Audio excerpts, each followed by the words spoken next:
Romain Dumas making contact with each other, would you believe? Dumas in the 708 machine and Leitz in the 911 Porsche. Unbelievable.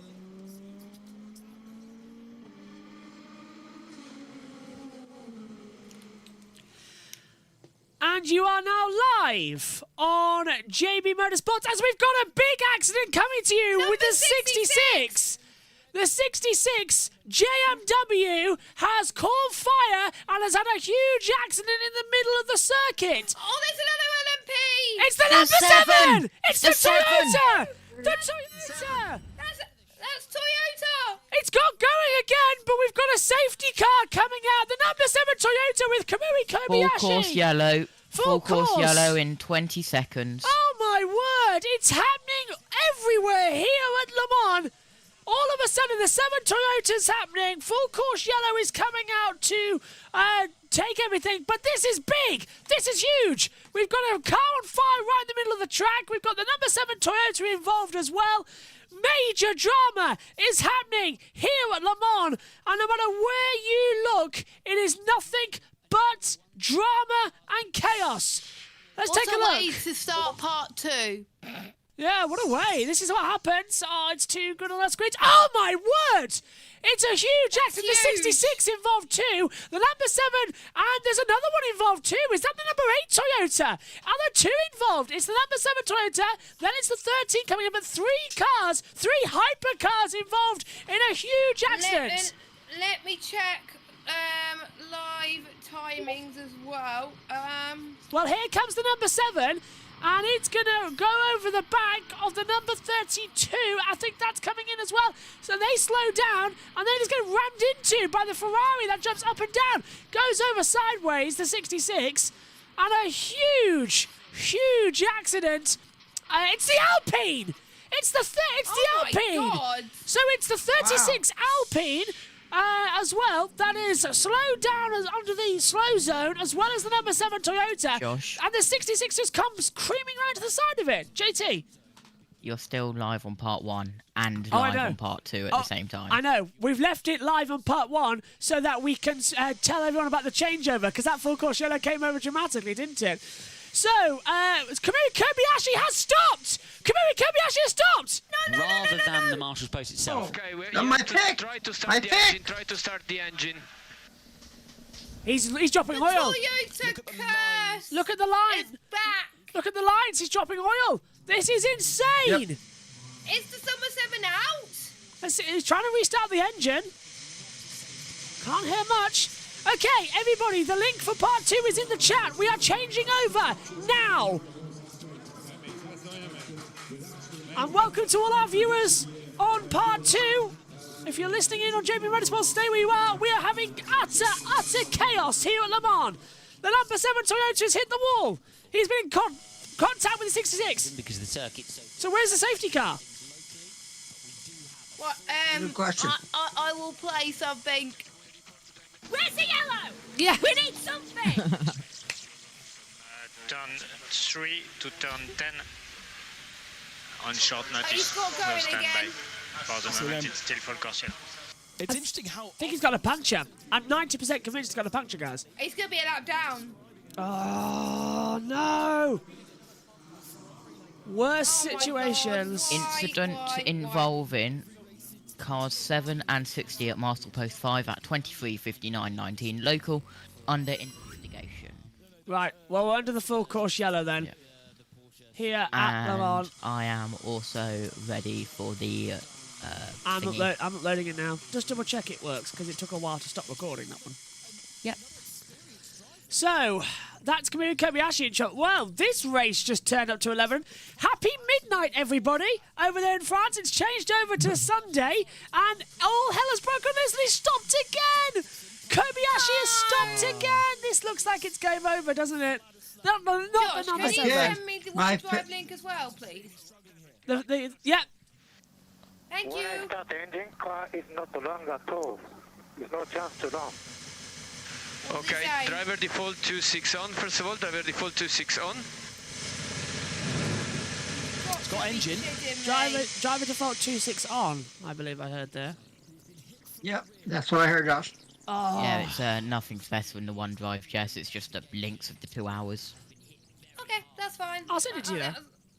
Yeah. Because you can clip bits, can't you? Full course yellow's out. No sign of the safety car. That is true. Oh, so it was involved with the Alpine as well, the number 36, and they slowed down as well as number 7 Toyota. The 66 has come charging in and goes bang over the top. Well, hello. Yeah. What a night shift so far. It's fantastic, isn't it? All hell is breaking loose here at Le Mans. Oh, someone's upset. Why, what's happened? Oh, right. I thought someone looked upset in the background, but obviously not. Oh, there's the WEC. In the world feed. Oh, that's dangerous to have them going through there with it. Yeah, the 66 definitely out. I think we can 100%. All right. The number 7's trying to get repaired, hopefully. If their engine's not Well, good. we've got the number 8 Toyota in 6th place. It's still stuck, Kobayashi. Oh, not my friend Kamui. He hugged me at Silverstone. No! No. 62 cars, started the race. Bravo 12-6 plus acknowledge, Bravo 12-6 plus acknowledge. We have to try to start the engine. The only way to come back is try to use the engine. Just try to burn out, try everything. We have to use the engine. We don't have enough sock to come back with the front motor. It's too early. The only way is to come back with the engine. Do what you can. P8 is P6. Yeah, this is not looking good. 1 F. Full course yellow ended. Green flag. What? Oh. What? But we got the Toyota stopped on the track. Where's the yellow?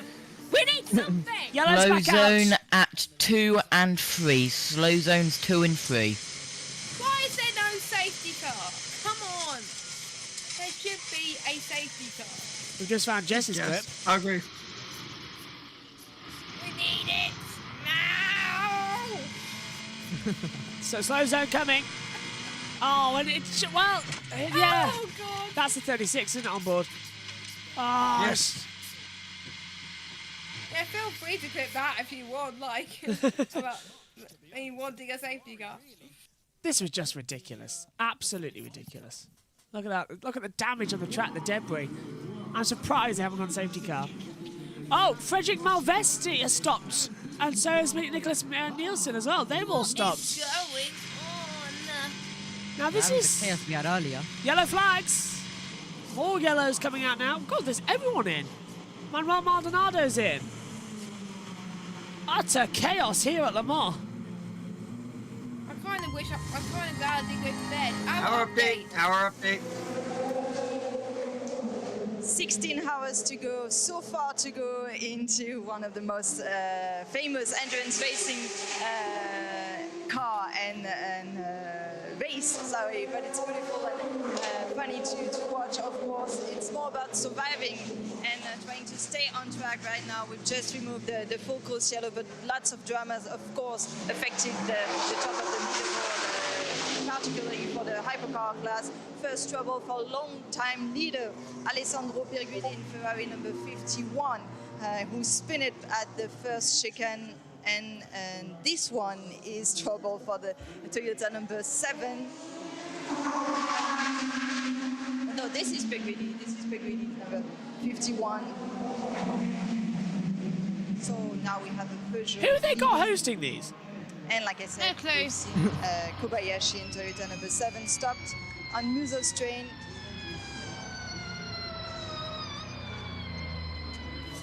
Who have they got hosting these? These are terrible hourly updates. It's huge I mean, the accident. person doesn't have a And clue this what is the she's last talking one, about, to be the honest. one with Kobayashi.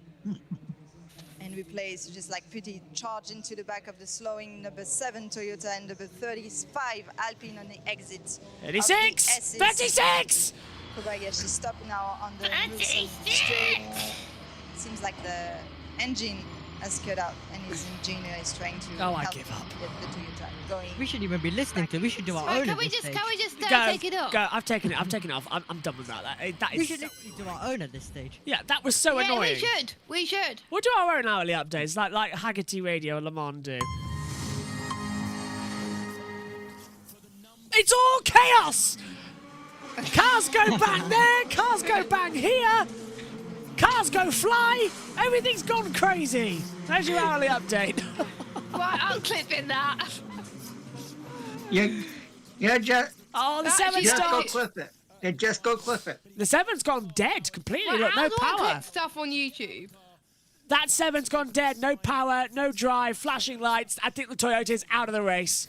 Right, I'll wait until it's out on JB Motorsports. Yeah. So yeah, I'll wait until it's out on JB Motorsports. Probably it's gonna be easier to clip. so. Adam, I'm sorry. Yeah, Ben's just said as well. Rip my pick a winner. So rip your pick a winner as well. Let's take a look at it though, because there's the 36 Alpine. There's the 7 Toyota. Look, the 66 is going to come charging through the middle and goes on 2 wheels. Oh my So the word. number 7 hit number 66, Yeah.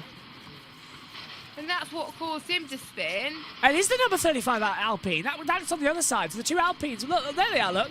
So it's the 36 and the 35 Alpines. So the 35 Alpine went to the right. The 36 went to the outside. So I So knew the number 7 is stopped. Dead. No, not even any lights. Yeah, it lights off. Lights are off. He's out. Oh. I think. There's- I don't know. Loza says the 7 is officially out now. It's gone out on our It's out- timings. I'll check.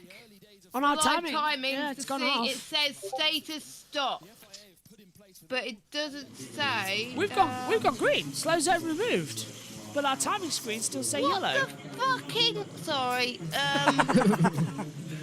Green flag. Why is there a green flag? There's still cars on the track. Kamiya Kobayashi is stopped. What the hell's going on with WEC right now? It should be a safety car, but again, it's the FIA. They don't listen. End of story. Absolutely diabolical. So Josh T is uploading our next footage. It's the only ones that have retired. Slow zone 1. What about it? Yeah, zone 1, yeah. Has it been activated? I can't see anything here. Oh, look, the number 17, they know it's over. The 17 knows it's over. Oh, no. Slow zone 1 has been activated. Slow zone 1 active. The number 17 give hugs. It wasn't their year. The number 7 Toyota retires, and the number 8 now has to fly solo for the next 15 hours and 48 minutes. Comms chat. I clipped your beautiful hourly update. Wait, I'm gonna listen to that. Oh, yes, I got it. I Yeah, got it. do you know, I'm even going to... I'm literally gonna I'm doing it now. mute the voice chat so I can clip it. Jess, if you can get that ready and play it, then I don't have to on here. So if you can get that in... Yeah, give me a second, 'cause I'm gonna have to record it first. All right. Right, Right, carry on talking, carry on talking, talk to yourself.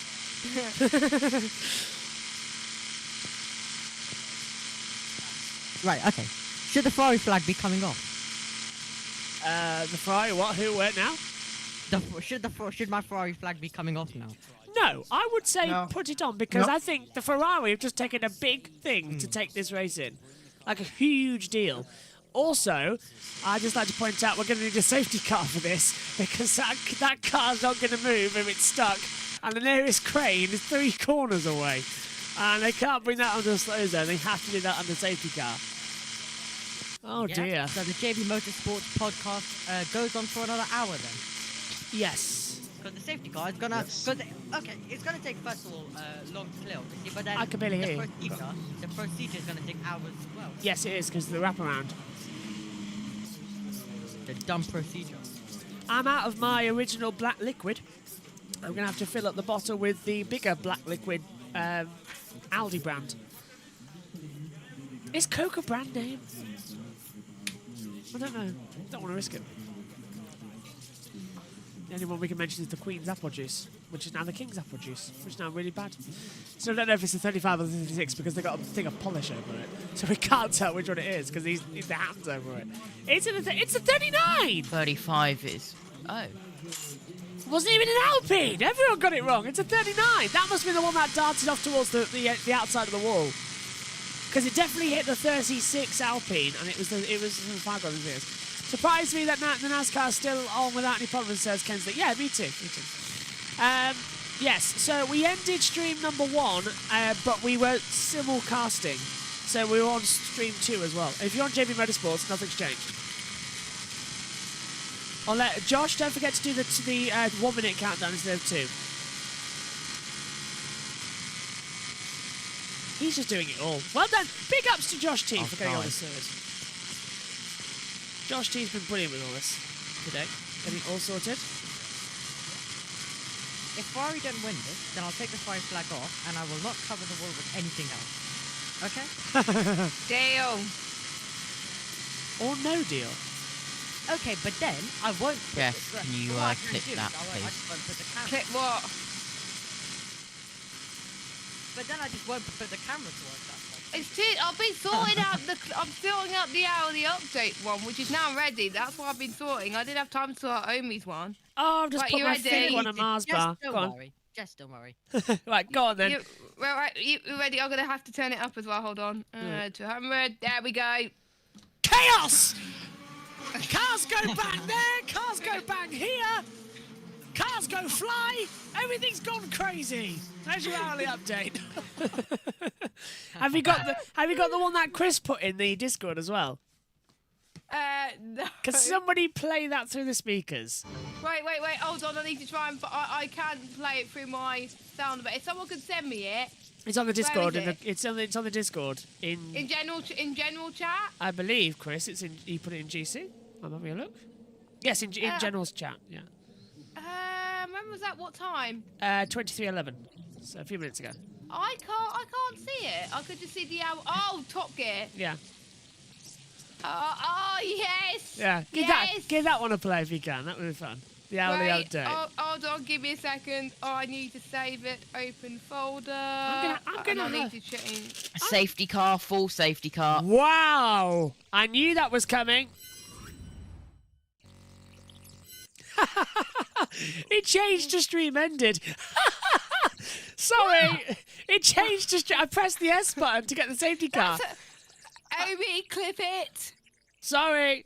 Oh, I'll just wait for 2 hours when it goes out again. It's full safety car for the 3rd time today. Well, we knew it was coming. It needed to come out because of the amount of issues on the track. And now I'm going to eat a Haribo. We're in that time, everyone. Welcome to the night shift. Safety car deployed. Full safety car. Oh, this is great news for the number 5 Toyota. It's going to close right back up to the front. All that advantage. 3 minutes, 23 seconds the Peugeots had over it. And here comes the Toyota to take the win again. I knew it would be safety car. Had to be safety car. Need to get the crane out for 3 minutes. And there's too much debris as well. Has to be safety car. There's too many things going on. Why is safety car now? Well, They Chris... literally don't use their brains. No, They Chris... take hours to think. Yeah, Chris, you're not the race director. That's why there's a safety car now.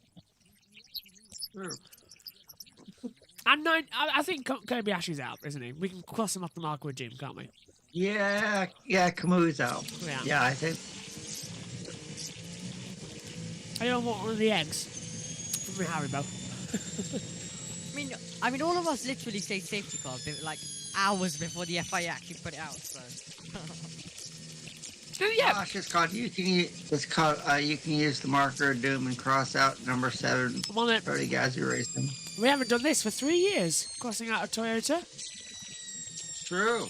Wow. It's been 3 years. Yeah, Wow. since they stopped. That was the year LMP2 nearly won. I think it was coming up 2019, maybe 2020. One of the years, anyway. LMP2 nearly won the overall thing as well. All hypercars failed. Or was it LMP1? Something or other. Full safety car is up then. If you're just joining us and the field sync back up together. Well, I wonder why I'm hearing more of your sports commentary. What is going on there? Right, There we go. I've got the clip ready. Go on then. The issue is that the cars what, haven't can't be touched. Chris put in the general chat. Jeremy, go. It's all completely hopeless. I love that as well. Well, right, save that. We're going to need that clip for several times today, I think. Yes. Yeah. Yeah. Chris says That the is a issue good idea. is the number 7 can't be touched because it's unsafe. What? So yeah, it's got electrical, isn't it? So he can't touch it. Oh no. So that's gonna be the marker of doom then, surely. I've crossed him out already. But does that also mean that the dreaded, by the way, can Kobe actually get out of the car without being electrocuted if it's unsafe? How does he get out? Oh shit. Yeah, how does he get out of the car? Well, this is going to be interesting. Safety car. I would love to tell you where the driver track is at right now, but if I take a look at it, I think it's still frozen. If I pop out the window, I still operation. actually I have believe my it is. notes from like my last commentary. I need to close that down now because I don't need it anymore. Driver track has still frozen. It's frozen until like 8 AM, isn't it? Yeah, I was hoping they might reactivate it because of the safety car, because the teams need to know where they are. But I think it shuts down overnight because of the French TV thing. These are yummy. Right, there we go. Close that so I just saved that just in case I need it for future. It's called. I can officially say that the number 7 Toyota has been retired, according to someone on Twitter. Accident damage eliminates the car, which was arguably the current favorite to win. Toyota now face an uphill battle to defend their Le Mans crown. So, yeah, the number 7 is officially out. Rip. My ears hurt. I just listened to a commentary that I did when I was younger on Roblox. Don't listen to them back. Don't listen to them back, ever. No, I never want to listen back to my 2018 one where it was the... Oh, my 2018 ones are the worst because I used to speak way too fast. And yeah, I don't know why I got hired to VSR in 2018, to be honest, because I think I was crap, but people thought I was good, so can't complain. I've been in VSR as a commentator since September 2018, actually. For a long time. Someone actually sent me it from my Roblox thing, so... Don't watch it. Never watch it back. Never watch your first commentaries, ever. Never watch any back. Like, literally, everyone said I was good, and I was like, I don't think so. Yeah,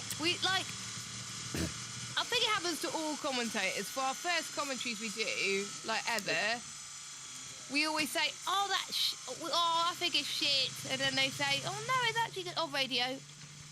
General. Yeah, I know it's thrown up. I was taking it easy earlier because I just can't see the road. Well, It's fine. But now, to be honest, it's dry except just the exit of chicane 1. Everything else is good. I'm now really. Oh, look at that, the 7. Look, that's a safety car that's actually made it to Kamui Kobayashi's car because they can't touch it because otherwise it'd be electrocuted. So that's what the flashing red lights are. So good spot there from Chris. Also, in your first commentary, you're kind of acting a bit more like what you see on the TV. So, like, for example, We can barely hear you as well, Omi. Right, okay. I've put it now closer to my mouth, but in your first commentary, you act like more what you see on TV. Yes. So, for example, if you watch Sky Sports, you're gonna just start commentating like David Croft or something. Yeah. Like I remember I did. Like I listened back and I'm like, why the hell am I commentating like David Croft?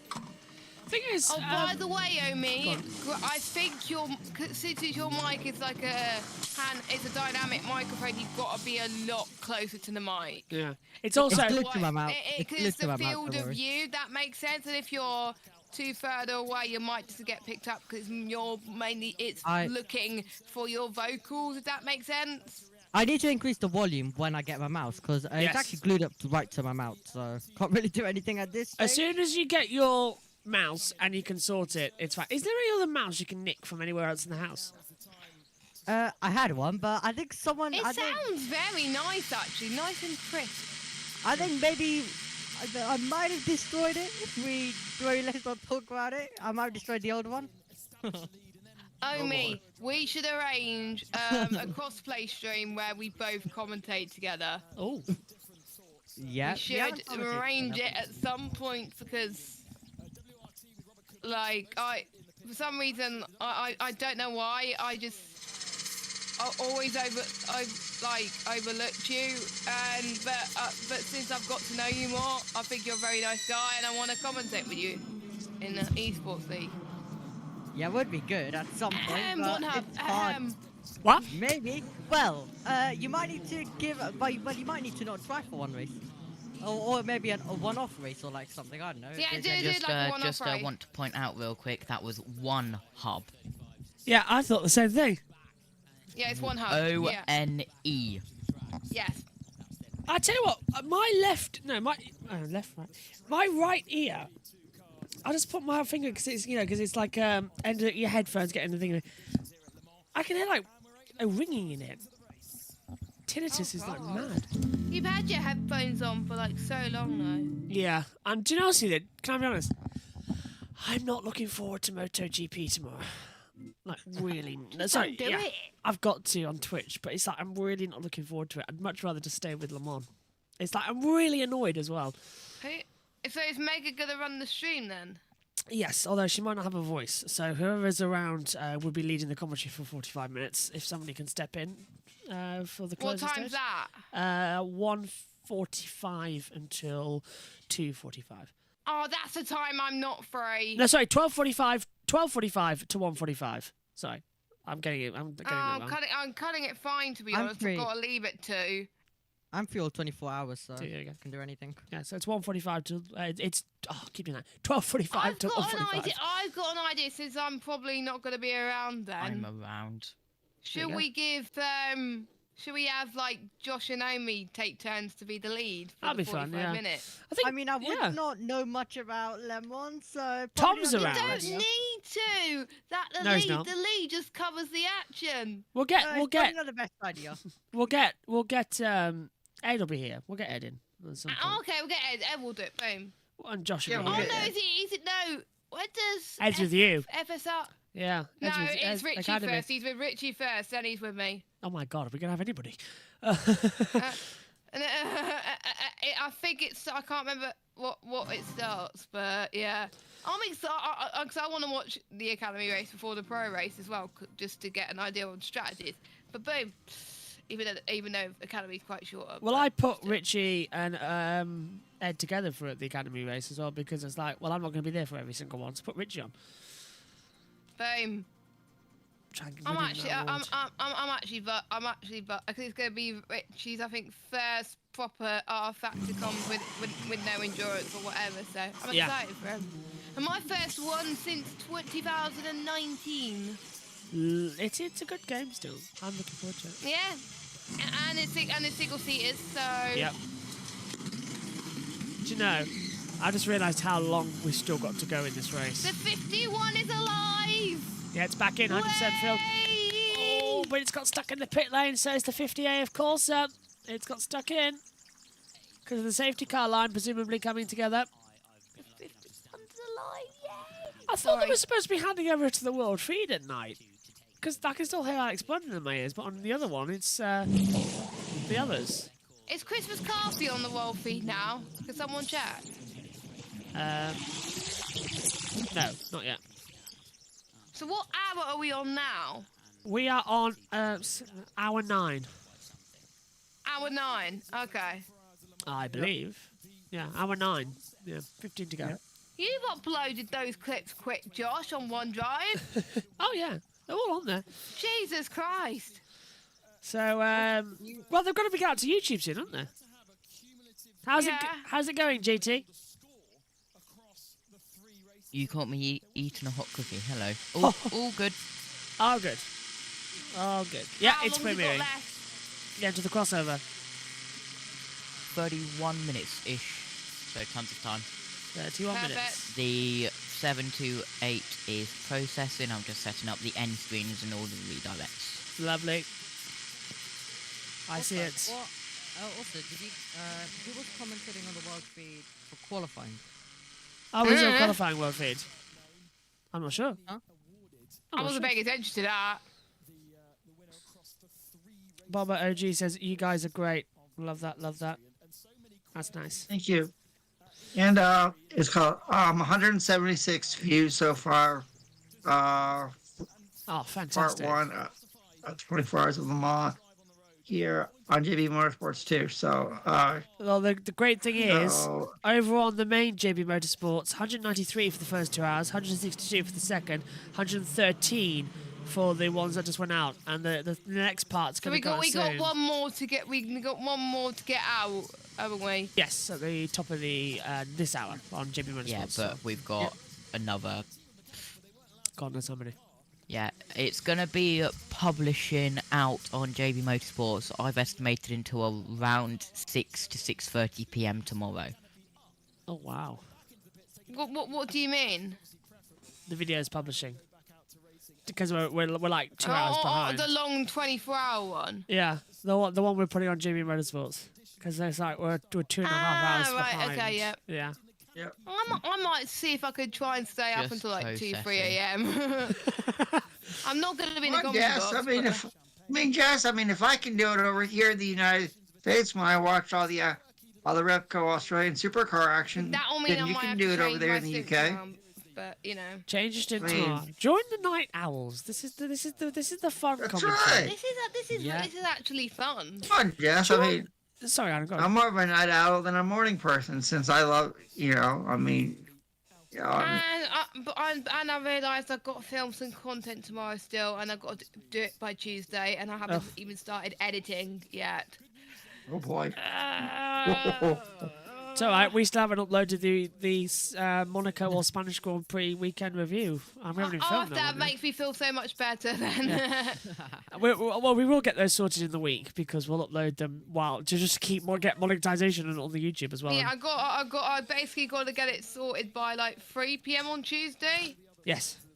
And I've got to have it uploaded by then to make sure it's ready for 4 p.m.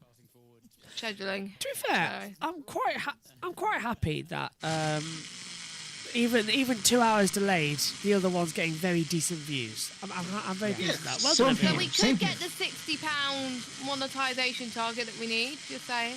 I don't know actually. I'm having a look. That's what. Listen, you caught me thinking about that. Yeah, I'm having a look. We could still. This is our good technique, Josh. Like. What was yesterday's date?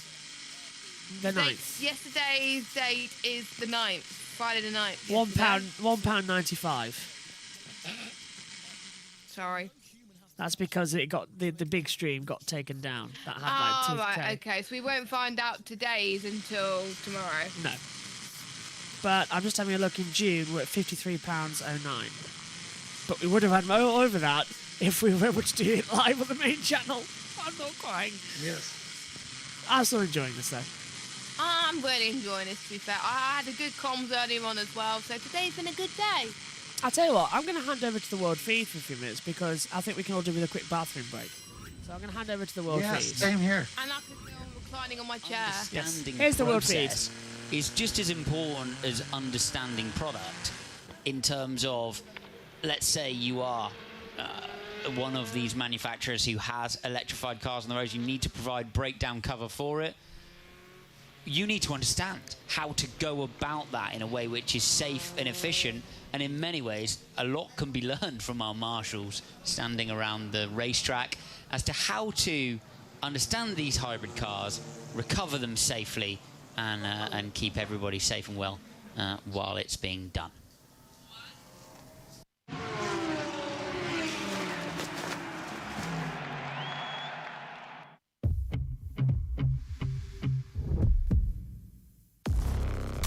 Step counts don't shave time off your miles. Data without direction doesn't guide you forward. Engineered to be worn 24/7, so you never miss a beat. Whoop only tracks metrics that matter, all backed by MDs and PhDs, trusted by MVPs, so you can turn today's habits into tomorrow's potential. No screens, no distractions, just science. Let me have a look then. 1 pen, 3 cards, 4-0. You're joking. New season, new players. I'm a believer. He's a dreamer. That's never going to happen. You need more goals. That's on. Come on. Dreadful. We paid 40 million for him. You've got to believe.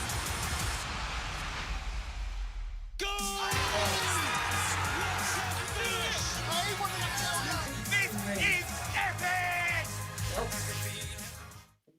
me to know. Here I am, baby. How many people?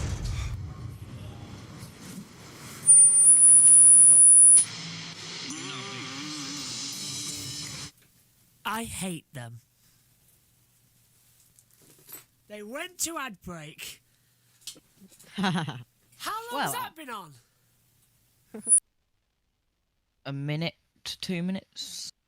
Oh, brilliant. Well, at least go I back. am going to have to edit that out, aren't I, for the... Yes.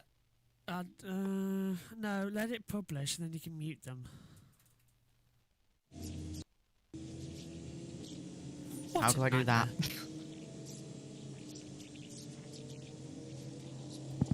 Yeah, let it process, then you can edit it out later, Josh. Like mute it or something. That was ridiculous. Honestly, they're not allowed to go to ad breaks. Do you know that? They're not at this time of night on a live sporting event. They're not allowed to go to commercial, and they've gone to commercial. So remind me to have a go at Eurosport at some point, like per usual. Okay, where are we on this one? So much drama happening here at Le Mans. Still everything undone. Right, let's check in with the proper world feed with Martin Haven. The more time they have, the more likely they are Oh, it's to make Alex. a better call, and the more likely you are to move up the field. It's going to put 9 cars back on the lead lap, I think. We've got about 3 or 4 that will require the wave around, and only the Glickenhauses, Jota from the hypercar category, and of course Floyd Vanwell, which is down in 38th overall, will not be on that lead lap. In LMP2, it's a lot tighter. It's going to bring most of the field back onto the lead lap, I think. I'm curious to see what happens in GTM.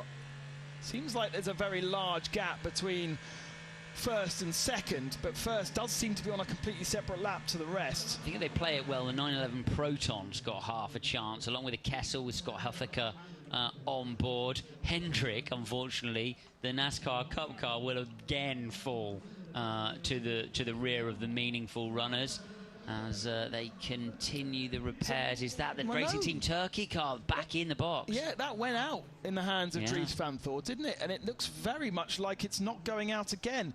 Front right corner was the corner that was damaged, wasn't it? So maybe Dries has taken that car out and gone, boys, it's not feeling right. Yeah, not quite right. Sometimes.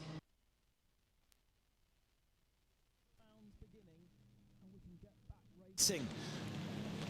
8.5 hours of racing gone so far.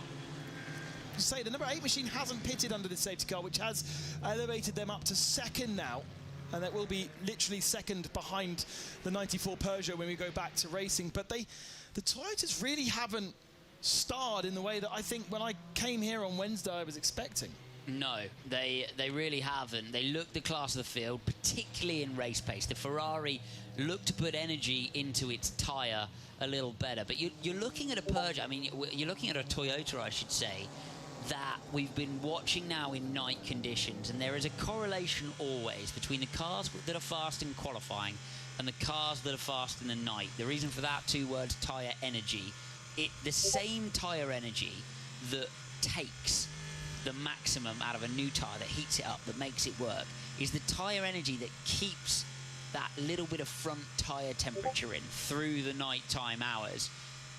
Toyota were already on the soft tyre in the daytime, whereas Ferrari, other competitors, were trending towards harder tyres. It gives them in the night somewhere to go. Yeah. And I do believe that as day breaks, as tomorrow comes in with a little bit more temperature in the track, Toyota may well come back into their own again. The shock for me has been Peugeot. Car 56 must enter in the pits in the next passage and go out behind safety car C. Car 34 must enter in the pits on the next passage and go out behind safety car A. So they're trying to reorganise the field as we're under safety car. As if you're just still with us here. So, we're going to say something. Oh, pit road. Incredibly well at at the moment. It's been a crazy race, but you find yourself leading. Car's performance looks good. How are you feeling at this stage? Well, of course, we are happy to be at this place. From the beginning of the race, that was not expected. So I think that this race, we depend on three pillars. The pace. So the pace, we are not as fast as we would like, but we are in the second, so it's okay to manage the race. Race facts, so we have to go through all traps. One car, we made a good decision at the right time. We had an issue with the other, but both cars are still in a good health and in the race, so it's okay. And after we had the reliability, we just achieved 8 hours, so we have to make 2 times more. It will be very long. Yeah, it's a long way to go, but are you surprised by how well the cars are performing, or did you feel internally that you'd got on top of some of the problems and might have a better pace here as well? No, I am not so surprised because the pace we have was the pace we had in F3 practices. I think it's quite the same for other competitors, so what I don't understand is why they are so fast in qualifying. Okay, well, good luck for the rest of the race. It's great to see Peugeot up there fighting. Let's hope things continue for the next, 16 hours? Yes, big pressure. I'll fingers crossed until the end of the race. Thank you.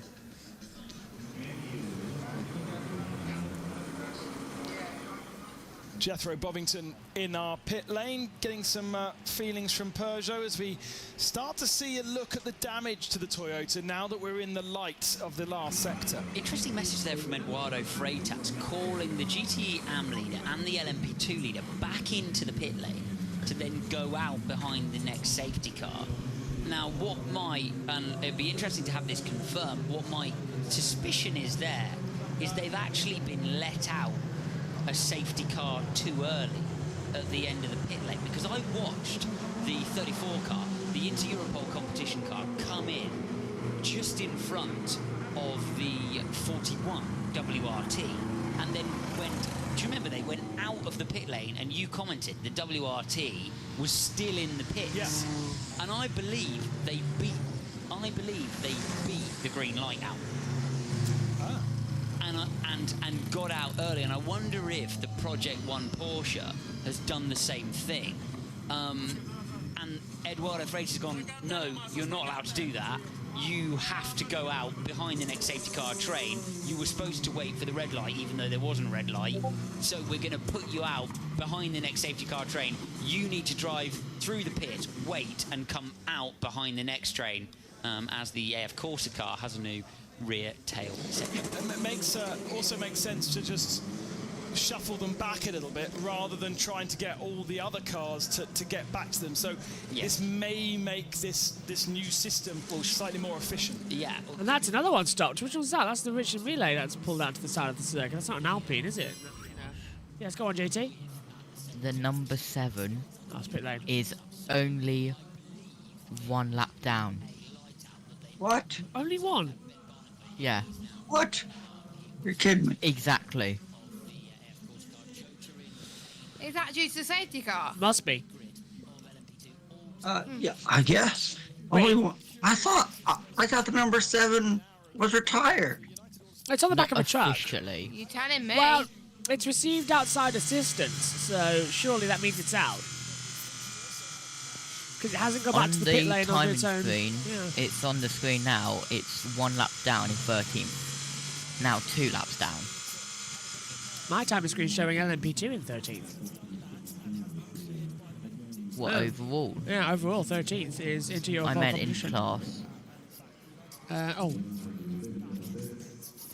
Let's have a look. Hypercar H, 24th overall, a lap down, yeah. Yeah. Ooh, this is interesting. They're trying to reorganise the field now, which is why they brought them into the pit lane, as you heard their team saying. A safety car is out. And we're fingers crossed we're going to get some action here at Le Mans soon. But we're going to reorganise this field. And as Amy said, this could take hours and hours and hours. Like it did earlier. Yes, it did. It took 40 minutes earlier to reorganise the field. 40 minutes. We don't have 40 minutes. It's pretty ridiculous that... there it is. It's literally ridiculous that it takes so long. When, like, everything is cleared, it takes about so long to just get racing back underway, like... It's ridiculous. It is, really is. Ferrari are happy. They sense the possibility of a race win coming on here. This is the accident that one of the safety car for, and the number 7 car out and having to be recovered via tractor. The 66 jumping over the back of it. A horrible, horrible incident there. Was that them braking for the slow zone which caused that? Yeah. Yes. And if Ferrari wins a 15 24 minutes hour. until the Premier switch over. What zone? 15 minutes I until said the if the- Premier switch over. Okay, go on, Adam. I said if the Ferrari wins the 24 hours of Le Mans, Omi may not have a voice. We won't be able to hear him anyway, so it'll be fine. That's true, Josh. Yeah, that's true. It's like, I mean, Omi would probably go absolutely crazy. Well, okay, just you. I mean, you could turn me up in your Discord. If, I have. Have you already? Yeah, you're max. It's on 200. Yeah. Well, unless I can maybe figure it out, because I can still move around on the keyboard, so I could figure it out if I put the effort. Wait. So, colour that. Good clarification. I wasn't. You can pass him. We're better than it's a Peugeot. We're better than that car. Okay, right on, let's go. If we get another You're course, like, oh, should I do let's it? go. Go on. If we get another course, should I do it? Do what? Do what? Sort out the mic audio, because I can still move on. I can still do it on the keyboard. If you can figure it out, then do it. Fine. Turn the audio up. I mean, we're going to be into this for at least another 15, 20 minutes. That's what that means. now this basically turns into a tutorial. on how It to does. turn- Now, Josh is And gonna help me here is a tutorial with Omi from JV Motorsports. hardware and sound. Hardware and sound, yes. You can just hear him in the background, just shouting out as well. Then you go to recording. And if you, Go on, Jess. and if you didn't hear that, it's hardware and sound. Oh, why is it taking me now to browser? Okay. Oh, for God's sake. This is gonna go horribly wrong. Okay, let me just go to. This is reminding me of when I put my head down for 30 Okay. seconds and I've literally just- fell asleep and thought I'd missed like hours of the race, but it was 15 seconds. I've just searched up control panel and I'm there. Okay. Yeah. Hardware sound. I'm laying down in my chair. Well, you're not hardly going to be a thing. Go. Right. This I'm on is- hardware and sound now. What do I do now? Go to recording. What's Oh. coming up? What's coming up on your thing? Devices and printers, autoplay, sound, and power options. Sound. Go to sound. Okay. Would you like me to go to adjust system volume, change system sounds, or manage audio devices? Manage audio devices. Yeah. Okay. Right. Okay. Now I'm on this sound thing, which has all of the. Now go to recording Okay. and find which one. Just speak into it. Or go on change system sounds, because that will take you to recording anyway. That is true. Okay. I'm on recording. Can you find where your microphone is? It'll show a little green arrow going up and down. Right, this is very helpful. I have microphone, line in microphone. Yeah? Oh, this one. Okay, I found it. Microphone, yeah. Right, then go to output and increase it. I'm preparing to be How the deaf. hell? Or what I do is I go onto my microphone, click properties, advanced, and where it says allow applications to take exclusive control of the device and give exclusive mode applications priority, I just untick them. Mm. And it Right. Amy? doesn't. I'm trying this again. Because basically I clicked on it and it just shut the thing. Oh. Oh, what are you clicking? Right, okay, I'm on recording now. Omi is clicking and clicking and clicking, but not working. Omi is clicking the big fat red X button. Okay. Anyway, all cars to switch off the rain lights. Rain lights off. Ah, it's Anyway, dry I'm going again. back. I'm going back, laying down. Yeah, you go pit lane. Okay. You go pit lane. Right. Go on. I have the microphone thingy on here now. Do I go to properties? No, you go to output. Levels. Yeah. This is Go- very you need- entertaining. You need to go on properties, then levels, and then turn it right up. Prepare to be deafened, everyone. Just for anyone watching on the JB Motorsports premiere, there is a safety car, by the way. We're not just talking under green flag running about this. Yes, yeah, this is safety car. And I just elbowed my printer. That hurt. Tom, if you're watching, I'm on the EELC Discord. I've been in that Discord. Same for here, ages. Thomas. Yeah, same here. Someone's found their way to levels. Hey! 72 currently. Well, what's Let's it turn at this up. currently? What's it at currently? 72. Turn up to 100. Okay. Prepare yourselves. Headphone users, get ready. Hello. Yeah. Oh, wait, no, it's not applied. Is it applied? Yes. Yes. Wait, I've got some few changes. Go on advanced as well on that microphone. Okay. On tick, or both things in exclusive mode. Right. Okay. And then click apply. Right. Okay. I'm on advanced now. Yes, What do I do for untick stuff in exclusive mode. Go on. Okay. There you go. Okay. Then click apply. Done. Then click apply, and then it's just to make sure things don't happen again. Then go on communications. Where? Okay. Right. Yeah. Found my way And there. then click do nothing, and then it won't reduce any sound from your microphone. It's already in do nothing. All right, that's good. Okay, it should be fixed. Start You're talking. welcome. Okay. There you go. Yeah. We can hear you now. Okay, that's brilliant. Thank you. Right, we've got that sorted early. Well done, everyone. Right. How long have we been on this safety car then? Because the graphics are Too long. The graphics show. Josh. Long time. 35 minutes. Oh, for God's sake. Right, that was easier than I thought. 59, 35 minutes now. Yeah. I told you it was easy. Whoa. I mean, I didn't really go. I didn't ever do that. So that's the thing. Like, I just when I connected it to my PC, I just connected it and it was already done for me, like everything. So I never even went in that setting. So. I'm gonna have to buy one of those leads then. Now I know they work, because then I can get this one of these handhelds working with Megan's laptop instead. And they're very cheap, as well. They are. Oh, Porsche, Michael Christensen. I'm counting 5 cars ahead, which will be in the leading lap. So that will be your target to overtake. 5G, Put us back in the lead lap position should we have another safety car. Where's my commentator role in the EERC Discord? Well, you're not doing it, are you?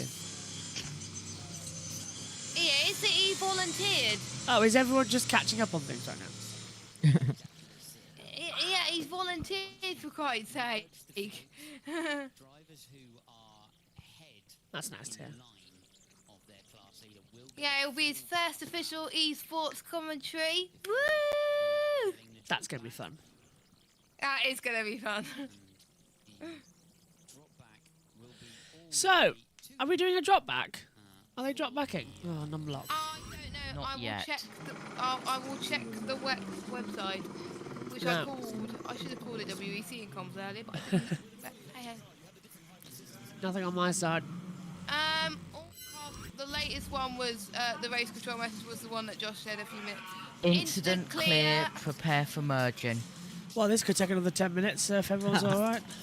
I know we're losing Adam in 7 minutes, and we're losing. What happened? What are you doing, Jess? I might stay for a bit longer, but it depends how many people join. Okay. Well, we might replace Adam with Tom then, and keep you in Jess for a little bit. I might wait. Yeah. I'll wait until someone like Matthew or something comes in, and then I'll either go pits or go bed. It depends. Depends on how you're feeling. How I feel like. Yeah. You need one of these. I'll tell you what we all need is one of the. Oh, race director. Let's start merging. Safety cars move out of the way. Turn on the green light. Safety car B and safety car C. Let's do the merge. Let's do the merge, please. Come on, everybody, let's do the merger. Come on, everybody. Come on, guys, let's do it. I'm using my microphone as a maraca. Let's do the merger again. entry closed. Harry will get you through the night. Wow. Right. Right, as we've sorted now the volume of All this, the do I viewers sound on better? KB Motorsports 1. Way better. Other plans are available. Way better. Way better on me. I need Okay, to turn that's you good. down, but there we go. Yeah, we're around having to turn you down now, Amy. By the way. And I'm probably going to use this for PSGL and all of that as well. Because it Well- sounds Very better. nice. Have you signed up, yes, to PSGL next season, please, as a commentator? Have you filled the form? I I don't actually know, like... I don't know if I'm going to stream, I don't know if I'm going to do what, I don't know if I'm going to do what, I don't know what my Steam account thing is, I don't know anything. So really, you're just going to get... I'm commentating. That's the only thing you're going to get. Well... Just say you can't, just say you can't stream, and then if you can change your mind later on. At the moment, I can't afford the game, thanks to this weekend's problems. That's great. So, not just yet. But I will be there with it, with Richie. But luckily, Richie has found a way to... With the stream, yeah. So I'll be there. Don't worry, I've got it in my mind that you'll be paired with Richie again next season. Fantastic. You're unseparable, don't worry. Good. Okay, then, Jess, what should I put in the Steam part? Steam account thingy, whatever. Your Steam ID. Well, I need to figure that out when my mouse arrives. I'll get something I'll with... fill it out tomorrow then. Oh, God, adverts. Again. Well, do they deliver on Sundays? Nice. I don't Yeah, know. yeah. It depends where you ordered it from. Well, I didn't order it.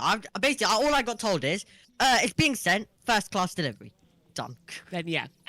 Oh, is if it it's post? Royal Mail, then no. If it's Amazon, yes. If it's Royal Mail, no, as Jess said. Yeah, but if it's not Amazon. That's all I know. Amazon delivers 7 days a week. Royal Mail Hours only delivers 7 Friday. to 8 on JB Motorsports 1. Countdown underway. Really, already? Yeah. 2 minutes. Oh, brilliant. So I'll most likely arrive on Monday. But I could actually do it on my phone. I could, like, just go on Steam and check my thingy and then, you know. Oh my God, I'm literally so excited for the new game. It's gonna be so good. Oh. Actually, how about I do it now? I'm being lazy. Let me do it now. Yes. I'm getting to the part of the night where I'm like... Tom has sent you a message, Josh. And if you're watching, Adam's gonna be the one that jumps off, so you can jump in. Yeah. It's called. I'm about to jump off of here and get something to eat, and then I will be back in a couple hours at 9 p.m. Eastern. At 9 p.m. Eastern Standard Time until 11 p.m. That was called. Until then, I will see you guys in a little while, so I can go get something to eat because cookies aren't holding it at the moment. It's called, I'm starving. Have some food, Adam. Thanks, Tom will Adam. replace you. Thank you, Adam. Bye, Adam. Bye-bye. Thank you guys. I'll see you in a couple hours. See you See soon. you, Take Adam. care. And we should... we'll wait. We'll go on the battle screen. We'll run to the safety car. And we'll wait for Tom to come into the comms box. I just told all clear. All clear. He could have come in anyway. then again. Whenever Tom's ready, he can pop in the box. Right, I'm filling the PSGL format right now. Whoop whoop! Thanks, Omi, you legend. Do you know, it's getting... Actually, I It's need to getting... open Steam first. It's getting to that point in the night where I'm starting to feel like I want to go to bed. The one thing I hate about PSGL is having to do the comms placements because it's so tricky to place everybody. It's a fucking nightmare. You kind of want to place everyone in the highest tier, like just place everyone in. Yeah, but we can't. So we've got at the moment we've got 1, 2, 3, 4, 5, 6, 7, 8, 9, 10, 11, 12, 13, 14. I bet people Jess is signed going to get up. us demonetised, though, for this one. Why? In the past 58 minutes, you've sworn that 5 times. Well, there's people that are sworn in PSGL streams. And Oh, we really? Still got Oh, that's fine monetized. Yeah. It's my fault. It's my fault if we get one. Demonetised. George Morgan, we're looking at you. Sidemen Yeah. still get monetized and they swear. Do you know, I was just thinking that the same thing as well about the fact that the sidemen do it all the time. They swear every 5 seconds. We're fine. We will see in when is it? Prepare for pass around. 1 hour. Oh, pass around. Right now.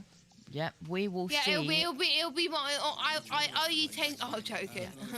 We will see in an hour and 2 minutes when the next thing gets uploaded. I'm gonna get annoyed if it's not monetized because of me. It will be, it's fine. If anything, it'll be Dorna trying to have a go at us again.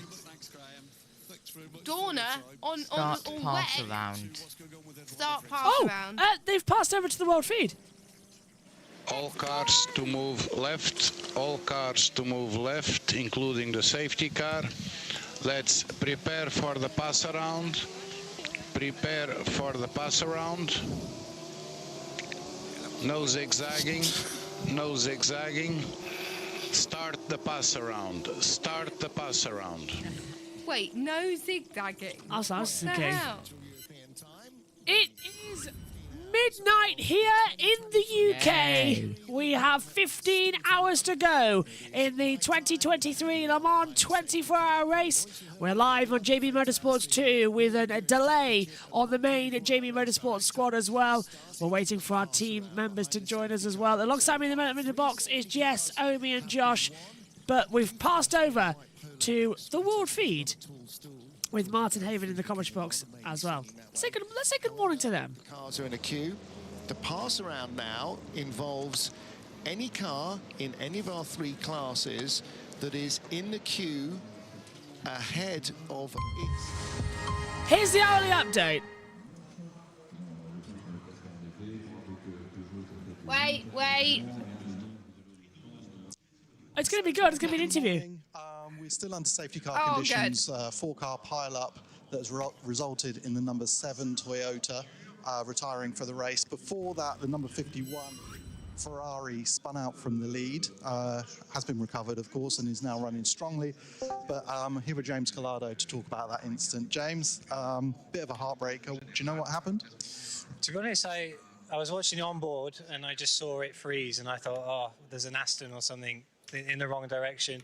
Then I looked at the telemetry and I saw the car had stopped, so I think it was a bit unavoidable. He just tried to avoid and decided it was safer to go in the gravel. I think he did the right thing. And luckily we didn't lose the lap. And I think this safety car has saved us a little bit, so we're kind of back there. But yeah, the car's competitive, it seems, and it's lasted up until now. So yeah, I mean, whatever happens, happens. I'm just enjoying racing here. I was going to say, the race seems incredibly manic from our point of view. There's so much happening. What's it like to be in the thick of it in these hypercars? It's so close, the racing. It's fantastic. Oh mate, it's fast and straight, especially in the night. It's like 220 odd mile an hour, and I love it because it feels really good, and you see all the sparks coming up from the guys in front, and smell all the barbecues. You see all these fireworks and things. So it's just a magical place, mate, and I'm enjoying every moment of it. Okay, well, thank you for your time. We appreciate it. Good luck for the rest of the race. So there we go. 51 car did spin out from the lead, but they're still running, and there's so long to run in this race. We have a lot of racing still to do. Let's sum up what happened in the last hour. Yeah. Chaos! Cars go bang there, cars go bang here, cars go fly, everything's gone crazy. There's your hourly update. That's going to be brilliant. And poor Tom Dillon's walked into the commentary box now for the night shift, the graveyard shift, and is going, what on earth 2 have I hours, walked 47 into? minutes on the safety car. Wow, that's 3 hours of it we've been spending. Hello, Tom. How are you doing? Hello, Josh. How are you? I'm great. I can't believe we've been shoved onto this YouTube channel. I mean, know! It's hilarious that we joked the other day that, well, we sort of miss, talking to 5 viewers. Karma. Fate would have it. Here we are. So hello everybody. I've been enjoying the racing throughout the course of this afternoon, and well, I have to say, it doesn't feel like we're 9 hours into this race. It feels like it's only just got going, and I have to say this has been the spectacular racing that we have been after for so long. I mean, we've been the hypercar golden era has been 2 years away for the last 5 years, and finally it looks like it is here. The 7 has officially retired, and my phone thinks it's time for bed, so I've got to turn that off. No. Get your reaction on that though, Tom, the Toyota out of the race. I mean, my God. That came as a complete surprise. Well, they were actually very unlucky, weren't they? Not much they could have done in that that incident, and then not able to get the car back going again to bring it home. So, yeah, disappointing for them. Hugely disappointing for the winners in 2021. I think for them, it's just a case of here they've got to look at the championship as a whole. You know, you haven't been able to come to Le Mans and do much, but you're still in a very favourable position championship-wise, and that's the next best thing, being World Endurance World Champion. I'm really hopeful that we're going to be in for a very good end of the race as well during the night shift. Yes, isn't it unbelievable for the fact that we uploaded the MotoGP sprint race after on the main channel, and no restrictions whatsoever. So it's literally that one report from a guy who was bullying us, and it's cost us everything. And yeah, so thank you very much as well to that one guy and to Dorna. Nice people, nice people. But well, I never liked MotoGP anyway. Frankly, Josh, I thought it was rubbish. Yeah, always have to. Dead since Casey Stoner left. Yeah, I might not be doing it anymore either. I won't finish tomorrow, and then I'll decide what I'm doing next week. Don't really fancy doing it again. Really annoying. Because obviously I'm not looking forward to leaving the box either to do the race later, because I want to keep on with this Le Mans. It'd be quite fun to keep it. Might just no, got to do it live, haven't we? Forgot about that. So yes, that's the key. Omi, we're still under safety car again, but Ferrari might have a chance at winning this. But the Toyota number 8 has moved up into second place in class, so you may have a little bit of a panic. Yeah, and it all really does. I kind of just hope they win it, but I have a feeling they kind of won't. And it all depends. Will the 5 flags stay up after this race or not? So yeah. Smash the wall. Oh, I love his new mic. It's great, isn't it? So much better. And Josh T laying down on the job, I can hear, but he's been amazing. Have we swapped over? It's past midnight, so is the next stream on? Oh. You. That is Chris Reed at the moment. Should know better, Christian. Chris Reed's been having some problems. Yes, JT, have we swapped over to our new one? Yes, we have. Josh? Josh. Uh-oh. Have we lost him? I really hope not. Is he on mute or something? Is he dead? Oh well. You're on mute, Josh. But we're still on part 2, if that helps. That's more. Oh, great. It's because what we're doing, Tom, is uploading every 2 hours on the main YouTube channel. So like it's running 2 hours behind. Let me have a look actually on the yes, it YouTube. is. It is premiering right now with 4 people watching. So the first one got 157, the second 147, the third 121. So already that's what, nearly over 400 people. And then to do this one, so that's good to watch 2 hours delayed through the highlights and skip through. So thank you. And that's when I think that's when Adam joined on hour 7. Yes, it was, wasn't it? Yeah. Nice. No, Adam's been on for a couple more hours actually, I think. You asking? Yeah. So yeah, it's one of those days where everyone just sort of cries. And we'll see in the leader sequence. So it started off the number 8. Oh, I see. Then it was the 51, the 50, the 8, 51, 2, number 5. Then it was the number 8 again. Then it was the number 2 again. Come on. 50. Number 50. From lap 38 to lap 39. Lap 94. 40 to 49. And it's going to be the 8 again, I think. No, 38. Jota led. Okay. Either he's fallen asleep with his headphones on, or he's gone for a bathroom break. 50s, 57, and then 51, and then obviously Ferrari, and then Peugeot at the moment. You know, I would expect the Peugeot to get swallowed up here when we do eventually get back going again, Josh. I'm thinking the same. I think the Toyota's going to lead, I think, into turn 1. They've been quite quiet, haven't they, Toyota, in this race? They've led a bit, and to be honest with you, it's been a case of they've just been out of cycle with the pit stops. I think Toyota is actually quietly controlling this race and probably in the best, particularly now that the pit stops obviously have all reset and everyone's back on their new tyres. We haven't got rain anymore. This is, this is their chance to go and do bulk of the leading into the night. Yeah, this is really where it's going to come into its own now, isn't it? We've got to keep calm and carry on. Ed says, damn, the 7 was my pick and winner, as Josh T's officially said that the 7 has officially retired. We haven't heard from him yet, so... Josh, are you in the box yet? Yeah, hello, sorry about that. Just had to investigate a burning smell. Oh, okay. Ow. And we found out one of the neighbours' got a fire pit, so nothing to worry about. Fire pit. I could do the fire pit. It's getting quite cold in this box, but I'm actually liking it because it was so hot during the day. Just had to see what it was. Now, my own brain here is not telling me that I've got to make it another 15... Oh, hang on a minute. This is the race. This is Rockefeller and the Hedging Motorsports getting out of the way. That's because they're doing the drop back. Yes, that's true. Yeah, so my brain is not telling me I've got to make it another 15 hours. My brain is telling me I've got to make it... telling me sleep. My brain is telling me that I've got to make it until 4 a.m. To be fair, I'm not tired. Yeah, 4:31 I've got to make it to. I'm not tired. I could stay up for a bit longer. What happens at 4:31, Josh? It's sunrise. Oh, right. Yeah. And then in his area... Then I get like a massive regen of energy, like when the sun comes up. It's just like... Sunrise in my area you guys want to be in that? the gyroscope ball thing. Sunrise in my area.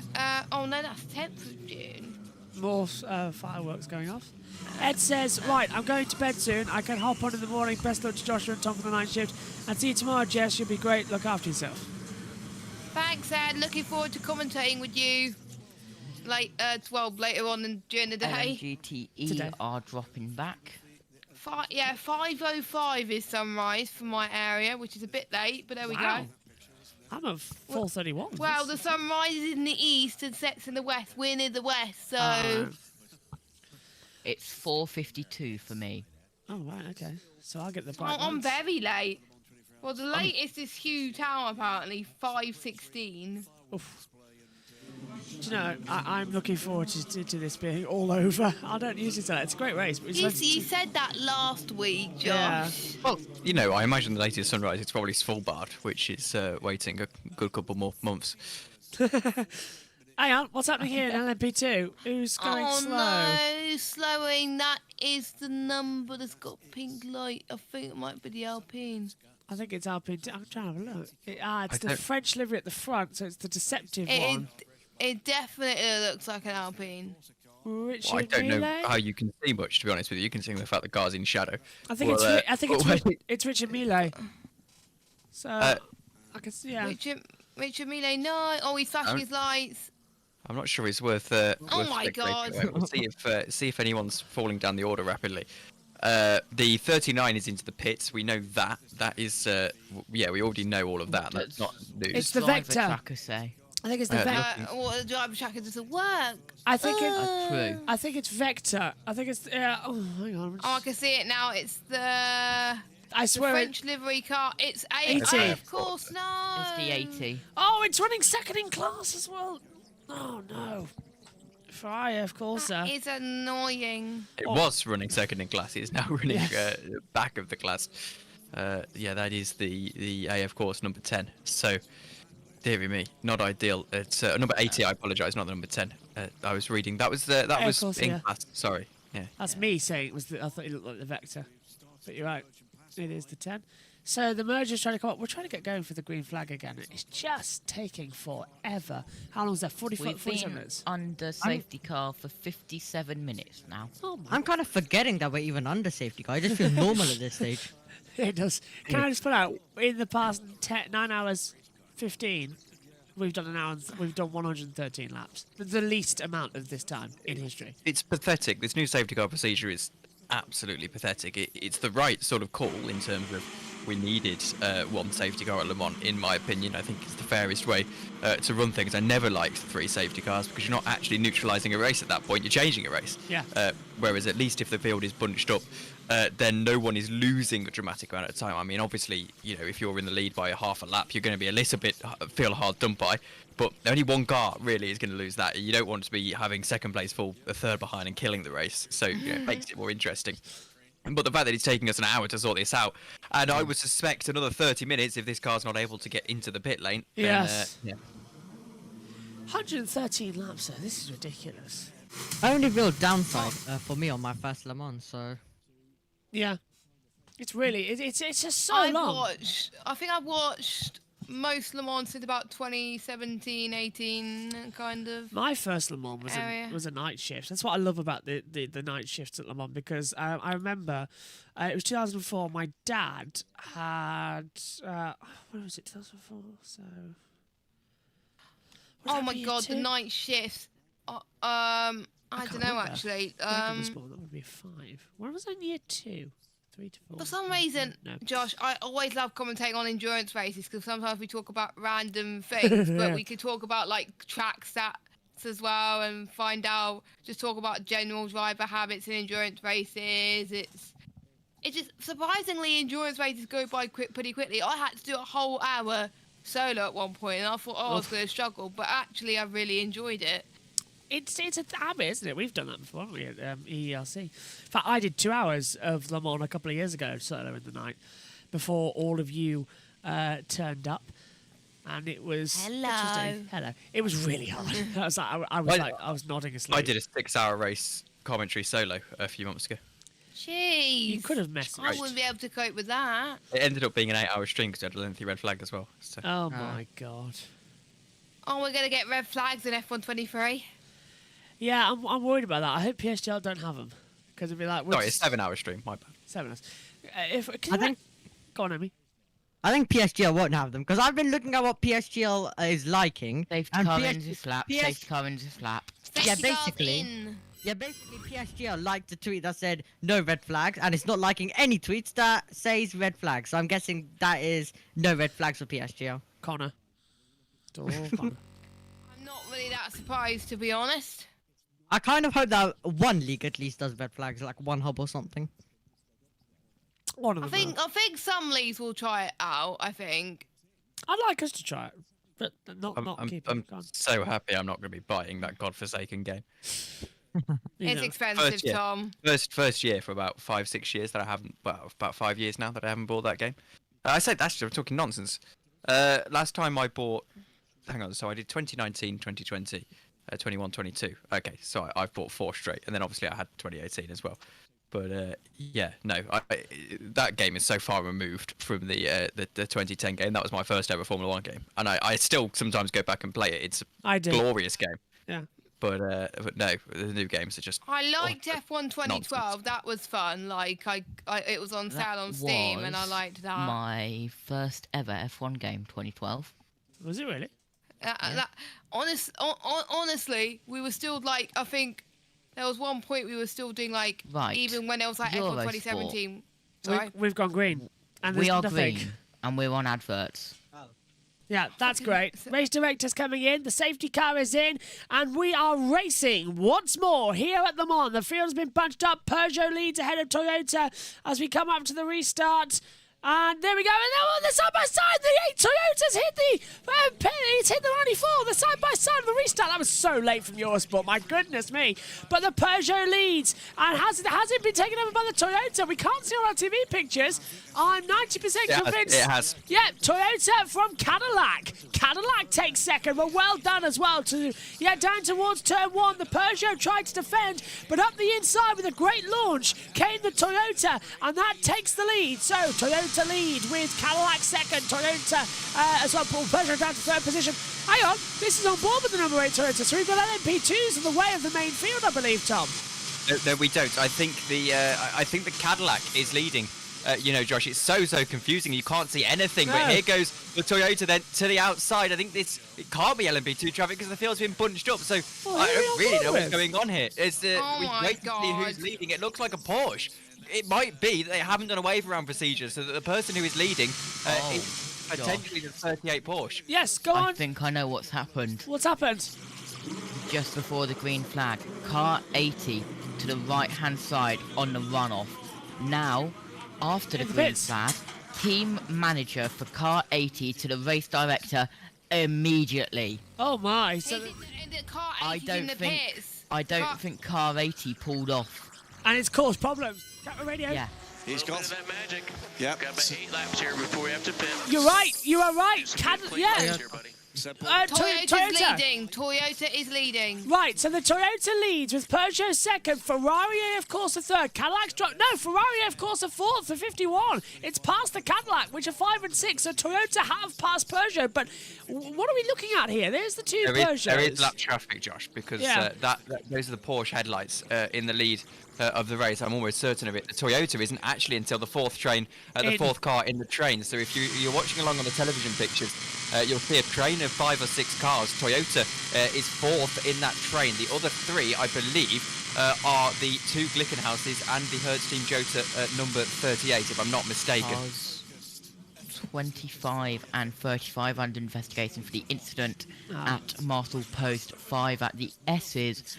At 23:59 local, and SC procedures are under investigation. But just want to highlight that again immediately. Yeah. Yeah. So they never pulled off. They're in trouble. Here we go. This is on board with the Cadillac Racing number. Well, this is on board with this is Cadillac, not Toyota.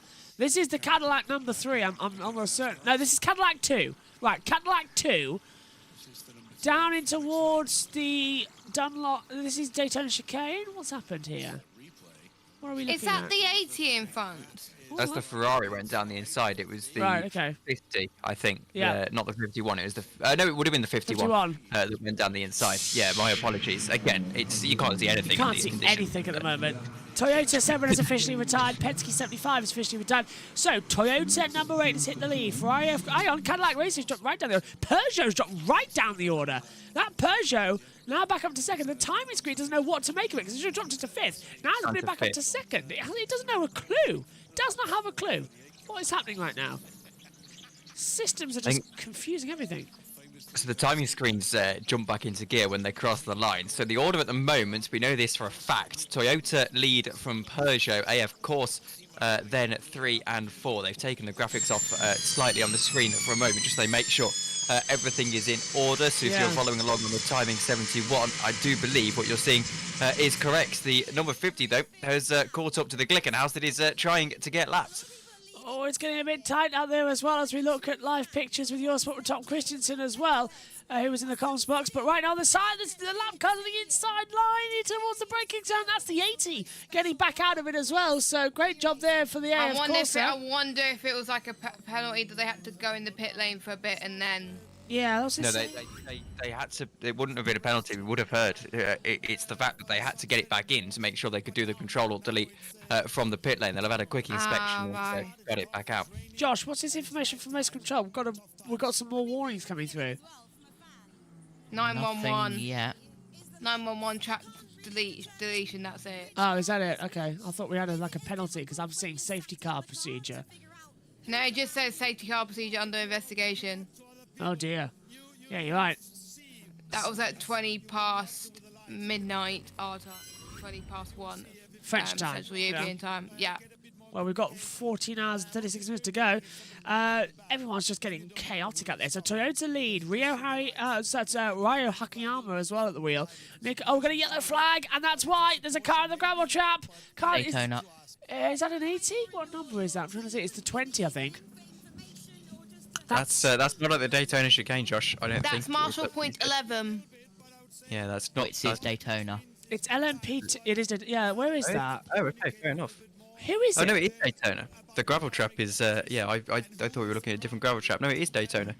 Can't see. Is that the 80 AF Corsa again? Oh. No, Please it's don't. not. The 80 is being displayed. Slow zone 3 activated in 28. 30 seconds. 28. Which one's that? The Jota. Oh no, no. And Pietro it's Fittipaldi. Pietro Fittipaldi. Lap time deleted for track limits at Marshall Point 6 at 22:25. Well, no, 1:22:25. Slow zone activated. Slow zone activated. Yep, in 5, 4, 3, 2, 1. Slow. Oh, bye, Josh. Oh. His voice went.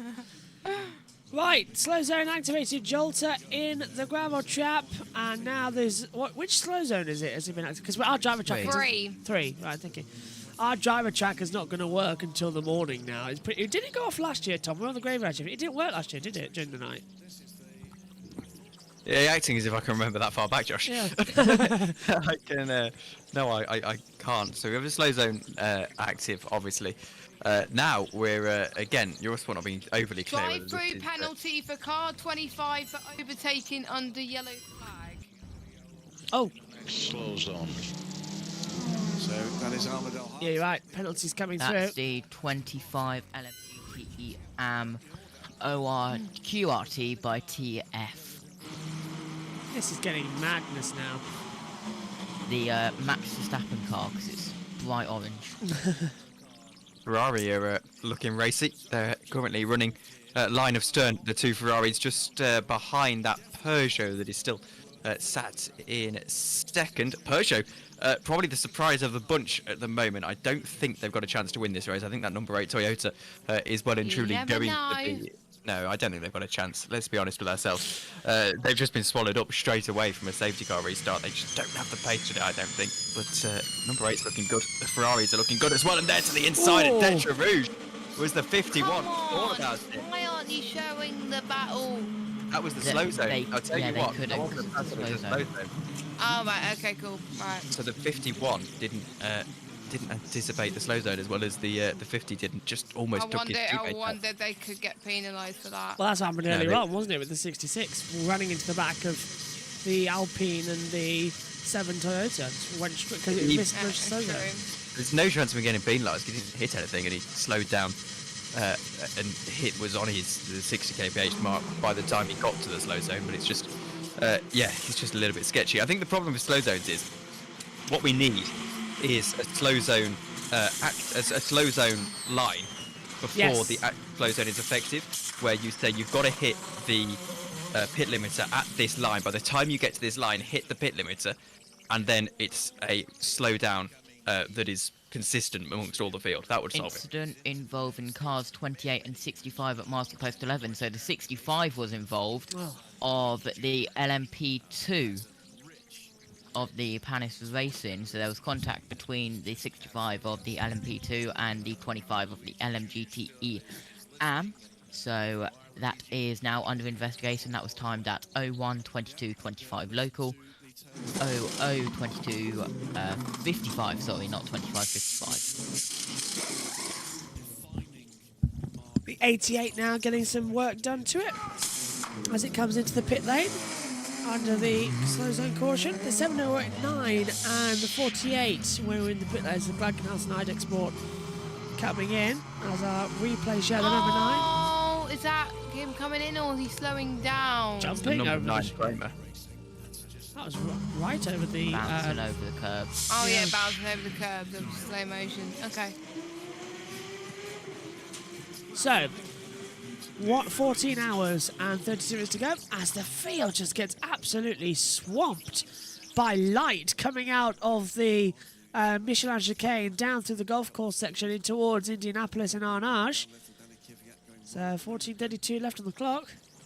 I think it's difficult to appreciate just how dark it is down there. Yeah. Imagine walking into a car park in a forest in the middle of the night without any lights. Without any lights. Yeah, apart from the ones that are on your car, you can't. Imagine there are no cars, you can't see anything. It's the sort of thing where you have to get your phone torch out to just see anything. That is just how dark it is down the Mulsanne Strait. And also, you need to appreciate just how powerful these headlights are. I know it's something we say every year, but these headlights would probably blind you if you looked at them for too long in real life. Yeah. So it's why we've turned the main lights off in the commentary box, just so I can have the full immersion effect as well. We wanted to get as close to it as possible this year, so we worked on how to get the lighting looking good, and that was supposed to be on the main channel, but yeah, it's actually different now, isn't it? Pecco was my pick a winner for the MotoGP Sprint. Oh, you got that one right then. That's on the main I thought we weren't channel. talking about MotoGP anymore. I thought that was taboo. Still had to do it though. That's unfortunate. I thought it was the taboo word. That's Dorna too. Oh. So annoying. Although, as Tom says, if I win this, then that's perfect. Win what? The pick a winner? No, I mean the case. Oh yeah. Oh. Ed gave me a bit of flack for that. He was like, "You're just stating the obvious." I was like, "No, it's not that obvious." Yeah. It's like a big thing. You know, I've always held the opinion, to be honest with you, that it's like, well, you know, it's fine, and you've got a pretty staunch defence against it, but really, with the way lawyers are, you know, they could put a stop to it if they wanted to. But no, if you win this MotoGP case, then so away you go. Yeah, 15 seconds until slow procedure in zone 3 will end. Okay, so we're going to go green again. Yeah. Fingers crossed, eh? Basically, all we have to do is not hear from them in 10 days, and we're fine. 2, 1. Slow procedure in zone 3 ended. We are green. Oh, guess you take the same time to go for an ad break. It's just, you can't believe it, can you? I've been quite enjoying being on WEC on Discovery Plus all day. Have you seen the incident under investigation, Josh? Day? Yeah, we did that. When did it come out? 5 minutes ago we did that. Oh, Okay, wow. cool. Just a long time ago. Mine's updating every now and then. It's having a bit of a paddy. Yeah, mine takes a while. Do you know, I'm starting to feel it. We've now got officially 12 retirements and 2 more that are in the pits for quite a lengthy amount of time. Josh, with that Toyota having retired, Graph Racing 20 still in the pits. Into Europol 32 is not moving anywhere anytime soon, so we'll wait to basically get the word when they both officially retire, if indeed that is the case. But they've been they both came in on lap 98, so essentially they're 20 laps down or so now, which I don't think bodes well for either of them. Way out of it, as the number 5 Porsche Penske is coming to the pit lane, so they're still going to change over now. They're still going strong, aren't they? Porsche were one of my pickle winners. I was going to say I was looking really forward to it, and then they go out. One of them go out, and then the Toyota go out. I was like, some really unusual pickle winners coming in this one. We're changing over. Yes. What's happened to Tom? Well, I turned my light off for the immersion. I'm now looking where my lamp is. I don't know where it is in this new setup. I've Give me a got moment. something to show you. Oh, no, wow. That's the wrong one. I was meant to show one with the dark. Oh, hang on. Oh, well, we've had to turn the. There we go.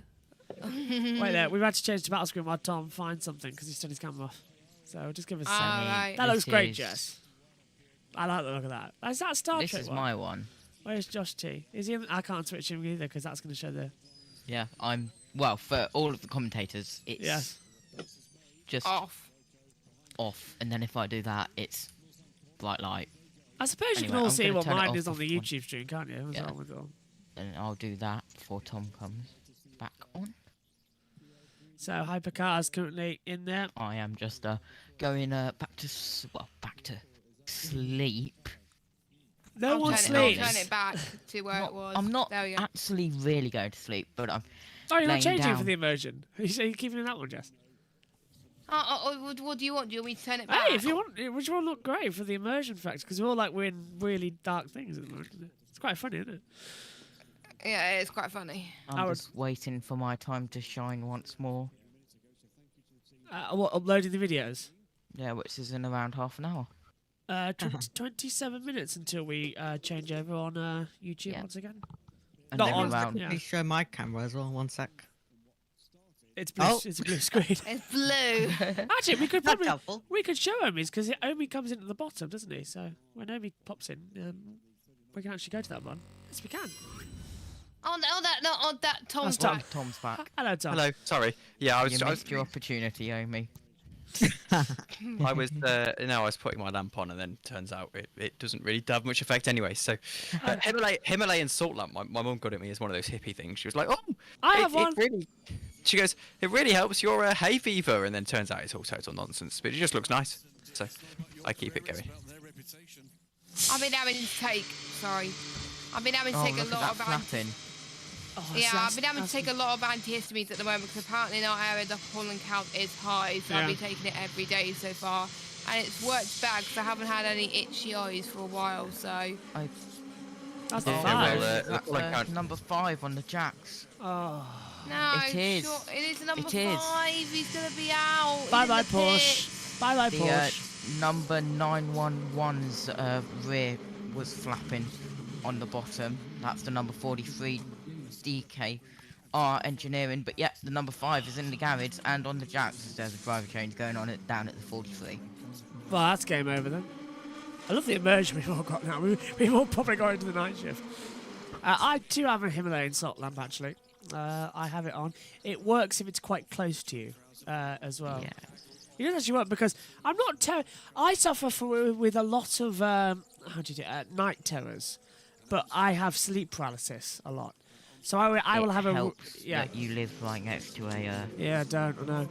I'm not. I'm closer now than ever, as well.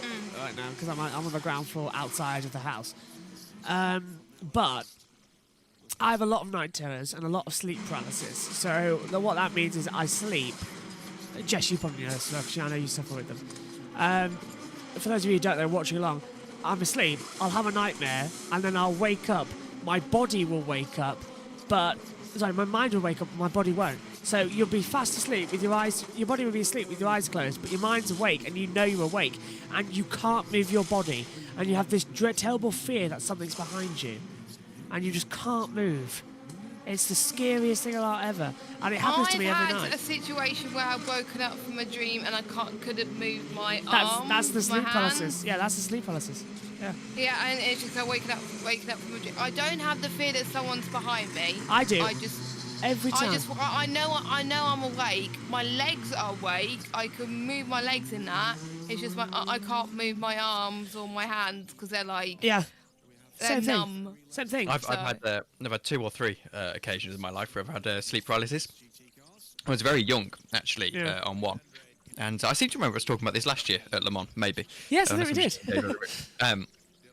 A zombie shook me awake, and that was not pleasant. Yeah, that's not good. I was only about 7, and I just got this. I woke up and I couldn't really move, if I remember correctly. I might have been able to move. It was either sleep paralysis or a dream where I was in my room. But yeah, I suddenly felt, there's a presence of this like zombie thing in my room, and then next thing I know, I'm being shook awake by this. Yeah. That wasn't pleasant. And then about 8 months ago, maybe. I was dreaming and I thought, oh no, there's actually, hang on, let me put the pin in that because I had a really scary experience the other day. Oh no. I had a couple. I've had a couple of times now where I'm just gonna go lock the garage door. Wait there.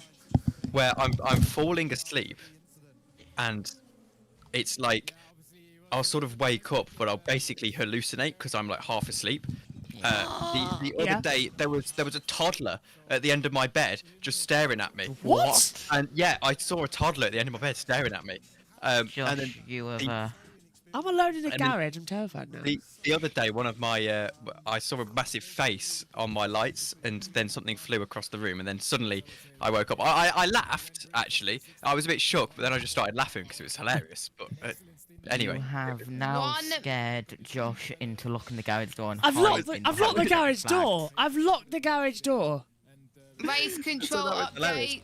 Yeah. Race control update. 1 minute stop and go penalty for car 35 for accelerating in a next slow and causing a collision at Marshall Point 5.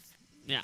Okay, well that's great. That's known as the S's. The S's, yes. And if I turn my light on, the number 35 is the LMP2 Alpine Elf team, one of those. Not surprised. entries. Anyway, I'm going to turn my light off and go back to sleep. Bye. Well, I'll tell you one thing. By the way, though, speaking of sleep, for the first time in a while, I was sleepwalking, and I was going into the hallway, and then I woke up. And my mum was like, "What are you doing?" I got to go and downstairs. I'll be back in a sec to get something, and I didn't know what. And then I came down, and I was like, "What was I getting again?" And then my mum directed me right back to the yellow flag at Marshall Point 31. Oh, big one, 63. Prema. Oh, it's right in the firing line. They've got to be alert on that one. Double yellow. It's Danny Kvyat. No. goodness me, these lot have... Driver change for Seb. You can undo your drinks bottle. He's hit that wall, look. What's happened Oh, the here rear is- wings failed. It's a complete suspension failure way before he's actually turned into the Porsche curves. What on earth? Are you sure? Are you sure? At the Porsche curves, you can quite easily hit that outside wall. I'll have to see a replay. I'm not too sure whether the suspension's failed or whether he's hit safety the car. wall. That's They've a got to fast slow part. down. They've got to slow down. Hopefully. Where's the safety It's got to car? be a slow zone. There shouldn't be a safety car for this. It should just be a slow zone. Laps I'd time imagine. deleted for Felipe Albuquerque and Andre Negredo. Car 22 and car 35. Have they thrown a slow zone yet? Because they're going to go through there at No, full speed. they haven't. And that's blind. Prepare for full course yellow. Wow. In about 1 minute-ish of, actually no, 30 seconds. That's a bit late. Call it now. Yeah, 30 seconds from now. I've had a They've look got at to it. give plenty of notice because the teams have to alert their drivers. I had a look at it, Tom. I don't know. It's just like he's coming to the shot, and it's just like always backwards. Yeah, I'm I'll not. do the countdown in a minute. I'm not necessarily doubting what you're saying, Josh. I'm just not too sure. It could be one or the other. Yeah. 2. Oh, leader's in. 1. Full course yellow. Full course yellow. Leader's in. Leader is in. So let's see where this is going to go as we go to full course yellow. It's a perfect opportunity for them to come in. Peugeot take the lead, but full course yellow comes at the right time as well for the Toyotas. Like insanely good go. time. Right, game on then. More yellow flags. Yeah. That's a huge accident though, and that's definitely out of the race with the rear suspension failure. So Danny Kvyat's car's out, and it was the 63, wasn't it? I think so. Yeah, yes, Prema 63 Racing. confirm. Well, we can cross that off because it's not going to go back in the race with the rear suspension off. He can't get to back to the pit lane under its own speed, so the 63 is out of the race. Rear suspension's failed, everything gone. It's like, well, not failed, it's like it's broken in half, the rear suspension. It can't get back to the pit lane under its own speed. Go. It is back in the race. What's happening to our tower? Are we back? Yeah, our timing tower's trying to resync itself, and it's going confusing. Yeah, you know, Josh. Now watch the replay again, and you might be correct. Yeah. I don't know, because it looks like there's been a lot of load as he's turned into the curb. So there's a curb on the middle of the corner, and might have gone there. I don't know whether he's hit the wall, bounced back, tried to save it, and then gone back into the wall. You'd have to see his on board to see what's happened. He's officially out of the race, by the way, because he's moved more than 10 feet away from the car. So he's out. They tether them to the car, don't they? So that they I can't didn't move. know that was a rule. Yeah, It more is, than 10 yeah. feet. It's to stop you basically parking car up in the garage. Here we go. Having. Oh, he spun it! He spun it! Oh, he's gone to grass. Yeah, he spun it and hit the wall backwards. So he's lost, as you said, the grass. I think what might have happened there is, I think that might have been a case of he's hit the wall on the outside of the Porsche curves, Tried to hit the flick rear, it.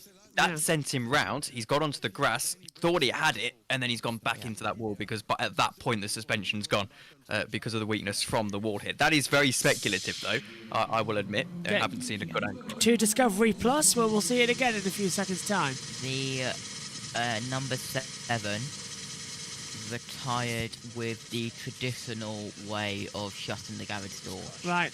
By the way. Right, here it is again, looked up. Yeah, he's lost the rear and he's hit the wall backwards. Yeah, well, my Discovery Plus is just catching up for a moment, so you'll have to give me a second. Well, I think, gentlemen, that is any hope of a meaningful result for Prema Racing done. Okay, yeah, I'll agree there.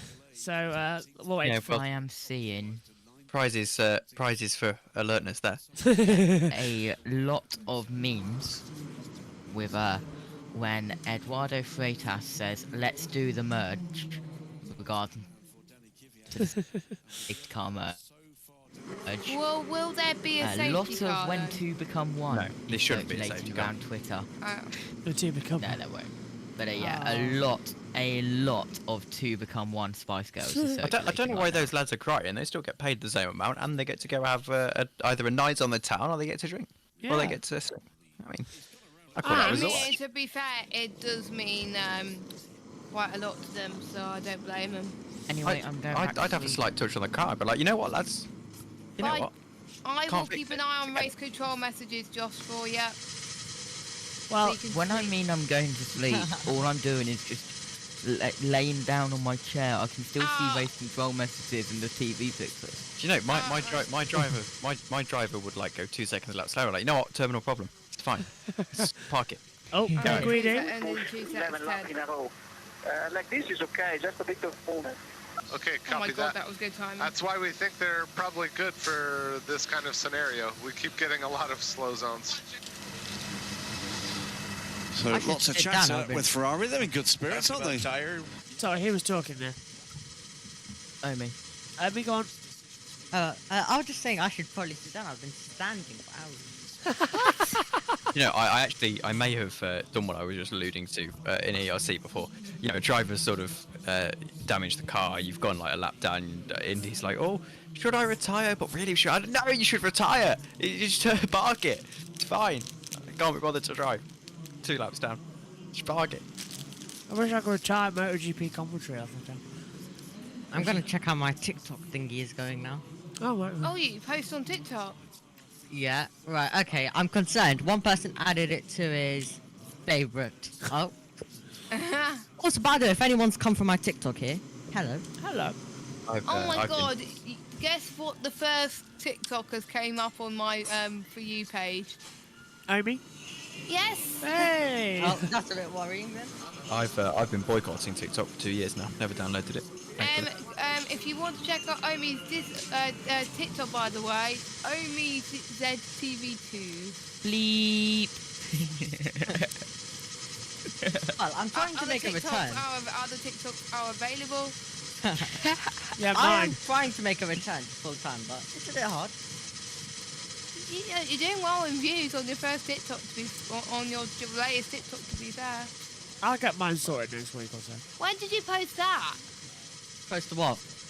Your latest TikTok. That was today, earlier on. What time?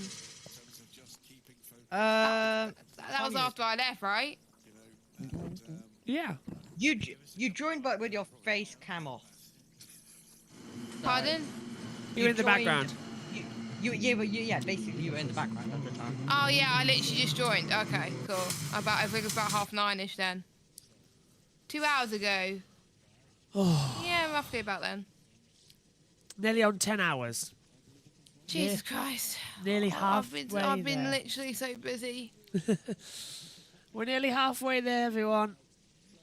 Living on a prayer. Yeah.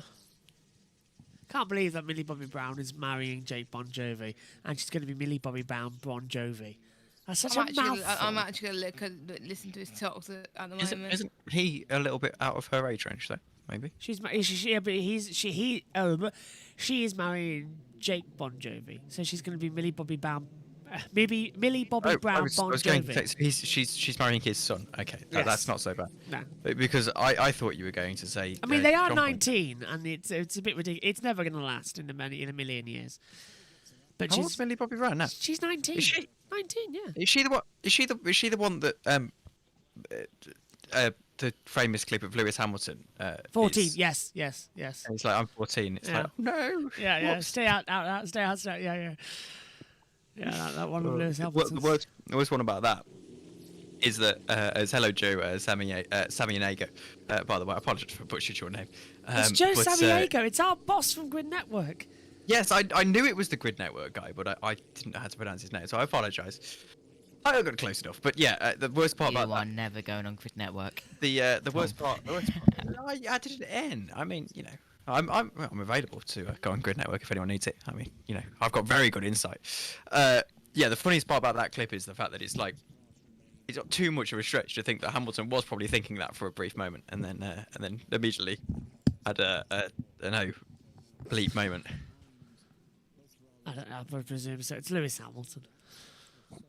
I mean, do you know? On this conversation, just one thing. The strangest thing I've ever heard from Lewis Hamilton. Right, this will make everyone laugh. This is funny. This was after he won his first title in 2008, and you know he was dating Nicole Scherzinger. That's the one. Scherzinger. Yeah. I can't pronounce her name. That Nicole woman. Yeah, she always seemed to come back every time he got started winning again, didn't he? For a few years. Yeah, I wonder why. Yeah, so she came back, and she was in 2008. She was from the Pussycat Dolls, wasn't she, as well? And there was a direct quote from her in the Daily Mail. Says is that he's gonna get it tonight after he won the title. And then the next headline was, Lewis continued to party with his mechanics all day long. And then there's a Jeremy Clarkson tweet saying, if you're dating a pussycat doll, here's a tip for you, Lewis, go to bed and have it. I was like, for God's sake, it's the stupidest thing ever. But Lewis is just like, Lewis is sort of a driver and a racer that sort of always puts the team first. He never thinks of himself as much, does he? I'm going to get all the Lewis Team LH on this one now, aren't I? But Lewis never actually thinks of himself. He always thinks of the others. Views up. Yeah, well, that's true. Yeah, but Lewis always thinks of it. Thing about Lewis Hamilton wow, Josh. Well, it's JB Motorsports 2. I don't have to be a thingy, do I? But don't forget, we are uploading it onto the JB Motorsports channel soon. Oh, that's true. Yeah. I'm tired and I've had a bad day, so I'm starting to say things I don't mean. I'm going to have a Coca bottle, Harry, but yeah. Go. Joe Samigo is saying hello. How you all doing? Joe. Hello, Joe. When are you joining, Joe? More than welcome. Joe. 10 to 14. Oh, nearly actually. Joe, nearly here. Radio Muller. If we have a long pull Cristiello now and stuff, bringing the tires back in, and with how edgy and unpredictable it is, it's not great, but I will do my best. The other thing to consider, Nico, is that there might be some rain coming in about 20, 25, 30 minutes. Rain again? Okay. So this is also why we would rather not change tires. I saw some on the radar. I saw a report and it said it was moving towards the circuit, so I wouldn't be surprised. Why is it? Number 50 in the pits. Number 50 in the pits. Long fuel as well, so Ferrari thinking to go long. Yeah. That's a good idea, actually. That is not a bad. I've got to go to work in 9 minutes. Hey, where? Wait, what? Oh, yeah, sorry, he's got all loads of videos, yeah. Me too. Oh, hello! They're putting the 50 in the garage. Now, No! What are they doing? Pads? Do you reckon brake pads? Swap? They're not. Not a pad change. Oh, 311's round! Oh, 311 is so close to being collected. My word, not a great day for them already, has it? Where is that? That is number. That's the last corner. 1-1. That's the last corner. Yeah. Wow, Rakudamon. On the full course yellow. I've done that a couple of times on the sim. I'm afraid to say. Lap time deleted for car 33 at 1:39. Hello, Joe. Joe Samega says so many cautions, 10 to 14. Pretty soon, if you want to have a break. If anything, 10 to 14. What's that mean? Hours 10 to 14. Oh, right, okay. If anything, it might relieve you, Jess. You can get to bed. I was gonna go in about 9 minutes anyway. I might stay in the pits for a bit, but Joe can go on camera. That's no worries. That's what. Because we're on hour 10 now, aren't we? Yes. You're about to enter hour 10. Yeah, 1 hour 9 at the moment. Oh. I'm here till 6 a.m. or until I just pass out. Same here. I thought we were on hour 10 now, no? 9. And Omi is in the pit until he's tired. Well, actually, I've decided I'm just staying up. I'm just staying up right till the 8. I am so confused. Right. Listen, Amy, I know this is your first Le Mans. I've done this a fair few times now. Not just through Le Mans, through Daytona, through Dubai, through the various 24-hour races around the world. You will fold at some point. Because everyone does. I haven't. Like, you have a certain hour where you just can't keep your eyes open. 2 I have a a.m. bed right next to me, so... 2 a.m. What time did you get up, Amy? What time do you get up? 8:40. Yeah, it's over. It's not going to happen. So I got up at 2 p.m. in preparation for this race, and I'm tired already. I was up at 8 a.m. So about 3-4 in the morning, or maybe even later than that, your eyes will start to struggle. Trust me. I survived in Australia. Let's see if I can survive here. I've been through multiple 24 hours where I stayed up for that long, and it's usually about that. I was up 6 at a.m. 4, 3, 2, 1. Green flag. Okay God, then. driving the ERC for a moment then. Okay, so we're back to racing. I wonder if Josh should help with race control then. ERC. This is really. I am so confused. Right. Okay. Full course yellow under investigation. Oh dear. Okay, so Josh, we've done our. No. Oh wait, this is our 10. He's right. Yeah. Yeah. I'm just following the spreadsheet. 1 to 2, 3 to 4, 5 to 6, 7 to 8. This is 9 to 10. Yeah, this is 9 to 10. Yeah. I was like, is the spreadsheet right? Or 9 to hour 10. Yes, 9 hours 9 and 10. Hours 9 to 10. No. And then it'll be hours. So hour 10 starting in a minute, because then it'll be hour 10 to 11. No, hours 11 starting in 6 minutes. Hour 9 was completed at 54 minutes ago. This is the hour 10. So, because we just uploaded, we're gonna just uploaded 7 and 8. That this is gonna be hours 9 and 10. Yeah. Yeah. Okay, fair enough. I see. Yeah. And then it will be 11 and. Who has just joined the hours. Not me. So hours 9 whoever and 10. did. Not hours 9 to 10. Yes. Cap. Yes. Anonymous 9 cap. Just to let you know, I was up at 8 a.m. and I usually start getting thingy at 2 a.m. If we can make it past 2 a.m. I see anonymous camel on the spreadsheet. I see anonymous wolf. Also, that's me. Also, by the way, I will be dipping for an hour, but I will be covering MotoGP. Yeah. So I'm not actually disappearing anywhere. I'm long gone by then. So. Yeah. I'm long gone then too. Yeah. So I'm I've got to have food. I'm not sleeping or anything. If anyone's watching, I will be covering MotoGP on Twitch. I think it's me and Megan someone else, and it'll be whoever's Josh, Megan, and Omi, and maybe Ed. I don't know. Well, we're really low on that one. Like, we're really struggling. Everyone How else is are we busy. going to do the upload in 2 hours when you're gone? We're going to upload earlier and upload later. Awesome. Anyway. I've got the plan. I know the plan. So we're going to when I leave, I'll stop and send it to you. Following your plan. Yes. Okay. I've got a slight update on the Kvyat car that crashed down. Go on. I've been analysing the footage frame by frame, and there's a cloud of dust on the left-hand side of frame at the start, and by the time the camera cuts to him, he's already lost his wheel. So it wasn't a case of something failing. I don't believe. He's hit it completely on. Yeah, you're right. I think he's hit something on the right-hand side, and then it's done what I've said, where he's gone, because that's just how the angle will work out, I believe. Oh, according to the spreadsheet, by the way, Simfall's meant to join at 1 a.m. Oh, okay. According to the spreadsheet, at least. Joe, check Twitter DMs if you're still around. Okay, so the 51 Jesus, for the our night return. shift's going to be busy. It's busier than the day shift. Get Josh to add you to the commentators group. He's already there, isn't he? No. So yeah, Joe's from. Oh no, Joe's meant to be here now. Soon. He was meant to be here for midnight. We're working on it, Jess. Oh right, okay. So I'm guessing they're switching around. We'll do it in 3 minutes. What's that? That's the 51 in. So both Ferraris coming in. It's been that time of day. It won't be that long before the Peugeot and the number 94 and number 2 come in, I think. 10% energy. Yeah. Well, 19, sorry. 19 and 17. Your bit rate is wonderful at this time of night, Josh. It's not mine. It's Josh T's. It's Josh T's. I didn't specify which Josh. Oh, right.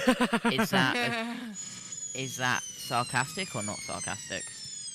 It was sarcastic, but. To be fair, we can check. We can try mine soon. No, it's not. It's readable. It was just that it's because of how the colours. If it's not broke, don't fix it. It's not broke enough. It's about as good as we're gonna get it. I can't. How do I add Joe to the chat? Give Joe's them the not role. in the Discord yet. Yeah, you need to invite him to Discord. Then give him the comms role. I have. He was in here last year. So what happened?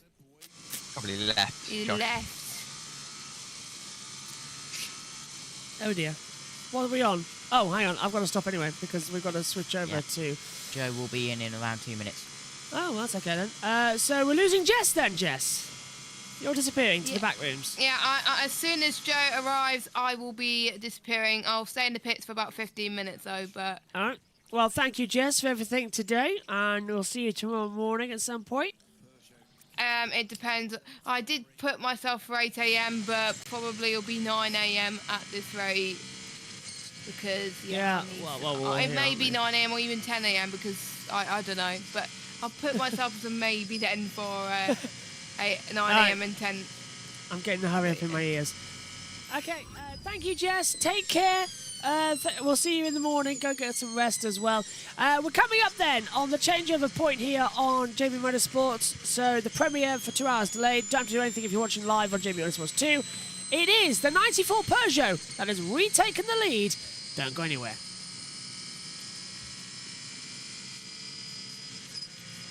And you're back with us on the JB Motorsports delay on the main channel. We are live on the JB Motorsports 2 YouTube channel, and at the moment it's the 94 Peugeot that is leading the way from the 2 Cadillac. We've just had the first round of pit stops in the night shifts past the midnight run, so it's the number 8 Toyota come in, 51 Ferrari, 3 Cadillac as well in the running order as well. A nice topsy-turvy grid is launching its way in. We have 14 hours to go. We are 10 hours elapsed in this incredible race. Tom Dillon's alongside me in the commentary box as well in the pits. It's Josh and Omi with Jess still in the pits. I'm waiting for Joe. Yes, so as soon as Joe goes, I will turn my camera off. So you got me for a bit until Joe gets here. Absolutely, and so we'll get all that sorted as well. We're about to go though for our hourly update, I believe, unless they've stopped that during the night. No, wait. This is the hourly update. Chaos! Cars go bang there, cars go bang here, cars go fly, everything's gone crazy. There's your hourly update. It's actually what's been happening. Here is the hourly update though. And they've got they've gone to an ad break on their own hourly update. They have gone to ad break. I shouldn't have shouted because my parents were asleep. Oops. Oh, that's a good point. I don't believe that. Their own hourly update on their own channel, their own show, and they've gone to an update. Here it is again, though. Available, thank you very much, to Discovery Plus. Actually, both... Yeah, welcome back, Guy. Hello. Actually, both Buemi and Collardo both are fresh in the car. Yeah, that's right. So...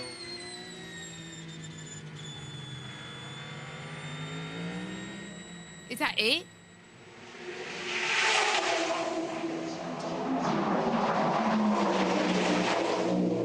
So it's 2 a.m. and the story of the last hour really is how close it is in hypercar. We've had 3 cars in the lead, Peugeot, Toyota, then Ferrari. Peugeot have retaken the lead due to the Ferrari coming into the pits. We've had a driver change for the 51 car to James Collardo from WEC. But there are mixed fortunes at Ferrari because we also have the car 50 in. Fuoco was driving and there's been a water leak. So that car is now being repaired. We haven't had an update. We asked for some advice from the PR but didn't get anywhere, so we don't know how long that's going to be. There's been drama in P2 as well. Danny Kvyat in the 63 Prema car had a big crash over at the Porsche Curves and the car is retired. So I think the thing that's fascinating to us is how close it is, because you think you know what order the cars are in and then they come in for a pit stop and they drop way down the order due to these safety car that we're having so frequently in this race, which just keeps on giving us incident. So that's it for the hour. So much going on. Let's see what happens in the next hour. So it's a water leak for the 50 Ferrari, of course. Oh, wow. So that's why they went into the pits then. I am back. Hello, Emmy. We were wondering, weren't we, why they went in? 24 hours for... Yeah, we were wondering why they went into pit lane, to be fair. Now we know. Josh T, you are about to be required for your services once more because the stream's coming on. What time's the crossover for the next one? Do we know? Has it already happened? Josh, you are required in comms chat. Right. Joe having issues. He'll be here in a... Yeah, Joe said you'll be here in a minute, yeah. I see. No worries. I will let you know when Joe is in the service seat and give him the roll. Oh, I know. What's happening with Joe? He's having problems. Says, hello, I got the feed from Motor Trend. 13.56 hours to go. Joe doesn't need the feed. He's got ours.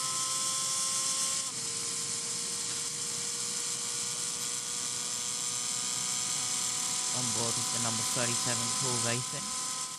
It's a loud car, isn't it, with the radio? Target now is 6:30. We need to save fuel to gain 1 lap. We are expecting some rain, so we need to go long, please, mate.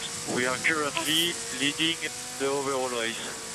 I thought we heard that radio before. Really loud, isn't it, that car? Like, super loud. It is. So, probably got something to do with where they've, well, I mean, to be honest with you, the way the world feed has been, probably just them turning it up too loud. You know, the sooner Eurosport get off of WEC rights, the better. I know they've had it for years, but they're... What would you want to see replace it, though? Sky Sports, I don't even care that I have to pay. Wait. Josh, you are required in the Discord. Which one? Welcome to roll, to give the roll to Joe. Okay, let me rephrase. I don't want WEC to go behind a paywall. Although technically it is already behind a paywall because of Discovery Plus. I just want higher quality broadcasting because it is pathetic. You know, I mean, I clicked Watch Live the other day on the Discovery Plus and it took me to the qualifying. And it only took me until the green flag had gone that I realised it wasn't actually the session I was after. And then, you know, there was stuff like, for one of the qualifying sessions, I had no commentary for half of the session. I had to sync up with Radio Le Mans. And then, you know, even today, they're not handing down to their pit reports. They're just sort of fading it out, and they're going to rubbish marketing videos halfway through the race, and you know, missing important stuff. It really is frustrating. It is a bit frustrating, to be honest. Have you got it, Josh? I can't even get him. It's really annoying. Shall I ping you? He's in race control audio. No, he's not. Oh no, he's not. Oh. Joe, if you're watching, go to a random chat or drag you in. No, you have to go to race control audio. We can't drag in from voice chat. Oh, right, yeah, go to race control audio, we'll drag you in. I've added him as a commentator, haven't I? There we go, okay. Now you can join Comms Box 1. Yeah. Where is he? Where is he? He's not here yet. Okay. Oh, well, I need to change my There we laptop. go. Right, I'm going to be in the pits for a bit and then head off. So I'm going to love you and leave you and okay. swap cameras, and then Joe could go on camera if he unmutes his mic. Lovely. Well, thank you, Jess, for about 6 of the 10 hours so far. I've pretty much done 8 hours of commentary in one day today. Oh, you can hear me. That's weird. But yeah, thank you very much for having me. And, Pleasure as always, Jess. Take care. Enjoy the rest of your evening. Bye-bye. Bye-bye, Jess. Hello, Joe.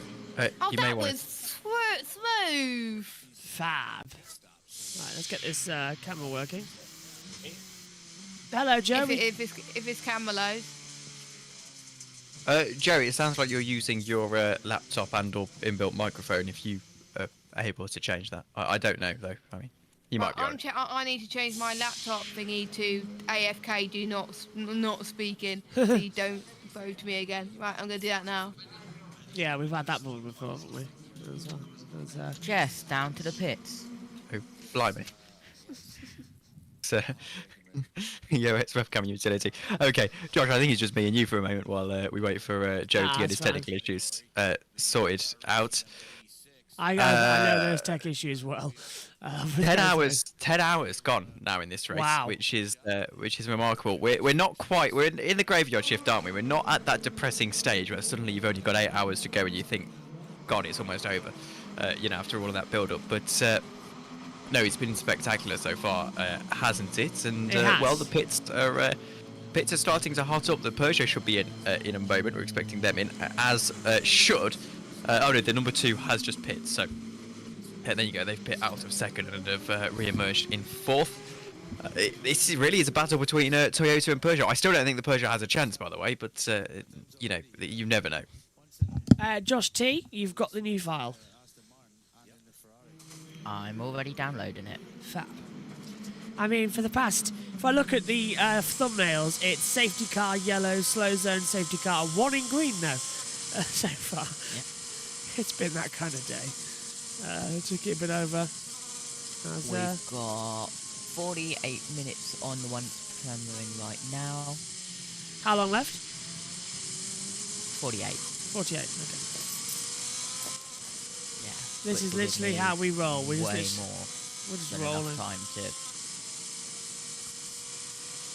Really, just rolling. By the way, deduction circle of... if Joe's having issues, maybe either Omi or Josh T can go on camera. Yeah. We've got it at the moment with our battle go cam. up to the box. Opposite. Are you right? Can Joe, can you hear us at least? I can hear you guys. Oh, hello, Joe. Hey, Joe. I was trying to figure out this camera thing, so... No worries. Well, wait, at least... hello. I'll leave you to it as well. Just saying hello to get into it. So the Ferrari then with the water cooler issue, that's the 50. So the pole sitter, unfortunately, has dropped back. So it's looking, Tom, that it's either going to be Peugeot, Toyota or Ferrari as the 51. It's going to be Toyota, isn't it? Just to it's going to be Toyota. And, you know, I don't want to be smuggle or anything, but almost like I told you so. I mean, you know, I said... to be fair, I wasn't on Thursday's broadcast, so I didn't say it on stream, but I did say it somewhere. And, you know, I just said Ferrari, people are hyping them up too much. You know, Toyota were always going to do their regular thing of, you know, take the lead straight away and then just run away with it. And in effect, barring safety cars, that is exactly what has happened here. Peugeot lead, and to be fair, they lead right now by 7 seconds, so that would suggest they haven't taken tyres at their last stop versus Toyota, who potentially has. But Toyota is still in control of this race. They've got the superior pace, and at the end of the day, that Peugeot is, well, you know, I'm not going to use the term, but it rhymes with hit box. That 50 Ferrari there now 4 laps down, as we see some more cars going straight on down at the Daytona chicane. It's a GT car, looks like a Porsche to me from this little angle. So 4 laps down already with a water cooler issue. I mean, Ferrari were desperate to win, and now it's not really going anywhere. But Peugeot, no. Toyota, yeah. Cadillac are way out of it. This is all just pretty much going crazy, isn't it, for their club? Oh, an advert! What a surprise! Wasn't there only just one about a few minutes ago as well? Oh, hello. I love how we complain about adverts like they haven't been happening every 15 minutes the last 3-4 years of Eurosport. I mean... Brilliant news! Guess what's working? Driver tracker! Hey, that's good news. I can have that on my on my pad whilst I go to sleep. I love how none of us we just completely blanked out. I thought it was going to be something like maybe... Oh, hi, Joe. We can see you now. Joe's on camera. I thought it would be something a little bit more... I thought it would have been something like a little bit more exciting, like live streaming was back on the main channel or something like that. No, it's back. And now we have... well, we had Adam on earlier, and we as well. Now we've got Grid Network anchor, owner, everybody's favourite. It's Joe Samaniego. Hello, Joe. Excited to be here. In an exciting 24 hours of Le Mans, and just still shocked with Toyota being out with just 1 car left. What a crazy race, and a lot of cautions. Something else, but it's going to be, I think, a lot of fun going into the night. Into the graveyard shift. We've done this before, haven't we, gentlemen, as well, coming into this one. And Joe, just getting your thoughts on this. I think we were just talking as well while we getting the webcam on. It's Toyotas, isn't it? It's number 8 Toyota, once again going for it. It's been a good, exciting first half of the race. Now it looks like it's going to be predictable for the second half. Looks like it's going to be predictable, but unless something happens, like what we saw in the number 7 Toyota going out, it's still a very long race. Anything could happen. Correct me if I'm wrong, as I was coming in, there was some talk there might be some rain again? Yeah, rain in about 10 minutes, we reckon. 10 minutes, so we know with this race. Debris on track. And just right off everyone, so. Just to say ding, ding, ding on the Le Mans bingo there, Joe, with the It's a Long Race. I know you're new to the box, but I don't let the other guys get away with it. So, yeah. I do. Joe comes down every few times debris on here. track at Marshall Post 12, exit of Daytona on the right-hand side. More. Okay, Joe, one more thing as well. Now, what should have happened was I would have finished Le Mans, and then tomorrow I would have hopped on a plane and joined you in Portland, ready for next weekend's race. Is it next weekend's race or the weekend after? It's the weekend after, isn't it? Yeah. So next Monday I would have hopped on a flight and joined you over there in Portland, but thank you to money not being possible. So book me down for next year, please. And I don't care if you're not even a Formula E race there. Put me down for IndyCar or something like that. I want to get over there because the access you've got at Portland is fantastic. So how did you find it a week ago, 2 weeks nearly, when you were in NASCAR Xfinity Series? It was a really big thanks to Green Safe Reed. They essentially work with Portland International Raceway, which is owned by the city of Portland, and they put together events. They work with NASCAR, IndyCar to come over. But they take care of the media credentials. It's a little different with Formula E. It still has to go through the FIA, but with NASCAR, IndyCar, goes through them. They take care of everything. They set up the media center, interview access, so they'll send the emails. Hey, we got Full course yellow. Oh, wow. no. Where does this come from? Why is there full course yellow, 15 Josh? seconds. Debris on track, apparently. We'll see what has happened. Obviously, some of the camera operators go home at this time of night, so we've got limited coverage, unfortunately, around the racetrack. 3, I would suspect 2, it's the NASCAR. 1. It might be the NASCAR. Full course yellow. Number 1 is being displayed as slow on my timing screen. Number 24, I apologise, is being displayed as slow on my timing screen. Oh, hang on. That was the Toyota passing the Peugeot. And the Peugeot's come to us. It's been passed by the AF course under the full course yellow. No, that was a timing glitch. Oh, good. Peugeot's back. Okay. Yeah, the only car I can see on my timing screen that's being displayed as having had an issue is Mike Rockefeller's NASCAR. Yeah, you're right. 24's coming slow into Indianapolis, according to my screen. Oh, great. 74's come in as well. That is the Kessel Racing into the pit lane. So full course yellow out once again. Yeah, so I tell you what, though, the NASCAR looked fun as well. And I noticed Ben as well was with you once more out there. So that's becoming like a little yearly thing for you two to do as well. Getting the tracks like he was there a year ago. So how was the pre-show earlier on as well? That's the question, because I haven't seen the pre-show because we've been doing all this. It was good. We had Julia, myself from MotoGP recap the Italian Grand Prix sprint race. Oh, yes, of course. A lot of fun working with Julia, and of course she's back from Italy. Actually, she was there for the World Superbike. And then it was me for the NASCAR coverage for Sonoma this weekend. So very short show. Tomorrow should be pretty simple with the addition of the recap of what happened in this race, 24 Hours of Le Mans, and just go forward from there. But overall, good show, and just been a busy week for all of us at Grid Network, being all over the place. Yeah, we can't wait till we all regroup as well afterwards. And another thing as well is, sorry we're not on the main channel. Dorna, again, being Dorna. We'll hopefully have that back soon. But yeah, go on, Tom. I know he was saying something. 50's fallen behind the LMP2 leader of the Intior Pearl 34, which again I feel sorry for Alex Brundle, who should be racing that car this year, and for whatever reason isn't with that crew, and now they're winning Le Mans. I know Alex podium here at this race in 2019, if I'm not mistaken, and I think 2020 as well with United Autosports. And, well, you know, he's helped work with this project, and now they're winning the race, which is bittersweet, I suppose, for him. But yeah, the 50 has dropped behind them, but the 50 is more encouragingly getting ready to come back out of its pit box. They've got Antonio Frocco aboard that machine at the moment, and they are doing a full service of it before he goes back out. If any Race team... control. Yep. Full course yellow will end in 15 seconds.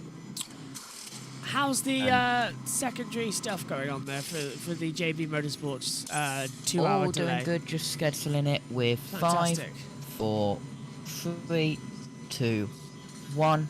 Full course yellow ended. Green flag, green flag. Brilliant. Thank you, Josh. Yeah, sorry, John. I thought you were going to say something there. No? I'm pretty much all done. It's exciting that, you know, we're going to be here and some more green flag racing going on again, because it's been just really surprising from the very start of this race. Full course safety car on lap 1, seeing some of the crashes, that one that took out the number 7, that was really surprising. I think that's a big talk of the race so far. We'll see what happens. It's just going to be one of those deals where for the drivers, they just got to be on top of it throughout the night, and especially as we've been talking a little earlier, rain coming. It's just going to be something else. One question. I know Formula 1, they'll have folks sometimes out of the track at points for when rain comes. NASCAR, you see spotters. Do these teams have somebody positioned elsewhere to try to look for those rain clouds coming? Not most of them, Joe. I don't know that for a fact, but I know earlier a lot of them were basically guessing from what they could see from the television pictures about the rain when that was happening at the Porsche curves. So based on that, I'm going to imply that no, they don't have people spotted around the track. I think I just think it would be a bit of a stretch. I'm sure they have the drivers reporting. I'm sure they monitor the television pictures if they can see them. But I think most of it is based around basically what they can see on the world feed and the weather radar. Race control, full course yellow, under investigation. Why is it always... That's the third one they've done. It's always an investigation. I think that might be just them making sure everything's okay. I think that might just be a thing. I don't know whether it necessarily means anything bad has happened. What we're looking at here, Porsche getting... That's the 85. Getting around the outside by the 911 Proton competition. And that is the Iron Dames being passed for position by the 911 Proton. Yeah, it's for second, isn't it? And that Iron Dames car has been pretty fast this year with Zara Bovey at the wheel, but it hasn't quite worked out for them, has it, throughout the course of the year so far? They've sort of been struggling to actually string the results together despite their pretty imperious battling with Ben Keating throughout most of the races. One thing I was going, Joe. I was just going to say, yeah, the 85 Iron Dames, they've been fast. Been a surprise for me considering they switched from Ferrari to Porsche this year, and now seeing what they're doing, it's just been really encouraging. They had to lead a little earlier with Michelle Gadding.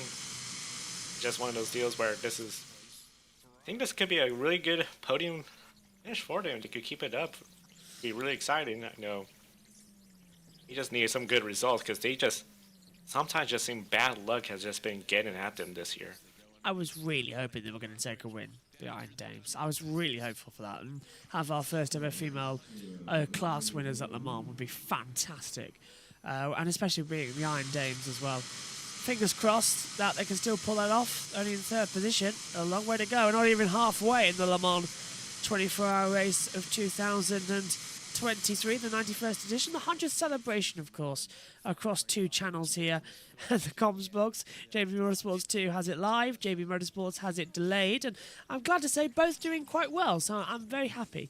After making the best of a bad situation. Just a reminder that our coverage of MotoGP this weekend is on Twitch exclusively live because they can't bully us there, and will be uploaded later on as well.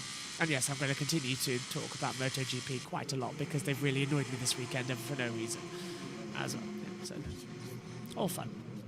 How much do you think I get away with it? The NASCAR, by the way, quickly, as we say goodbye to Omi.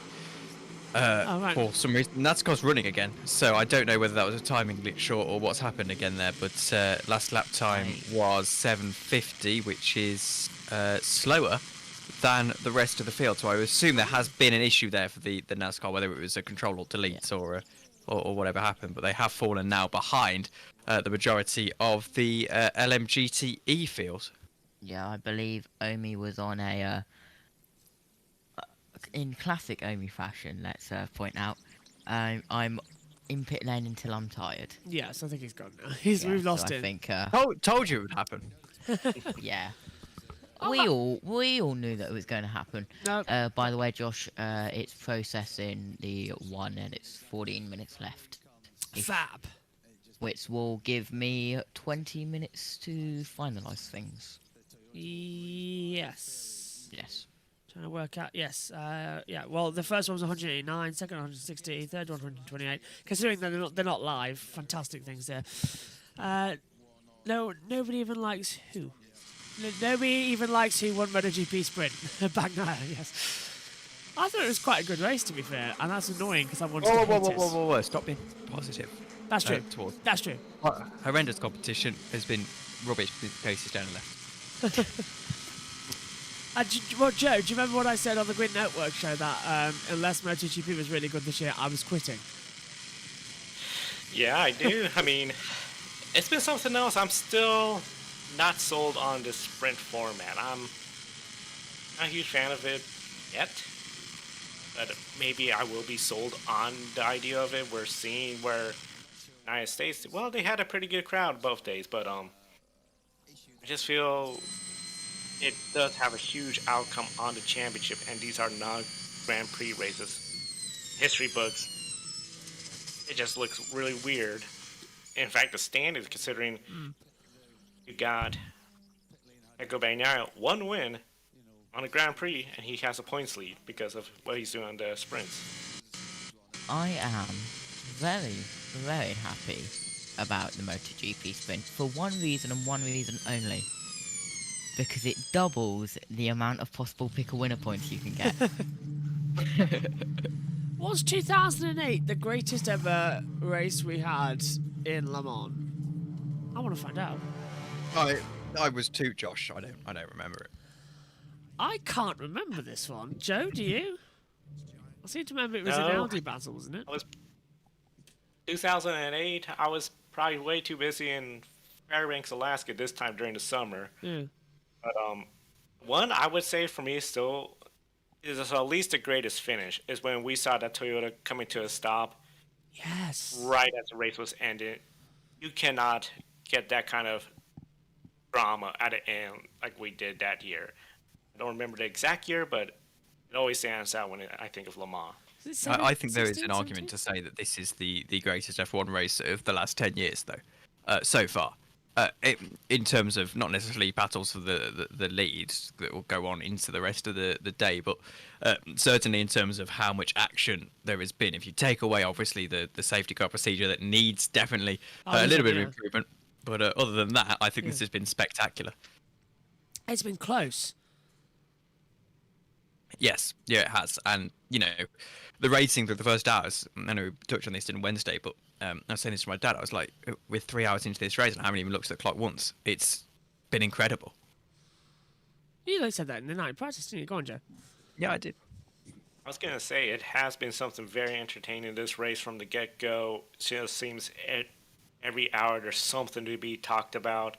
What I'm really curious about, too, because especially with NASCAR presence, we were hearing earlier how IMSA has been seeing an increase in crowds in their events this year with the new cars. Very curious to see if there's going to be a bigger increase in the United States of viewers here watching this race. And hopefully then it could be on a more mainstream channel. Granted, not everyone has MotoTrend, and I sort of like the idea that MotoTrend's going to have it. I would not want to see a particular, let's just say, Fox Sports Channel take it and then give us a bunch of commercials. But yeah, it's something where this race, I think, especially for first-time Americans watching it, you've had something every hour occur where it's keeping you engaged. And if you're really learning more about the strategies and everything about endurance races, this has been a really good first race. Well, to be fair as well, this is sort of... I've completely lost what I was going to say now. See, look, brain's flagging already. 12 hours in. I'm just getting distracted, actually. Good night, Jess, who's headed off as well. She said she's left a laptop in there as well. What's going on? 9 to 10. Thank you. Excellent. So, Josh T's being as well, getting everything ready on the other side. Yeah, well, fingers crossed. Why don't they have open cockpit cars anymore? It moved away from open cockpit cars permanently back in, 2013 from LMP2, and the faster generation cars just became fully closed cockpit. It was sort of half and half, really, wasn't it? And then everyone realised... Aerodynamics mainly. Yeah, they all worked out. It was better closed cockpit. And the open cockpit cars look stupid. They did. In my opinion. They look like the ones you race around in the very junior formula, don't they? Those little I thought they looked. I think these cars look mean and better. I think we've struck gold with the hypercars because of how the regulations are written. to allow all the cars to look fairly different. I Yeah. mean, we've got a good mix here of LMH and, we've got a nice mix here of hypercars versus LMDH cars, and they're all very different in characteristics. Whereas the LMP1 cars got to a point where they did actually, I mean, they looked different, but to the untrained eye, if you put a Toyota livery on an Audi, you maybe wouldn't have been able to see it. Timing screens are wrong. Something's wrong on our timing data, because the doing is showing that on our screens, Peugeot leads, Toyota second, Ferrari third, but on the battle computer we're seeing on the TV feed, Toyota lead, Peugeot second, Ferrari third. What's going on here? Well, who's in the lead? I think Peugeot, it sounds silly, but I think Peugeot might have a transistor issue. Yeah, who's leading this race? Yeah, it's Peugeot leading, surely. Can't be Toyota. They are. There's a battle for the lead. Yeah, between but no, Peugeot and Toyota. I think Peugeot have got a Toyota. transistor issue of some description. Not transistor, whatever it's called, transponder. There you go. My apologies. Yes, Transistor, completely different thing. I think you're 100% right there. This seems to be too much better than LMP1, but I don't like 8 seconds a lap, so yeah. Go on. They've been darting around the order quite a fair bit, haven't they, as well? Oh, I hate adverts so much. At least we've got Discovery Plus. But I'll also agree with that, Brad. Sorry, quickly, that I don't like their 8 seconds a lap slower. I totally agree. They are much better than LMP1 cars. I really, really like these cars. I think they are the golden generation that we've been promised.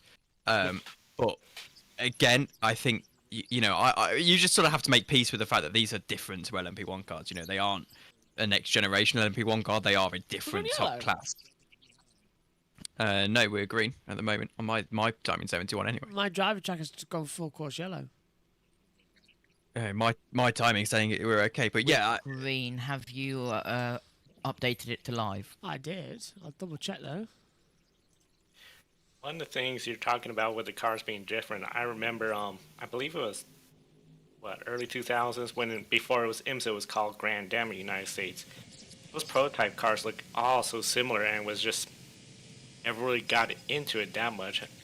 I think probably that's why by 2008 it was like, didn't really follow sports car racing. So seeing these different cars, all with the same, same rules essentially for the hypercar, but different ideas, different body styles, like the Peugeot with little to no wing. I think it gets a lot of the casual fans excited, because you just see something where everything looks the same.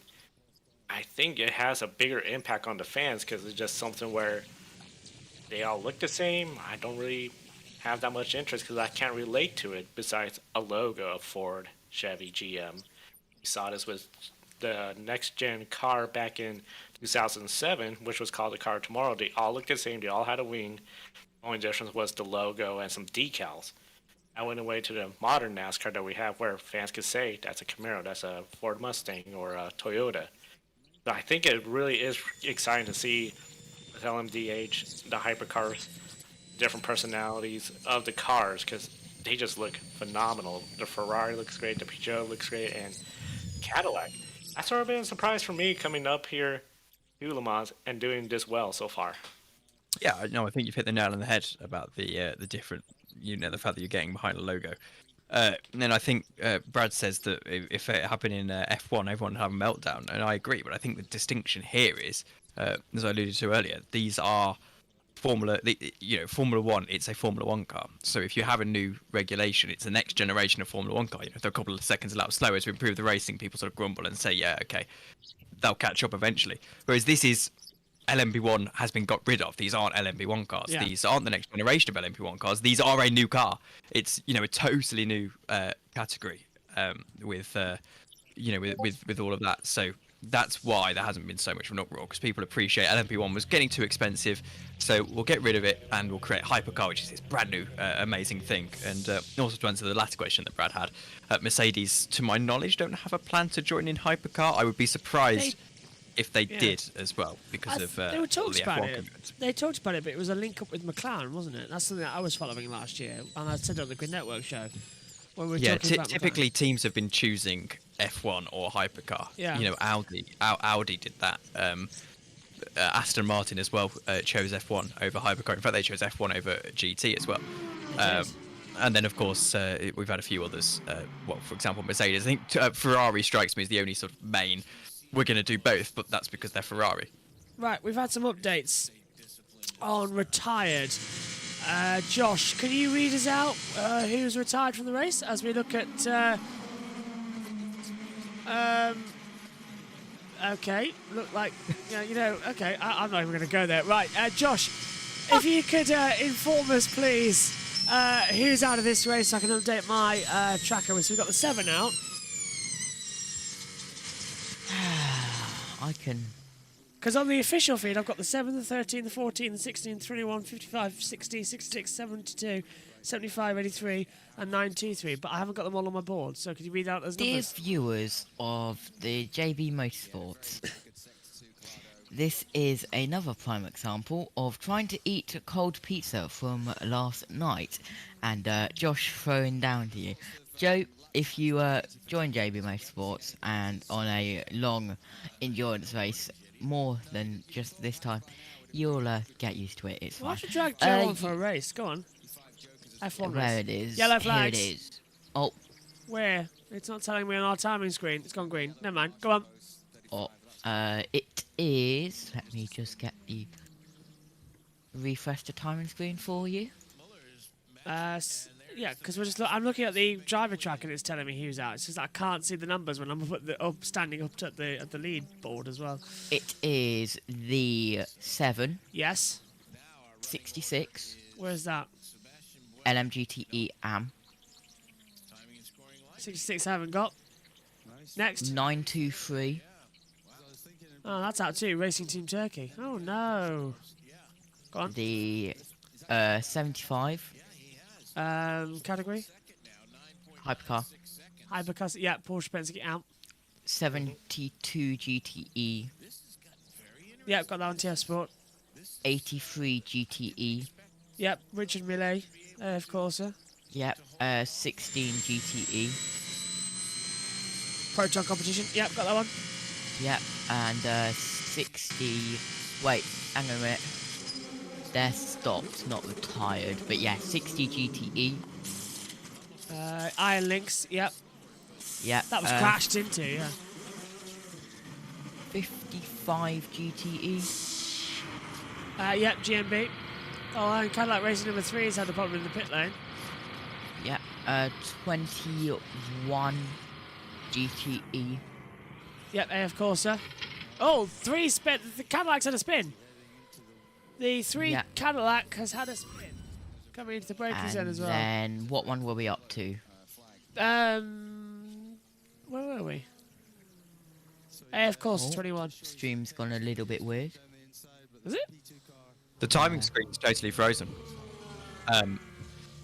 You know. Who's timing screen? Think of it. Have you changed the battle screen, Josh? I have gone to battle screen, yes. We're on lap 128 on the timing screen. It's lap 132. Oh. Yep. So the live timing has gone down completely. Oh, marvellous. So your order at the moment is number 8, leads from the 94. So it's Buemi, Müller, Collado, Lynn, Estra, Bourdais, De Resta. That's your top 7 anyway. That explains it then. Yeah, Toyota, Peugeot, Ferrari, Caddy, Porsche, and then Caddy again. Here is a... this is going to be for second place. In a hypercar, it's going to be James Collado going around the outside. He's a bit of a master of the night at Le Mans, and here he goes around the outside of the Peugeot. That should be a fairly simple move for him into Indianapolis. And in the end, that is exactly what it is. I say that, hasn't updated on the timing screen, so I'm not going mad, am I? I've just seen him overtake a Peugeot. I think everything's going wrong. Go on, Joe. I was going to say, it looked like he overtook him. Looked like he came up on some lap traffic as well, too, which helped. Oh, there you go. Possible. So, very good. Very good. It seems Collado in the Ferrari. Just seeing what he's been doing with that Ferrari car up there, first year. I was having my doubts, especially early on in the race when we saw the 2 Ferraris. So, really racing each other really hard. It's like, let's not go there. This is a 24-hour race. Guys. Have we discussed, by the way, Fabio Scherer at all in this race? Because he's got a very interesting story from earlier on. No, we haven't. Go on. He has broken his foot. One of the Corvettes drove over his foot in the pit lane and broke it, and he's still driving on. He said he prefers to win the race he prefers to win the race with a broken foot than to not race at all. So he's driving right now with a broken foot.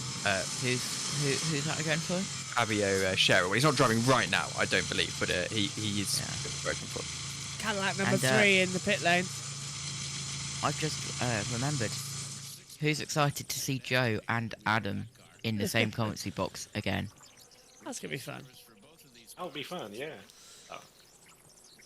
He is, by the way, with Inter Europol. He's done.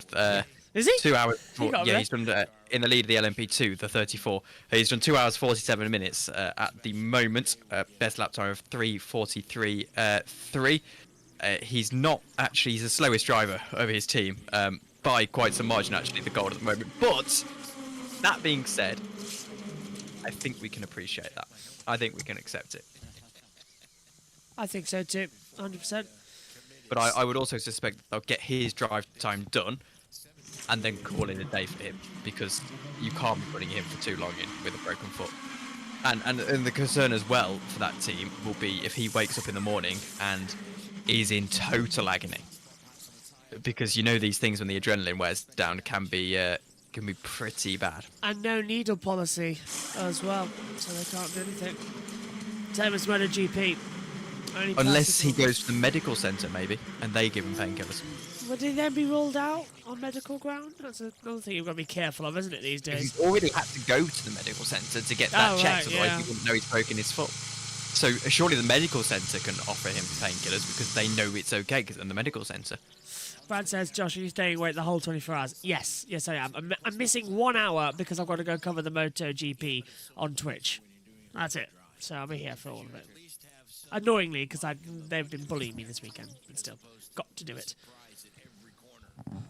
It's really great seeing Scott Dixon now back in the number 3 Cadillac. Of course, Scott Dixon, great career in IndyCar, has another good year going.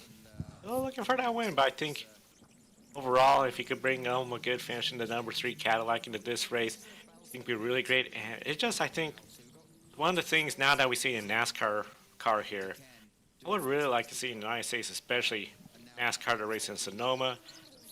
Let's have that weekend off so we can see some Cup Series drivers. We know they're getting better and better on the road courses. They got more road courses. Have them come out here due to the 24 Hours of Le Mans. I think it's just one of those races, especially NASCAR. They're making a huge deal of the Garage 56 effort this year.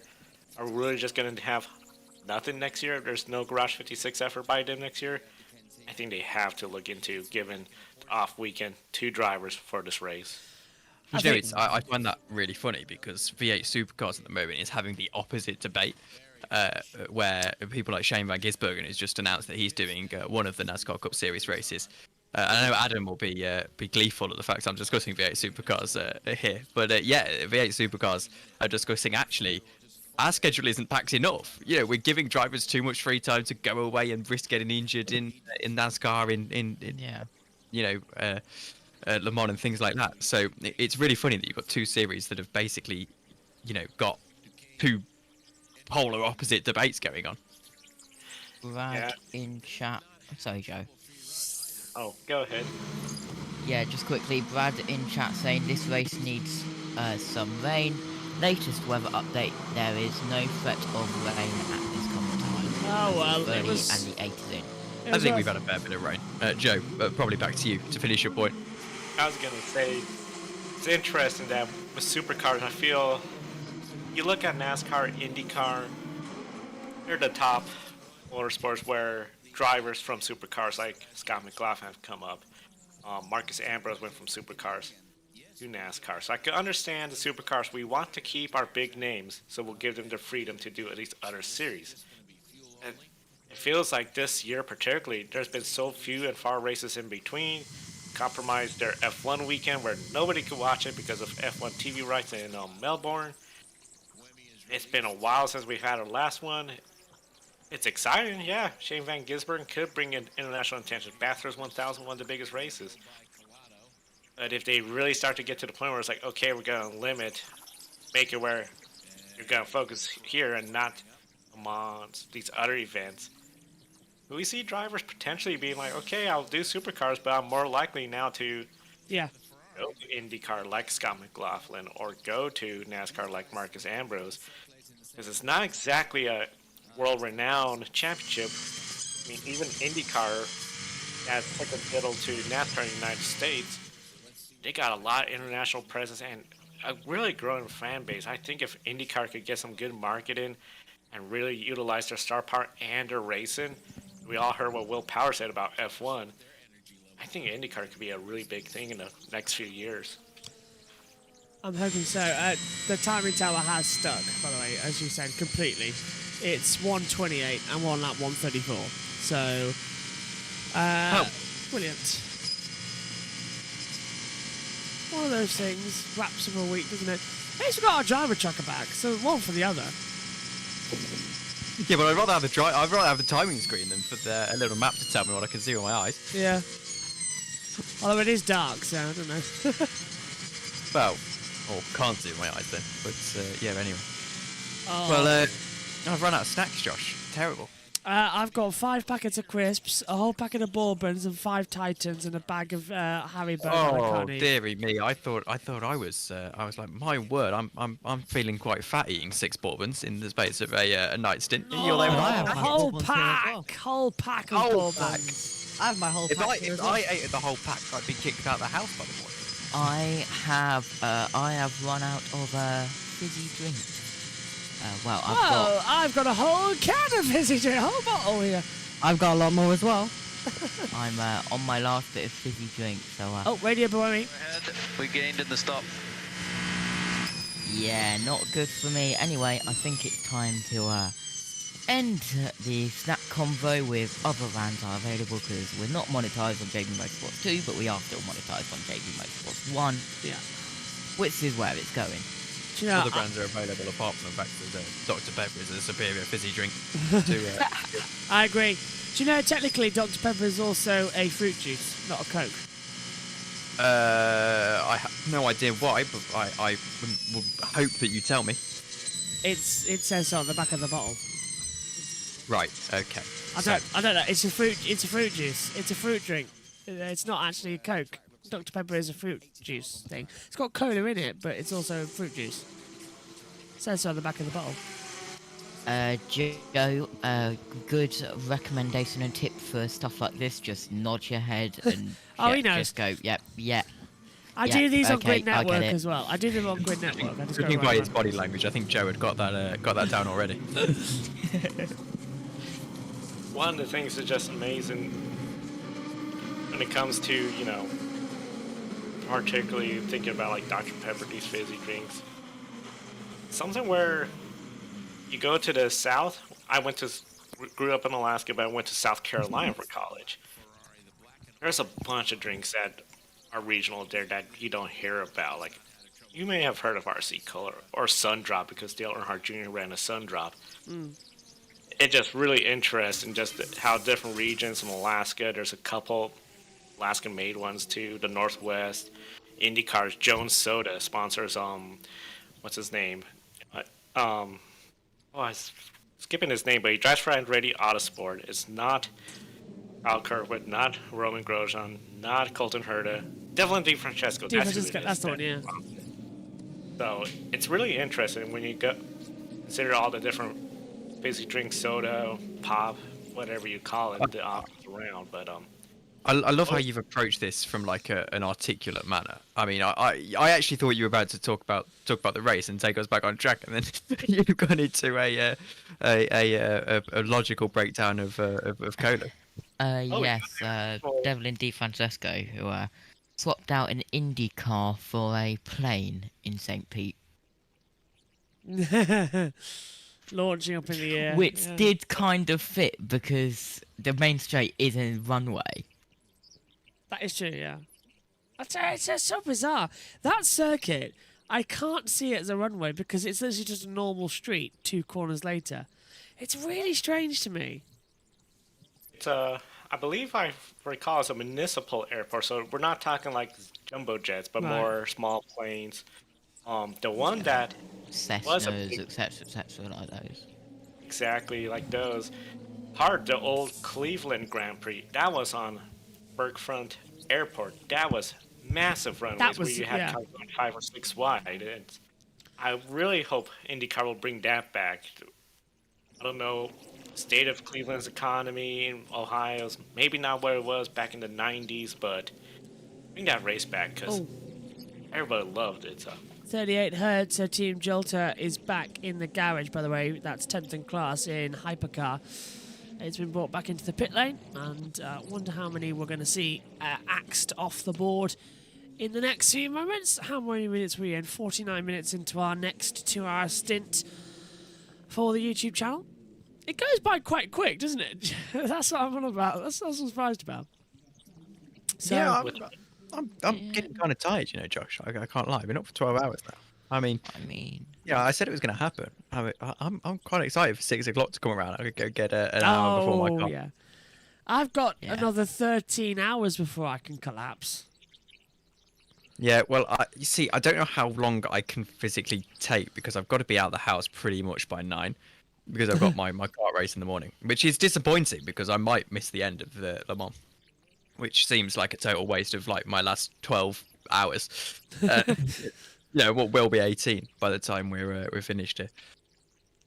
Timing screen is apparently having an issue, like the driver tracker did. So it's nothing to do with us. Yeah, and it's nothing to do with WEC. It is well, Times 51. It's WEC. It's WEC itself.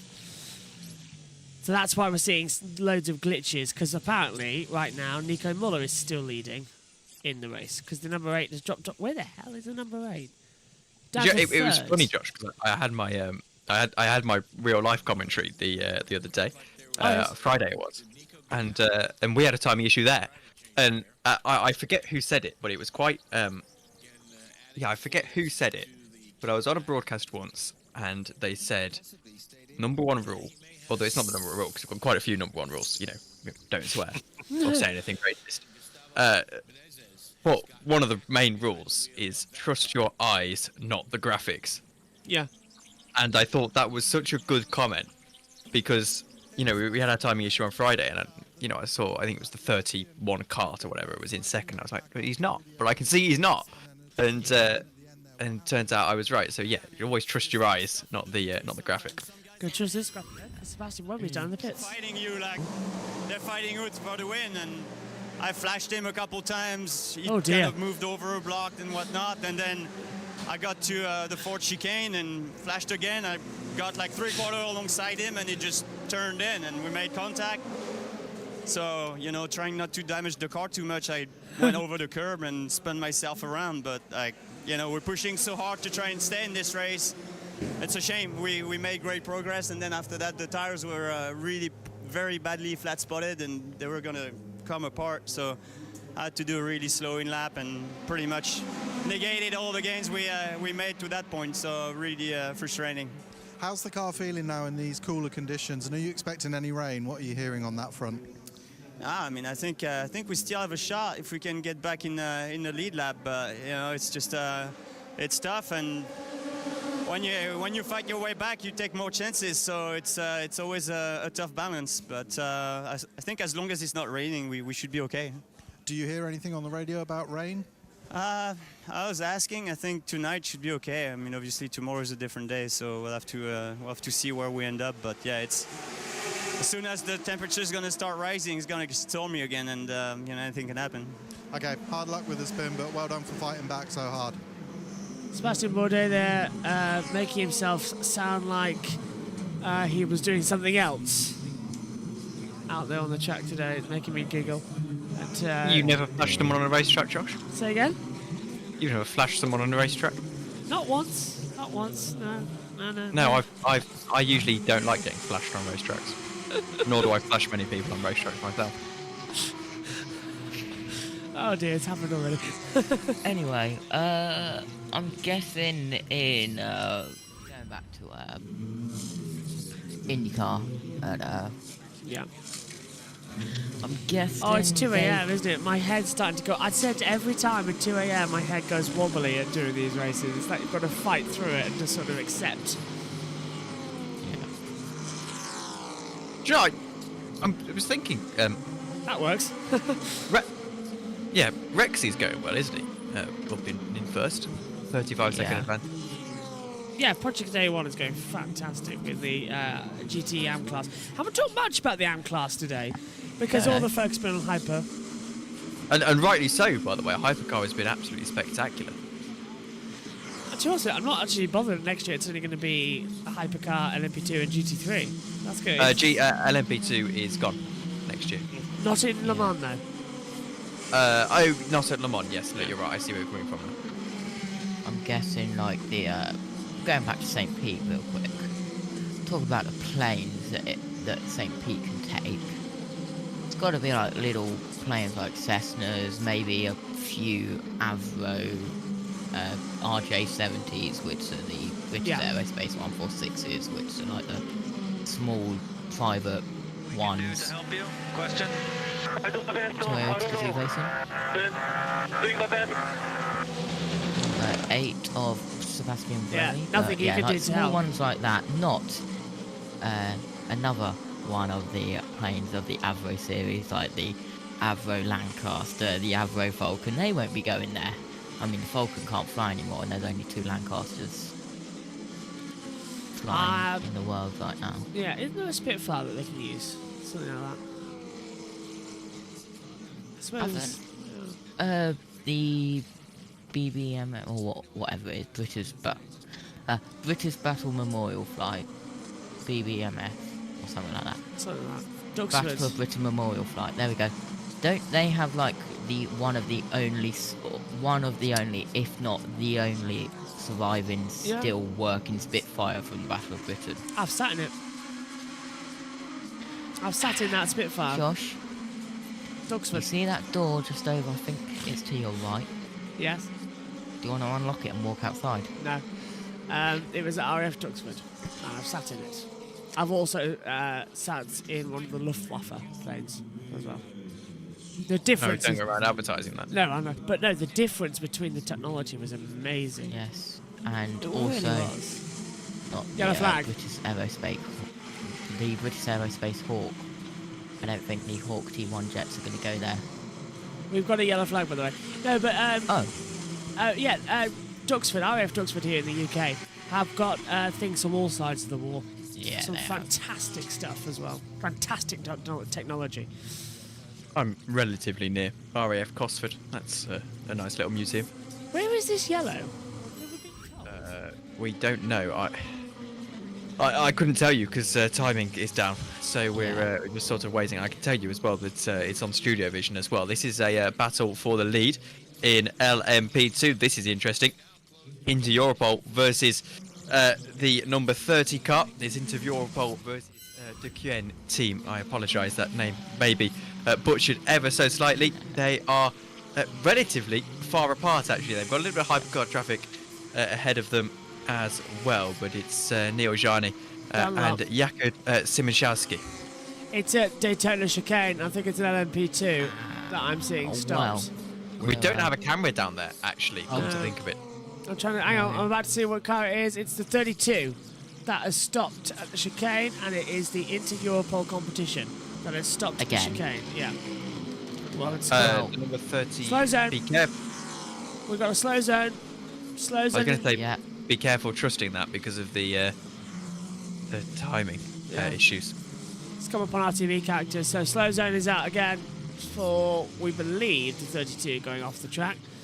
Yeah. Must be stuck in the gravel. Going back towards the military stuff. Yes. I'm right in the middle of military land in Wiltshire, or for you Americans, Wiltshire. Whatever floats your boat, I guess. Here is a replay of what happened at the Daytona chicane. No! Into that the is wall. the 32. Yeah, 360. On the brakes, it flicked towards the left and hit the wall hard. Did a 360, so it's damaged the barrier as well. I wonder if that's going to be a safety car to repair that. No, it won't have damaged the barrier enough for them to repair it. That barrier is designed to be able to take that. That is frustrating for them because, well, it's so easy to do there. It's a relatively heavy braking zone. It's not as heavy as something like Mulsanne Corner or weirdly Arnage, where you really have to be on the brakes quite oddly in the car can get quite floaty down into there. But no, it is a very, very heavy braking zone, and obviously the LMP2s have a fairly good bias towards the rears in terms of braking wise. Yeah, the way the ball didn't look like it moved that much, so I don't think we're gonna see the Bears need repairs. No, I think you're right on that. So if it can get going, hopefully just a slow. Yeah. Oh, it's time What are we doing? for the thing that we've all been waiting for. Adam. Ah. Yes. Oh, hang on. Yeah, I have like all of What's the Apache happening? helicopters are based 20 minutes that way. Hang All on of- for a second, because we should probably address this. There's a tow truck now on the track. Yeah. Oh, time is back. Time is back. Time is back. Time is back. So this is a tractor, I believe, right in the centre. Is there two? I can't quite tell. Is that a full? No, slow zone still in effect. With 32 stops. It's difficult because you can't see anything No. down there. It's It looks like they're lowering the arm of the tractor, or it looks like they're gonna pick up the vehicle. I don't know if there's an access point where they could take away. no, your eyes are better than mine. I think if there's not an access point there, there's certainly an access point towards the end. I would suggest there's an access point because there's a marshal stand there. We so are they Not big enough for a car to fit through I've just- on the outside, maybe on the inside. Yeah, we are 11 hours down. We have 13 to go. It's time for the hourly update from Eurosport. Or is it? Should be. As they read that car out of the way. Here we go.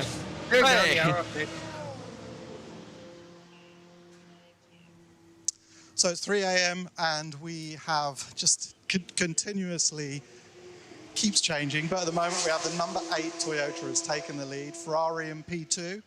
In the P2 class, we have the 35 into Europol car, and in GTM, we have Project 1 AO leading. But there's so much still to go, and we are actually going to speak to one team who are not having too many problems, and that is their Hendrick Motorsports NASCAR Garage 56 entry. I'm with Chad Canals of Hendricks Motorsport. Chad, there's so much chaos in this race, but you guys seem to be actually rolling on pretty well.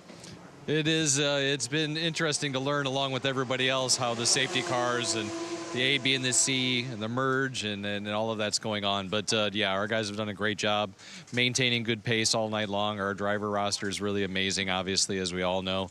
Picker's doing a really solid job, and we've got the guys back here engineering it very well. So proud to be in the position we're in right now. Sun will be coming up in a couple of hours, and then we'll be able to go on to the end of this thing. How are they talking about the car in the rain? There could be some weather still to come. Yeah, we don't necessarily have the pace that we want to have in the rain. I think that our car is rather large, and as we slow down, we lose much of the downforce like everybody else. So we lose a little bit of that advantage that we've got in the dry. But we're managing it well. Jimmy did a fantastic job out there. He got thrown out there, and it was getting dark, and it started to downpour all at the same time. And he doesn't know this racetrack very well. And I think throughout all of that, he maintained a great pace and good, solid track position for us. Okay, well, fantastic job so far. Good luck for the rest of the race. Thank you.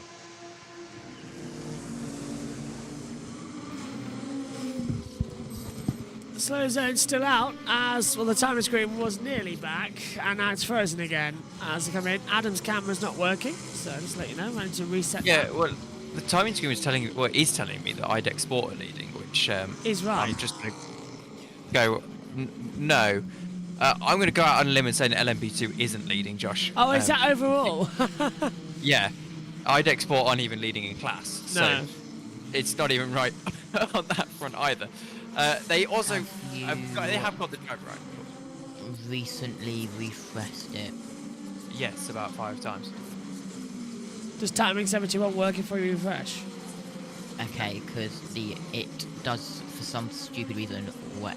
Yeah, for some weird reason WEC does it so when the car crosses the next timing line, it adds it as class leader until another car trips it. It's weird. It's not like that. This is actually broken because it's completely off. We'll get there soon. It's telling me cars are in places that cars definitely aren't. So getting a bit dangerous now, isn't it, out there on the circuit? Yeah, as I said, I don't think IDEX Sport are leading. So this is totally wrong. Ah, how helpful. Well, Adam's back in the box, but we can't hear, and his camera's not working, so I think there's an issue on his side of things. Okay, it's called. Oh, hello, we can hear you. Okay, can you see me? No. No. Yeah. Okay. We can hear you though. We can hear you. Hello. Okay, we'll just do that then. How's that? Yeah, that's all right. So well, hopefully it works soon. It might just be a little bug. I did actually want to grab you and Joe up on the same screen to have a little Grid Network reunion, but it's not going to work. So I suppose we'll just pretend that Tom is Adam. It might work if Adam tries his camera again. I don't know if it needed like a reboot. Hey! Right, I'll tell you what, Tom, can we send you to the back rooms for 5 minutes? Well, dearie me, yes, if you must. Come on now, Tom. It's called. Yeah. I mean, I haven't seen Joe in a long time, so I can say I enjoyed all the coverage from Portland, Joe, and I love your poster you have on your wall. Thanks. Yeah, Portland was great, been wonderful. Yeah, I know we've been seeing you in the chat room and all that, but yes, yeah, I was see me in the chat. It's called. Yeah. It's called. 24 hours of Le Mans. Yeah. Actually, I was on with Josh a few hours ago, and I was like, well, I had so much fun. I wanted to come back for 2 more hours. So, yeah. And you were mentioning Cleveland Grand Prix, Joe. That's one race I want to see come back as well as the street course in Denver and Vancouver, Canada, and going around Pacific Place and going through BC Place Stadium. That IndyCar track was incredible, and you would agree with me. Can I just ask Adam? Sorry, you said you're here for 2 hours. Yes, 9 p.m. Eastern till 11 p.m. Eastern, and then I'm just gonna go and watch the stream. Awesome, Joe. Are you also here for the next 2 hours? I assume. 2 hours. 5 said I was available for up to hour 14, so I can do 4 hours because I'm in Portland. Cool. Josh, I'm probably going to take my yeah, nap now. that's right, Josh. So that I can, I'll go have 2 hours, come back, all and it's okay. Sure. Get it out of the way early, and yeah. Power nap in. Little power nap. Good Okay, idea. I'll see you guys. I'll see you guys in about 2 hours. Set your alarms, set everything. I will. I'll set my alarms. All right. For sure. All right, so See you guys. See you soon, Tom. See you, Tom. Cheers, Tom. So we'll get him a power nap. Timing screen is now officially trying to reset itself, and it's nearly there, coming into it. So I suppose, Grid Network reunion show, woohoo! Bringing out as well. Yeah, it's something else. Racing we're seeing. I mean, I assume you've been watching this since the beginning. I've been. Oh yeah. So I've been watching from the beginning, Joe, and I can say it's been crazy. I mean, you think about all the rain that we've had, I mean, you know who my big winner was, the number 7 Toyota Gazoo racing car. Fortunately, it's out, and that was also Ed Hunter's choice too. So that's another point I won't get on And the board. mine. And your oh yeah, that's right, yours too, Josh. And Joe received a beautiful he's gone. message of me ranting, going, no. Reminded me of Roman Grosjean saying no after his crash when Ericsson supposedly hit him. Yeah. But yeah. This Le Mans has been something else from the get-go. That first lap when we saw the Action Express crash, and then Cielo safety car coming out, and then the rain, as you mentioned, Adam. It was like every hour something's happened. Yellow Daytona. Oh no! Again. Well, And I mean, I was with Josh earlier when the Hertz team Jota car was in the overall lead, and it crashed in the tire barrier, and the Double complete yellow. back half of the car was gone. And we were all like, What? We could not believe it. It was like the overall leader crashed. I mean. Oh, and the 94's crashed. 94. Oh no. Looks like it hit the barrier too. The car, which had a 5-second added to the next pit stop for a pit stop infringement. No, get that marshal back behind the barrier. It's not allowed out there until the... Here's the onboard, it looks like. Loses the rear, gets on the gravel, and goes straight in. Hard hit in the tires. Yeah, so... 94 was running 4th in class. If we can't get going, I assume probably a slow zone. Yeah. That looks like just a tire wall, so I don't know if it's going to be a lot of repairs needed. Now it's getting going, so... Getting going? Oh, that's a lot of damage. That's a ton of damage. A lot of damage to that back end and the Has it right stalled? side. Still there in the middle of the track. Oh, it is. It's stalling mid-corner. Come on, come on. There we go. Yeah, there it goes. Green flag. Now, this is what I'm wondering about. There's going to be debris falling on that. Yeah. Are we going to still look at a slow zone to just double check? Because we don't want a car in a puncture. Yeah, that's what I was just thinking. Coming, so Well, I mean... Oh, it's nearly See fixing something- itself. The time screen's now showing Porsche leading, so the time screens are nearly ready. I mean, another 5 seconds added to that pit stop. That's gonna be that's not gonna be that painful with the amount of repairs that they have to do. What's really annoying is the fact that Hypercar was the most exciting race challenge of the day, and they're all making silly mistakes. That's costing them their own choices and just gifting it to Toyota. I was waiting for the... What is really annoying is that we're not on JB Motorsports 1. That's a lot of sparks. It's a lot. It's dragging. That's why I think there could be a... I mean, Adam, we talked about this in the past, too, when it comes to this.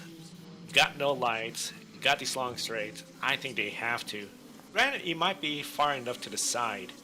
You might look at a slow zone to get some... Yeah. So those sparks Yeah, coming from the electricity from the lights, isn't it? Because it's blowing the light. Yeah. All my lights are out. Oh, wow. All my lights have gone off. Anybody got a flashlight? Yeah. Oh, wheel. Who's that from? Where's The that come 94. from? Surely not. That's Porsche. There was a yellow at Porsche Curves a moment ago. Someone else. Who's lost a wheel? Who's dived into... No one that must have came out of the pit run. They didn't get it. I don't know. There was just a brief yellow at Porsche Inn, Yeah, which there I was. believe is where that was. Looked like to me because it was open, wasn't it? So I'll tell you what, DeCosta's just entered the pit lane. So did Rockenfeller and Frank Maliax as well. 94's coming in. That's a very weird place to have an accident. Yeah. With the wheel bouncing off, there must have been some hit. Unless it was loose or something. Who's come into the pit lane recently? No, well, that's not telling us anything. The 94 Peugeot team having such a really strong race. It was. It was a big surprise for a lot of folks when it was leading the race earlier today. I mean, I thought it would with a clean race. After we saw what it was doing today, could contend for the podium easily and maybe push Toyota to make a mistake. But unfortunately, it's Peugeot making the mistake. And really, I think Toyota, they're just looking really good to get this. It's more if they beat themselves, they make their own mistake. Joe and Adam, you might not get this, but all of, I know Jeremy Clarkson and a lot of Jeremy Clarkson fans who watch a certain episode of Top Gear, all pointing at the Peugeot and going, maniac. Yeah. Oh. Another one. Warning flag for car 2 driver Lynn for abusing track limits. Driver timing's back.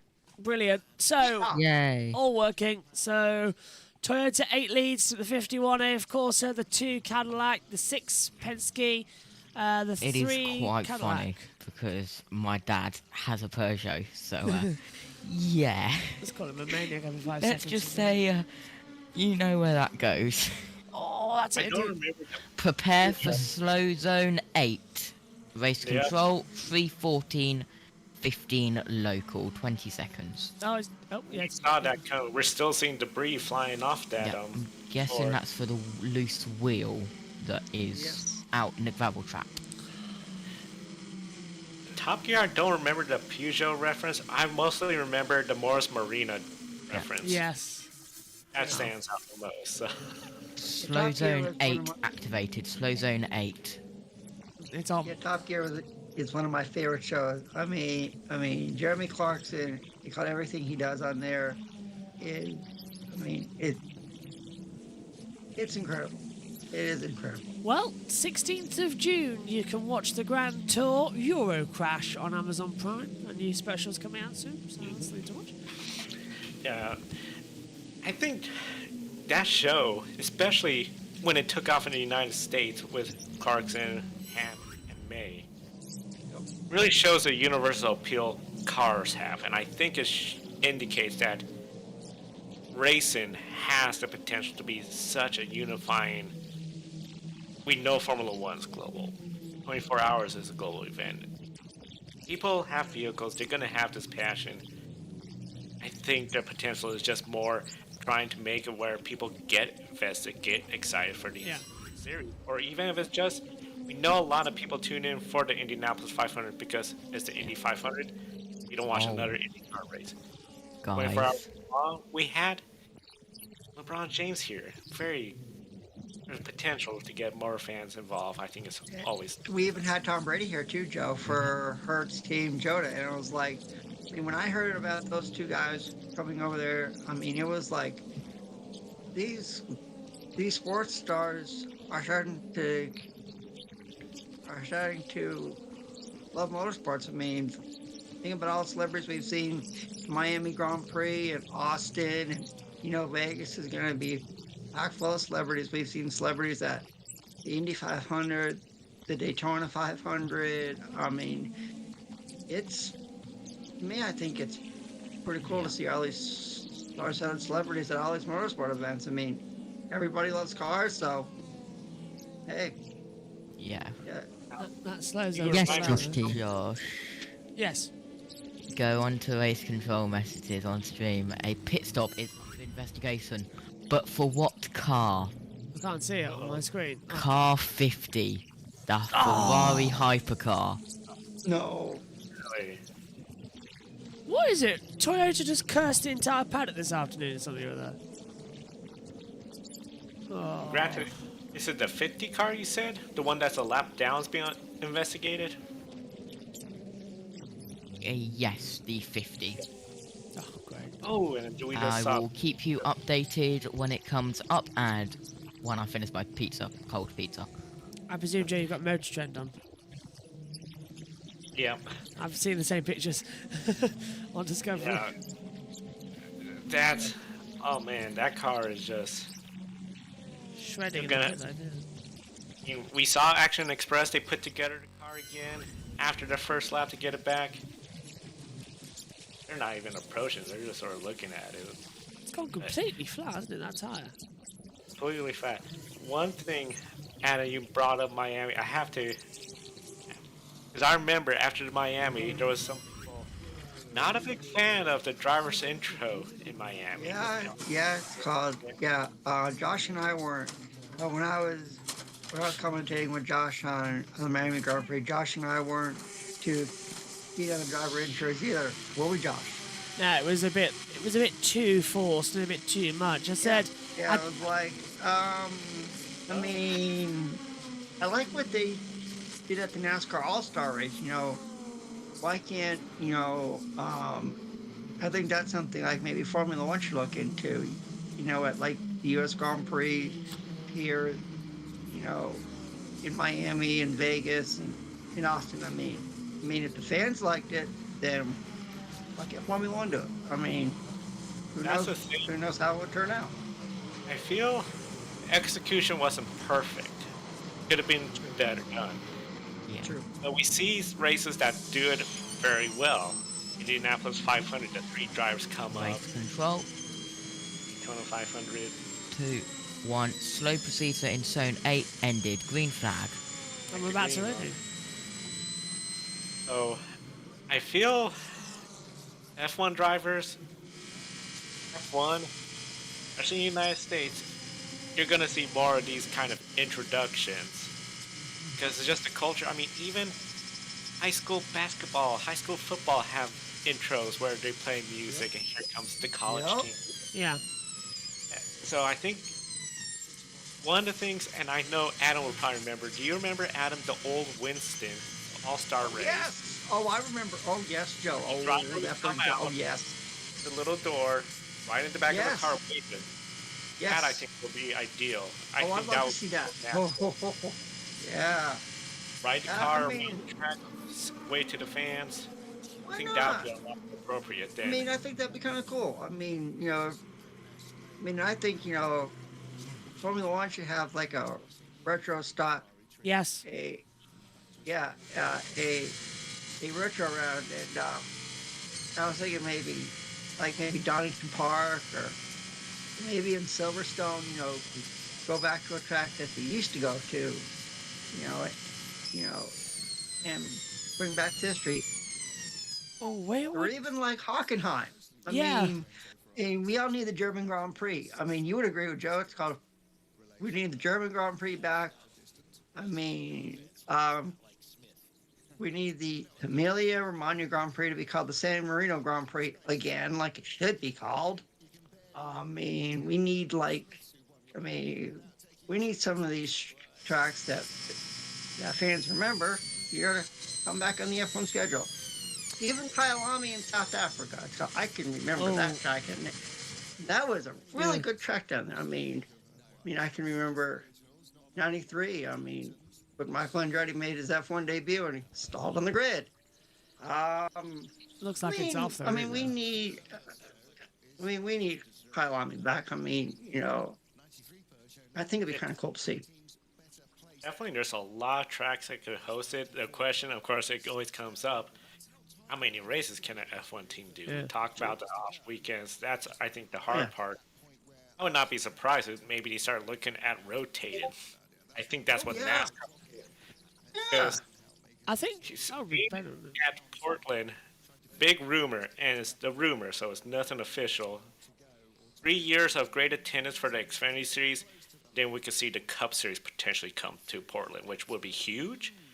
But that facility, I don't see it being a permanent stop. I see it as something that's like once every year or every couple of years. And I think NASCAR will look at a road course being sort of that rotating stop compared to one of the speedways.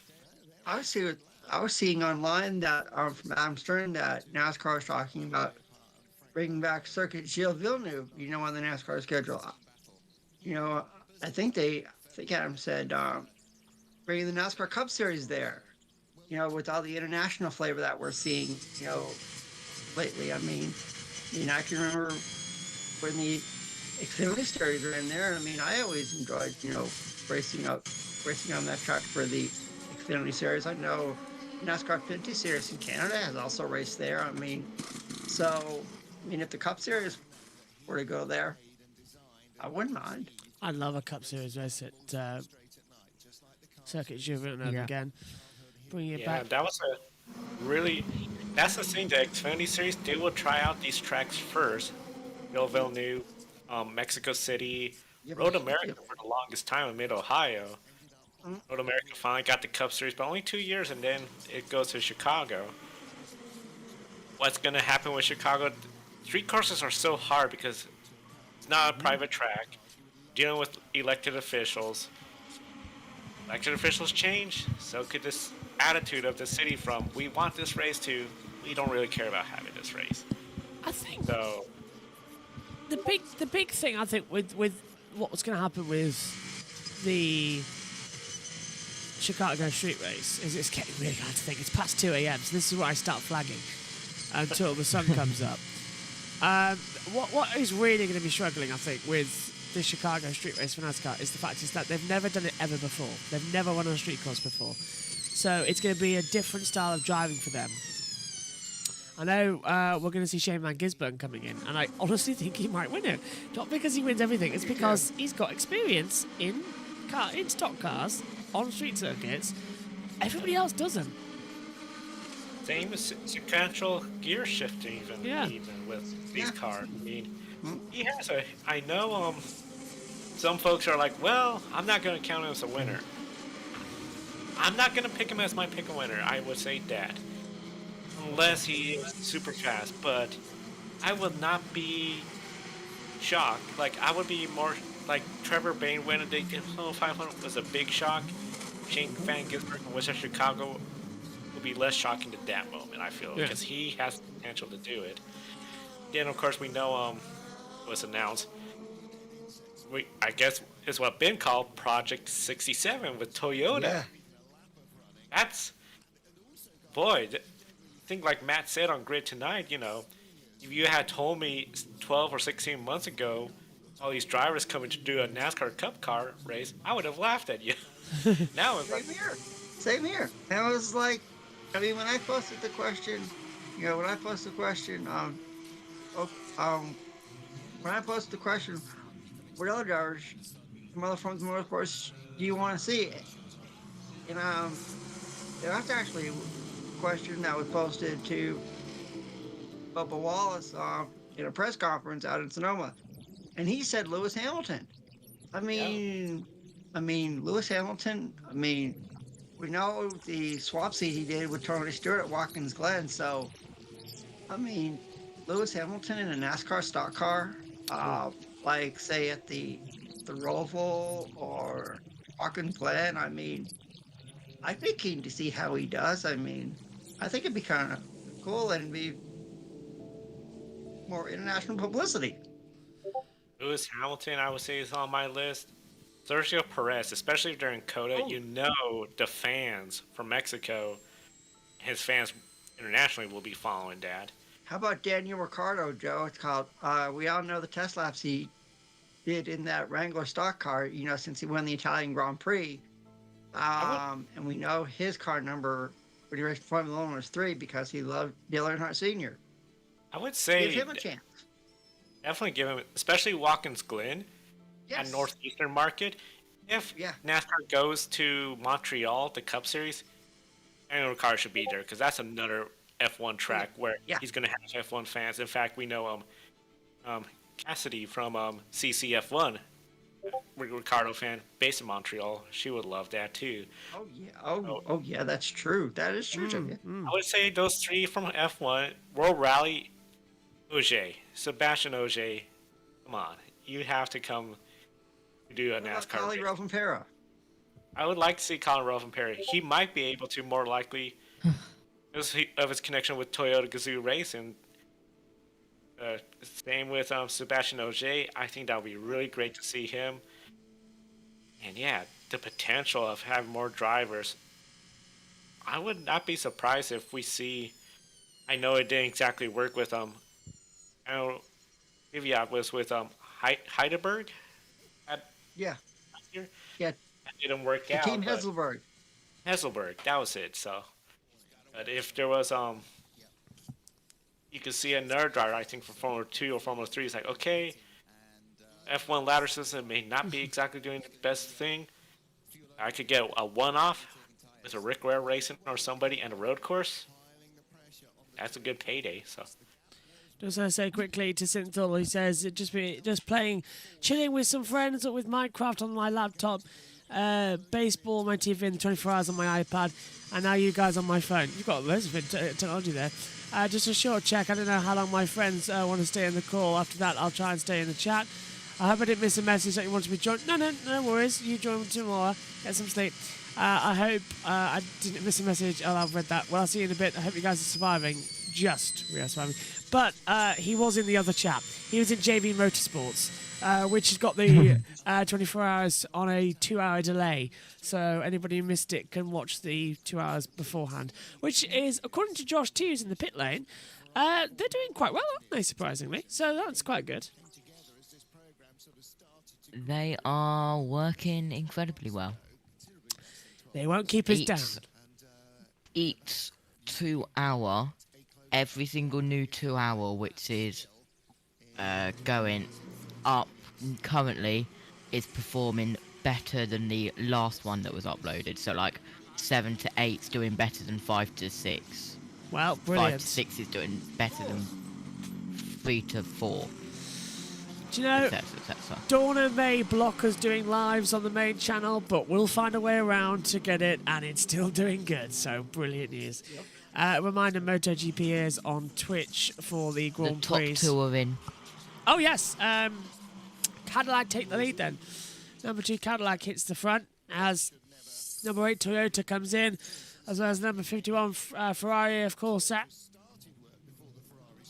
Isn't it amazing that we saw they're wiping down the headlights? You would think there would be like tear-offs or something for headlights rather than, okay, let's just have 2 guys. But granted, pit stops are generally slower, I guess. It makes more sense to do it. If this is F1 with the no refueling, then yeah, that would be. I'd love to see an F1 car with lights. That'd be so fun. Although, as Tom would point out, it would just be an LMP1. True. Pretty much. Yeah. Just seeing the cars, the headlights, and everything, it's just amazing. This has really pushed the technology that we see in our regular cars with. Yeah. I mean, the LED headlights, especially the tail lights, are so thin. It's really spectacular how that has really come together. For now, you're seeing it in the street cars, these thinner lights. I know some people don't like it, especially on the pickup trucks. I personally like the bigger pickup trucks with the bigger headlights, the big chrome grille, but that's just me. Folks like these smaller headlights and more color, we'll go for it. So. I'm going to oh, by the way, my pick a winner for the MotoGP race tomorrow is Pecco Bagnaia, and for the NASCAR Cup Series race, I'm going with Ross Chastain. So, if you want to add that to my pick a winner, there you go. Sounds good. I think it's going to be really exciting. I got to check to see who's left for the Le Mans pick a winner, because did you have a pick a winner for Le Mans, Josh? I thought the Ferrari. Went with the Ferrari? Yeah, 50. Number 50 or 51? I went with the Pulsar to 50. And lost that badly, didn't I? So, Alex Schleiner, so far, Suarez for Sonoma, the number 3. You already know how my one went, Joe. Yep. I'll do my NASCAR one after Le Mans. So the leader, Alex Schleiner, has not gotten anyone correct. He may have gotten the sprint race correct if he did a double Pecco Bagnaia. He goes with Chase Elliott. I think he did, Joe. Yeah. Then Matt went with MotoGP, but he has the number 6 Porsche still in it. Quite a lot of folks went with the number 7 Toyota, which is now out. And then I went with the number 8 Toyota on TikTok. Then checking Matt Bro, he also went with the number 8 Toyota, and Bagnaia for both, so he's scoring some points. So. I suppose if I'm made to choose for MotoGP, despite the fact that I am not in the best of positions with the owners at the moment, the St. Dawners. Who have unlawfully blocked my ability to live stream because apparently I used footage even though it's my face and voice. Oh God, I hate them so much. I really do. It's 2 a.m. It's nothing good ever happens at 2 a.m. This is 2 a.m. Josh Rance. I will go for Bagnaia to win tomorrow. I don't think Alex or Mark will do it. Mark dropped back and Alex crashed down. What do you think's worse, Josh?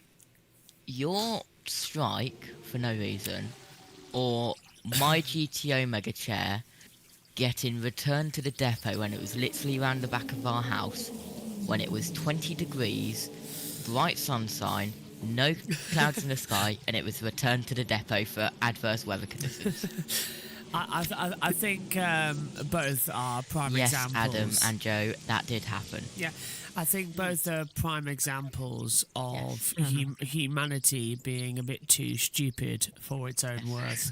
Adverse weather not conditions looking. on Wednesday. Yeah. Josh, what adverse weather conditions? There was nothing. It was sunshine. It was the hottest day of the year so far in the UK. If I was, because we're in a townhouse, so if I was on the top floor and looked out, I would have probably been able to see the van. That's true, yeah. I've just realised how... And then they just didn't bother turning up on Thursday, so my Yeah. dad this morning had to do a, well not this morning, yesterday. Last morning. night, You know what I mean. I know, Had to I was do an there. 80, Yeah. An 80-mile round trip just to get this chair. 80? For Le Mans. Yes, 80. Wow. Wow. We've had a battle with this chair. But now I can say, in apostrophes, good night and lay back and go to sleep. Not really. I'll tell you one thing.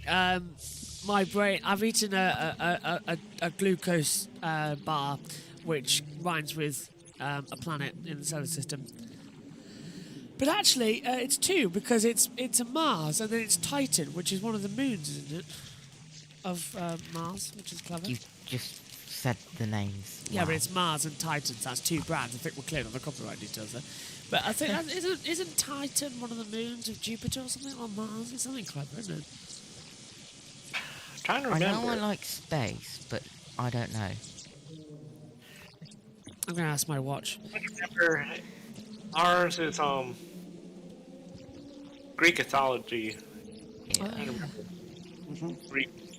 I know a couple of people, me and Josh included, at JP Motorsports, are maybe a little bit rocket nerds. I'm definitely the biggest rocket nerd in the JP Motorsports group.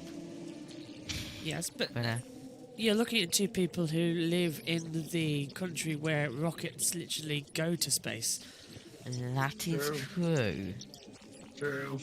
And Adam is in North Carolina, which if they're going up the coast, not down the coast, and if it's clear, you have a good chance of seeing them, of course. Do you know? Joe in Portland has Vandenberg down on the west coast. Do you know how Adam has Kennedy.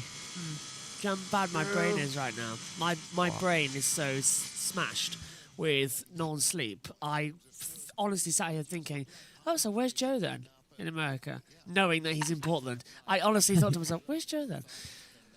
There's two Portlands, Portland, Maine on the East Coast, and Portland. Yeah, I'll be going there in September. Again. Yep. Bowling, right? Yep. That's right, Joe. I'll be going. Yep. It's called, it's called, the Portland Headlight is one of the nicest lighthouses I've ever been to. So, It is quite funny. Looks like the Cadillac's pitting. Yeah. Driver's now. 5 seconds added to the next pit stop of car 8. Oh, that's the for leader. Pit stop infringement. Joe's frozen. Oh, no. That's gonna. Oh. Yeah. Okay, so This is Toyota- quite funny, Adam. Yes. The city that I live like 10-15 minutes out of, it is sistered with a city in North Carolina. Oh. Which is? Salisbury. Oh, I know Salisbury. Actually, I've been to Salisbury. Or yes, for the I've been to Salisbury, North Carolina Americans, before. Salisbury. Yeah, it's called. Well, I've been there. That's where the North Carolina Historic Train Depot is. It's called. I've gone there with my younger brother, and he loves trains. So, Now that there's is a quite really good- funny because 30 minutes down the road in a place called Bluggershaw is very, very army based. That's where Tidworth is and all of the army stuff. They have a historic, like, where the army trains used to go. I went to a train museum once. I think it was based in Hull. I can't quite remember. It might have been Manchester. It's one of the two. Oh yeah, there's a couple in Hull. Yeah, I can't remember which one it was. It could have been somewhere else. Regarding pit stop for car 50, no further action. Oh, that's great news. It could be Gloucestershire for all I know.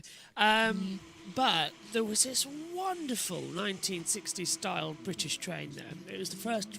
We didn't have a steam engine. It was one of the first that didn't have a steam engine. For the late 50s, early 60s. And it was a beautiful carriage. And you went in there and it smelt of the 60s. I've never experienced a smell of a decade more than that. And I know what the 60s smells like, of course, because it was the same as what my grandma's house was as well. It always smelled the same.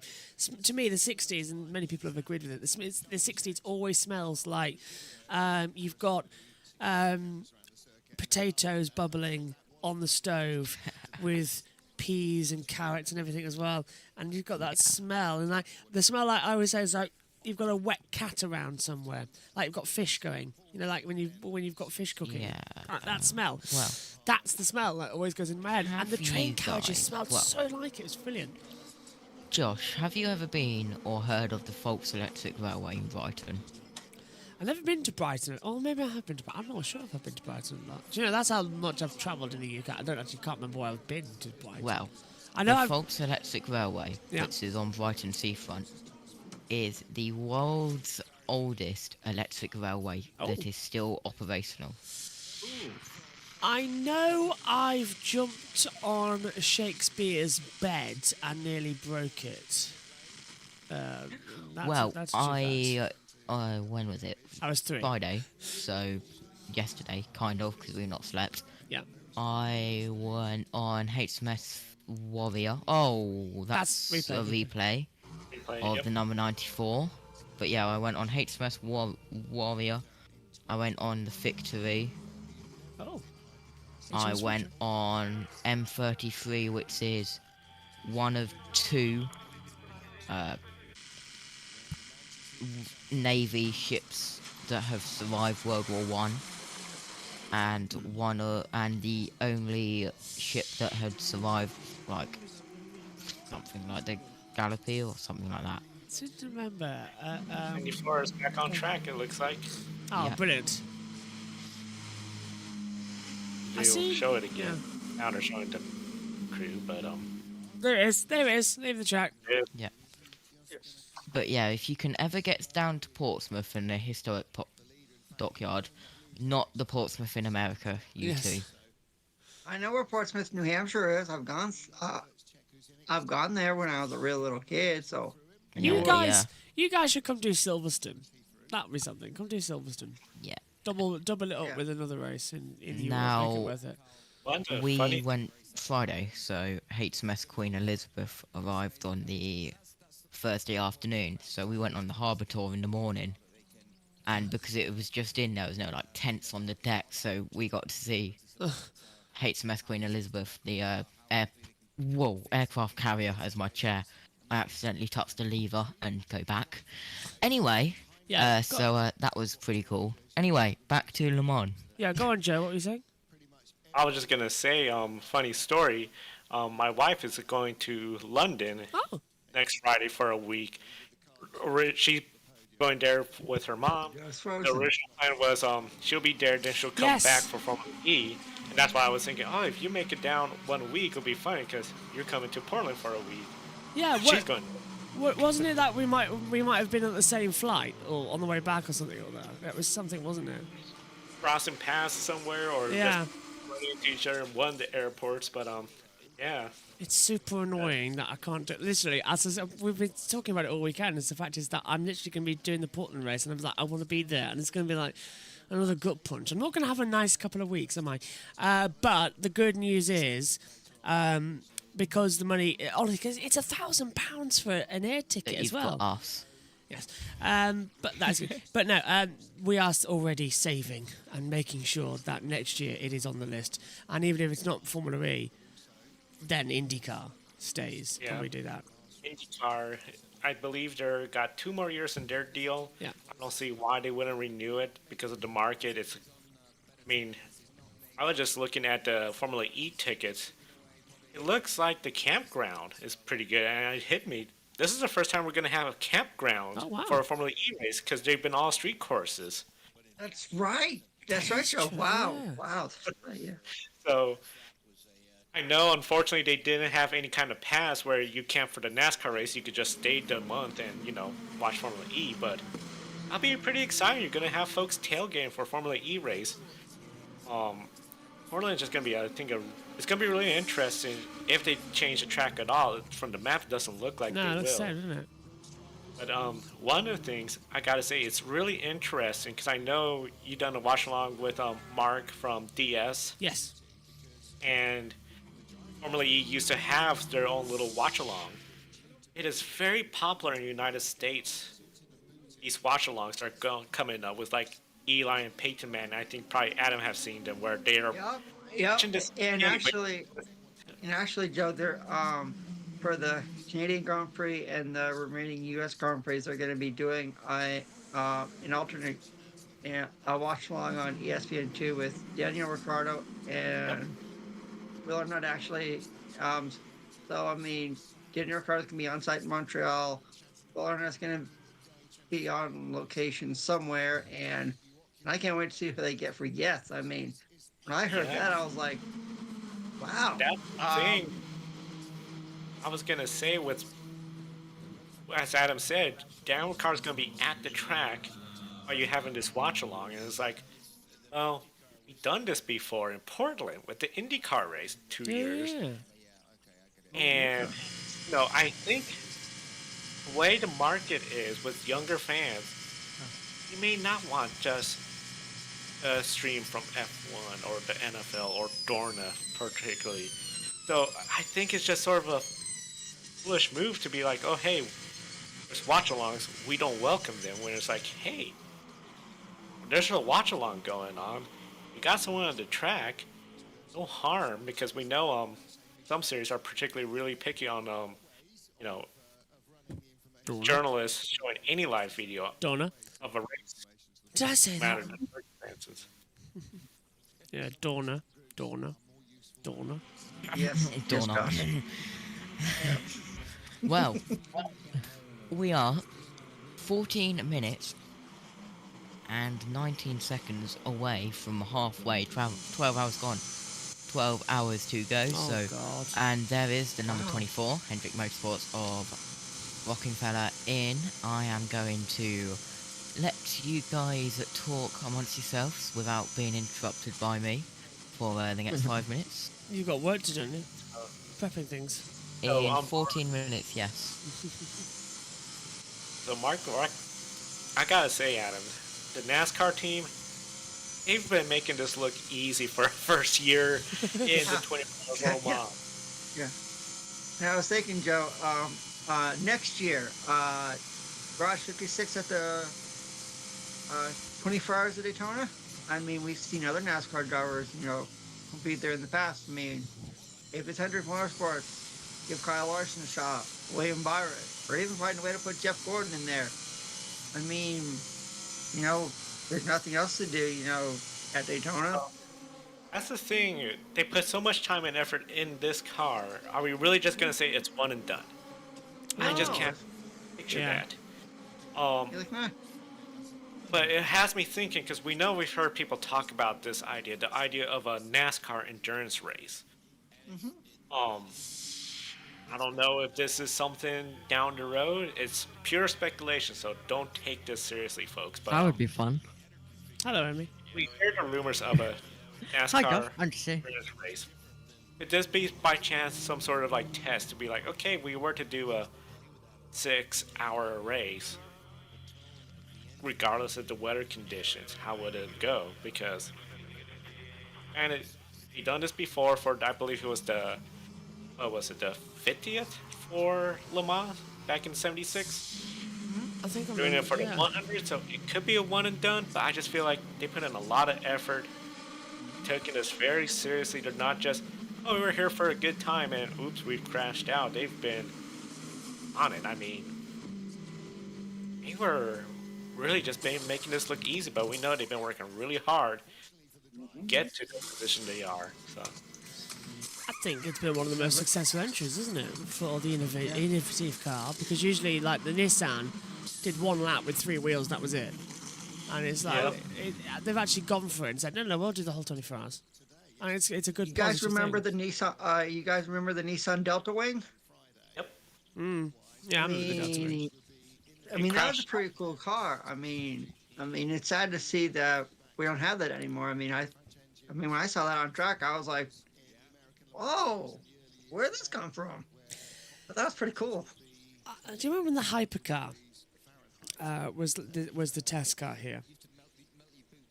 That was an interesting run. Yeah. And that's the thing with Le Mans. You get these special entries to, test something out.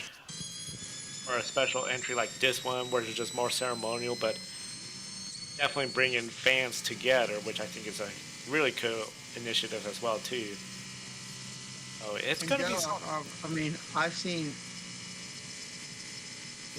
I've seen Herschel McGriff over there. I've seen Mike Helton, Jeff Gordon, Rick Hendrick. I mean, I think they even had a NASCAR display at the 24 over at Le Mans. So it's like, and the fans have really embraced, Garage 56.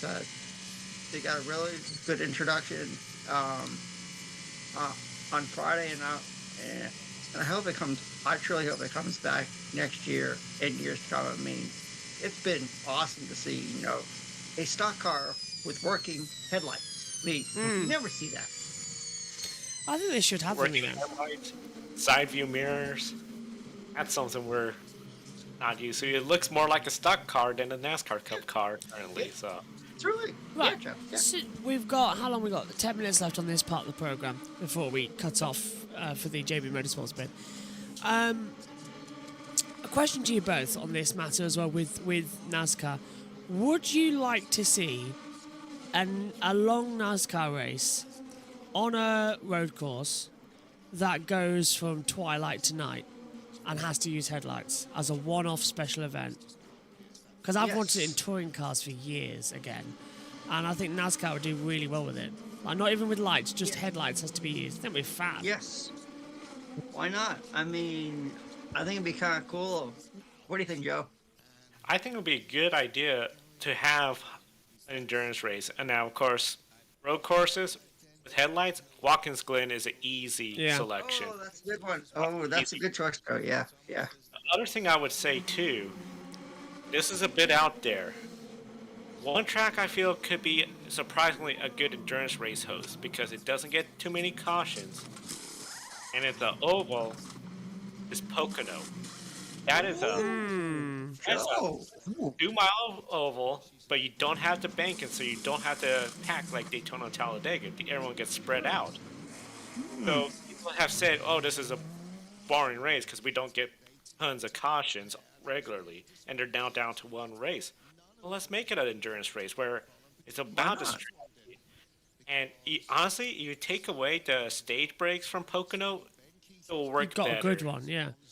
Oh, yeah. I mean, Sonoma, no stage breaks in the road courses this year.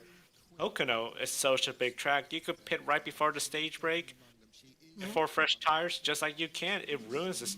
Coca-Cola 600 ruins the strategy too, because they have 4 equal stages. It's like, get rid of the first stage. I think you'll have a better race on hand. Yeah. Just get rid of the stages and then we'll be fine. Oh, yeah. And Joe, we all know what Ben Schneider thinks about the stages.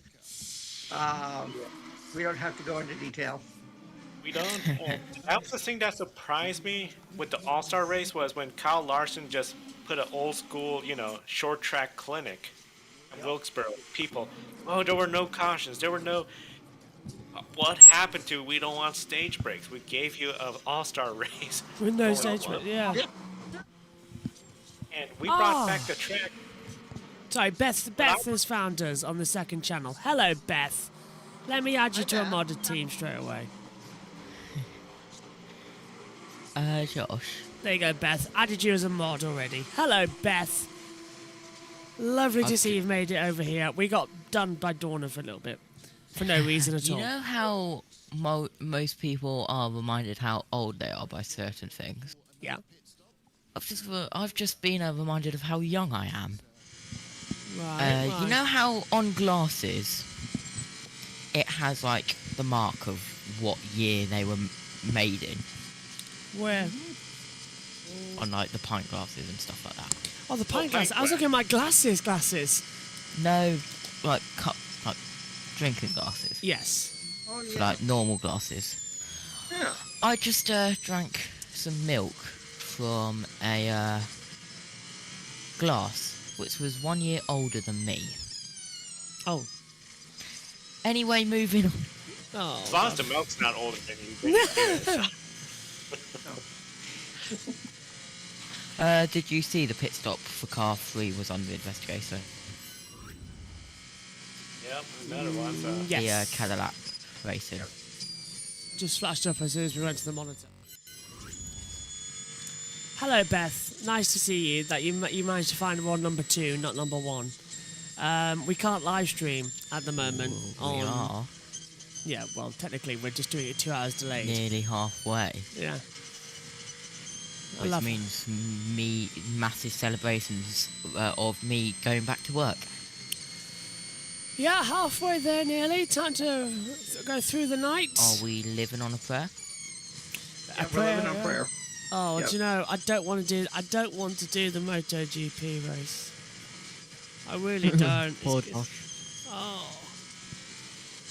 Oh my goodness, Omi is still awake. I am. Well, I don't have a club about NASCAR, so I really should not be commenting on anything. So that's why I just decided to move the mic away and just stay quiet. Oh, okay. Is it time for a brilliant Omi? Keep your mic close to you so we can hear you. Ha ha ha. Okay. Who thought 24-hour races were a good idea? Me. Me. I mean, limited there's not really been anything in this part, has there? No. In the night, really, in the night shift. I'm an old man now. I can't do these. I'm an old man with a terrible sleeping schedule and sleep paralysis. It's not really a great idea to sit me in front of a computer. Also, when I was away, I had like a little bit of a drinks refill. Got something which has confirmed that I am very British. Jammy Dodger, tea. A cup of tea at 5 to 3 in the morning. Yeah, my nan used to do that. I would love. Unfortunately, NASCAR is under caution with 17 laps to go. By the way. Oh right. Unfortunately, no one's got me my little kettle this year, so I can't make myself cups of tea. Oh, bummer. Oh man. And not even no Poor milk was brought. Josh. Yeah, well, no milk was brought for me either. It's like if we've done this year on a stew stream project. I mean, I like my little cups of tea with my little things, and also I got bought pot noodles and things like that to be brought in. So, no pot noodles were brought How into can this you do garbage pot box. noodles with without hot water? Exactly. The kettle wasn't brought in. No water was brought in. The 2 pot noodles that I requested for the night stint to keep me going have not been brought in. I'm sacking the help, honestly. Pros of having like 2-litre plastic bottles, like from like, your favourite, our commentator's favourite drink. It starts with V, ends with Imto. Yeah. Yeah. Pros of having 2-litre bottles of that.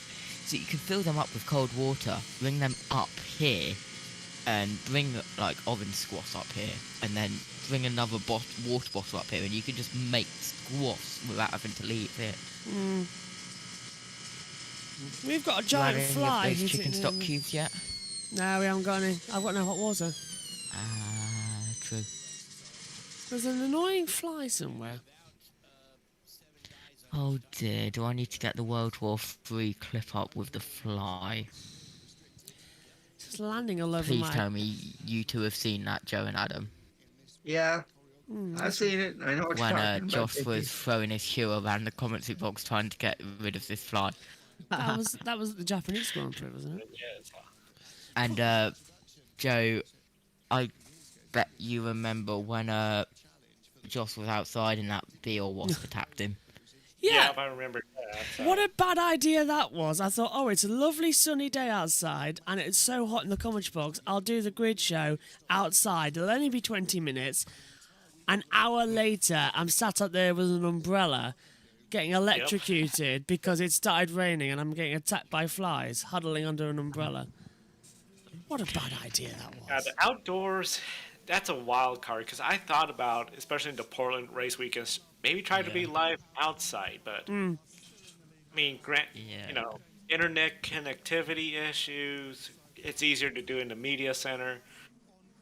This year we couldn't be live in the media center for Grid Live pre-race just because we had a tight schedule of practice and then qualifying. It's like we would be on the air for something else when we should be covering practice. So we'll just record a quick video as soon as we arrive at the track for everybody. But yeah. Beth Outside is saying, go on, Joe. I was just saying, outside is just a crazy element when it comes to live streaming, and indoors you can control it all. So.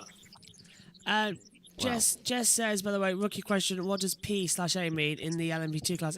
Pro Personal and amateur. assistant. No, it's pro and amateur class. But we are coming up on halfway there in this 24 hours of Le Mans. So we're going to go slightly over what we usually do, just so that we can have the halfway moment live on our segment of the channels here. So 30 seconds until we are halfway into the 2023 91st running of the Le Mans 24-hour race as well.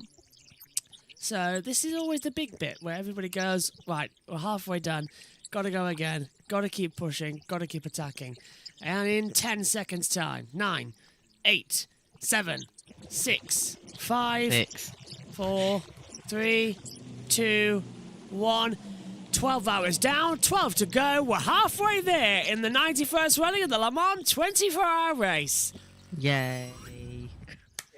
So the 51 Ferrari F Corsa is leading in Hypercar. LMP2 is being led by the number 11 of the Dawn Queen team.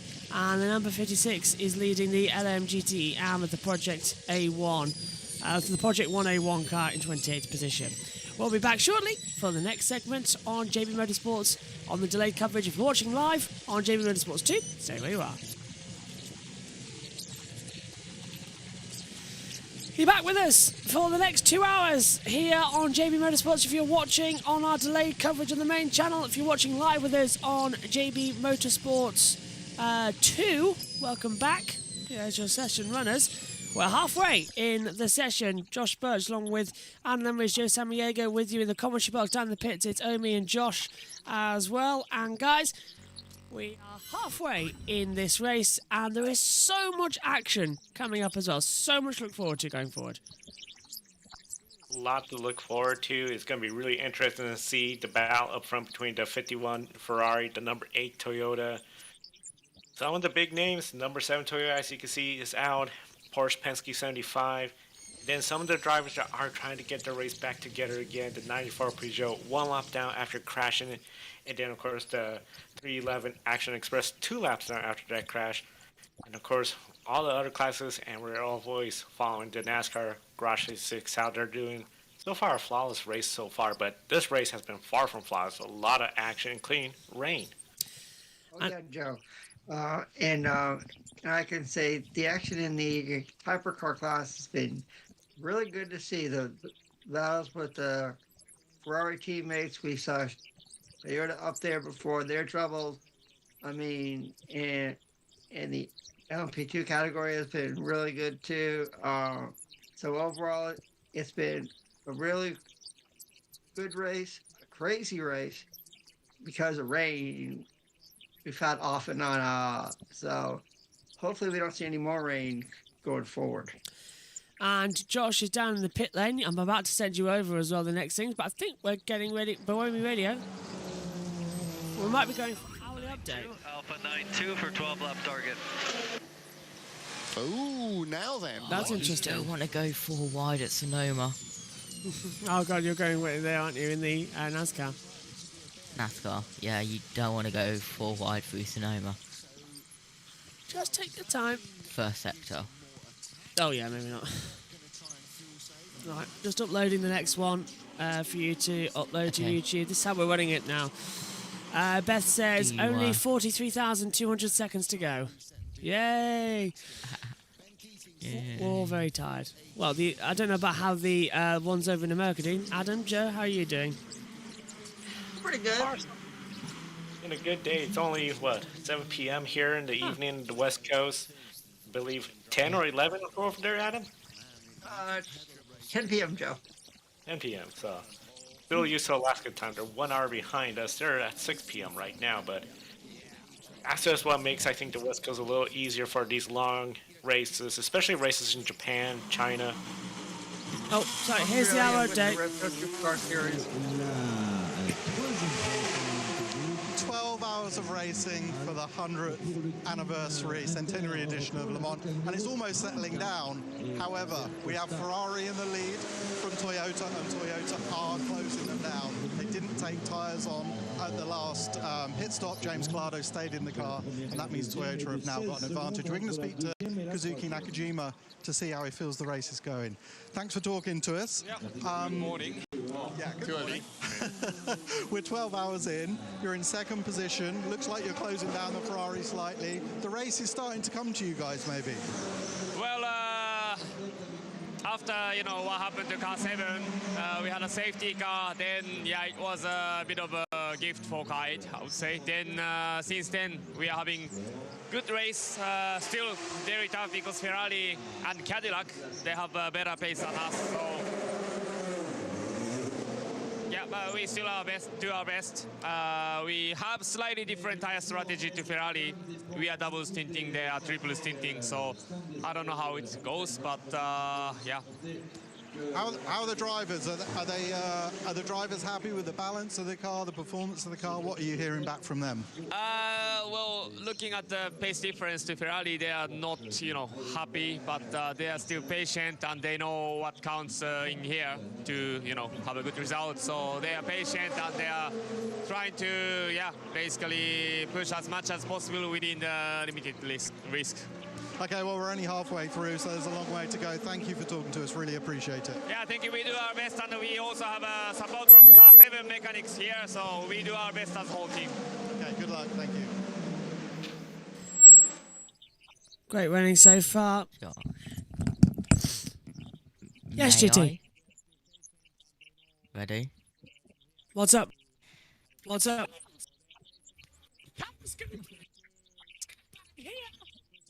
Cars go flying. Everything's gone crazy. the good hourly update, yeah, the good one. Going into this one. Well, not too long left then. Joe, camera getting a clean there. Joe, coming to you on this one as well. Let's give a thumbs up there as well. So, not that long left in this one. 12 hours. Long race. Is it Ferraris or is it Toyotas? Just half a second between them at the moment. Half a second in between them. I'm giving the edge to Toyota. They have the experience of being in the situation. The question is, can they just perform what they do? What I said earlier, don't make your own mistake. I feel Toyota can only be beaten if they beat themselves through a mistake. Ferrari, I feel they probably have a little bit more pressure. Come here, get that win. Toyota knows how to do that. It's just going to be really coming down to who executes a perfect race in this last 12 hours. And isn't it amazing? That close together after over 12 hours of racing.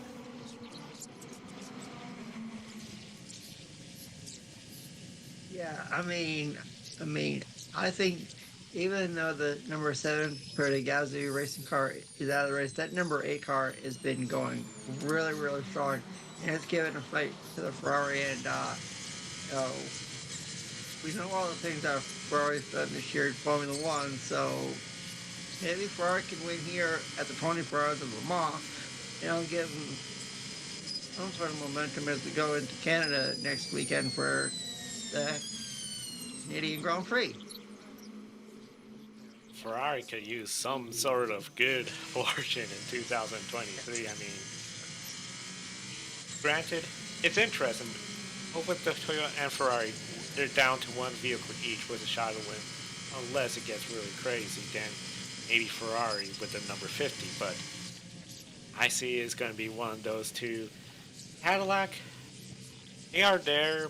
I don't see them exactly being up there up front. I don't think they have the speed for it. But you just never know. And then, of course, the number 93, that's up there, of course. The 94, which was leading earlier. Oh, it looked like...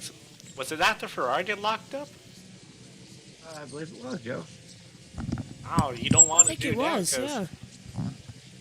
that could be a bit of a costly mistake because you do that and then the tire is flat spotted. That's going to be an unpleasant ride when it comes to I've got the. it, Josh. Oh no, I think it was maybe it was that LMP2 that locked up. I think so. Yeah, just sorry, my mic wouldn't connect for a second, so I was talking and then it just wouldn't work.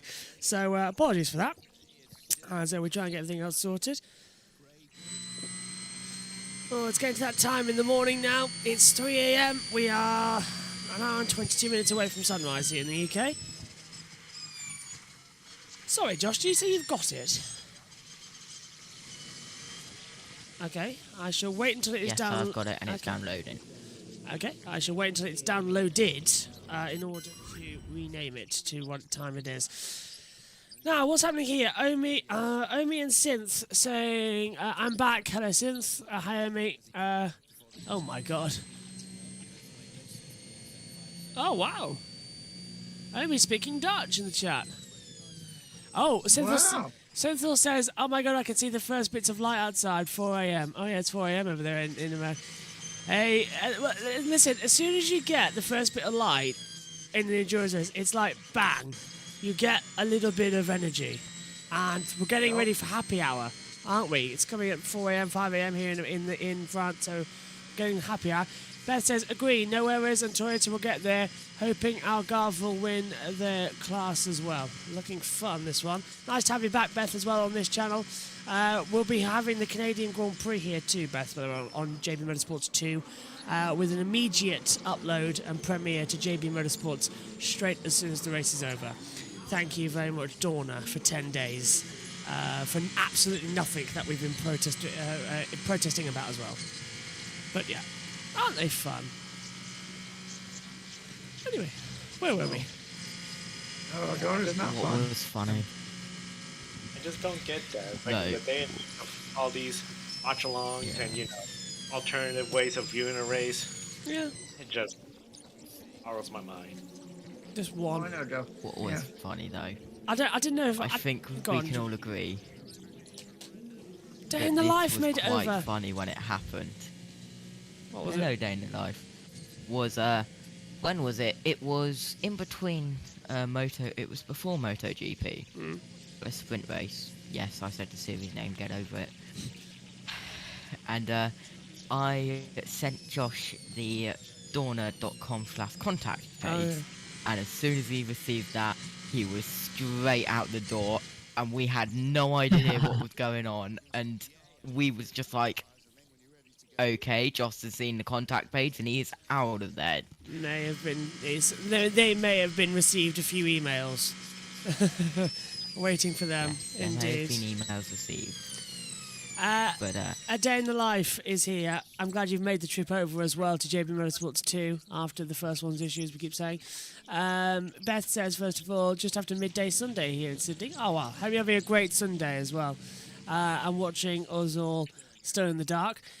Let us know what the future's like, because we need a good thing to go over the next 12 hours. A Day in the Life says, kids in Burley and wanted to see the live stream. Hello, Joe and Adam. Hello. Did you go to... Thanks for finding us. Did you go to number 1, see the preview, see the link to number 2, and then come here? That's probably how people have been finding us. I've been getting noticed. Which works. I know That's what that's I how did, Josh. Simple found us. Yeah. That's how I found you. I mean, I don't know how much I've put in the Grid Network chat saying that everything. I was just saying, because honestly, it's been so mad. I've been in the past 72 hours in total. It's going to be. I would say since in the month of May, it has just been thing after thing after thing. Granted, all the Indy 500 practice, you and Kobe, great job with that. Oh, thank all the typical racing we had. And then Indy 500 day, weekend after Indy 500, we're in Portland. Here we are this weekend. Next weekend? Okay, if we don't, might be our first normal one finally. Yeah. Yeah, I think it is. Yeah, I'll be there. Yeah. Yeah. Canada. NASCAR's off. Yeah. So. Cynthia says, I joined via the Discord link. A Day in the Life said, yes. Went to channel 1, fan 1, channel 2. Yeah. Yeah, so next weekend we only have F1, IndyCar, and Supercars. Oh, that's yeah. Oh yeah, I didn't tell you both. And then the unmentionable. Yeah, MotoGP Germany. Oh. That's on June 23rd, Yeah. 25th weekend, isn't it? Germany, is it not next weekend? Oh, oh, that might be fun. If it's not next weekend. It is the 18th. It's the 18th. We do have MotoGP next weekend. So it is next weekend. Yeah. It's triple header. It's Assen, is 25th. Triple header. Yeah, it's Assen, is the weekend after. Does that mean you have to do all of them? It's a triple header. Don't know. I don't know what I'm doing. Yep, link in the other channel. Chat Pit sent me stop here. car 13 under investigation. Yeah, Beth says as well. Link in the other chat sent me here. But that's how I subscribed. Then I checked my subscribers and saw you live, but it wasn't your other account. I didn't notice for 5 minutes, and after that I clicked on the correct live stream. Yeah, yeah. Basically, we're live here. I'm confused. Why? Pit stop car 13 under investigation has just popped up, but 13 has the mark of doom. Must be an investigation after the fact. To explain to everyone who's just joined us as well, we can't live stream on the first channel due to a copyright strike via Dorna for absolutely nothing. And they won't tell me what they've done, what part of the video it is, even though we never use footage. They're saying we used track footage when we didn't. So they've blocked that. I've launched the counter notification. Unfortunately, that locks my live stream abilities for 10 days. So it seems if you're on YouTube, it's guilty until proven innocent, which is really, really bad. So to get around that, we are live streaming the 24 hours here, but every 2 hours, via our OBS, we're recording this. I upload it to OneDrive, Josh uploads it to the YouTube channel on JB Motorsports, and premieres it. So technically, it's still running live there. That's how we're getting with it. This morning I watched replay of Silverstone F122. I'd forgotten how good that race was. It really was, says Beth. It was a great race, Silverstone 22. Does that mean that JB Motorsports 1 has become a Joshua Turner Motorsports for a day? Technically, because you've uploaded it all and got it all sorted. Well, I did the first one and it nearly broke my computer, didn't it? So you've very kindly taken over. Yeah. As well, getting all that sorted. And we are 15 minutes into our 7th show? We've lost count. That's a lot. This is just one of those long days I know you're counting as a show. I was gonna say, as what you were mentioning about, is a 24-hour race a really good idea? A certain number, the 24 hours of Le Mans, the 24 hours of Daytona. If we see more places try to do 24-hour races, I feel like, no, you really, unless it's somewhere spectacular or the race is just so different, I just don't see how it works. I think a lot of places are just referring to those 6-hour endurance races, which I feel that's fair, that's comparable. So, or even the 12-hour endurance races, they're like they have a Bathurst and Sebring. I mean, that's, to me, that's appropriate for those tracks respectively. Yeah, I agree with that. I'm surprised WEC dropped Sebring for next year's schedule. Me too. Yeah, so I can't. Me too. And I think they're having the in a 6-hour or an 8-hour race at Coda, so at least they're coming over here to the States. They're at Imola next year, I mean, right? they have to.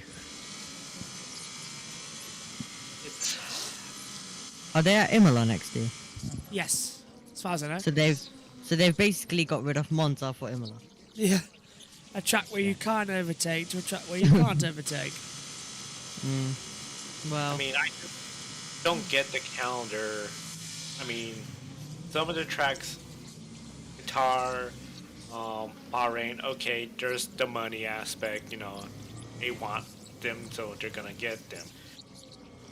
Spa, Francorchamps, Le Mans, those are big ones. You want the American market, so of course the Coda, that's a ideal track. Let's be honest, that's a sweet. It's got the facilities. It's less bumpy, so I wonder if maybe there was some of that when it came to it. Then, as you mentioned, Imola. Other tracks I'm seeing where I was like, okay, it'll be really interesting. Fuji, Japan. It's like, I feel that the average. They've had some good races there in the other series, but it doesn't strike me as like, I would have think of Suzuka more. The 6 hour of Sao Paulo. That I think is going to be really interesting because that's a very, very unique older track where compared to these modern tracks. So I think that could be some pretty good racing. I think Fuji is always a circuit where you go, sometimes you have good races, sometimes you have bad races. It all depends on the weather. That too, yep. I'd love to be honest with you, I might drop MotoGP and pick up some WEC. The endurance races, that might be something. Yeah, because they're all what?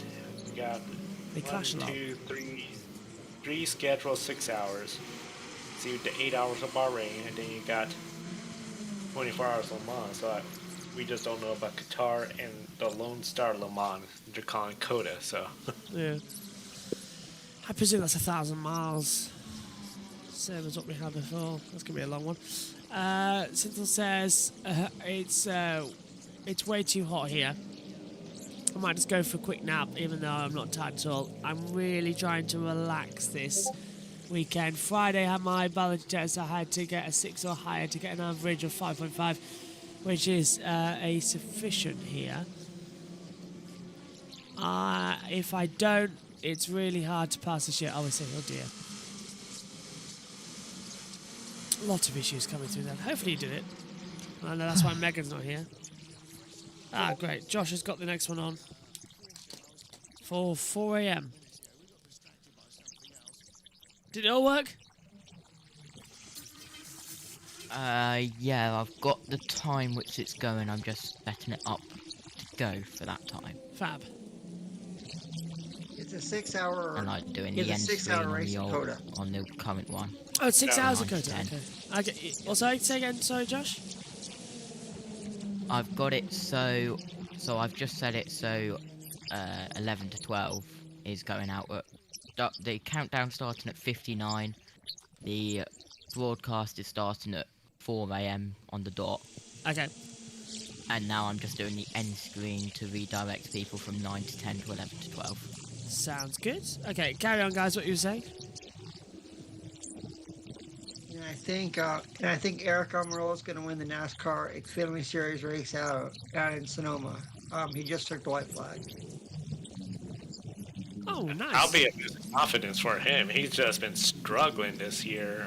Nothing really that great. Stuart Haas Racing just a horrible year. I mean, if it wasn't for Harvick, boy, dreadful. See the number 2 Cadillac is in pit road. I didn't see a driver's change, so I don't think they're doing one yet, but for sure getting fuel, and then I think soon the tires and all that, so. Absolutely nuts it's going to go for then. Did you take the checker flag? Is it an oval this weekend? Yeah. Sonoma. The Xfinity Series is at Sonoma for the first time. Oh, and lovely track. It has been confirmed. Eric Almirola takes the win in the inaugural NASCAR Xfinity Series race at Sonoma. His first series victory since 2017. That's amazingly done. Although, is that a Cup Series driver? Who was it again? Eric Almirola? Yeah, Cup Series. Cup Series. Yeah. There was quite a lot of Cup Series drivers. So they swept the weekend because they won. It was Ryan Preece that won the ARCA race. Oh, for God's sake. Yep. No. Yep. I mean... Joe, you and I know how Josh feels about NASCAR Cup Series drivers running in lower divisions, don't we? I mean, that's the thing. We saw it in Portland. Cole Custard ran the ARCA race before the Xfinity Series race. Nearly won it, but didn't. And then the Xfinity race, he was one of the best drivers all day, just watching him. And he did say he learned quite a bit on that, because it really played a big impact considering there was no live pit stops, competitive pit stops. He really had to work that car around the track, so it plays an advantage. That's why they do it. And I'll be honest, Almirola, Ryan Preece, both Stewart Haas racing drivers. Am I gonna see them as pick a winner contenders? Nope. If they both get top 10s, they're gonna be happy they got top 10s because their seasons have been pretty miserable. So I still think you gotta look at the 5 past winners there: Kyle Larson, Dan Suarez, Kyle Busch, Kevin Harvick, and Martin Truex Jr. as the 5 favorites. Any Hamlin on the pole, you get the job done there, I feel. But you also got Austin Cindric. I think Michael McDowell, some people are picking him, but I just don't see him putting together a good run. I just don't want to see Cup Series drivers in any other series but the Cup Series, to be fair. You've reached the pinnacle. So tired. But yeah, it's really bad. It's one of those deals where we know Ben and hey, Grid Encore, Ben, Brandon, you'll be all talking about it. So I'll send in a video. I think I still might be comatose from the weekend. They might have to sedate me. yeah, I know Ben will be, I think, on his way back or just getting back, so he'd probably be out of it by Monday. Yeah, it's kind of. I think he's flying back Monday, so that's why the Encore show is on Tuesday. Oh, is the Encore show this Tuesday? Oh, I'll make it then. Yep. Yeah. I'll be there. Yeah, on his way back. But yeah, that's just been part of the crazy weekend too. Was this week with the the Cup Series race at Gateway Worldwide Technology being delayed and everything. We had to push it wrap up to Monday. Yeah. Encore Tuesday. Wild World Motorsports, when you follow it, you can't have set times because they just have a crazy race and you're going to be there for hours. The one thing I would say though, Josh, you're good at this, and I think a lot of racing commentators and broadcasters are really good at. We know, especially in the oval race, oh, there's rain. Well, here's how we handle it. Yeah. I don't remember this. It was a Super Bowl where there was a blackout. The 49ers versus the Raiders. Power goes out, and I swear, announcers had no clue what to talk about. They'll throw it to the field reporters. They had no clue what to talk about, but it's like, of course, we know what to talk about because we know things like this could happen. Red flags, rain delays. It was really just impressed me to be like, okay, you guys really are caught in the headlights of what do we talk about? Well, Team Hero is just waiting for the lights to go on. Thanks for the report. We could have said that too, you know? The best thing with... Sorry, Adam. I mean, I can remember, if I can remember I think we all can remember Abu Dhabi 2021. And Josh, you were coming in with updates, you know. I was getting phone calls from everyone. And it was like, we were on for what? 2 hours? 2.5 hours, Joe, is that right? About so, longer than an IMSA sprint race, I remember Cody saying. Yeah. It was like, well, we were the only ones live, weren't we? Everyone else had gone off air. Like, Channel 4 was live, Sky was Sky News, but we were the only ones live, and we were bringing in the viewers. It was great. So I thought, well, let's just keep this going. And I was getting phone calls from everyone and trying to find out what was happening, but we were getting absolutely nothing from anyone. What was it? Mercedes went and took a lawyer to the protest room. They were in the protest room for like an hour, weren't they? And then we were getting all messages from like, oh, Christian Horner's just turned up, Adrian Newey's just turned up, Helmut Marko's just gone in. And I was like throughout the hour, and I was like, what's happening? And then we had another hour where they were debating it. Then it got thrown out, didn't it? And then we had Max Verstappen waiting for the interview as world champion officially. And it was all just a messy end to the season. But I went through 2 mics that day because they just broke on me. I zoned out. I'm guessing we're talking about 21. Yeah, when we us all were on the Grid Network wrap-up show for 3.5 hours. We'd gone through the normal script in an hour, as per normal, and then we had to fill for 2 hours. 2.5 hours, because we had no word on whether Verstappen was champion. And this is in the days before the encore show. Otherwise, we'd just pushed it for tomorrow. So we had to really push. Sounds about fun. Everything's okay. Just gotta process it. Then do all the finalising. Make sure everything's finished, and then part, I want to say 6 will be going up. 1 to 2, 3 to 4, 5 to 6, 7 to 8, 9 to 10, 11 to 12. Part 6. Yeah. Yeah, part 6. Well, we're filming part 7 part now. 7. Yeah, we're filming part 7. Well, we're live now all throughout the day, but we're filming part 7 now as well. We can get audio back from the track. Nice. Beth says, fun fact, in the time left in this race, assuming an average of 100 metres in elevation, both up and down, taking no breaks at 3 mile per hour average speed, you could walk from central London to Luton Airport in this time. Yeah, pretty much. Luton. 12 hours in rush hour traffic. You bring up a good point, Josh, about not only, how we had to fill in the time as everything was all occurring, but a lot of the programs have gone on to the air, and especially this is when in the United States, ESPN, okay, the ratings are going up, but did you just show the Sky broadcast? Well, there they are on the podium. Congratulations, Max Verstappen. Then they cut off or whatever ESPN show. So you had viewers that are like, wait, there's a protest going on? ESPN's not showing it. They don't got a clue. Now ESPN will be all over that because they know the broadcasting. But that's why I think it's interesting for the channels like your channel, Grid Network. At what point do we keep going? Because it's easy to say, well, we got Grid Encore. We'll just go off the air and wait for everything. But if you gain the numbers like we were that day, roll with it. Let's roll with it, but until they say we will decide tomorrow, then okay, well, we will go off the air. I know our IMSA 24 hours of Daytona pre-race show this year, we went on the air before everybody else did for the pre-race.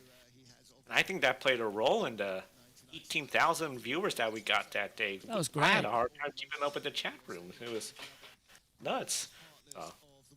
I loved it. I loved everything with that. And the one thing I always remember as well is the fact is that I had you in one ear, and I had the other earpiece out with the phone against it.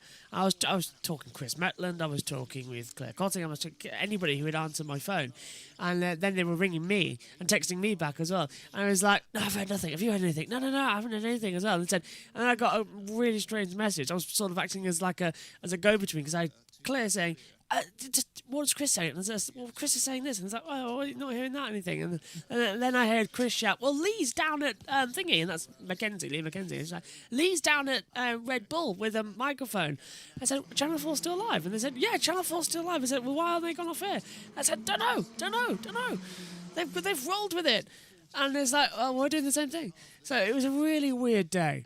Really weird day. And to be honest with you, if you think about it, the timing of that was weird because we were on air 20 minutes after the podium, discussing it. Then we went straight into our post show, which was 45 minutes, and that took us to the top of the hour. So that's an hour after the races ended. Then we had our show, which was 3.5 hours. So if you think about it, we were non-stop for 4.5 hours after the race, trying to work everything out. And that's the thing. It was. Because if you were watching on ESPN, you just assume, well, Max is the champion, broadcast over, next up Sports Center, where, they didn't talk about F1, because it was just, oh, we inherited F1 because it didn't cost us money, and thanks for this new rating boost.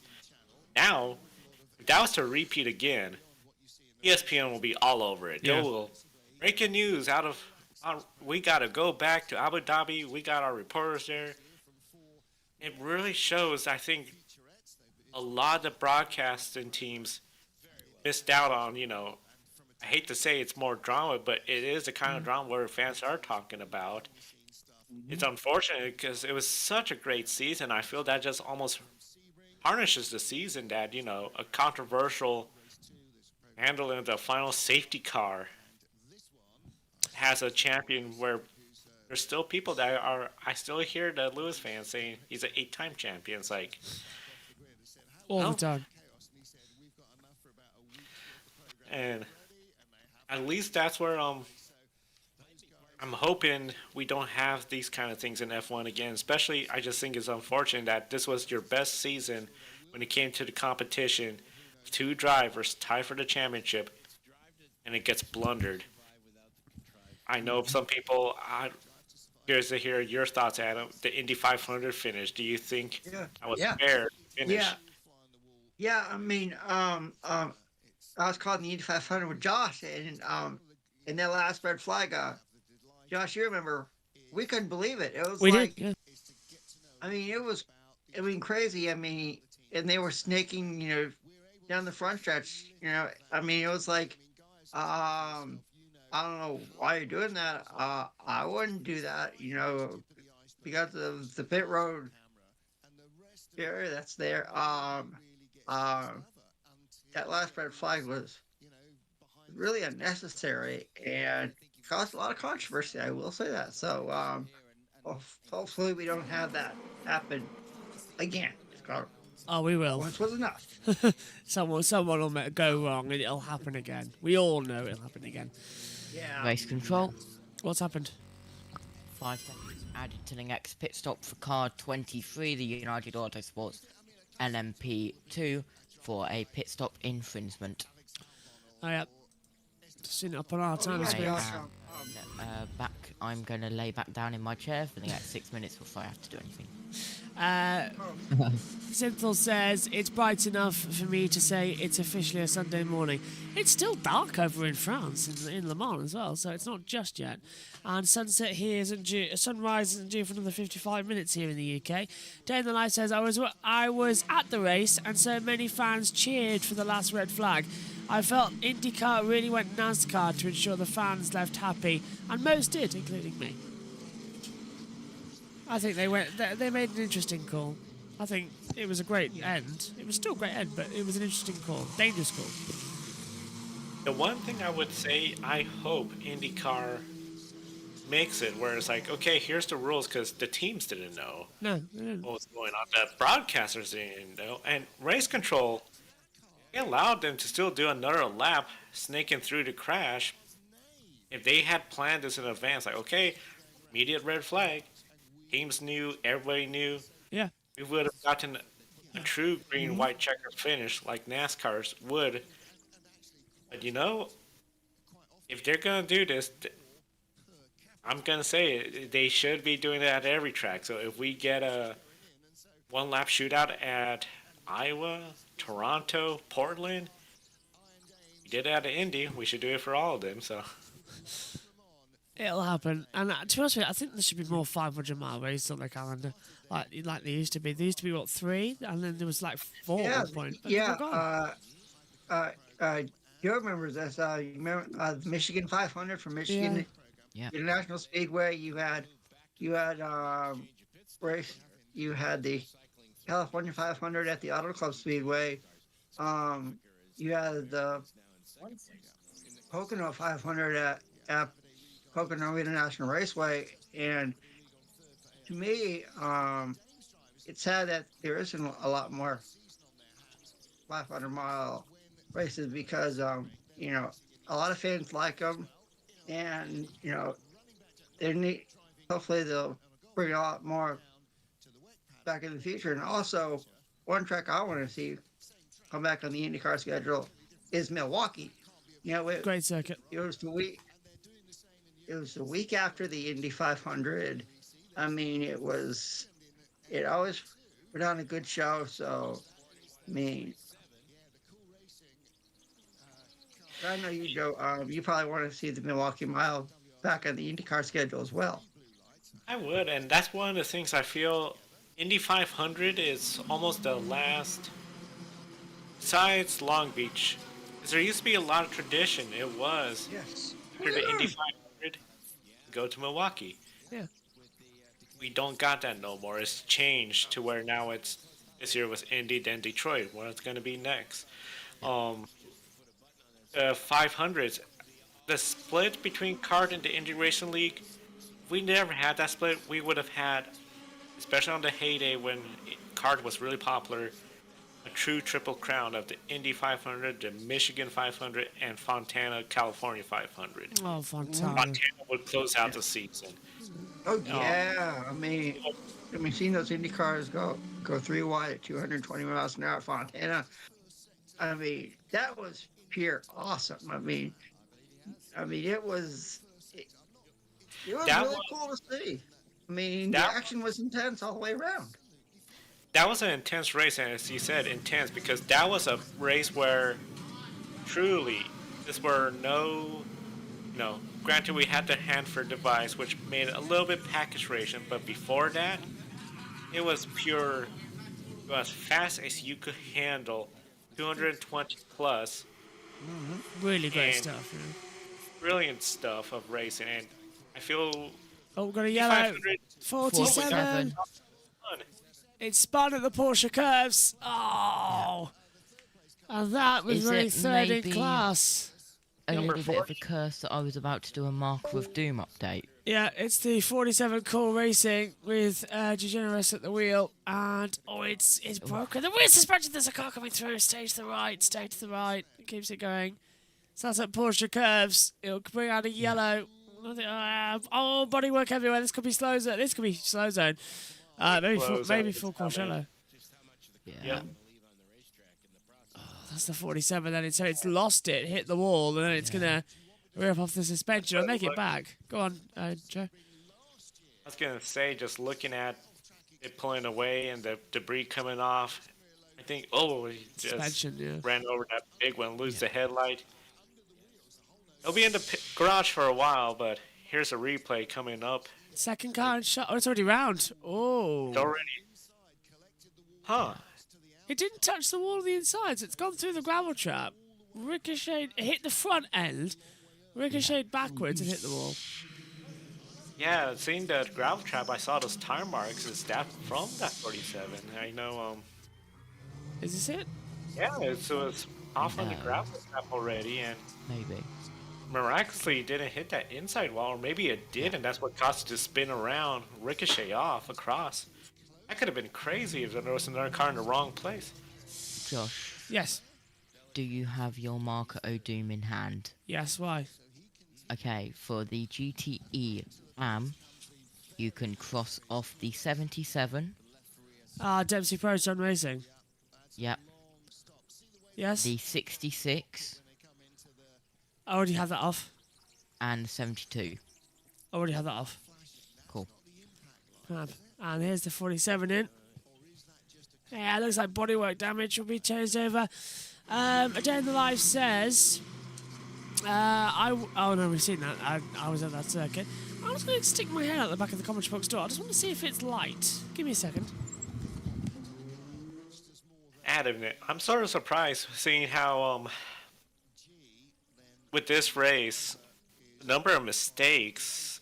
I know everyone's pushing, the competition is closer, but are you surprised with the number of mistakes we're seeing from drivers? Because it's a long 24-hour race. Yeah, Scott, I'm surprised, Joe. It's called, and like you said earlier, having a safety car in lap one. If you had told me that on a bingo board, I wouldn't have thought that. I mean, it's been a really crazy 24 hours. It's been a really crazy race so far, and I don't think the craziness is done. Yeah, I don't think it's done either. Just after seeing this, I mean, it's only going to take a mistake to occur for the lead cars. It's getting lighter, isn't it, Josh? It is light. It's 3:42 in the morning and it's light. That's the earliest I've ever known it get light during a Le Mans. Usually it's like 4:20. It's 3:42 in the morning and it's light out. I've never seen that before in my life. This is the we are getting close to the summer solstice, longest day of the year. That's right, Joe, yeah. And we have a comment in the chat from our good friend Matthew Owen saying, just checking in after a lovely night out with a friend. How is everyone? Well, Matthew, we are doing all really well. It's been really crazy race so far, and Yawning a bit, we'll find. The action isn't done just yet. Yeah, this 47's having work done to it in the pits for court racing. But yeah. Yeah, it's very fun when the solstice comes around, especially the summer solstice, as Stonehenge, where it all happens, is 10 minutes up the road. So jealous. So, it is, 10-15 minutes up the road, so it's always chaos around here near the solstice. So one of the things I've always fantasized... Prepare for slow zone 8. Okay. Go on. Summer solstice. In the Fairbanks, Alaska, summer solstice, you have near 24 hours of sun. So they have a baseball game that starts at 10 p.m. Yes, No I've heard of that, Joe. I've heard of it, yeah. And we've always thought there should be a car race, like a proper car race. I don't know what, maybe a 6-hour endurance race or something, but no lights. Or a 24-hour race. No lights needed because it's always daylight in Fairbanks. Granted, it would be hard because it's not the exact most international city in the world. Yeah, it's not, is it? Oh, Thomas Laub back ahead of Porsche Motorsport. Head of Motorsport for Porsche. It's been a very eventful Le Mans for you guys so far. What are the problems with the 75 and the delays with the number 5? Well, on the 75, we had the major issue. We couldn't get any fuel pressure back, so and it was out there. We tried everything from here. We gave everything to the driver, but we couldn't get it back, so we had to retire, unfortunately. Yeah, and I mean, we had some drawbacks, you know, with the 6 car very early with a slow puncture. I mean, we're getting back. We're trying to get back into the lead lap. Yeah, and on the 5 car, we had a mechanical issue. It wasn't a major thing. It was a small thing, but the repair was difficult. So, yeah. I would say it's a tough race for us, but it's still a long way to go. So now we're still fighting, and our main goal is, first of all, try to go back in the lead lap, and then we see what we can do. It's been a tough start to the 963's life, certainly in Europe at least. But signs were that it's improving here, better pace. Feel like you're getting closer with this car? Yeah, I think especially in the last weeks, we did a lot of testing and really made steps forward. The team is working really pretty hard, everybody back in Weissach. And I would say, yes, we are pleased with the steps that we made. I mean, there is still a long way to go. We are not where we want to be, but I would say so far we are okay with what we have achieved, and again, we really made some good steps forward. Okay, well, Le Mans will throw more surprises at us, I'm sure, but thank you for spending some time with us. You're more than welcome, thank you. Yellow's still out then on the circuit right now, as the slow zone is in effect. Tell you one thing though, you get to this hour of the morning as well, you wish you could clean your teeth. That's what I was feeling right now. As soon as it's possible, I might go in and do that. Or so I should have invested in breath mints in the commentary box. Dan Rice says, a question for Joe. How many racetracks in Alaska? Racetracks in Alaska. There's Capitol Speedway in Willow, Fairbanks, Memorial, and North Pole. Alaska Raceway Park has the NASCAR and NHRA drag strip, and then Kodiak as a dirt track there. I've raced at Capitol, Fairbanks. Those two did one drag race before, but mainly on the dirt tracks. So it's quite a big racing area now, especially the NASCAR short track there. Beautiful sight. So, but, I'm in Portland, and there's a lot of racetracks here too, including of course Portland International Raceway. That's a little north of us. So great circuits. I know there was Portland Speedway, Joe, and I know there was Evergreen Speedway in Washington. I think the NASCAR Craftsman Truck Series went there in the beginning. And those two were really good short tracks. So I kind of missed the action, you know, from Portland Speedway and Evergreen Speedway in Washington. yeah, I believe Portland Speedway hosted a truck series the first year. Unfortunately, that's been demolished for neighborhoods. Oh. And then Evergreen is still around. And I wish the truck series would go back because I don't know if Joshua knew this, but I know Adam remembers. the Truck Series, they used to be mainly short tracks that the Cup Series wouldn't go to. So Evergreen Yeah. Speedway, Louisville Speedway. Oh, South Louisville, Austin. Louisville Motor Speedway had the figure 8. It cut inside the middle. Yep. So, I mean, you had these great short tracks that NASCAR wouldn't bring the Cup Series or the Xfinity Series anymore. That's where the Truck Series. I sort of feel like the Truck Series is just there, and when it comes to, oh, we're in Las Vegas, okay. Because it used to be, their big race was Texas. That was their biggest track. Now it's Daytona. Now they're in Talladega, so.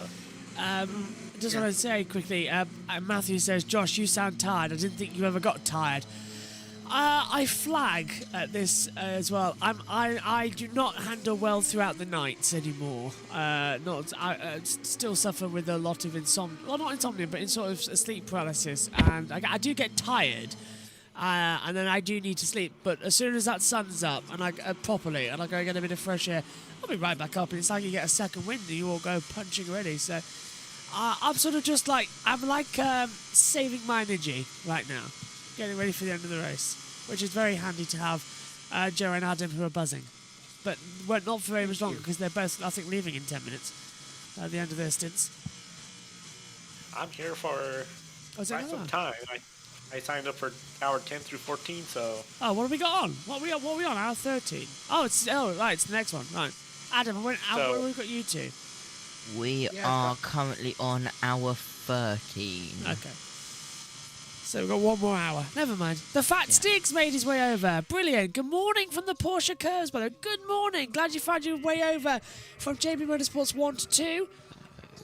And how is it at the Porsche Curves? What's the weather like out there? Because it has been raining. Did you get soaked? Are you okay? Is everything dried out? Would love to know. People who are using those trackside Joshua Smiths there, I know. The Fat Stigs listening in as well. Trackside. Hopefully we're doing our best to provide you with all the action we need. Is the slow zone still out? Yes, it is. It looks like Cool Racing's done. The 47. Yep. Slow zone's still in effect right now, so. Yeah. And we're at the I recall, so. Oh, hello. This must be Toyota 7's pit stop coming. Oh, yeah. Matthew Owen says that's what we need the Truck Series to be again. It's lost its identity, losing those short tracks. He also says Louisville Motor Speedway was just the wildest track ever.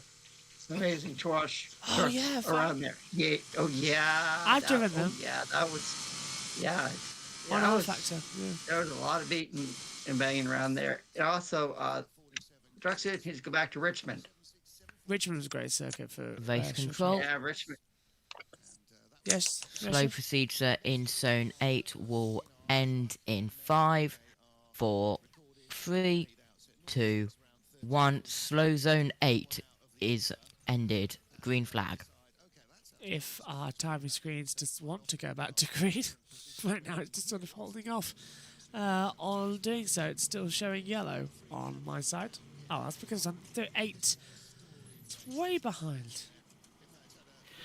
So one thing I like about Le Mans and WEC is the slow zones that they use, because a full course safety car just takes a lot away from the race. I wish NASCAR for Sonoma, Coda, the bigger, longer road courses would consider slow zones, because granted, you're gonna have to tell the drivers slow down, and they'll slow down. NASCAR has the data, as we know infamously from Denny Hamlin. He could tell you slow down. What are we on? On the Red Bull now is the Fat Stig. You read that comment as well from Matthew. The Fat Stig also said, my feet and sombrero are still moist, but it's all good. No slow zone now. Yeah. What a funny word moist is in the English language. Ooh, that pit crew just slipped and fell down on the number 3. Oh, that's a Corvette, isn't it, as well? Full of racing. Only third in class. Toyota lead by 15 seconds to Ferrari, of course. I predict a very close end to this race. I hope so. Yeah, they just said I hope they're okay over on the world feed. Let's take a look. Turns in, loses his footing, down they go. On concrete as well. Oh, that's not nice. So, one trick, Josh, I don't know if this is not allowed in Le Mans or what. You will see teams, they would put sometimes Coca-Cola. They'll spill it on pit road because it gets sticky as it dries. Tacky. Is that clever? I'm wondering. Is that legal? Oh, that's clever. I'm curious. Is it illegal to do that here in Le Mans? Do you know, how do you clean it up, though? How would you clean it up? Yeah. I mean, it's just sticky enough so the pit crew doesn't lose their footing, because I think we've all had that Race experience. control. What? 5 seconds added to the next pit stop for technical infringement. They are currently 3rd overall. It's the 2 Cadillac. Oh. Richard Westbrook at the wheel. Yeah. So, all right. Well, I've got some coke here, and I've got a concrete floor. I think a feature might be filming soon. Josh. What? You are in a commentary box with millions of wires. Yeah, that's why I said soon. Screens. I'm not going to do it Don't today. do it. I'm not going to do it today. I'll do it soon. Like, I'll do a little thing with it. Because I think we've all had that experience. You stepped on like where Yeah. Coke used to be, and it just sticks to your body. Your shit.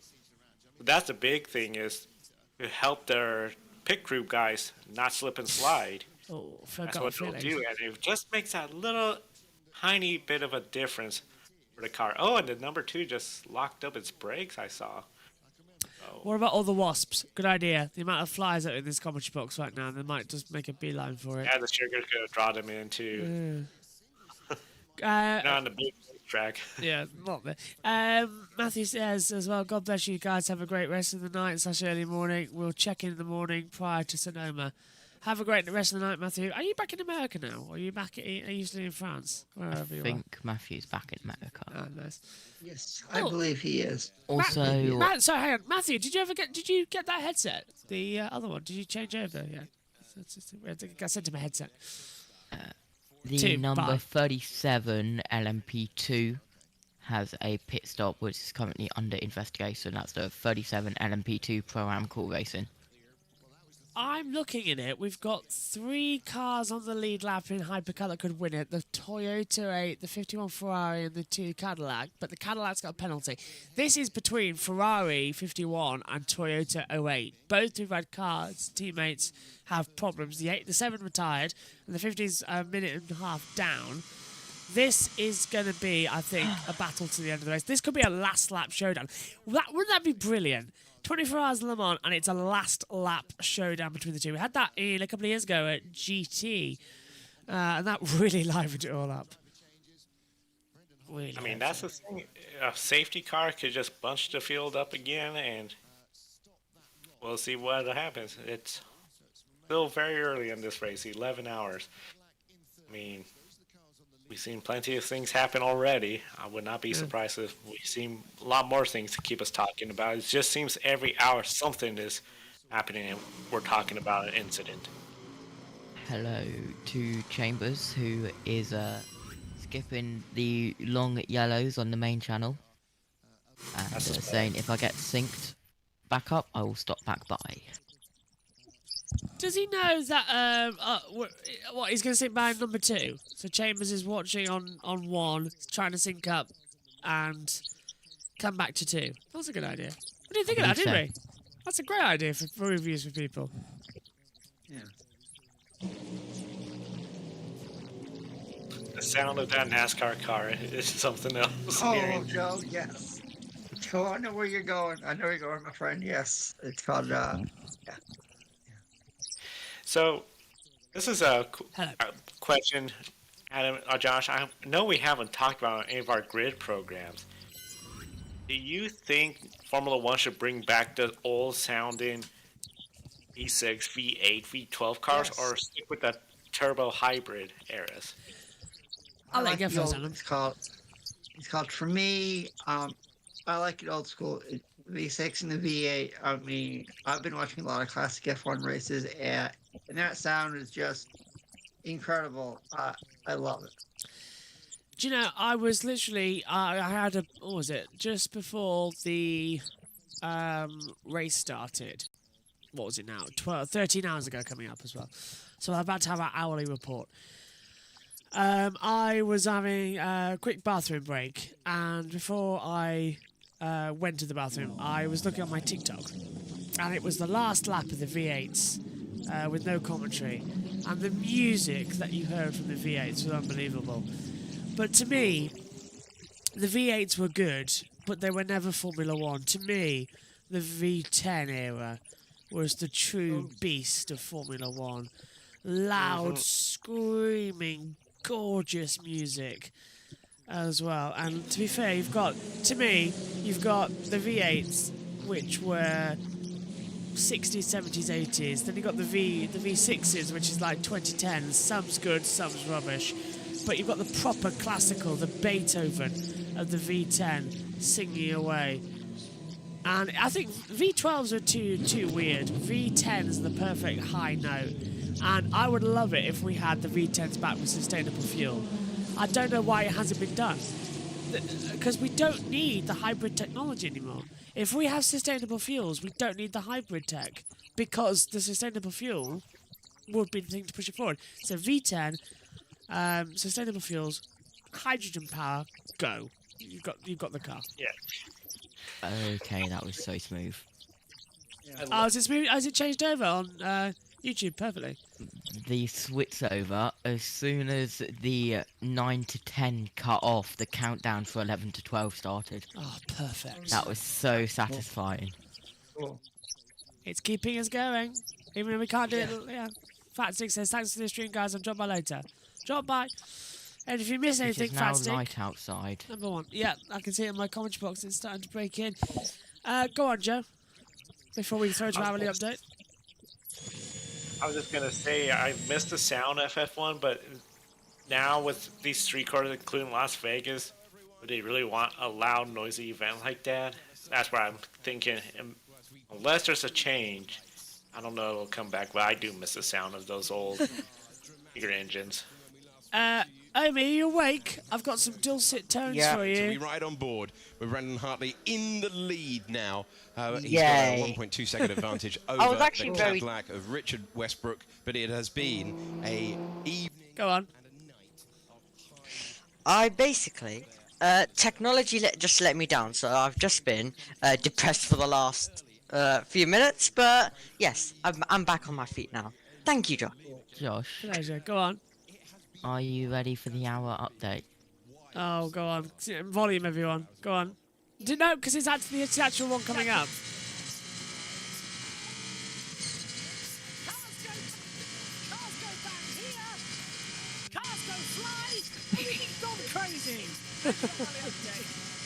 It's been pretty much the hourly update, yeah. Everything's got a bit crazy. Okay, they're not doing an hourly update. Okay, that's weird. They sometimes do it a couple of minutes late. So that's the hourly update to keep you going before the real one comes. Whenever it turns up. Josh, it's caught. Okay, Josh, it's caught. I'm gonna head. Josh, it's caught. I'm gonna head out and you can go watch the rest of the stream. I will say, Joe, it's been a pleasure working with you again. So hopefully we can do this again in the future. Definitely sounds like a plan. I know Josh's great streams here. Hopefully next time we'll be on Channel 1. Absolutely. Thank you, Adam. Take care. And let's go down to the pits. You're welcome. We are about an hour from sun up here at Le Mans, and I guess if you've only just tuned in and you see Toyota in the lead, you might think it's been a predictable race, but it has been anything but that. We have seen lead changes, we've seen crashes from the lead, we've had some rain. We're expecting more rain, but we haven't had it in the last few hours, so things have settled down. So as it stands, we have the number 8 Toyota in the lead, the 34 Inter Europol car leading P2, and the 54 AF Corsa leading the GTE AM cars. All I would say is, having been here for most of the night, it's just such an amazing thing to witness firsthand. To see these guys working so hard, the Peugeot that crashed already, and seeing them work so hard to get the car out again. It's really a privilege to be here, and the race is a long way from over. So my update is please update everyone from the commentary booth, because there's been so much happening. Down here, it's just an amazing place to be.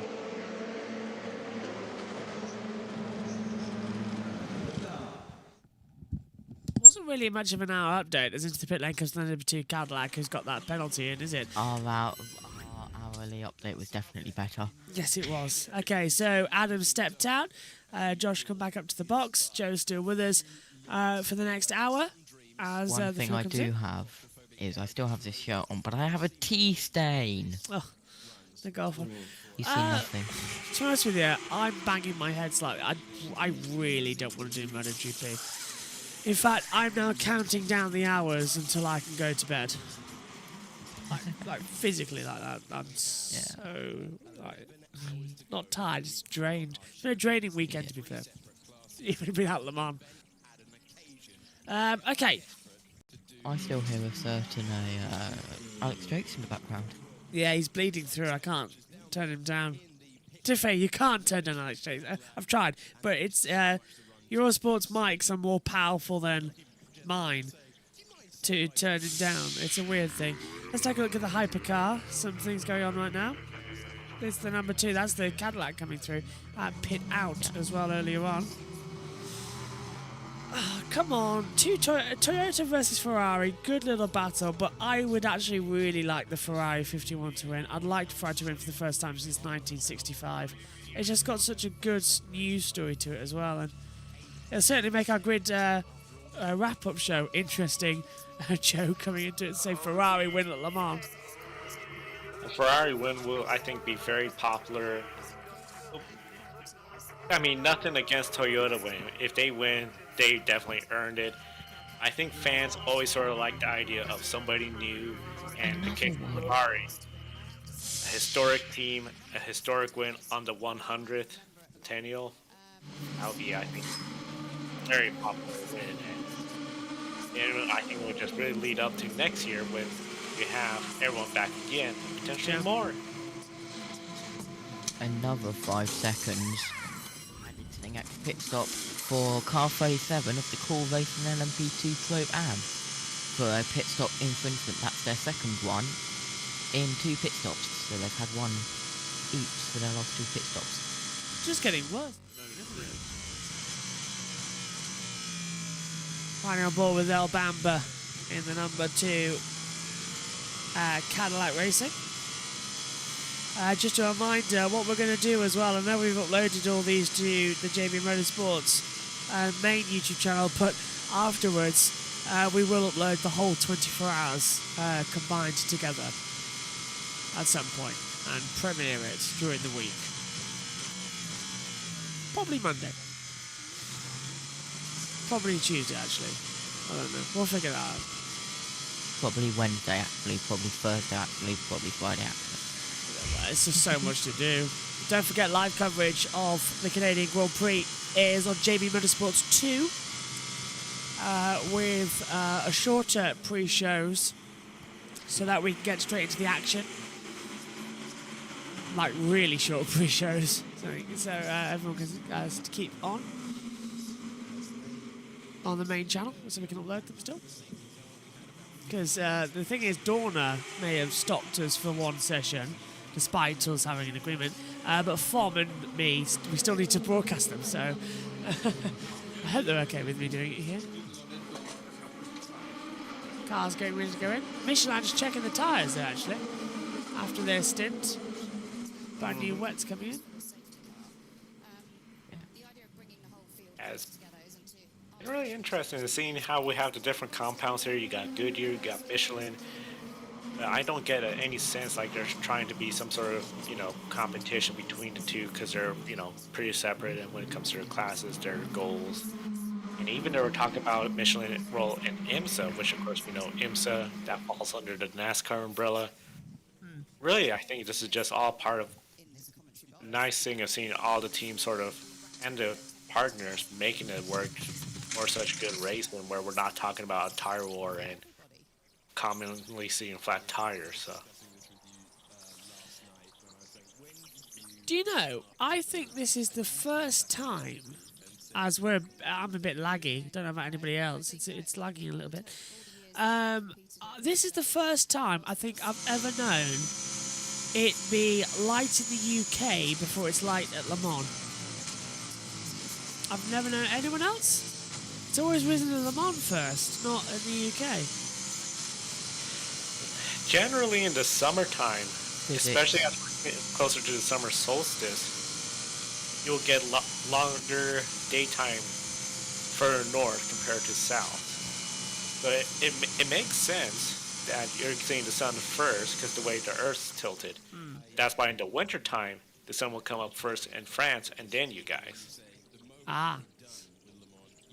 Living in Alaska will teach you that. We never got. We never.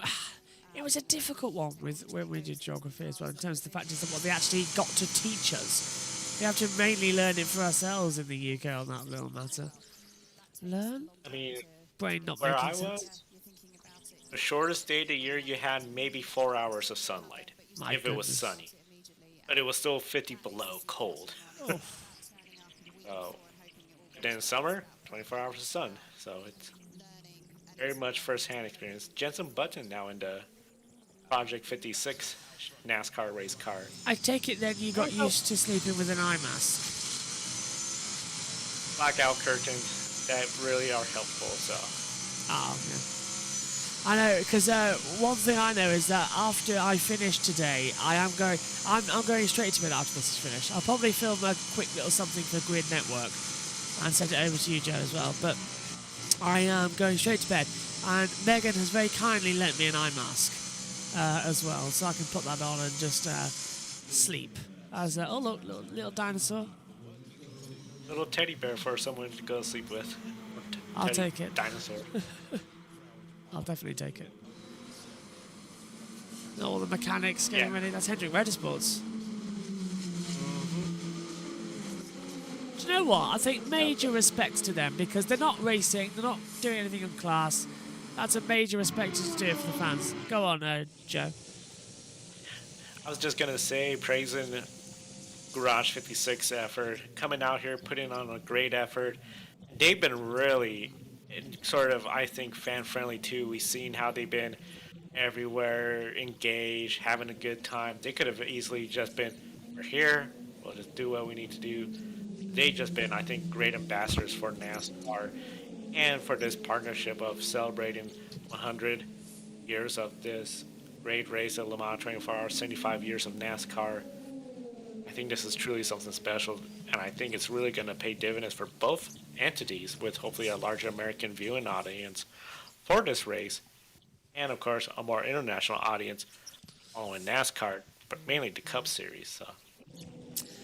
I really hope that this is going to transfer over because we end Le Mans and then there's a Cup Series race at Sonoma tomorrow as well. So I hope there's some sort of tie-in on the production feed.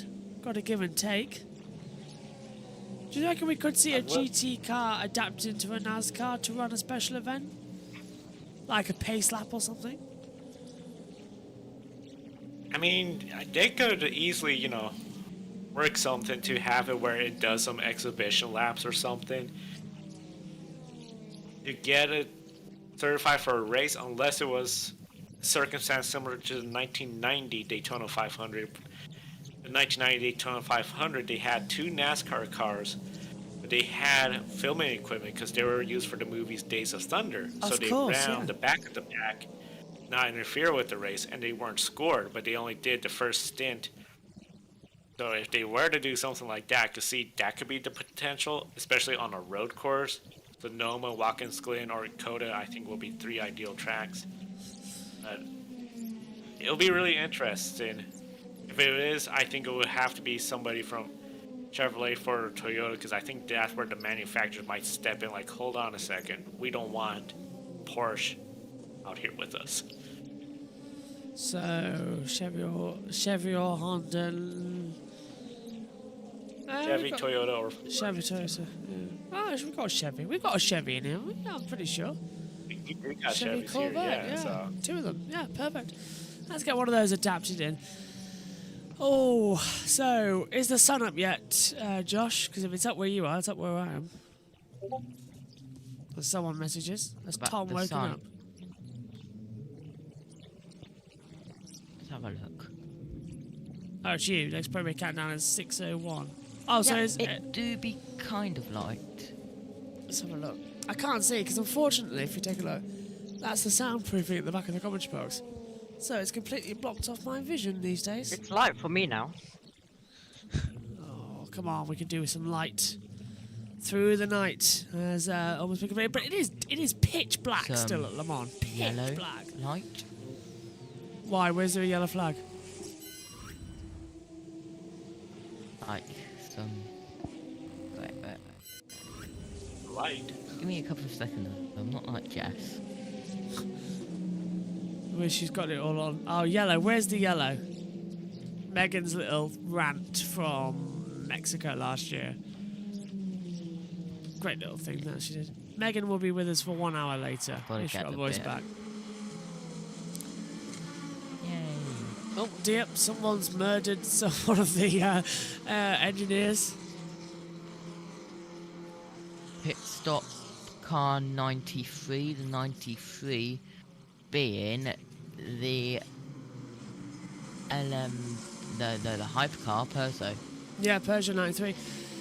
I'm surprised actually that we haven't seen any of the mechanics hijinks we usually see here. You know, like how a couple of years ago we had one of the mechanics get zip tied to one of the wing trays as a joke and all that lot when they were sleeping, and they he got drawed on. Like drew on. Josh. Yes. You know, like how we've got light coming up. Yeah. What about some yellow lights?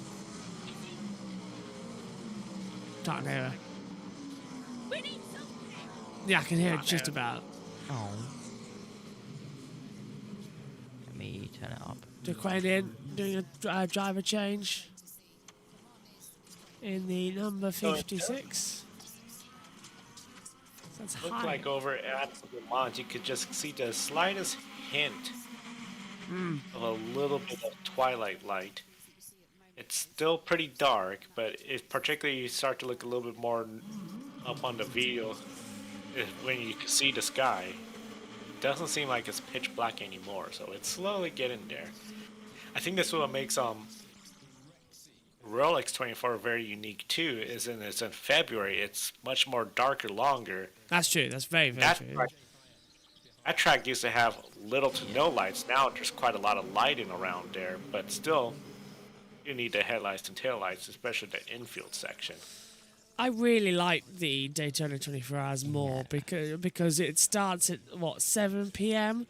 UK time, and which means you can do the start, go to bed, have a long sleep during your night, and then when it's time for like Matthew and that lot to come off air, because it's their night shift, it's our morning, so you can do the night shift. And then you can get relieved by them, and then you can all come back for the finale. The way that works is brilliant.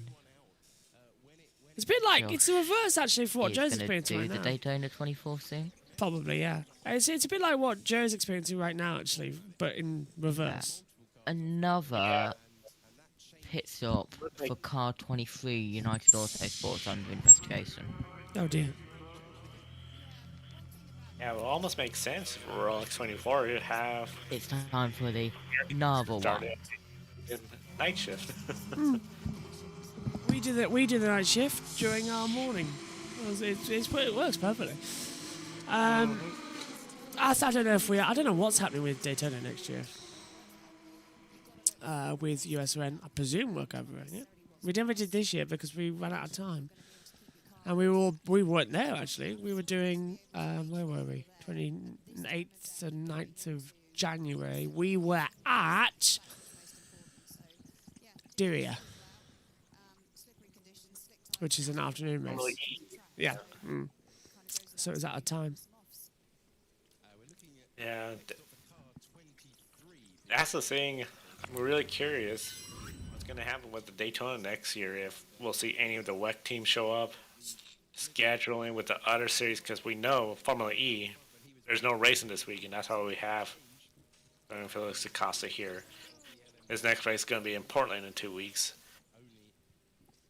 If there could be more collaboration between the series, I think that'd be great for Rolex 24. But if they just do this for just Le Mans, I think that's is the big one. So you've got to do something. Even though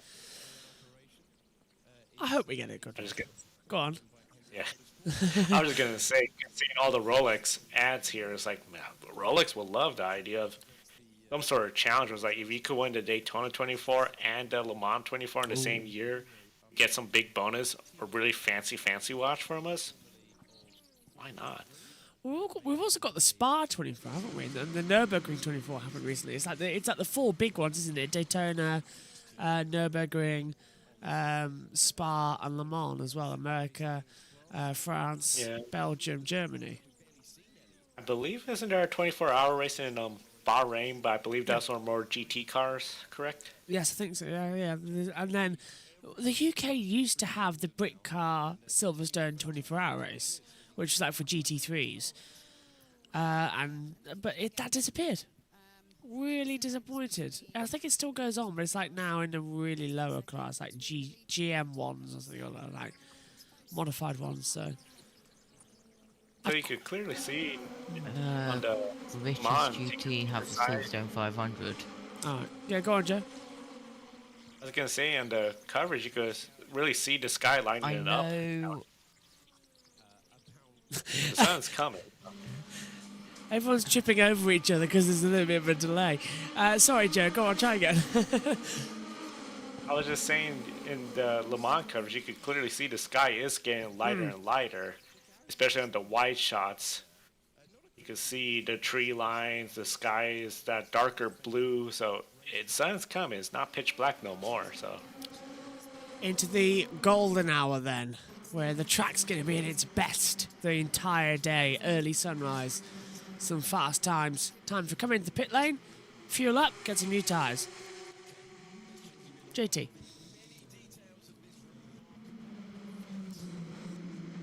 Yeah, I know these 61C1s do 24 hours of Snetterton. British GT, of course, have the Silverstone 500. Yes, yeah. But the Brit Car Endurance only have like 2 hours of Silverstone. Not the 24 anymore? Now. Oh.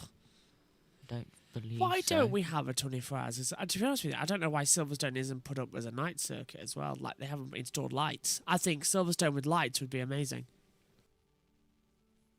That way, It's got the curfew. Has it got the curfew? For it. It's just out where I went. When I went, it's it's next to the motorway, and it's just outside of the thing, isn't it? So it could do it. Yes, it's fine. Yeah, should be fine. Yeah. Yeah, go on, Joe. I think there's been like 6 and C1 24-hour races there. that's the thing with tracks. If there's a curfew, that just ends the discussion. Portland International Raceway, because of the proximity to the race, to the neighborhoods, because it's in the city limits. I believe it's 9 p.m. or 10 p.m. No more racing. So you can't do a 24 hours race there unless it's electric cars and it's really quiet. But yeah, that's and even you need a noise variance for the 3 big events. So NASCAR, IndyCar claims one each in the Rose Cup, which is a big race here in the Portland area. So Formula E didn't need one, thankfully. So I was going to say, because surely we can go longer in case Formula E gets stopped. We can still go on past 9 because it doesn't get dark then till late anyway. We've seen that in the past. Yeah, it'll be with sunny. It'll be nice and sunny long time because we're only 3 days after the summer solstice. Brilliant. Doesn't matter. Will we get sun or we got rain 2 days ago for the first time in 22 days, but that's just how it goes here in the Northwest. Yeah, now getting to the point of the day where my brain is... BRSCC 6 and C1 24 hours at Silverstone, that was 20th to 21st of May. Okay. There's a massive delay. On what?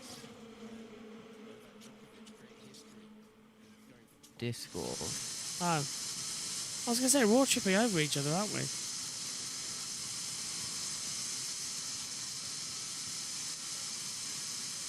There is a massive delay. Right, 1 hour... Shall I rejoin? Yeah, you rejoin. See, just your camera. I'll go to battle screen.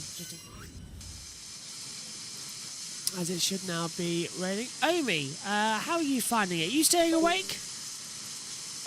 Yes. Not feeling flaggy or anything? Still energetic enough? Nope. Very nice. Yes, I'm walking around, so... That's a good point. Might stand up for a second, that might work. Get a bit of energy together. Hello. Hello, that was Standing works. up helped. Standing up, like, it helped in Australia as well. I basically just didn't sit down and just stayed standing up, and it helped. Didn't make me sleepy. Right, I'm going to stick my head out the door for a second. Let's pass over to the world feed, because I think we're going to have an interview shortly. This portion of the race, the consolidation part of the race, through the night, you need to keep in touch with your opposition, because the heat starts to turn up once the sun comes up.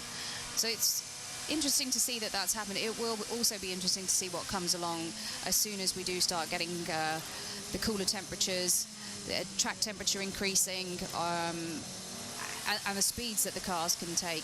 That's when this race will really, really hot up. Looking at the gaps there, they're staying between 6 and 8 seconds. Earl's dropped back a tiny little bit after his stop, but yeah, those top three are still there, and still looking at the back of the Porsche there. Andre's really going for it. He likes this time of day as well. The insights of Luna Gade for you. More to come later on. Centenary celebration.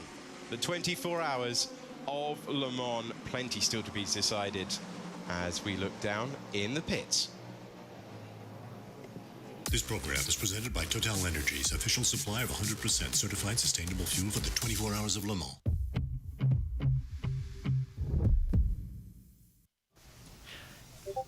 Overall, this race, I think it's going to be something where we got the sun coming up, slowly, of course. Do you think I'll end up looking like my mum? I hope so. Oh, is that the commercial? With Paddy's Wonder Wheel, you get a free spin with a chance to win cash prizes every day.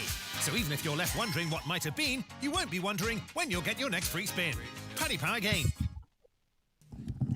I got it, I'm here. How much was that, 30 seconds or something? Yeah. Oh, that's fine. It is actually bright outside now, and I was just refreshing myself. Josh, guess who got another 5-second penalty for the third time in a row? Pit stop infringement. Oh, is it the Cadillac? It's the car 23 of United Autosports. They've had three pit stops in a row, all having a 5-second added to the next pit stop. For pit stop infringement. That's new. Surely it shouldn't be, if they're doing it like 3 times in a row, surely it should be higher than it's a penalty, 5 isn't seconds. it? Yeah, it comes in as a penalty with a black flag, doesn't it? Yeah, you're right. Like, it can't just be 5 seconds each time. Tell you what, it's nice and brisk outside right now. It's fully sunny. It's literally weird. I've never seen this before, where it's light in the UK before it is in Le Mans. Usually it's completely the other way around. I've never happened that before. But I've just gone outside and I've looked up. I was actually surprised how light it was. Remember, it was what, 3:37, something like that. I went out there last, 50 minutes ago, and 50 minutes ago, and it was light. Now I've just gone out there and it is sunshine. Birds are flying around. Everything's awake as well. It's so nice, and the air is cool. It's the cool, crisp. I just stood there for a few seconds and just stretched out, got some deep breaths, and it does. It honestly, I've never had, isn't it? It is the best rejuvenant ever. Just having that pure air in the morning with nothing flying around. It's brilliant. So yeah, definitely wish I could do the commentary outside. Go on, Jeff. Morning air is just something really wakes you up, especially fall, autumn season here. When there's morning like that, it just feels great camping outside. That mornings just feel like it really wakes you up and feels really good. So, although I did look up to my room, which is just outside. You can see if you look outside the commentary box, You can see straight up to the main house, and my room's directly adjacent. I've got onto the back garden, and I can see it. And I was like, yes, soon I'll be there. I will be there soon. In around about 10 hours, 30 minutes. But now the pressure's on because MotoGP. I've got to set all that up with the annoyance. It has given us a fantastic opportunity. Excuse me, I'm coughing now. Super competitive class as we make our way onto. Dear me, as we come on then. Still, I tell you what though, you don't need lights here. Still need lights in Le Mans. With the flashes coming on. This is the GTM class. 57 Kessel Racing now, 49 seconds ahead of the Iron Dames, who got back up into second position in the 85 Porsche. So still time to be found in this run. And a few driver changes, because Sebastian Buemi has changed to Brendan Hartley, according to our timing monitor. If that is to be believed, the racing can continue. I think it is, yeah. Yes, it is. Yes, it is. Slightly interrupted, no less spectacular though. Certainly at this time of day, and you get a great look at the. Do we anticipate some wet cars in the Rolex 24 in 2024? Says A Day in the Life. I suppose that's a question for you as well, Joe. Do you reckon we'll see some wet cars enter? I mean, we talked about maybe we could see them enter Rolex, but specifically, we won't see hypercars. It'll be GTs, won't it? But that's GT3 that I've got to enter. We'll mostly say GTs, GT3s, like you said. I would be pleasantly surprised if we do see like Toyota come over. I would love to see that, just because we got the IMSA cars coming here. It would be great. There was an effort made to get over here. It just said no, of course, logistics, timing, making that deal work. That's what's going to come down to. So. We'll see. The 24 Hours of Daytona had a really high number of viewers this year. Can't see why it won't continue to grow next year, so I wouldn't count it out just yet. So. The 37 Cool Racing has just come into the pit lane as well to change over some tyres. Now we're seeing some change down at the 98 Aston Martin, the Northwest AMR, with Riberas getting into the machine. Trying to see who they changed over. Mike Rockenfeller's changed over to Jenson Button now. That came in at 4:28, so a few minutes ago. Could have happened already, so it's taking ages for our driver tracker to register the change. What makes a NASCAR change really interesting, they have to put the window net down. Yeah. Climb through the window like the NASCAR race car. I only didn't think about that until I saw it in practice. Like, oh yeah, you don't have a door, and I'm glad it didn't just put in a door and just, hey, we'll keep it to a NASCAR. You gotta climb in and out through the window. It's a perfect way to do it as well, if you want to get the spirit of it. Maybe not too great though if it electrifies itself, but still. Oh, can they get the 88 Proto competition started? What's happening? Fueling it up. Air jack's been released. Now they can go. Different rules for GT cars compared to hypercars.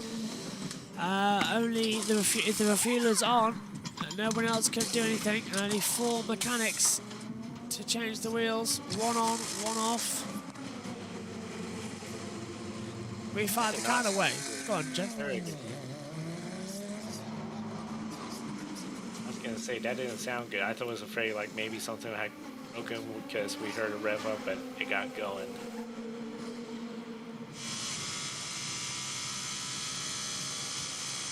Oh, Bamber coming into the Ford chicane. Jumps over the 2, then into Recruitment, the last 2 corners on the circuit. And boots it across the line. He's set. Where is he at the moment? 3rd in class, the number 2 Cadillac.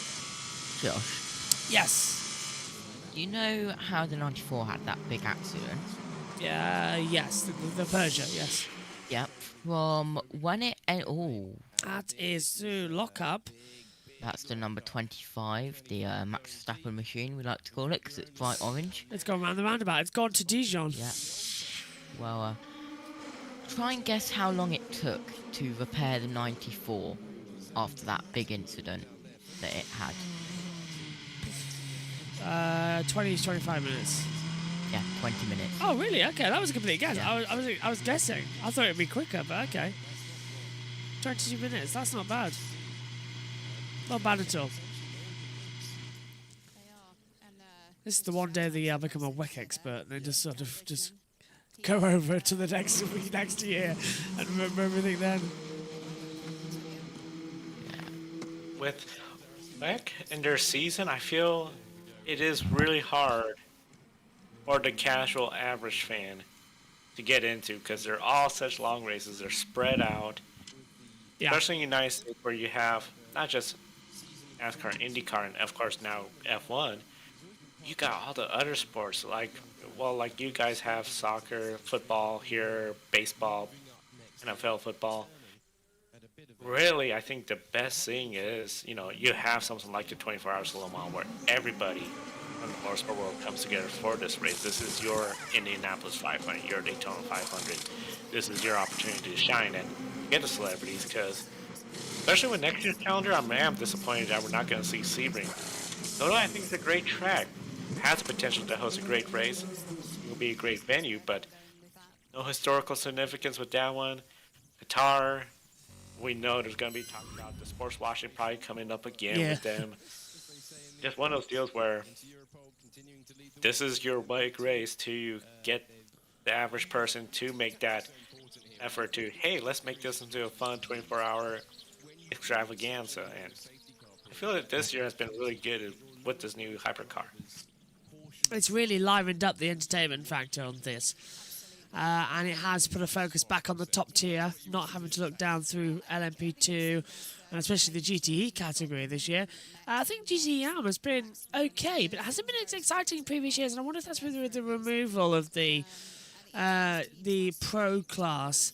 Next year, when the amateur class goes, next year it becomes GT3, then followed as well by Hypercar.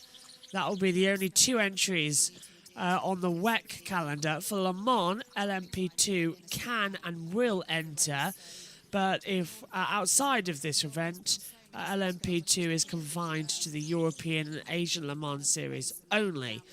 So it's literally next season going to be Hypercar and the GT3s heading out there on the track, which I think is going to be a very scary principle going into it, to be fair. Got a weather update. Oh, go on. Is it raining yet? We're British. Did we take a brolly? It's not raining. Maybe. Sunrise is at 5:59 local, which is around 23 minutes time. 23 minutes exactly now. Yeah. So, weather should remain quiet through the morning hours, and any afternoon storms should pop east of Le Mans, but still worth keeping an eye out for a stray sail towards the closing stages of the race. I didn't choose to put the keyword in there. That was the weather report I was reading off. Not my fault. I was wondering when you said quiet. I didn't say the keyword, so I'm gonna hide now. Okay, well, we're coming up, aren't we? Was it 25 minutes until the next cut-off show as well?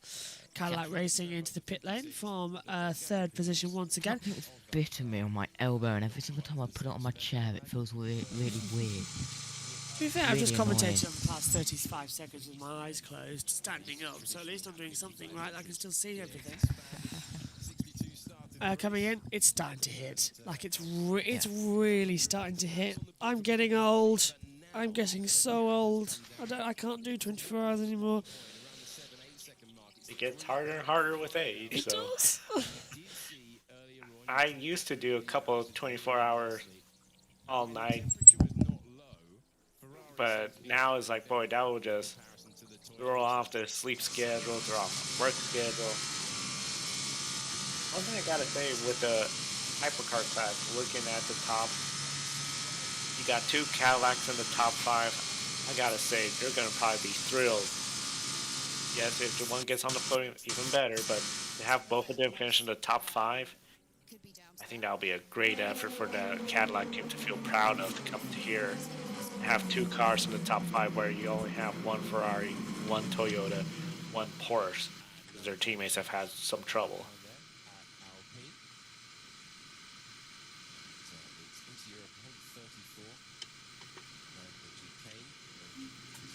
And Beth says as well, as I've just taken my headphones off for 30 seconds.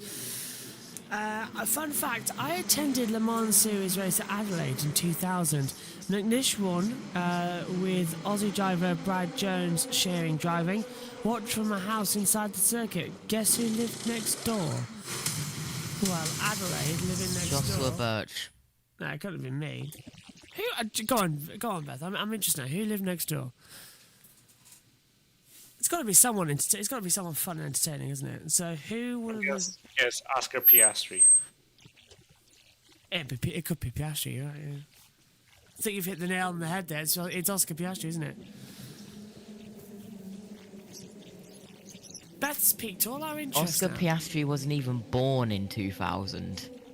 Okay, so maybe not. How old is Oscar Piastri? I've got my notes up. He was born on the 6th of April 2001. Oh God, don't you feel old? So what's Piastri? I don't recall Ricardo being from Adelaide. I don't think it would be Murray Walker. No. No. Perth. Could be a supercar driver. No, SVG probably. SVG? SVG or no, SVG is from New Zealand, I think. So it could be trying to think if Brody Kosecki's from Australia. I don't remember. And there's Win Cup. I don't know Brock Freeney's age. Danny Rick say Melbourne, isn't he? Or is he? Where is he from? Sydney. I believe. Danny Rick's Perth. Perth. He was an F1 and Indy driver. F1 and Indy driver from Weber? Australia. No, couldn't be Mark. Oh, it's on the tip of my tongue. Is this Indy as in Indy or IRL? Like modern IndyCar or IRL or karts? Oh, that's really tricky now, isn't it? That is. I mean. What was it? Alan Jones? He also drove at Le Mans. Oh, blimey. An Australian who's driven F1 from Adelaide.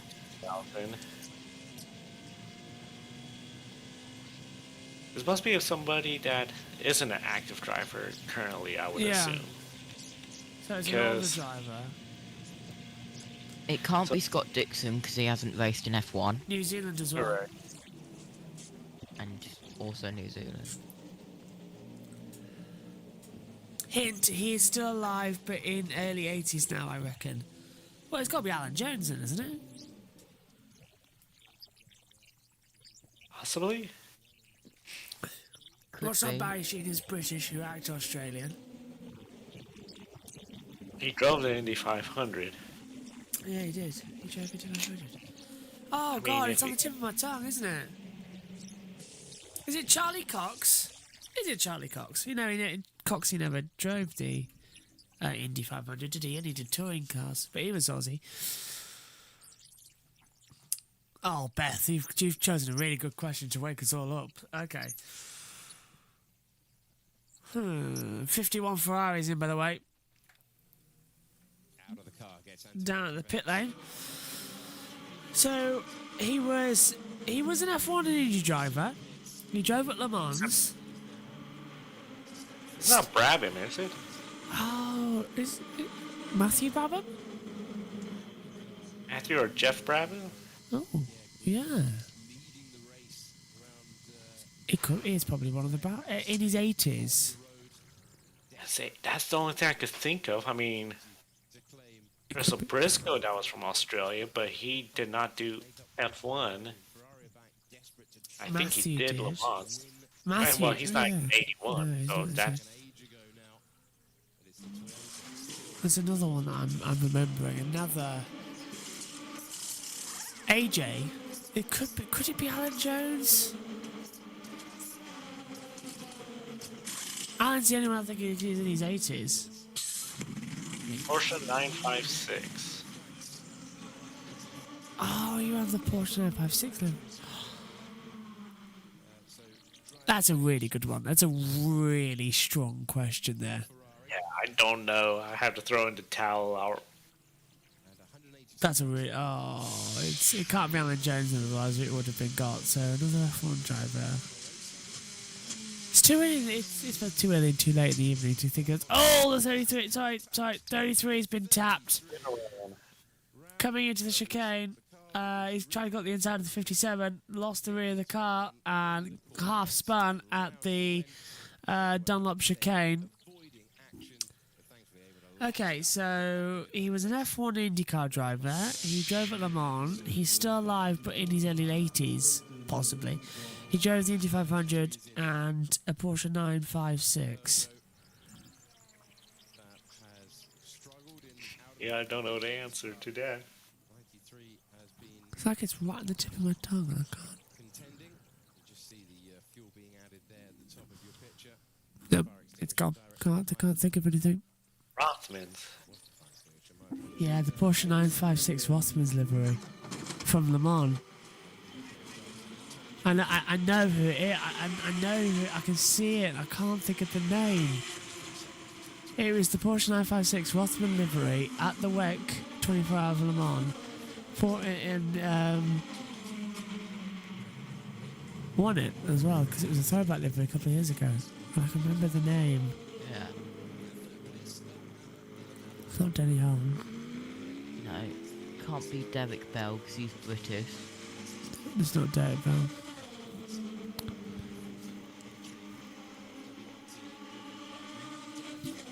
No, it's not Garth Tander either.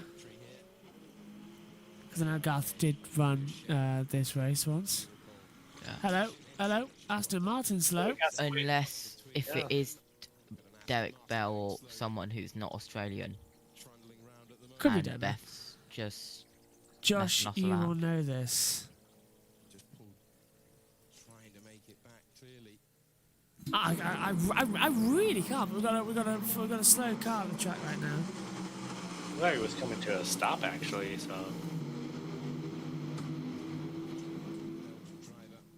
Iron Dame's in the pits. Looks like they did a driver change, so.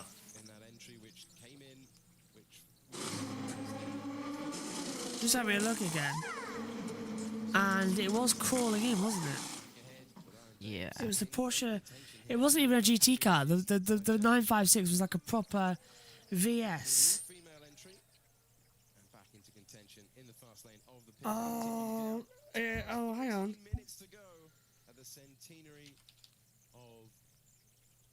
Yeah, he's in his 80s now, isn't it? I know who it is. He, I think I figured it out, he was in but the- I'm kind of not going to say because I kind of looked it up and kind of I put it know all in who one. it is. I know who it is because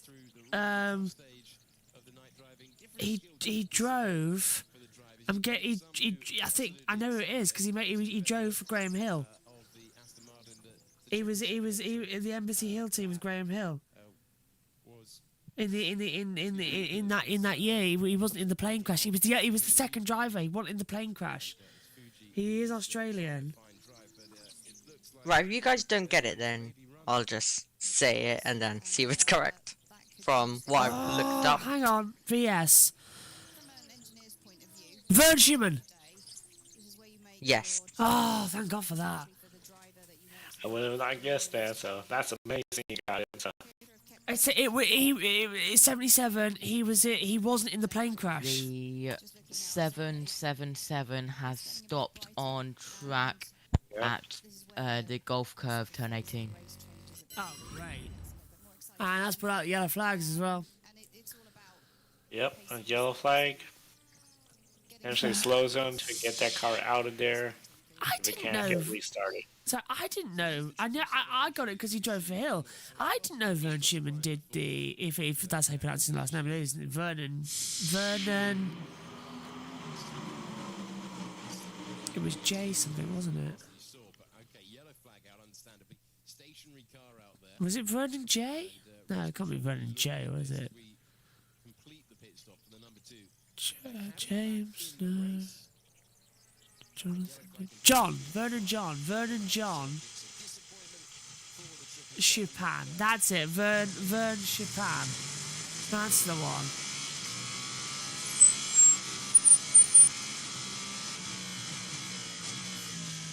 I know I got there somewhere. It's Vernon Chapin. There we go. So that's the order coming into it, and race control, slow zone 6 in 20 seconds. Okay, so yeah, it was Vern Chapin, isn't it? That's his name, I think. Didn't know he drove for an IndyCar though, but he. I'm thinking off the top of my head, what was it? BRM Hill. Oh, what else teams? Yeah, he drove BRM. Slow zone 6 activated. All right, he drove BRM, made his debut there. Hill. Did he drive 30s?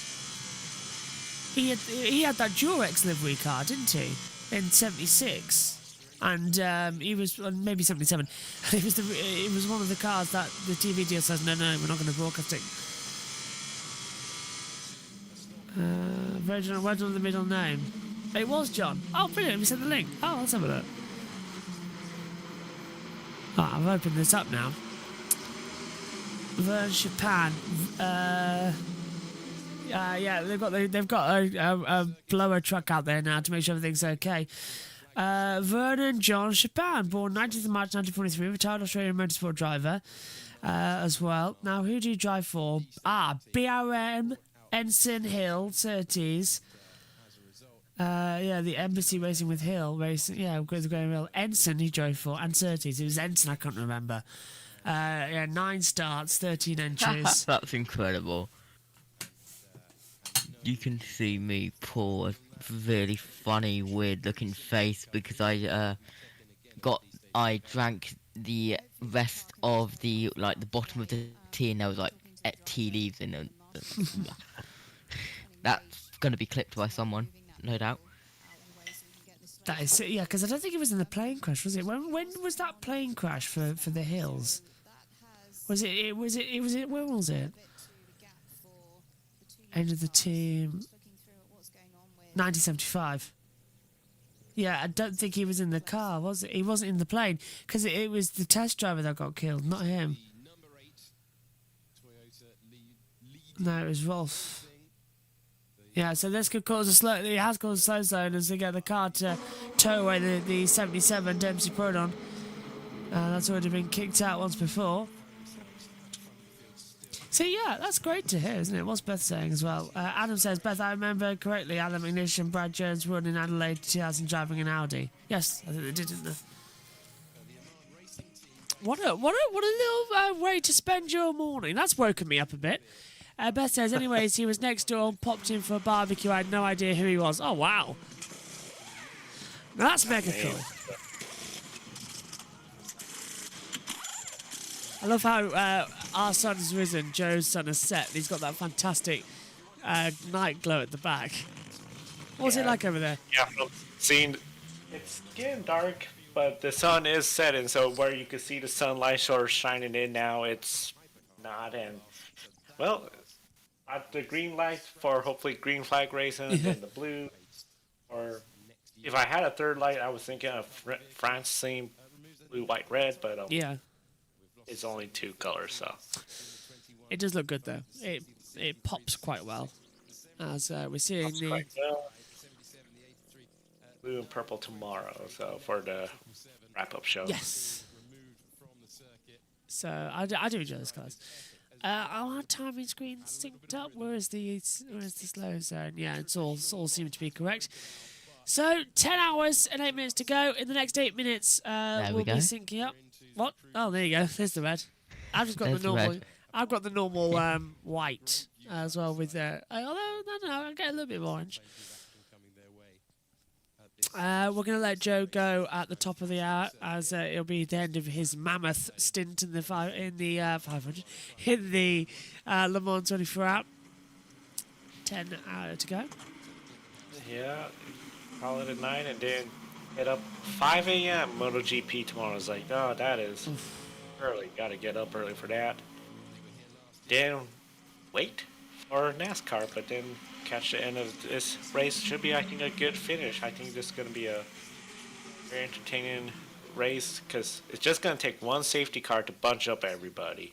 And you're going to have a duel for the finish. And I think that's the only hope for Cadillac, Porsche, and the 93 Peugeot. If you have a restart and it gets crazy between the Toyota and Ferrari and they take each other out, that's the only way I see them getting the win. And if in case everyone's wondering, well, it's not going to get that crazy. It's been a crazy race so far, and we do have a NASCAR car in this race. So. That's true. It's going to be one of those late calls, isn't it? I'm looking forward to this. We're nearly there. 10 hours to go. The sun has risen here at Le Mans. The night is done. Everyone's going to start getting ready for the next stint. And I'm actually quite surprised that Tom Dillon hasn't come back. He's been away nearly, 3 hours? And the tactical sleeping hasn't really worked, has it? Tom said at 4:01, I'm sneaking another 30 minutes, and then I'll come in till hopefully about 8. So I think he's overslept. Nah, leave him. He'll wake up. Yeah, let's leave him. NASCAR's coming into the pit lane there. Taking over. We can handle it. If he doesn't turn up, then I'll just get my promotion and come in. Yes.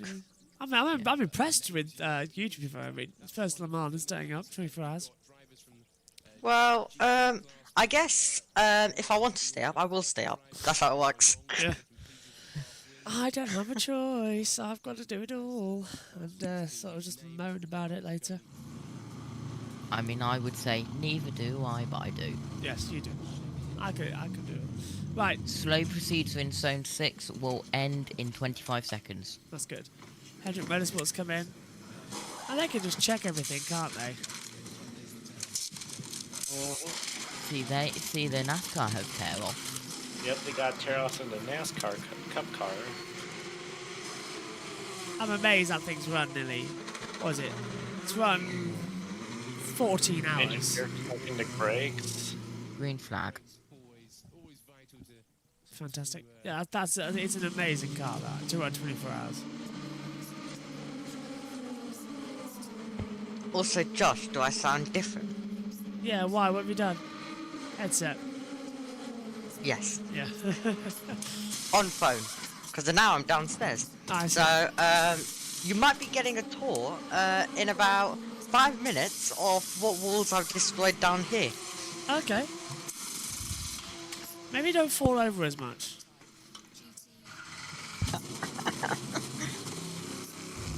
I kind of feel like I've just had my morning jog here because I'm fully awake and I have a feeling that I probably won't be able to get to sleep even after this race finishes.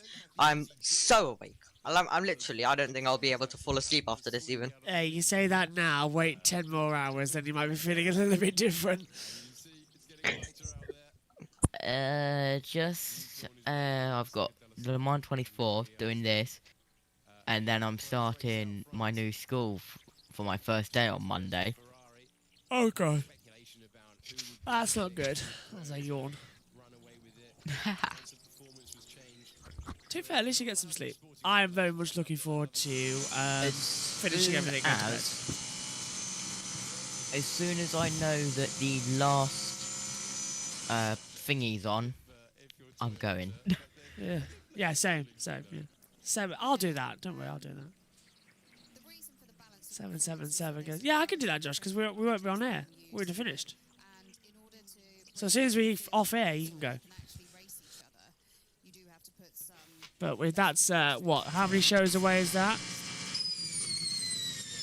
A lot. Part 7 now. So of 12.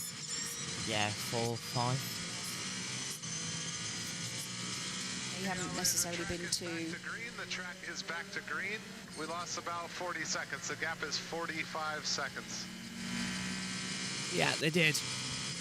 And that's Hartley and Poor Greedy.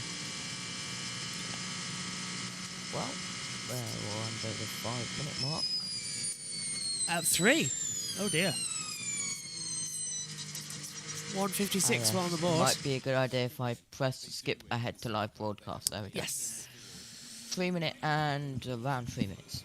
Yeah. So we'll be letting Joe go shortly. So Joe, let's just take you through. What have you made so far this year's Le Mans and everything with the final 10 hours to go? It's been a really good race. I know it got crazy with the rain, some of the accidents. Still seeing accidents throughout. What we're seeing between Toyota, Ferrari, I'm not going to just say this Toyota has it in the bag yet. We know safety car can just bunch the field up.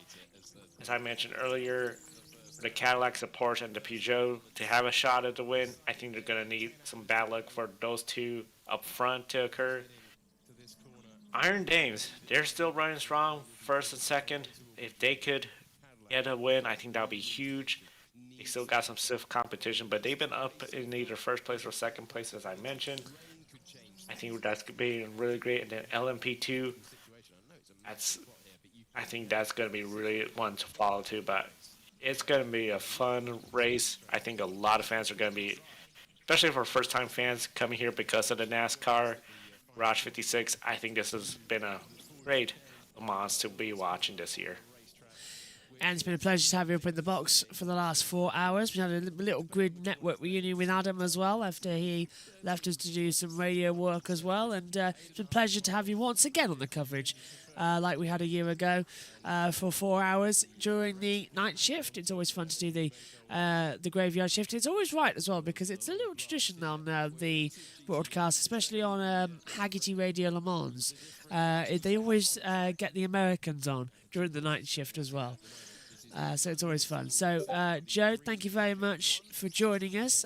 Just plug in the Grid Network shows quickly. Yes, we got a grid wrap-up tomorrow, approximately 90 minutes following the conclusion of the Sonoma race. Then Tuesday, Grid Encore. Josh might be there, but for sure, Ben and Brandon will be there to talk about the ARCA Xfinity Series race weekend.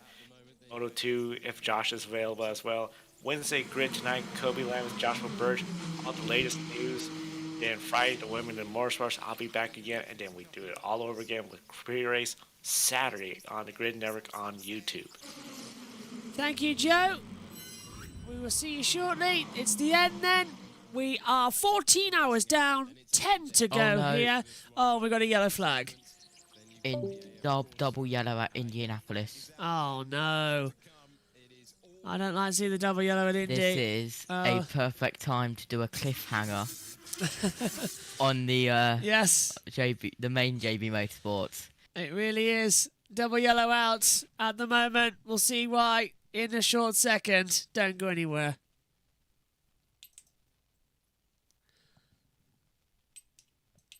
Prepare for slow zone 6. And we're going to go to slow zone 6. Welcome back, everybody, as we come into the action. And slow zone 6 is going to be activated.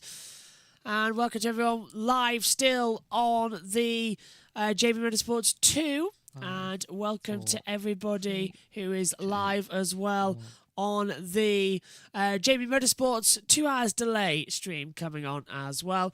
And as Josh T has just said, we have gone into the slow zone procedure. Joe Samaniego has left the commentary box. Pleasure to have him along for this one. The slow zone has been activated. Omi stepped up into control. Omi, what have you made so far, Laurent? You're looking remarkably awake, but you do look a bit tired. So, hello, good morning. Oh, we've got a huge accident. Sorry to crash. I've just looked down to see it. One of the Dempsey Protons have flown off into the wall. Debris spewing across the track. A huge accident now with the slow zone coming in. And it's down at Indianapolis. And so that's why we've got a slow zone in effect. I'm trying to see who it is that stopped on the circuit. But I think the Porsche's managed to continue on. So that's why I've got a slow zone with debris everywhere. Hello, Amy. And we can't, and Amy's on mute. So add that to the list of muted things. Hello, Amy. Hello. It's either the 88 or the 911. It's the 88. The 88 stopped down there. I just looked on the drive track. That's the Proton competition car. That's had a problem down there on the circuit. Well, this is all just turning into chaos, isn't it, now? As we've got cars coming into the pit lane left and right. Is it Peugeot? No. The timing screens have crashed, haven't they? Well, look at that. The Peugeot's gone to lap 128. We're on lap 187. Timing screens have crashed again. Oh, well. We got close, didn't we? Very close. We're about to cross over. Oh, hang on. They've come back to us. Well, hey. Nice. Toyota lead. Ferrari, of course. Cadillac, Porsche, Penske. Cadillac top 5. as the 50 Ferrari, the pole sitter for this race, comes in. Right, Amy, you're downstairs now, you say. How are you doing? Yes. I am doing well. I have enjoyed watching so far. It's been pretty quiet though, so it's mostly been about the conversations going on in the JB Motorsports podcast. So yeah. Well, is it now the time where we get a bit more chaos in, and then we return to how this race was, and then we have another break, and then right at the end we start having more chaos and give us a last lap shootout? Yeah. Maybe. Pretty much. And I think you'll be pretty mad if the best part of the race is when you're covering MotoGP. I might not do MotoGP now. I'm honestly thinking about it. It's that point in the evening where I just don't care. I'll do it. I'll be fine. I'll do MotoGP. I won't care about it. I won't like it. Slow zone in effect. This is why. Look at that. Onto braking, the car straight into the wall. Oh. As we hear from Alex Jakes. Horrible to see. Down at. Let's cross over to the world feed for the hourly update. That was a big one. That was a really big one into the wall, and they're looking on down there at the entry. Okay, so 9 hours and 55 minutes. It's a good moment to pause in the commentary box, and we can send it down to the pit lane for another update on the hour.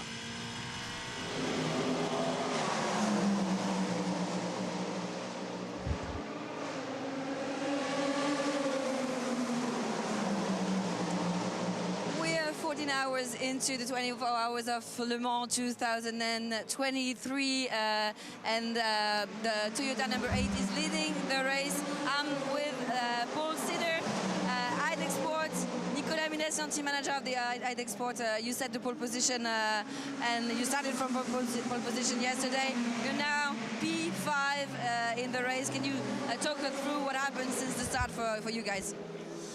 It's been a tough race so far. It's been lots of change of weather. It's been difficult for the driver, very much tough for them, because it was running in some part of the track, aquaplaning, it's different strategy. But we haven't made any mistake. We've been caught in some strategy that didn't work out for us at some point or another, but we are in the ballpark in the lead lap, and we're hanging in there. You know, I think it's tough. You can see the track is very difficult for the drivers, and but they've done a great job, you know. So let's keep going and try to avoid all the tricky difficulty we can encounter. The sun is rising, or will be rising soon. Does it change a lot on the strategies? No, right now is a good time, you know. It's a time where it's fresh, where the engine is breathing, when the tire works very well. But there is the tiredness is there, you know. But Paul Louis in the car is feeling good. The car is feeling good. Paul is coming next. We're just gonna try to do driver, tire, fuel, and that's it. If we can do that, then we should be not so bad. Thanks a lot, Nicolas Minesian. We have 10 hours left in this centenary edition of the 24 Hours of Le Mans, and as you understood, the sun will rise in a few minutes. Thank you. Honestly, that's not an hour recap. That's just that's literally just a interview down there. It's not even like a recap at all. Yeah, on the hour, every hour, we'll keep you updated down there. Tiredness. How much does it play? If you're in a tight battle, Lena, how much does that play a part when you aren't at peak performance, but you have to be because it's all on the line?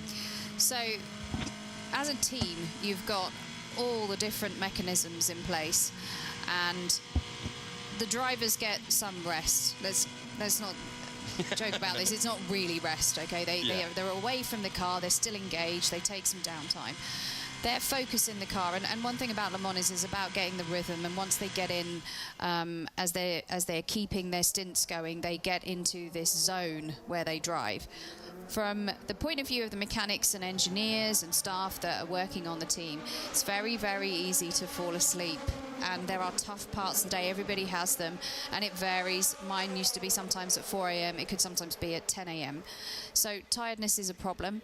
Also, with the sun coming up now, you do start to see some of these mistakes coming in with cars going off. And there's all sorts of different reasons for it. But you've got to almost battle through this part of the race, because you've got to get through past sunrise into the point of the race where you can see the finish. It might be 6 hours away and you're still aiming for it, but you want to be in that place where you can be fighting for a place on the podium. That's the task for those who are working down there on the pit wall, in the garages, the drivers having to consider it as well. We have a slow zone out front it was Jonas Reed who had a big crash in the 88. He lost it under braking in Indianapolis. You see the car has been recovered. Just wanted to ID that for you because it wasn't immediately clear due to the speed. There's a couple of identical livery cars there, so another retirement, and had a crash in qualifying the 88. They've had a crash out there. Marshall's really going to work, and there's plenty to clear away. Being dealt with by a slow zone, one of 9 sections of the racetrack where the drivers can be forced to hit the limiter, go down to 80 kilometers per hour. And that is exactly what we're seeing on board with our race leader, Brendan Hartley, looking to claim another win at an event that he treasures so much. The 33-year-old in his 10th Le Mans would get 4 wins on the board. He won in 17, in 2020, 2022. He's dreaming of the same in 2023.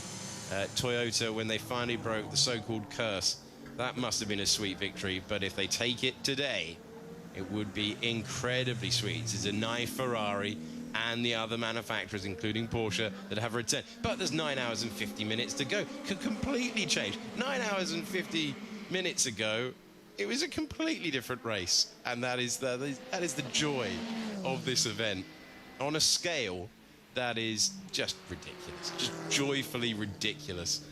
We were driving in, and you were saying, "Oh, this is the road where they have the races in the middle of the circuit. You've got the campsites, you've got the big wheel, you've got atmosphere, you've got people having a great time." I'm not saying that we pass people clutching something stronger than the coffee we've been drinking, but they're having a wonderful time out there, and there have been over 300,000 people lining this circuit, a crowd and an atmosphere to mark the occasion. Toyota trying to end the unusual feel that this Le Mans has happened. They're looking to take a 6th consecutive victory at the front of the field. Yes, and these 300,000 fans who are here have been absolutely treated to some amazing racing and some real lottery throws throughout the race. And I think that's a great place to be, because it's cementing what is an iconic race into the calendar, and hopefully those audiences will be back and spreading the word, really, because this has been quite some display of racing, and maybe some other series need to take note of this. It is exceptional racing going on here. Yeah, keeping up with it, aren't they, Amy, as well? What have you made of it? Alex Jakes back in the box. Nice to hear from him as well. But this has actually been quite an entertaining race. It really has. And the Toyota and AF Corsa, 41 seconds between them, shaping up to be a nice, interesting end to this race. Yeah. I still think there's a lot to happen in this one, so I am really looking forward to it. I was saying earlier, actually, about the hour recap. It's really now turning into interviews. They're not recapping really anything except just one team maybe in the interview. So it's getting a bit. it's kind of now becoming more of a. It's kind of just becoming more of a. Well, let's just head down for one interview rather than a recap. Yeah, well, we've got from us in the pit lane sort of thing coming up. Yes, it's not really changing that much. Just to let Josh Tino know he's listened to us. I have sent over the new footage for the other YouTube channel as we take a look at. Beth says, fun fact, only 36 million milliseconds to go. Live car from the 51 showing partially cloudy skies, patches of blue. And she also asks, question, does slow zone mean that the cars aren't allowed to bunch up like they do in Formula 1? Yes, slow zone basically is that everyone's stuck to code 8. It's like a virtual safety car. through that part of the track without having to go to a full course yellow. SHG says, hey guys, any dramas in the race? Just this one. Big accident had damaged the tyre barrier coming in towards Indianapolis. One of the Porsche just sliding into the race and ripping off quite a lot of bodywork. Quite a lot of accidents in this race actually as well, with a few of the major retirements. It's been quite a good race, as they're now getting a tractor to actually straighten out the barrier. I mean, that's new, to get a tractor out and straighten out that barrier. That's quite unsafe, but it is new what they're trying. Yeah. Well, I've really not seen that before, but yeah, pretty new. So yeah, and we've kind of got another part of this race where there's now not really anything going on, obviously due to the yellows right now. But I guess I kind of guess there was nothing really even before that. So I guess this is where the chaos begins once again. Yeah. Night shift ended. Now dawn coming, and this is where everyone starts to just lose their concentration a little bit. It starts to create just that little bit of tension, that little bit of drama, and it is an exciting race as Brendan Hartley comes through the slow zone in towards Indianapolis. Yeah, the beauty of the night shift is basically just the conversations and all the things you talk about during it, and it's not really mostly about what's even going on the circuit. I think we barely talk about what's going on the circuit during the night shift. So it's really more about all of the different conversations we have about NASCAR, Formula One, and everything basically. So night shifts are really fun. Copy. Okay, yeah, night shifts are fun. I love doing them. They are great. You just start talking about anything until the sun rises, and that's what we've done. 9 hours 45 minutes to go of the Le Mans 24-hour race. As the field now just sweeps back in. Toyota Gazoo Racing on their pit wall watching. Their tank shows that they're about the same as the Ferrari, of course, so they're going to pit on the same lap, which is good because it'll keep that 41-second gap in total. That's Ferrari, of course. I just realised my baby picture is over there. I could just show it on the camera. You could, yes. Right, let me do that then. Oh, all right then. Okay. We're just waiting for something. Josh has stepped out for 5-10 minutes to have a break. Right. I should actually get it out of the card. Single-handed, this is going to be quite interesting. Let's see how he's going to do it. This is going to be... right, okay. Let's put it on the camera then. This should be fun. There we go. Ah, baby photos. That's a lovely Josh, photo. we need to see one of yours, don't we? My Instagram. You've got me holding my microphone for the first time. Okay. I'm going to have to go look at that then. Now, I actually need to get Instagram. Now, I ended up I basically started with only having Twitter, which is really a weird thing to have as your first thing. But yeah, I think I've got TikTok. I've got like a lot of different things. I just now need to get Instagram, which I've been asked to get quite a lot of times, and a lot of people have been DMing me, get Instagram, but I've been like, no. And now I think it's finally time. I'm kind of being like Alex Jakes, who didn't want to really get any social media, but then he's starting to get some. Yeah, he got Twitter, didn't he? And then and he's got Instagram now. Laura Winter and Rosanna Tennant made him get Instagram, yes. Right, okay. Pierre Guidi is 2,956 metres away from Brendan Hartley, now over 3,000 metres. They're averaging the gap now in metres to try and close it between them as well. It's truly insanity going on right now as well. But this race is fantastic. It's been one of the best Le Mans we've seen in a very long time. As the Toyota leads the 51 Ferrari, the 8 Toyota ahead of the 51, 2 Cadillac, 6 Porsche, 3 Cadillac, 93 Peugeot, 708, 709 Glickenhaus, 5 Porsche Penske, 50 Ferrari, of course, a 94 Peugeot, 38 High-Tech Team Jolter, 311 Action Express, 4 Van Wall, and out of the race is the 7 Toyota and the 75 Penske as official retirements in this race. The slow zone is still out here, at the Circuit de la South in the Le Mans 24-hour race. On board with Pierre Guidi now in second position on the hypercar Ferrari. Heading down towards Mulsanne corner. Lifting that throttle up so nicely as well. You can hear it churning away as it hits the brakes. You spot anything, Amy? No, but as we are still waiting, Josh, do you use your headset or your, well, it's not really a lip mic, but you get what I mean, the lip mic, for esports commentary? Headset. Oh, I use both. If I'm presenting, I use a lip mic. If I'm commentating, I use a headset.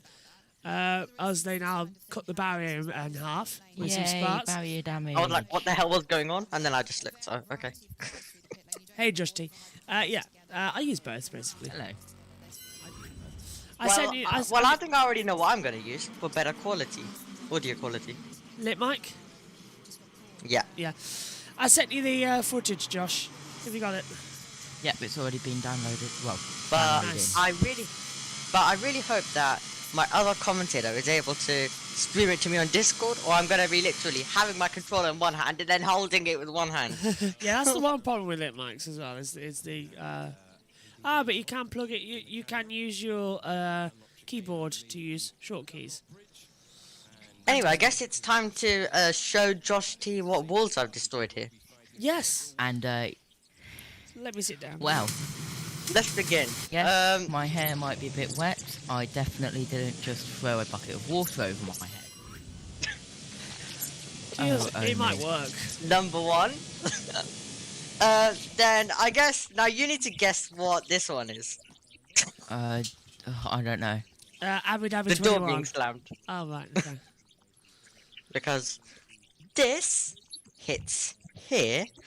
Where is it? No, we had one of those. Kitchen We door. need door else have I protection. Like door protection pads.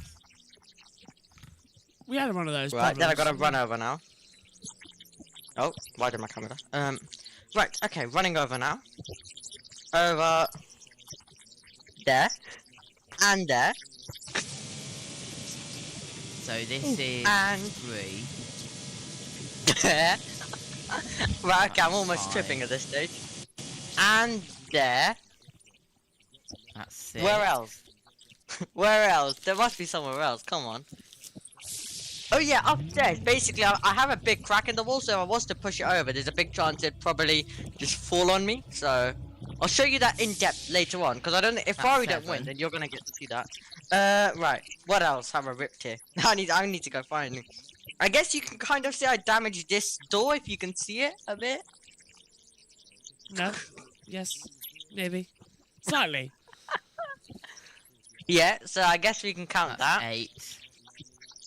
Oh, also, I forgot to show you this one. I'm just gonna turn around my camera. That ain't helping. Just turn around. Easy. I also damaged that one. That's 9. What is it with you and damaging walls? It is quite bad now. I'm sure I damaged something. Oh, this. Yes. I forgot to come here. Literally, I don't know about you, Josh, and all of the viewers. Literally, all I'm thinking about is...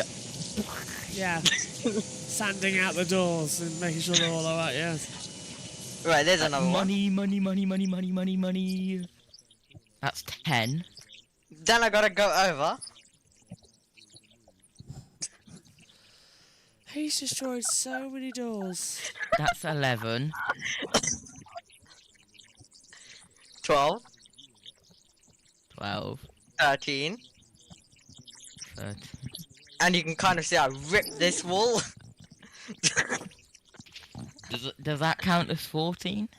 What on Maybe. earth? This house is really old, so I am moving luckily soon, so before this house falls on me, I am moving. So you can destroy another house. Yes. Good luck to the person moving in. It's only okay. There must be something else I've destroyed in here. I've destroyed a lot of things. Oh dear. Oh yeah, this door. I can't move this door because basically if I move it, it's gonna fall over. So That's I guess we right. can do that. Oh me.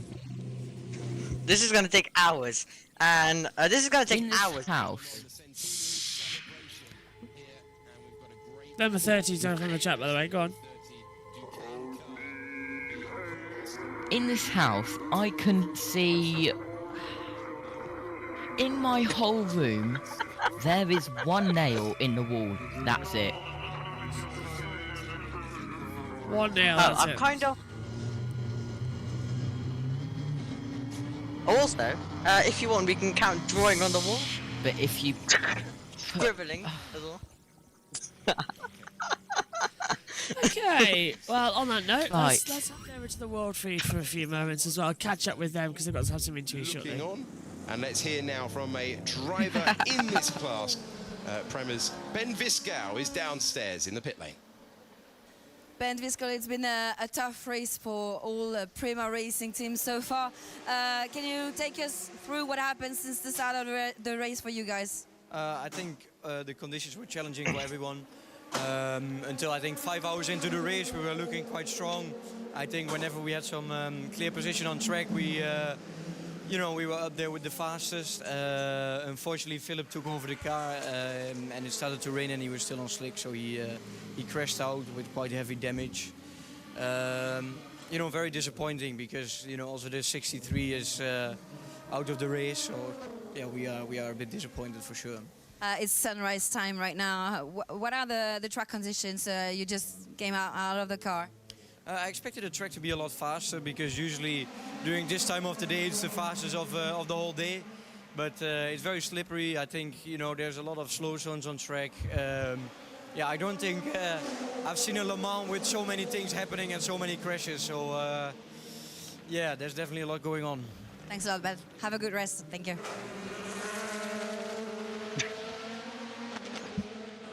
Thanks to Gwen. Speaking to Ben Viscow, one winner of one of my absolute favourite all-time Formula 3 races, Silverstone 2020. It was a drag race to the line out of Club Corner across the line for Ben Viscow. Great to see his summary there of. I think he's put it really nicely. Now this is an interesting battle. Pinot up against Chatan, but this is silver driver, silver. Grade of driver versus gold driver, and you've got to run all three. You've got to run them not quite evenly, but you've got to run your silver drivers as well. And the E-Deck trying to take advantage of the Duquesne having to run their silver driver here. That's a classification committee that decide what grade you are. They look at that every season. You've got to run different levels of driver in LMP2. That's what you want to see when you're trying to get some shut-eye. One of our very talented camera personnel down there. Didn't know where he was when he opened his eyes. No, I don't think you expect that, do you? I don't think anyone wants to wake up to a camera in the face. Yeah. Oh dear. Not when you're right in the mix as well as Cadillac are, but further round. A good response. A couple of laps, you have to say, from Pinot here, trying to keep the E-Deck car, the 48 behind, clearly faster in certain parts of the track, but getting the job done on the exit of the corners. Now into the Mulsanne kink. It's going to lead to Mulsanne corner. Then you're into the slow zone, and that's still in place, and you pull it out there, but you're not going to pass into the slow zone. Just making it large in the mirrors there. Yeah, make your presence felt. Yeah. It's been very close between these two. They're right together all the way through the lap. This is one of the beauties of LMP2 racing. It's all about the drivers. The machinery is very similar, and there's the little things that you look for as a team to give yourself an advantage. But at this stage of the race, this is the kind of place where you make your mark for your category. So it's great to see that kind of racing going on. 4/10 of a second between them. Yeah, fantastic. Always nice in here to do their warm-up exercises as well. We've turned the main lights on back up in the commentary box because it's morning now. I've just been outside. It's 5:30 a.m. and everything's looking peachy. And joining me in the commentary box now once again It's Tom Dillon. Hello, Tom. Nice couple of hours sleep there, it looks like for you. Well done. For me, however, 9.5 hours to go, non-stop. Hello. Yes, make your comments now about my 2 hours and how that's been slightly extended. Yes, I apologise. I intended to wake up at 4. I woke up at 4 and I decided, you know what? You've still got 2 commentators. I'm going to sleep in till 4:30. I'll send a little message. I'll tell everyone that. That's all fine. That makes sense. You know, keep me well rested and recharged. Of course, then I slept through my alarm. I wake up and I think, wow, you know, I feel remarkably well rested for 4:30. You know, I don't, you know, recall my alarm going off, and I'm lying there for a couple of minutes and I think, wow, my alarm hasn't gone off. That's really odd. It's not 4:30. My alarm's gone off by now at 4:30. Check my phone. Oh, it's 5:10. That is why my alarm hasn't gone off, because I've slept through it. So yes, I'm here now. I've got a cup of tea. So you know, I'm happy, and well, I'm ready to watch the rest of this race. I'm annoyed now that I've missed the sunrise, but whatever. It is what it is. I'm here and intending to be with you till about 8 o'clock, Josh. Very nice. Sounds very good. We've got a yellow flag back out. Don't know if that's activated the slow zone or not. I think it has, because it's still out there or not on my tracker. Yeah, I thought so. Where's the cameras gone? Because now whoever's on cam, I need a camera. Even if it's just on virtual. This is the pit that comes to 30. Queen team and the IDEX Sport number 48. Thank you, Josh. Just need that so it... I'll phone clear my camera so we don't get any wall activities from Omi. Yeah, Omi's gone for Beth saying, what happened to that big couch you used to have? That's downstairs, but that's going back ages ago. That's going back 16 months before I even moved into this house. Yeah, but Beth was missing in action for 12. Yeah, that is true. Thank God. I mean, I did have a little setup. Yeah, I did have a little setup with the big couch. Does Josh's pictures need a refresh, Tom, by the way? No. Actually, it could do with on, actually. Yeah. Refresh. 10 seconds added to the next pit stop of car 41 for causing a collision with car 3. Right. Are you doing a refresh, Josh? Yep. Yeah, sorry. Just double checking, because you... There we go. Perfect. Thank you. So also, Josh T, you can add 5 to the list as well. And then we're done. For the downstairs. That's 20. Noted. Oh, blimey. Okay, brilliant. Well, I haven't managed to fall asleep. Turning the main lights on has helped, actually, as well. But I bet it's only like a temporary thing. I'm going to have to keep going outside to get some fresh air to refresh me if it stays cold, unless it gets really hot. Throw a bucket over your head. I've got I'll be honest with you. My nap has made me feel worse because I decided... Oh, yeah, 2 people in the box, so I thought I'm not tired right now, but I'll go and have 2 hours anyway, because if there's 2 people in the box for 2 hours, I'll go and sleep.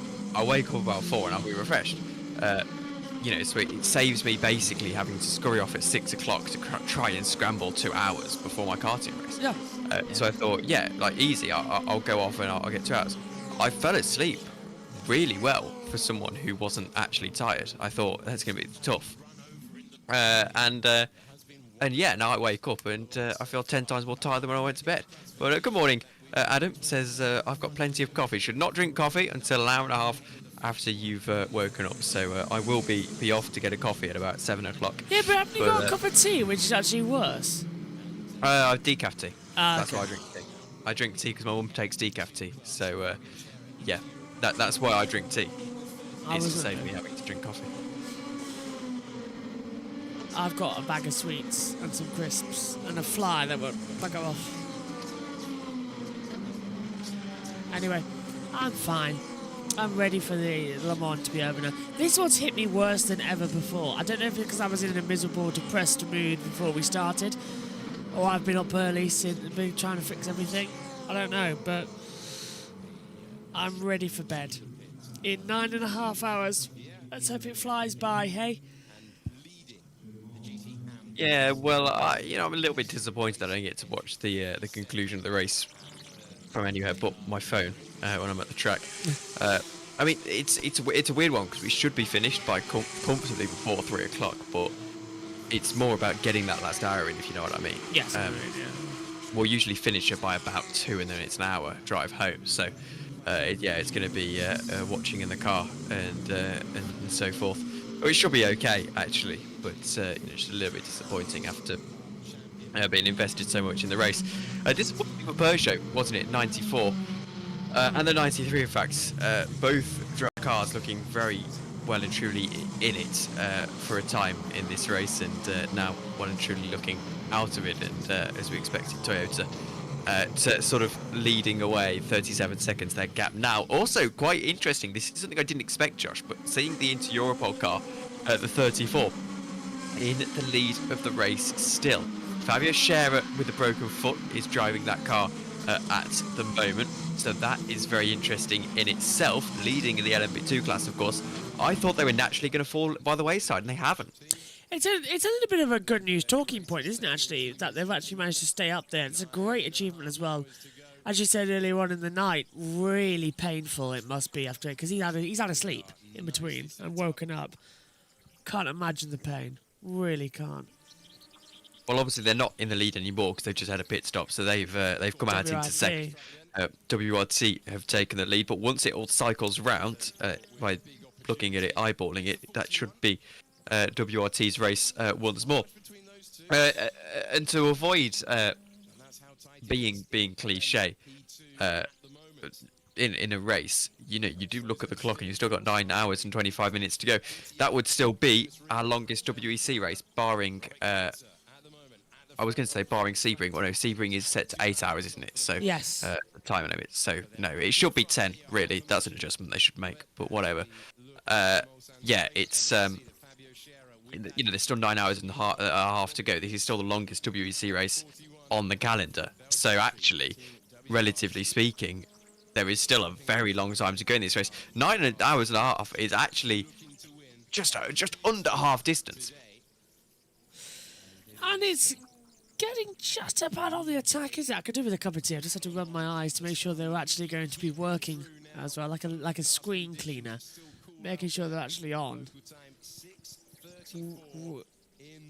Oh no. Double yellow at Daytona Chicane. I think there's been a big one. Oh no. I really hope not. Let's see if we can double check. I haven't seen anything on our TV pictures just yet. Double yellows, Marshall Point 11, 12, 13 and 14. That is going to be a big one.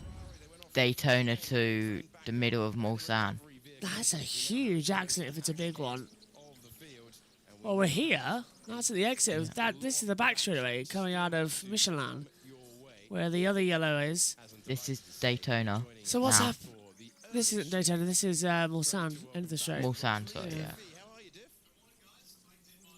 No, someone tell Diffie to unmute his mic because we can still hear him. As they come in, yellow flags are out there. No sign of a safety car though. No, they've been removed. Oh, double yellow. Signs the TV director cutting to it actually, which is also slightly interesting. Well, here we go. Here's the 51 in this angle. Well, I can see the cameras there, but I can't see a camera operator there. This is outside of the Daytona chicane already. He's double coming up yellow at Ford Chicane. The Ford? Yes. Oh, that's why it's the 80 car with a huge smash. Tech Pro barrier's gone as well. That is a safety car as well. That's going to make the next hour very interesting indeed. Ben I say Barconot. with full sarcasm. Prepare for slow zone 8 in 18 seconds. Yeah, that is a huge big. You'll see what happens is it's at the Porsche curve. Oh my word! He's just absolutely lost it. I don't know what's happened there. He's just lost the car at a point in the track, but he should be turning the other way, and it's done something with Slow zone 8 activated. Slow zone 6 and 8 are active. Well, do you want me to... Oh, he's coming in for a driver change as well. That's always the worst. And as a driver as well, that must be the most sinking feeling ever. You know, even if we joke and, you know, you say... And you get these with cars, even if you joke and say, oh, I can't really be bothered today, the second you put that helmet on, you get this little boyish excitement, you know, where you think, I'm a racing driver, man. You know, you've got your helmets on, you've got your overalls on, and even if you can't really be bothered to go into a 2-hour stint, you think, you know what, this is cool. and then you see your teammate in the wall, and you just get the most horrible pit of the stomach feeling, where you think, wow. And it's such a mix of emotions, because you might also get this feeling where I would suspect where it's like a little bit of relief, maybe. You know, it's over. I don't have to worry about the next 9.5 hours. Go to bed early. Yeah. Yeah, that's it. That's the second big accident the 80 has been in. 83, isn't it? No, it's the 80 AF Corsa. I mean, notice their suits say 83 though. That's weird, isn't it? Yeah, because it's definitely the 80 AF It is Corsa. definitely 80. So did they have a smash, come in for repairs, and then go Yeah, back? they've already had a big crash. That's a silly mistake. A rookie error. And Is it though? Let's look through the Porsche curves. Has he hit that wall on the outside? No, he hasn't. What's happened to him then? Oh, he He's caught got the the curb. grass. He's got the curb. He's grabbed the curb. Look how much the Sent tech car pro round goes in the most flying. peculiar way. The tech pro has flown out of the barrier. Look at that. On the right hand side. Then he's distraught. That is how much this race means to people. Ben Barnacote. He's distraught outside of the barrier. That's the sort of thing that can happen with tiredness. Yeah. You're a little bit groggy. You know, at this stage in the race, you've probably only had a couple of hours of sleep at best. And you grab a curb. It's so easy to do. I mean, you know, we trivialize it, but the effects of being up for 24 hours or over on a driver is the same as being over the legal limit of alcohol. Do you know, there's always been a feature that I've wanted to film but never actually had it. What am I like driving a lap after commentating for 30 hours? Like, what am I like? I can vouch, because look at my Ed's first ERC race was also my first ERC race, and it was Hockenheim.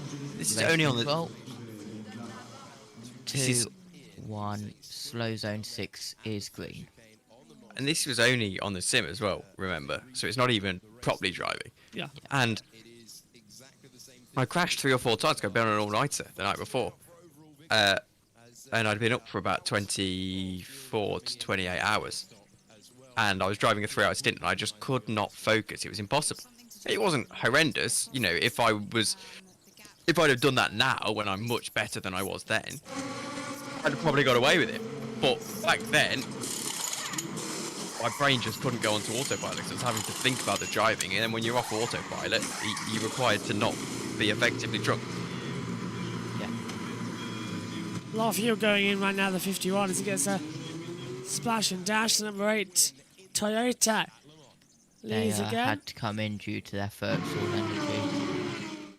Yeah. That's coming. Right, let's take this slow as an opportunity then and catch up with Alex Jakes, who's on the world feed, as everybody sort of gets themselves reacquainted with the morning. They gained 10 seconds through it. They come in at just under 34. So this is going to be close. Yeah, it's a good spot. Okay, we've got Ferrari and Toyota in the pits. We have the overall win in the balance at Le Mans.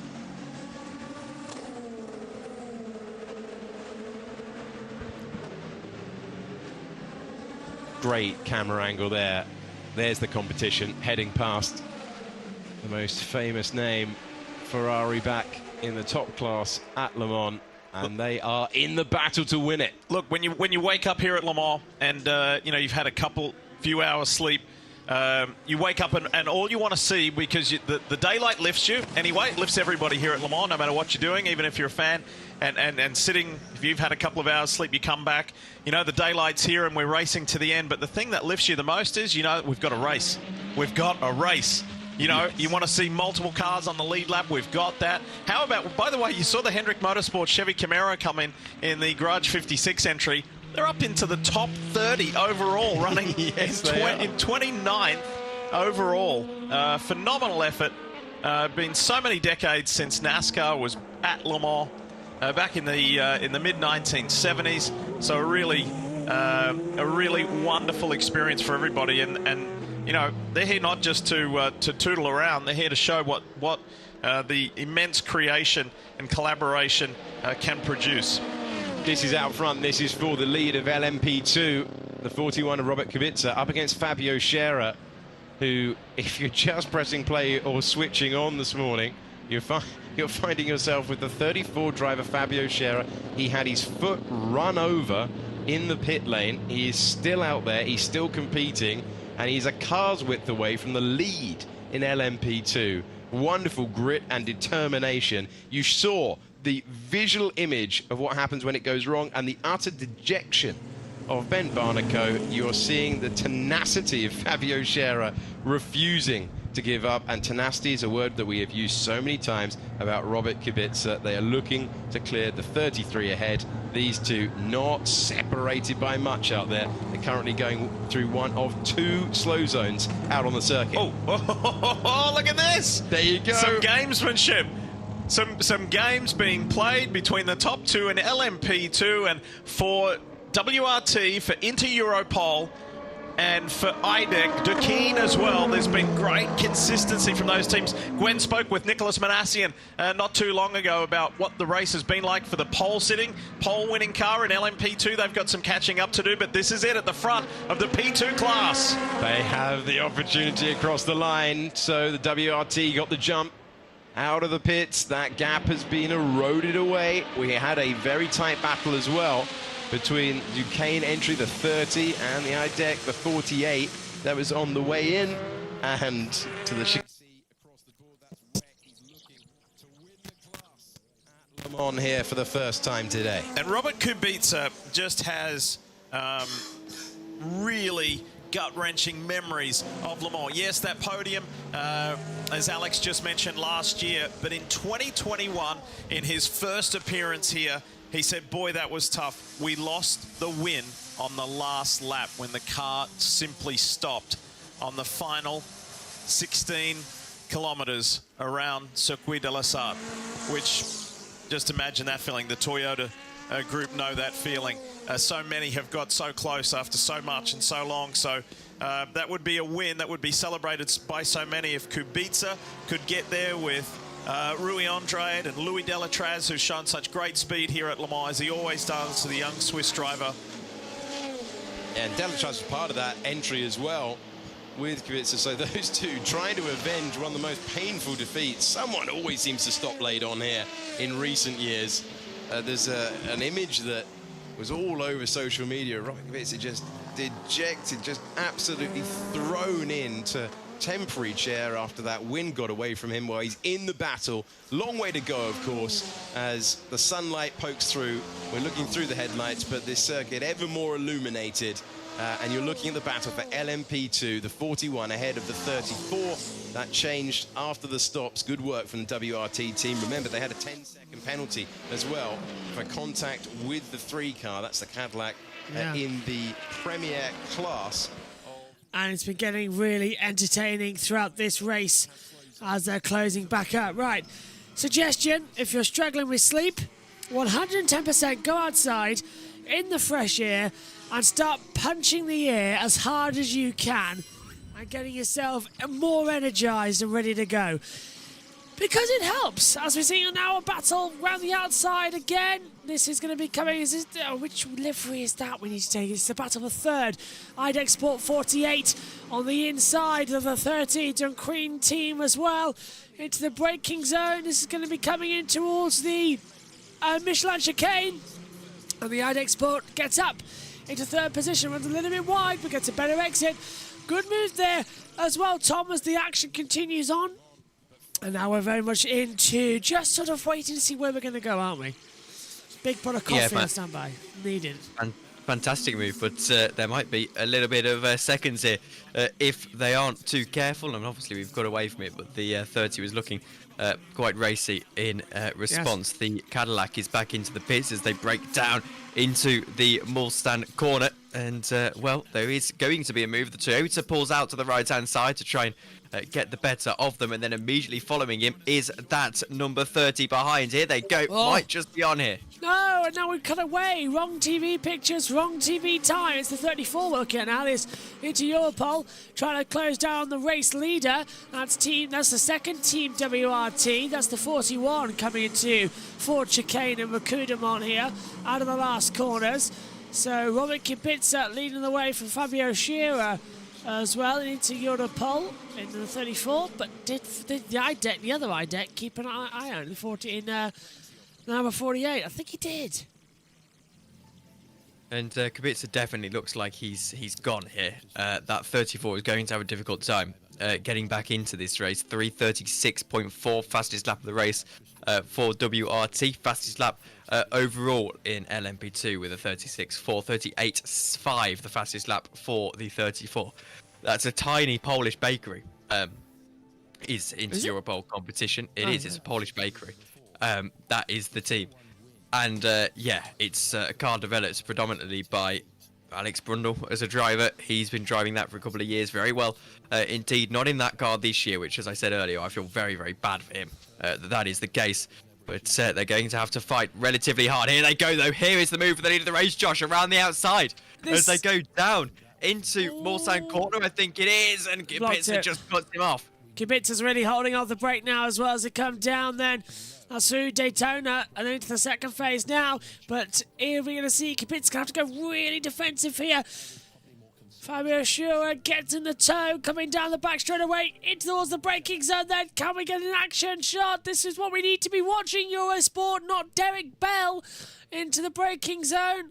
Really annoys me that they've got it. And now trying to go on the outside. The IDEC Sport's going to be a bit defensive as well into Europol competition. Going to try and swing it around the outside and does so with a brilliant move into the Michelin chicane. And into Europol have taken the lead of LMP2 away from WRT. A sweet move around the outside. Kubica couldn't handle that. Shame we couldn't see it live though, because Eurosport must show Derek Bell. I mean, let's get rid of Eurosport, I think, as the TV broadcaster. Bring in someone who can actually do it properly. Oh, my most delightful commentary curse ever. I really did think that Kubica had it, but then you forget just how good the slipstream is down the Mulsanne straight, and now it's going to be very difficult. Those two could be battling for ages if Fabio Scherer, who I'm not going to mention again is driving with a broken foot, but might just be driving with a broken foot, he now just needs to break the toe and see if he can get this going. That was a perfect example of a proper endurance racing move, Josh, because he's sat in there for a few laps. In fact, even looked slower at times, seized his opportunity, and now is going to play with this Aston Martin to see if he can get some time back. There you go. He'll get through the Aston Martin in the braking zone up to Arnage, and crucially, he's going to get that car in between the two of them, but it won't really work because now Kubica is not only going to get a slingshot off the Aston Martin, but he'll be right up to the 34 as they go through the Porsche curves. And slow zone coming up, remember, in zone number 8 and 9, I believe I'm right there, Josh. So they're going to have to slow down anyway. Just 8. Just zone 8, yeah. Porsche curves then. Well, the number 34 needs... Right, sorry, the number 32? Or was it the number 34? Number 30... no, number 80 that was crashed. No, the LMP2 lead. Oh, 34, 34, yeah. 34. The 34 needs to break the toe, literally, you could say. But yeah, that's going to be a battle that's raging on, but going into the slow zone now. This is one of the GTE battles for the lead. Yeah, battle for 4th position at the inside. Oh, sorry, 4th. So yeah, the time screen caught me out there too, Josh. I thought it was the lead. That's why I was interrupting you. But it's not. It's the ORT by TF getting through on the 86 GR Racing. Yeah, and I got caught out by it too. 5 seconds added to the next pit. Car 6, Porsche Penske Motorsport, for a pit stop infringement. That seems to be about right, doesn't it? Still slow zones though. So many slow zones. We've done 197 laps. We're about to click over to 200. In 15 hours, we've only done 200 laps. That's not... I tell you what, though, I think we'll struggle to break 300. Aren't we meant to be nearing 300 by now? Yes. Yeah, well, no, probably not. In the next hour-ish. In LMP1 pace, yes, but I don't think in these cars. You may be wanting about 250, I would suspect. 8 hours to go. Yeah. Overall, you want about 350 laps, I think. remember the LMP ones that set the 397 off the top of my head. Yeah. Record is they were significantly faster than these cars. No, slightly off topic. I'm getting a new microphone, Josh. You getting a new mic? I am. In the next couple of weeks. Oh, which one? It's got a technical name. The Audio Technica BPHS1. My headset. The same headset as you, yeah. Oh, nice. I'm very excited. I mean, I managed to swindle it as a birthday present, so I don't have to pay it myself. Even bus mixer. Baby bus mixer, yeah. Hey! USB audio interface, one of those that you put on the table. We've got one too. Xeniac 302 USB. I don't know the technicals. I just very nice. Well, we'll have to send you the little cables that we use as well, and get you all technical up and on that. You'll like it. It's a really good headset. Really strong. It looks really good. Well, it's because as part of my real life gig, we're going to try and do in the future camera streams, but also like little radio things, the races that are at the track, so that like grandparents at home sit down. And I thought, I'm gonna feel like an absolute muppet going there with the Turtle Beach headset on, so I might as well splash out. And so that's that. Yeah, that's happening. You'll like it. You'll really like it. I've had this since 2018 and don't regret a single day. It's really good. It sounds very good. Oh yeah, it's so fun. Mine sounds decent, but there's something studio that sounds about yours that you just don't get with these kind of headsets. And you can fiddle around with the little bus mix. You can fiddle around to make it sound even more studio. Yeah, I have used one of them actually. Yeah. Because when I do my on-site karting stuff, where we're recording for YouTube. It's with a headset that, if not that headset, is very, very similar. And we've got the baby bus mixer as well, the little USB audio interface. Yeah. And I have to say, what struck me as well is that the monitor is so good on it. Yeah. Because obviously, I'm used to trying to use the OBS monitor, but there's no point because obviously it's like a tenth of a second delayed, and it doesn't really. You slur your words because you hear it once. I can talk fine with that monitor on. Yeah, same here. Because it's direct to the headphones, so it's instant. It's really good. There's a delay, but it's like a hundredth of a second. Yeah, it's really. That's not a problem. The only reason I didn't have my monitor on the other day was because I was talking to someone and the monitor was louder than them. Yeah. So. I know. I need to find another way because with Megan's laptop, it's getting a bit difficult now to hear because we've got a really low, powerful USB headset. Because we used a little bus mixer to do the track audio, and then we need another headset. So it's either buy another bus mixer or an adapter for something. But we've had a couple of ideas of what we're going to do going forward for things. In terms of fixing Megan's laptop for the streams and stuff like that. Just having a look at the driver tracker. Field still under that yellow flag in Porsche in and out. The slow zone's still out. Is that again? Ferrari 51's right in this, aren't they?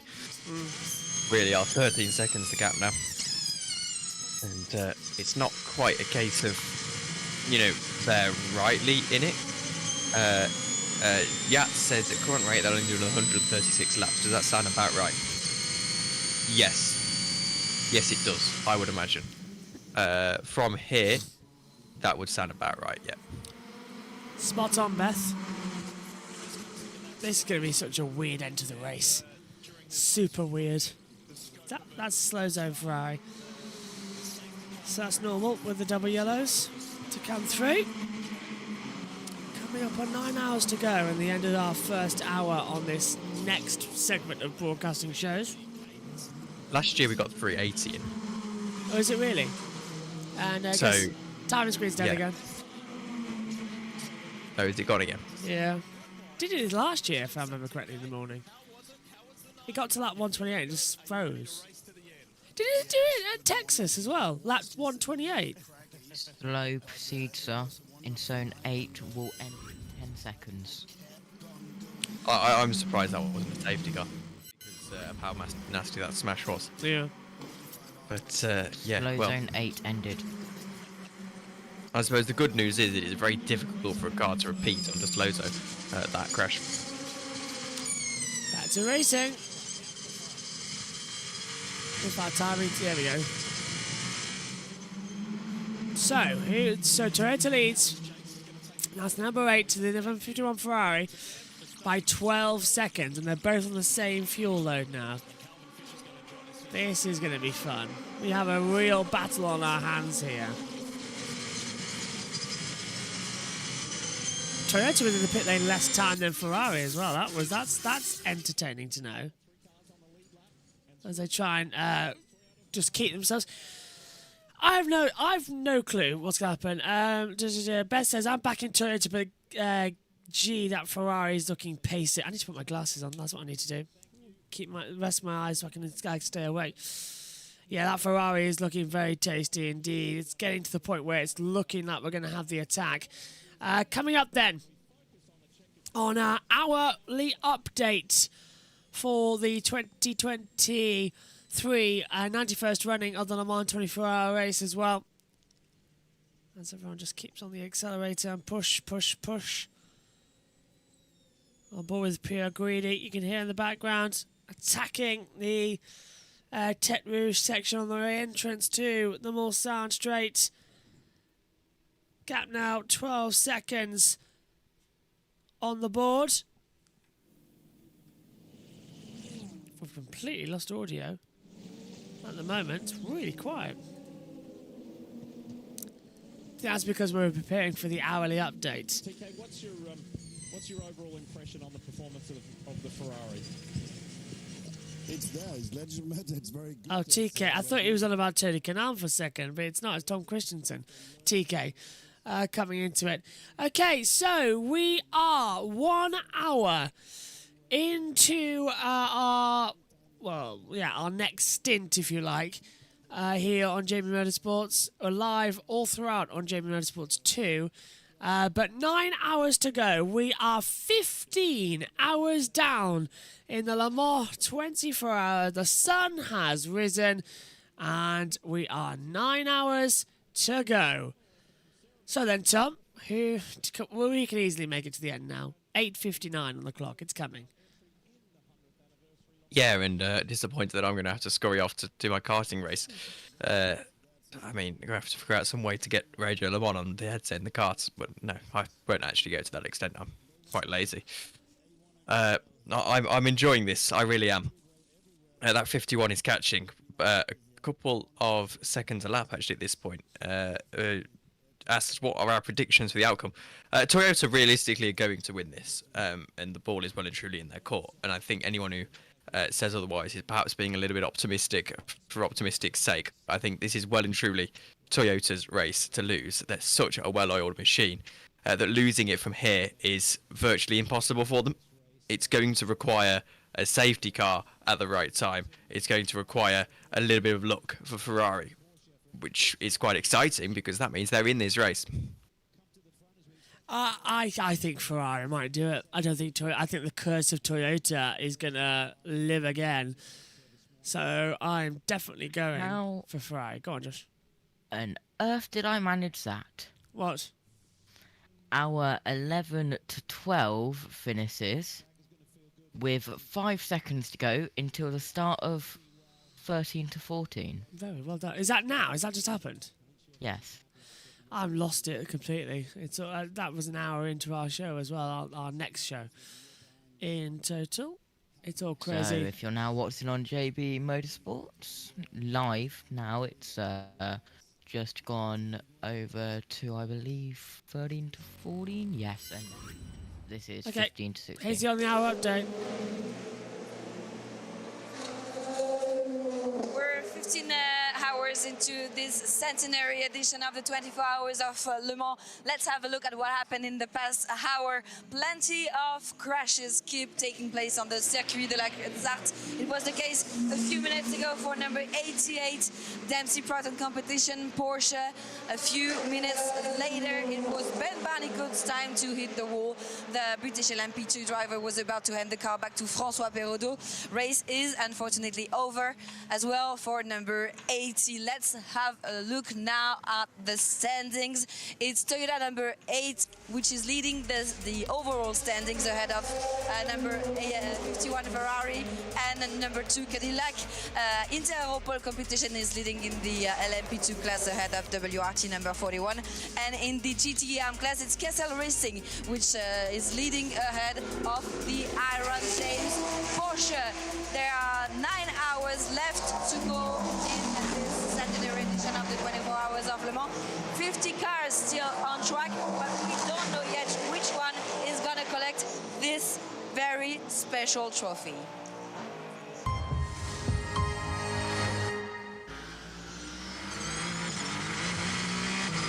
I love how it refers to a few minutes ago, even though it's like 2 hours ago. Yeah. And a few minutes later, I appreciate English in the first language. She does a very fantastic job. That just made me laugh. Do you want the best hourly update you could ever have? No, thank you, because I've heard that 5 times today. Yeah. I prefer the Jeremy Clarkson one anyway. But that was good, the thing update. Remind me what one that is. It's all completely hopeless. Ah, yes. Yeah, that one. It seems to be the way the cookie crumbles, unfortunately, sometimes. As they come into the action zones.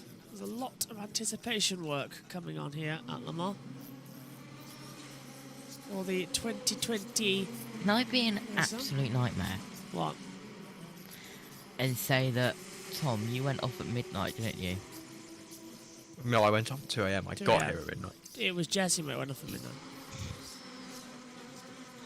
Okay, scrap that. We've done 200 laps.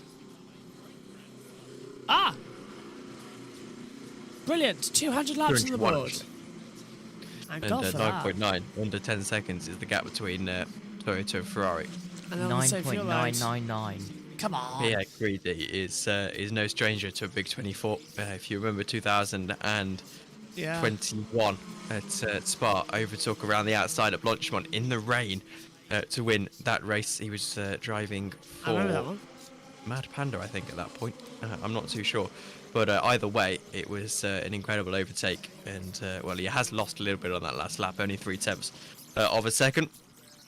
He's against Ryo Riccara in that Toyota number 8. They haven't really got much pressure from Earl Bamber behind.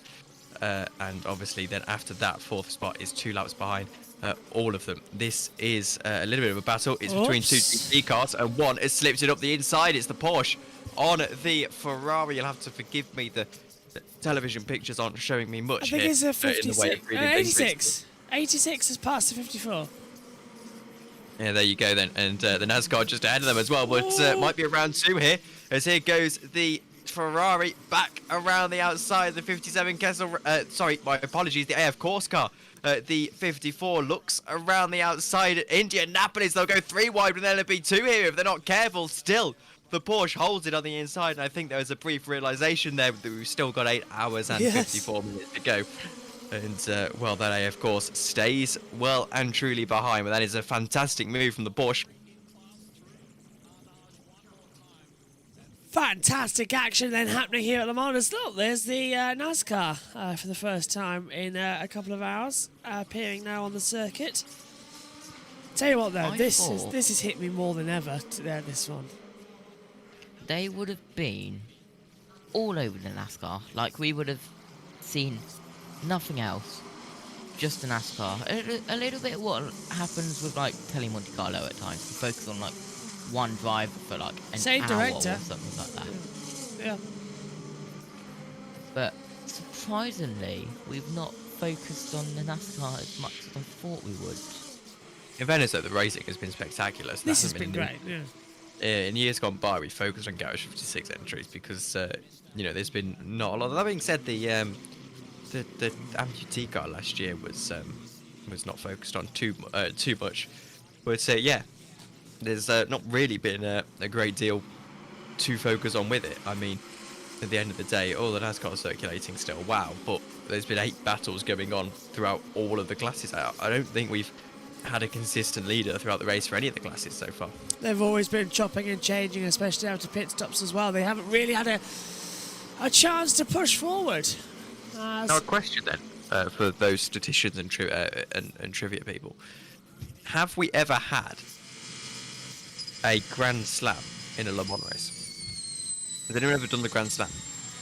What, pole position, fast lap, and all that? And led every lap, yeah. Don't think so. Maybe McLaren. If it was anyone, it was McLaren, wouldn't it? Maybe Porsche. Audi. Yeah. Oh, yeah, we're being idiots. Toyota did it. Of course Toyota did it. Last year, probably. Did they lead every lap, though? I think they did, actually. They were chopping and changing between the 7 and the 8, wasn't it? Yeah. Yellow flag came out. Which isn't a Grand Slam because it's got to be the one car. Ah, then no, I don't think they've had a complete Grand Slam unless everyone changed over. Green flag, by the way.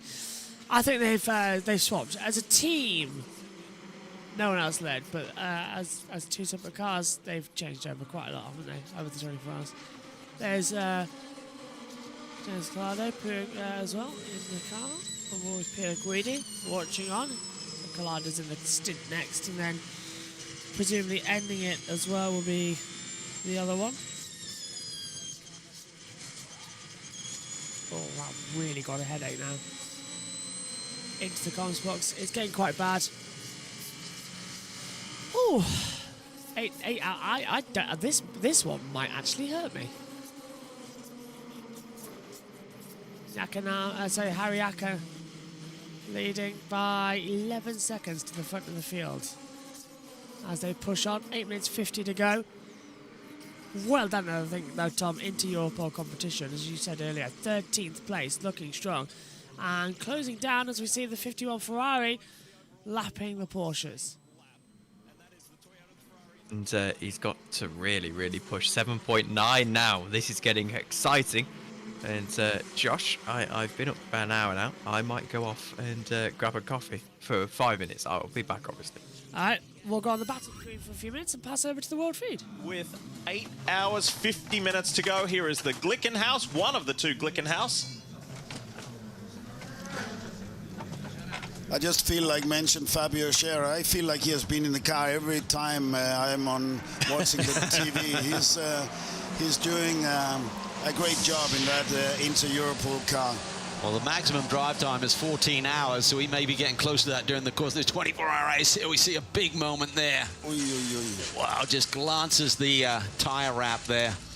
I hope he has a puncture, otherwise it looked really strange the way he got out there in the Lawrence Vantor. And that is the closest car to the lead 3, pardon me, to the 3 on the lead lap. Yeah, but still top 4. 4 different manufacturers: Toyota, Ferrari, Cadillac, Porsche. All right, Lee, that's what it looks like. Beautiful camera work there to show you on the short shoot between Indianapolis and Arnage. That's what 7.6 seconds looks like. Tom, how liberating is it when you come out of Arnage and you get to open the car up again and go for it up towards the Porsche curves? It's good. You don't want, as I said, you would like to see somebody, but maybe just a couple of 100 meters up the road, because that means you have clear air through Porsche.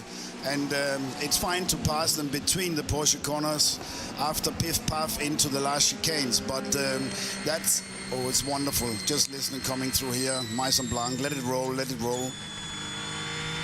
On the throttle, very easy. And then the off-camber karting, which can really be nasty and catch you out. But great work from them. And Hirakawa gets a little bit of breather. It looks like he has less traffic now than Pierre Guidi. So traffic is playing a role in the catch-up here. Traffic is the key. Always an ebb and flow to that. Talk about the sight lines through the Porsche curves. It seemed to be more of a tunnel before, Tom, and they've kind of opened things up a little bit. Does that help through the Porsche curves in terms of the sight through there and being able to look a bit further ahead and pick your line? There's no doubt that that it's a bit safer. You can get away with more. But on the other hand, you can also say that then maybe you go push, and we have seen some mistakes which were very costly. I mean, we saw the Jota, the team with FEA, when he went off through there, he definitely tried too much. The natural respect of going through when you have an Armco barrier next to you all the way through Porsche corners, like in a way I grew up with at the time, that certainly played a mind game on us, that if we had to avoid another car, it would mean contact with the barrier. So yes, safety, but it also means you put the bar of driving at initially a higher level and taking more risks.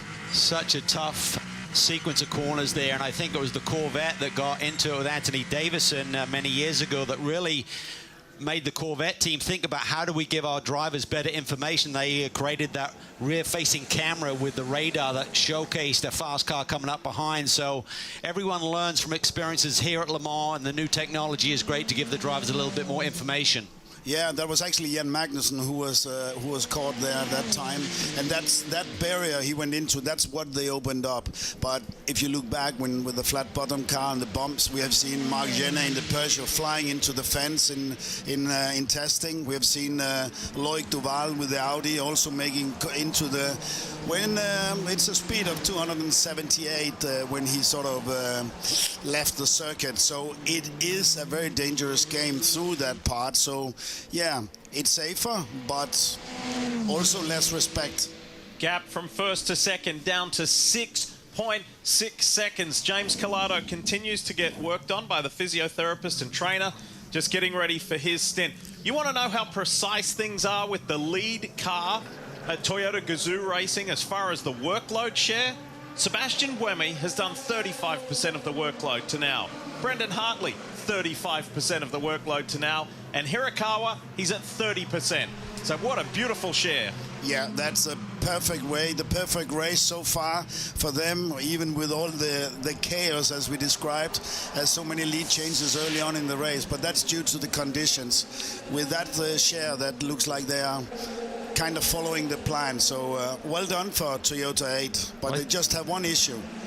Ferrari is going a little bit fast at the moment.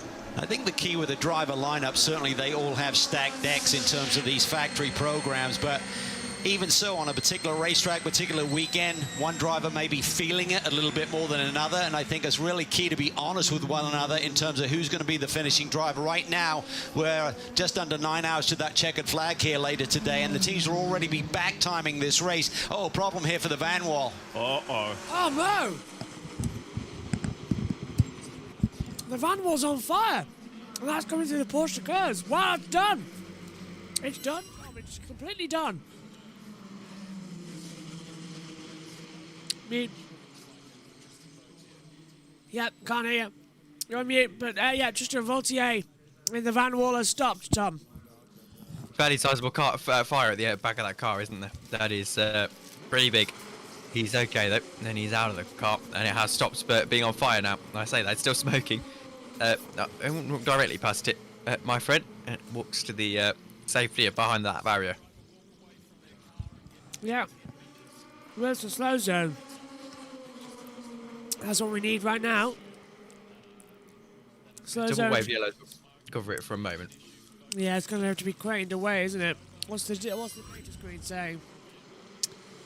Only yellow, double yellow as well. Nothing else on the monitor from a slow zone point of view. That's such a shame for the Van Wall to catch fire. He's moved more than 10 feet away from it as well, so that is the Van Wall officially out of the Le Mans 24 Hour. Their great return to racing at the pinnacle hasn't really worked out that much. And all hugs all the way around from Bicolis, Van Wall.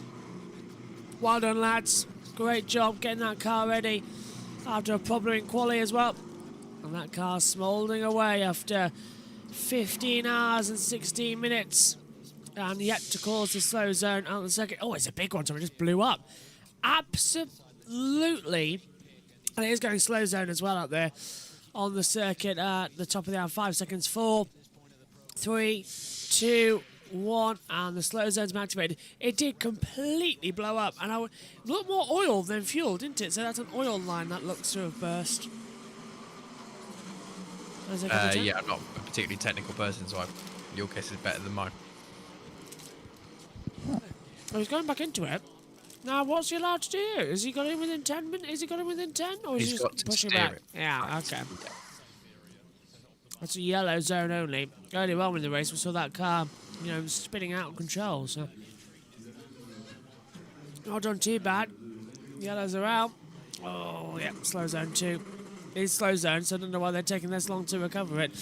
Either way, we'll finish our packet of crisps and, I presume, muffin, and have back to our feed. Saw the IDEC car come in with Paul Chaton behind the wheel, and that is not on the lead lap in class, but it soldiers on. Tom, you said last night something very important. If you can't win, which is everybody's goal, still the experience of standing on the podium at Le Mans is something that you'll never forget. Yeah, but the whole team learns. They learn the hard way here, and all the information. If you can bring it home, there's so much to take from. You can add the data to where the car is worn, what the car has been through, and of course the mental aspect of making to the finish, where anyone can inspire for the next step, and that is, yes, if not the podium, then definitely after that, it's to go for the win. And I think your point about experience, if we reflect back to the opening lap of this race with the 311, the Action Express Racing Cadillac machine with Jack Aiken got caught out in those conditions. Yes, they become kind of a guinea pig, so to speak, for the other Cadillacs in this race in terms of setup and any tweaks to the car and tire compound choices, but also for that team, Tom. A lot of that group do not have experience here at Le Mans. You'd have to think they want to return here next year and years to come. So just getting laps, getting mileage, going through the routines here at Le Mans will be a great learning process for them here this weekend. Yeah, absolutely. There's no doubt. Yeah, we don't pick on that. It was a freak accident, but the white lines we saw, he got caught out very early and creating that situation so early in the race.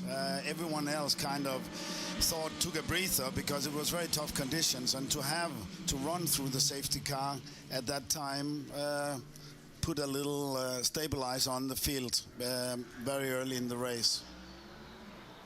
Into your pole competition. First in class, coming to the pit lane. Seems to have changed over with the slow zone coming in. No, I think Josh T stepped out for a few minutes. Omi, are you still here in the background, or has you disappeared? Yeah, I'm here. Hello, how are you feeling? Flagging yet? No. Oh. No. Young un. Let's hear from Tom Blomqvist, shall we? And Josh Pearson had to get into the car. Explain us what happened. Yeah, unfortunately, late last night, we had on slicks. Halfway around the lap, I just locked up a little bit. Went a little bit through the gravel. Not bad. I mean, we do these things all the time. And then I did Indianapolis, Arnage, and then by the time I got to Porsche, I had no brakes. So the brakes completely failed on me. And yeah, I mean, we're going really, really fast there. So to have no brakes was not a nice feeling, and was still a bit damp offline. And yeah, just tried to stop the car, but there's not much room, so we made contact with the barrier, damaged the car.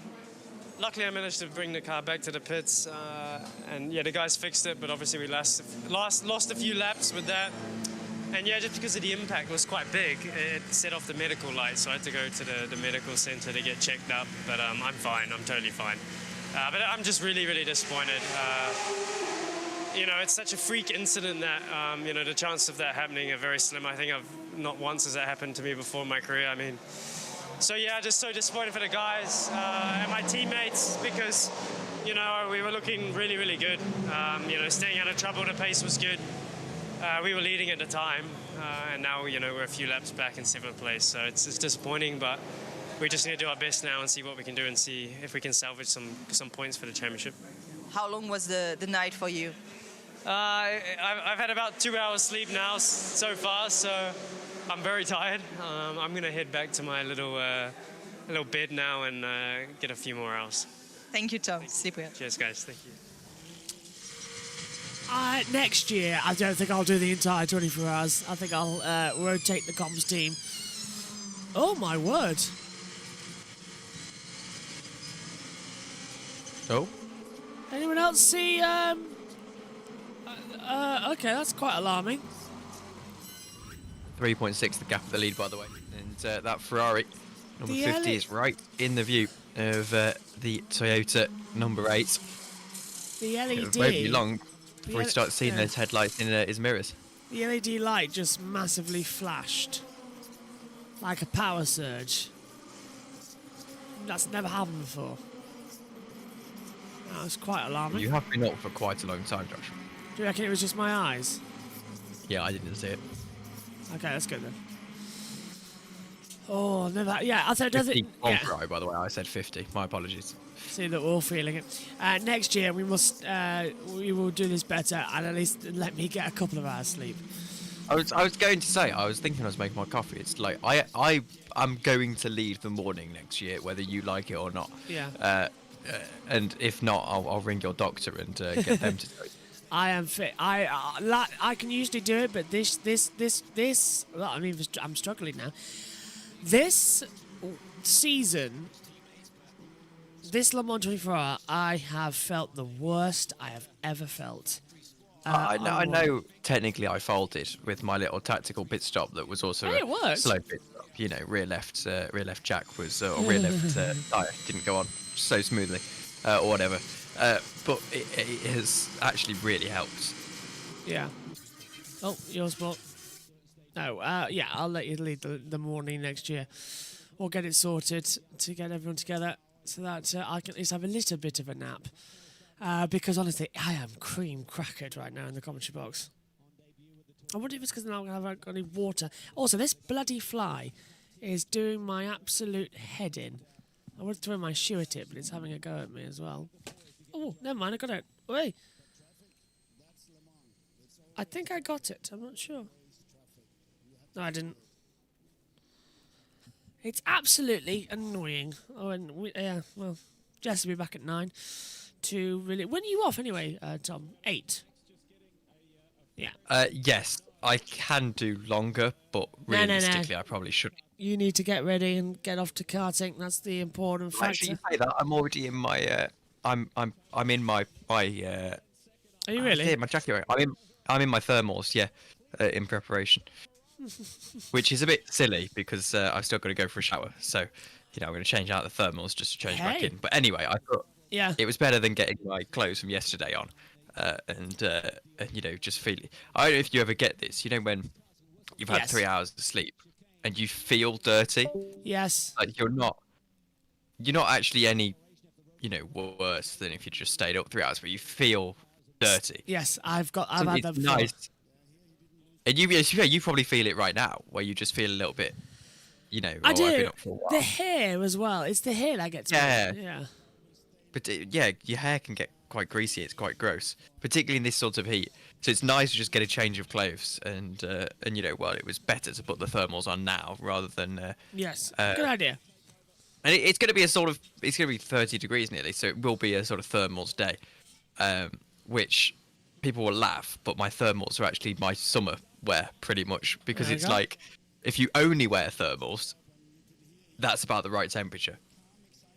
You're right there, isn't it? Yeah. I need thermals in this guy. That's why I wore a tactical shirt, thinking about how cold it's going to be at night, and it has worked well.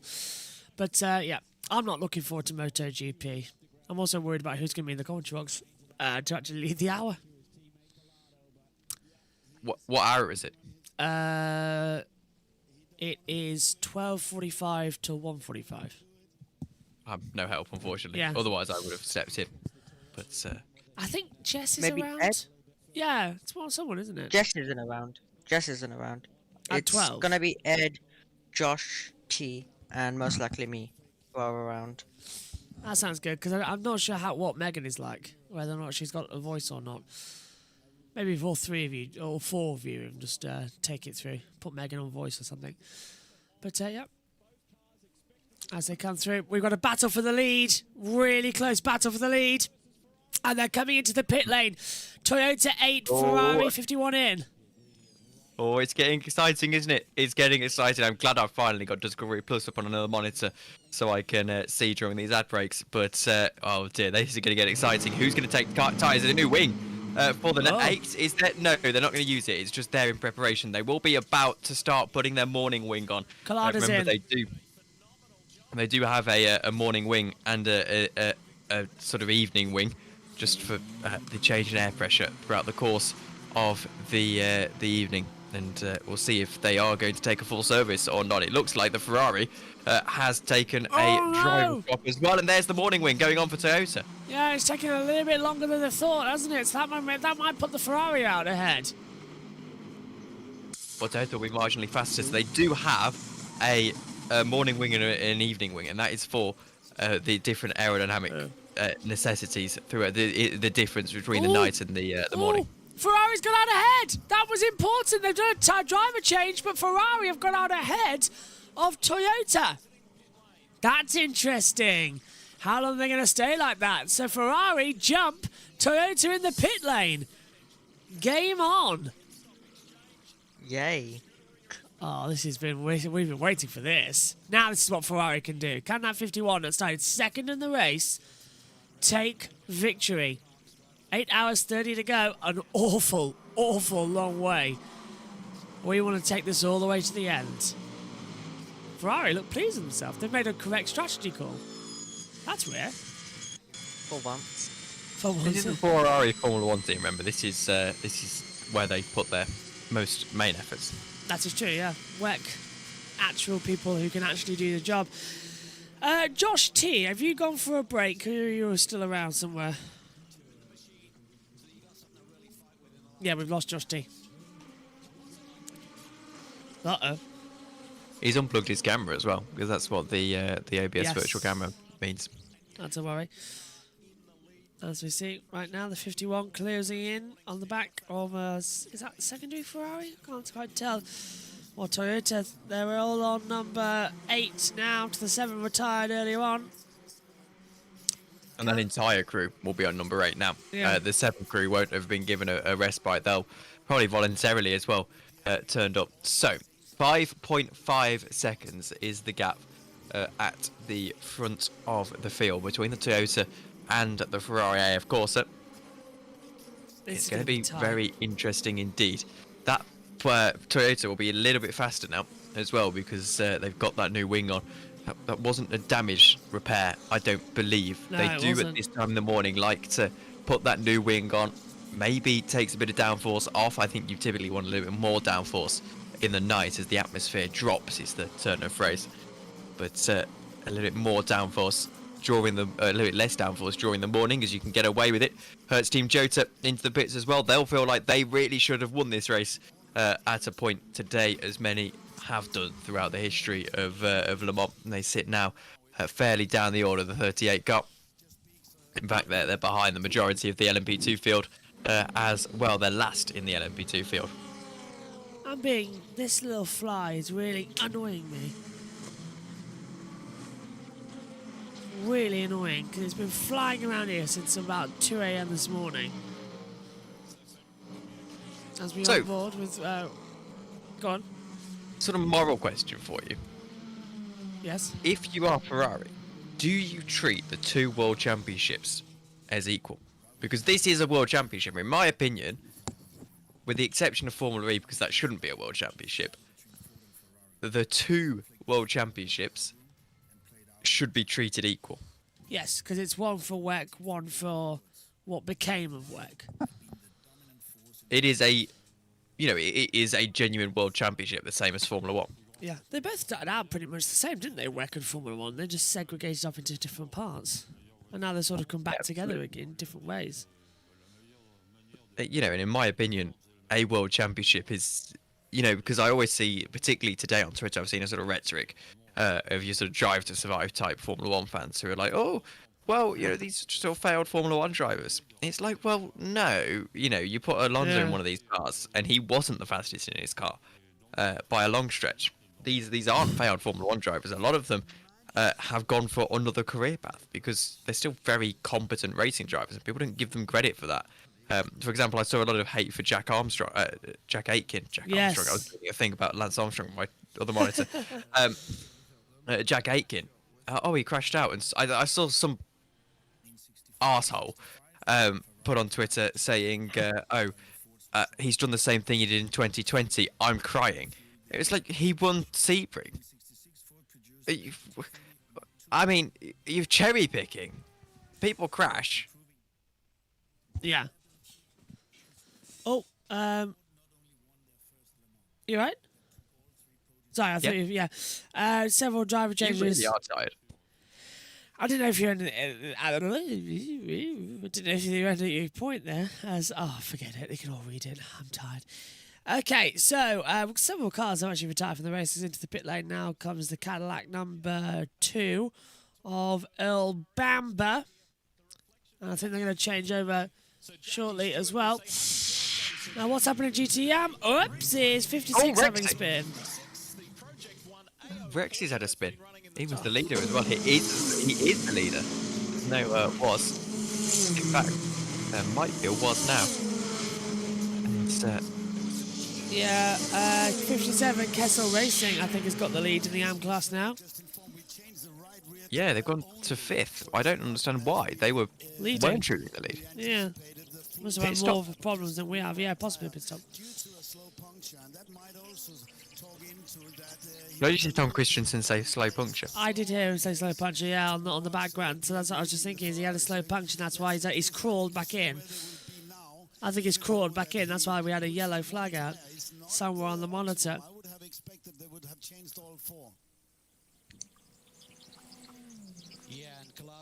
Yeah. Rather than Googling the team, I just searched Rex Twitter and it comes up. Really annoying that we can't turn off the Eurosport commentary at the moment, because for the world feed it's fine. Eurosport, however, for some reason when they do their own commentary, it just really mucks up the ability to isolate the rear feeds. This bloody fly, if it doesn't go away. See what I mean? It's just that you can hear it constantly. There we go, that's better. Whoa! Just went straight for a... Right, that's it. Where is it? Unfortunately, Rexy's Twitter admin has gone to bed, so we won't know what happened to that car. Oh, great. We've got no idea what happened to Josh either. Josh T has disappeared off the face of the earth. Omi, did you know where he's gone? Has he said anything? I don't think so, but I guess he might have just ran off and then will come back or something. I mean, if we've lost him, I think his dad will wake him up or something. Yeah. Because I think his dad knows he's supposed to be here. I've never known a father wake up a son even for anything. Well, actually, that's not true, but you know what I mean? In terms of if he's knackered. Never known that happen. On board with the 6 Porsche. I can do everything now. Oh, side by side. Is that a battle for position on the circuit? Yeah, there's the 3 Cadillac passing the 2 Cadillac with the knick-knack Cadillac. Give it to a bone? I don't know. I've lost it with that one. I don't know. With the knick-knack Cadillac, give it to a bone. Yeah, that works. On board with Kevin Astray running 5th in the 6th car Porsche Penske Motorsport. Continuing to push on down the back straight away. We have 8 hours and 24 minutes to go. Problem is, I've got no idea, because in 25 minutes, this YouTube stream ends, as does the recording for this latest hour, and he knows what time to go live on. That's the worry. You'll be redirected, though, to the next one. We're 24 minutes away from that, aren't we? 188, Yes. 216, 324. The third of the race still to go. And Ferrari starting to fly into the lead just a little bit, 5.6 that last time by. It's been a long old race, isn't it? Ding ding, cliche. Oh, Kevin Astray has a massive slide in that Porsche through the Porsche curves. I love a little bit of cliche bingo, you know I do. It is fun. I am ready for bed, though. Literally, as soon as everything's over, I am going to bed, and I don't care. Yeah, we'll wake you up Tuesday morning, I suppose. Sounds good to me. I've never wanted to go to bed more in my life, ever. And this is more challenging than last week when we did 20 hours in a row. In fact, That's the point. Last weekend, we did 20 hours in a row and I wasn't tired. Why I am tired now, I have zero idea. Well, the thing is, because you've done one race. Yeah. If you do lots of mini races, you can break it up. You know, I think an example is when I went to Donington Park. The first 2 hours before lunch, so we get there. Well, we actually got to the track about 8:30. But racing started at 9. Yeah. And you start with three races pretty much. You got like Genettas, Formula 4, whatever. And it takes about 2 hours. That flies by. That's really quick. But then British GT, which is 2 hours long, was a bit of a slog because you're bored. Maybe there is a thing about sprint races as good ideas. I don't know. They've got sprint races in WEC, which I think is a terrible idea. They do sprint racing in WEC now.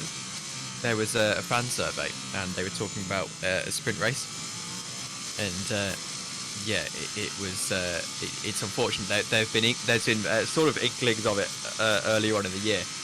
They said they sort of flirted with the idea. Maybe we need to look at sprint races and things like that to basically compete with the Formula 1 market. And one of the commentators, I think it's Ben Constantinos, said in the broadcast earlier on, he said something along the lines of, well, you know, it's lovely to see a race like Le Mans existing in the current motorsport climate with, you know, Formula 1 Drive to Survive and things like that. You know, the new market that it is trying to appeal to. Yeah. And I just thought, if we have sprint races, suddenly we're trying to appeal to that market, and you know, this is the pure form of motorsport that's left. So every motorsport is now just gonna have sprints at some point. Well, this is supposed to be the motorsport that hasn't been plagued yet by that nonsense. It's the Hi, world. Justy. Hello, Justin. It's the World Endurance Championship, not the World Sprint Championship. I would be for, by the way, having a World Hypercar Challenge that involves sprint races. I think they work in IMSA. But part of me also thinks, you know, the WEC format at the moment is fine. If I had to make alterations to it, I would have the World Endurance Championship, but I would also have the Daytona 24 and the Sebring 12 Hours as not WEC rounds, but I would have them as World Hypercar Manufacturer Championship rounds. Yes. So you would be able to, basically you'd be eligible for World Endurance Championship points through those rounds, even though they're technically IMSA rounds. And that might tempt someone like Toyota over.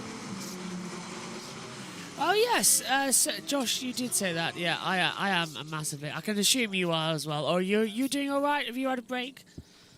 I actually went out as a Eurosport go to an ad break. What a surprise! Yeah, that's happening. What would Eurosport's nickname be for adverts? Doesn't really work like NBC. Well, it's anyway, Eurocash, isn't it, at the moment? Yeah, that's for another day. I went out. We do forget, in Eurosport's defence, they are a free service to most people, so they have more incentive to use ads than others. So I still think it's quite excessive every 15 minutes, but whatever. Yeah, Discovery Plus, however, is a good idea. Yeah, but so I went out, like, because I thought the co-op opened at 6 p.m. And not 6 p.m., 6 a.m. Wow. How tired are you? Yes, I am. Yes, I am tired. Yeah, so I thought it opened at 6 a.m. Got there, opened at 6:30 a.m. So I had to wait around. What time does the podium finish and all that jazz? Post shows on until 3:30. Oh, that's not scheduled too bad. on here. Not too bad then. No. As soon as this is over, I'm going for a few hours sleep. Wake up around about 6, have dinner, go back to bed. Well, we are radio. Do we need the podium? I don't know. I don't think we do. We only started on the formation lap, didn't we? So, yeah, maybe. Because I always thought, why do we need the podium if we're on radio? Part of the reason why, I was sort of not keen to do trophy lists on USRN anymore, because usually you wait around for 40 minutes for them to engrave a trophy, then you go, oh, and he lifts the trophy in the air. With F1, it's compulsory. MotoGP has sort of it tails off to the end of the show. Formula E, we don't know why we do it. We usually cut it short because it's like 30 minutes before we actually get to the podium. That's I am going pathetic. to I hate Formula E for that. It's really use my beautiful, beautiful pin, which these work magic in removing wrappers on bottles. Oh. Just everything. We don't do the podium in the touring cars. They have a podium, we just don't do it. We do the interviews, don't we, in the pen? I still loved the British GT podium. It was like literally a temporary structure in the paddock at Donington Park, and you could barely see. I mean, Oh, bloody. it was like there was just a Funny group of thing is, Donington GP have a permanent podium. Exactly, But yeah, this is most the of thing. most of the podiums are behind the permanent podium. yeah, exactly. It's hilarious. I actually saw when I went. It was the final ever round. It was the final round of the 2017 British GT Championship when I went to Donington's final round, and it was the championship moment. And they actually used the main podium. You can see it on the vlog I put out. It's a good racetrack. I would love to race there one day. I am thinking of And I just dropped a 900 milliliter fizzy bottle. Yeah, I am sort of pricing up potential gap years because obviously I finish my A levels next year. So it was like, oh, I can do a gap year and go and race something. Most likely clubman stuff, which isn't particularly a way to get on a career path, but you know, it would be fun for a year. Exciting. What are we looking at? How on earth is Lee Diffie as an American who is jet lagged trackside? Australian, who is jet lagged trackside, who lives in America, this energetic. He's fantastic, isn't he? He is really great. The thing is, I can always, I'm not a fan of him on IndyCar, but I can always appreciate that it's, you know, he's, you know, it's the instructions he's been given from the broadcaster. You know, it's not him. But on this, he's been fantastic. He's maybe a little bit too excited for me, but I think he does it well. I think the difference is, you know, I was listening to Ben Constantino's commentary, and to his credit, he's made some very good points throughout the course of the day. But I also think he can sort of, because he's got a background, relatively speaking, in esports, and I believe some of the training over there. I know he's done a lot of esports. It's sort of, you got to constantly fake this enthusiasm in your voice, and he sort of can be guilty of doing that at times. Ben Constantine. Whereas, did I say the name wrong? No, I just wanted. I was just double checking. I thought you were on about Lee Diffie for a second, but it's Ben Constantine. No. Yeah. I'm with you. And Lee Diffie does have enthusiasm, but you can tell it's genuine enthusiasm. I'm with you. I know what you mean. Yeah. He's Australian. That's just how they are. You can't. And you listen to Australian cricket commentary, and apart from the likes of like Jim Maxwell, who's, you know, old and old-fashioned, they're all like that anyway. Yeah, Triple M rocks cricket. I keep saying to go take a look. It looks fantastic. It's a fantastic YouTube channel. Triple M is the official sports radio. It's their version of BBC Radio 5 Live. Is it? Because when I've listened to the sort of... Oh, no, I know what you mean. They've got two, actually. Yeah. In Australia, they have two rights holders. I forget which radio it is. ABC. It's literally their BBC. Yeah. And they share commentary during the Australian winter. And Triple M rocks. Triple M is it's their version of BBC Radio 5 Live that does all the sports. Like it does cricket, it does the Australian football, it does I think radio coverage of F1. It does all that jazz. Yeah, and they're sort of the newer ones because ABC also have rights to the test matches, and they're literally the Australian version of TMS. Some great stuff, isn't it? I love it. I'd love to go to Australia. I'd love to do Adelaide. I'd love to do Melbourne as well. Beth says Lee Diffie did V8. He did. Supercar. And for V8 Supercars for a while, he was always mega excited. He actually came over here for a bit, didn't he? To the UK.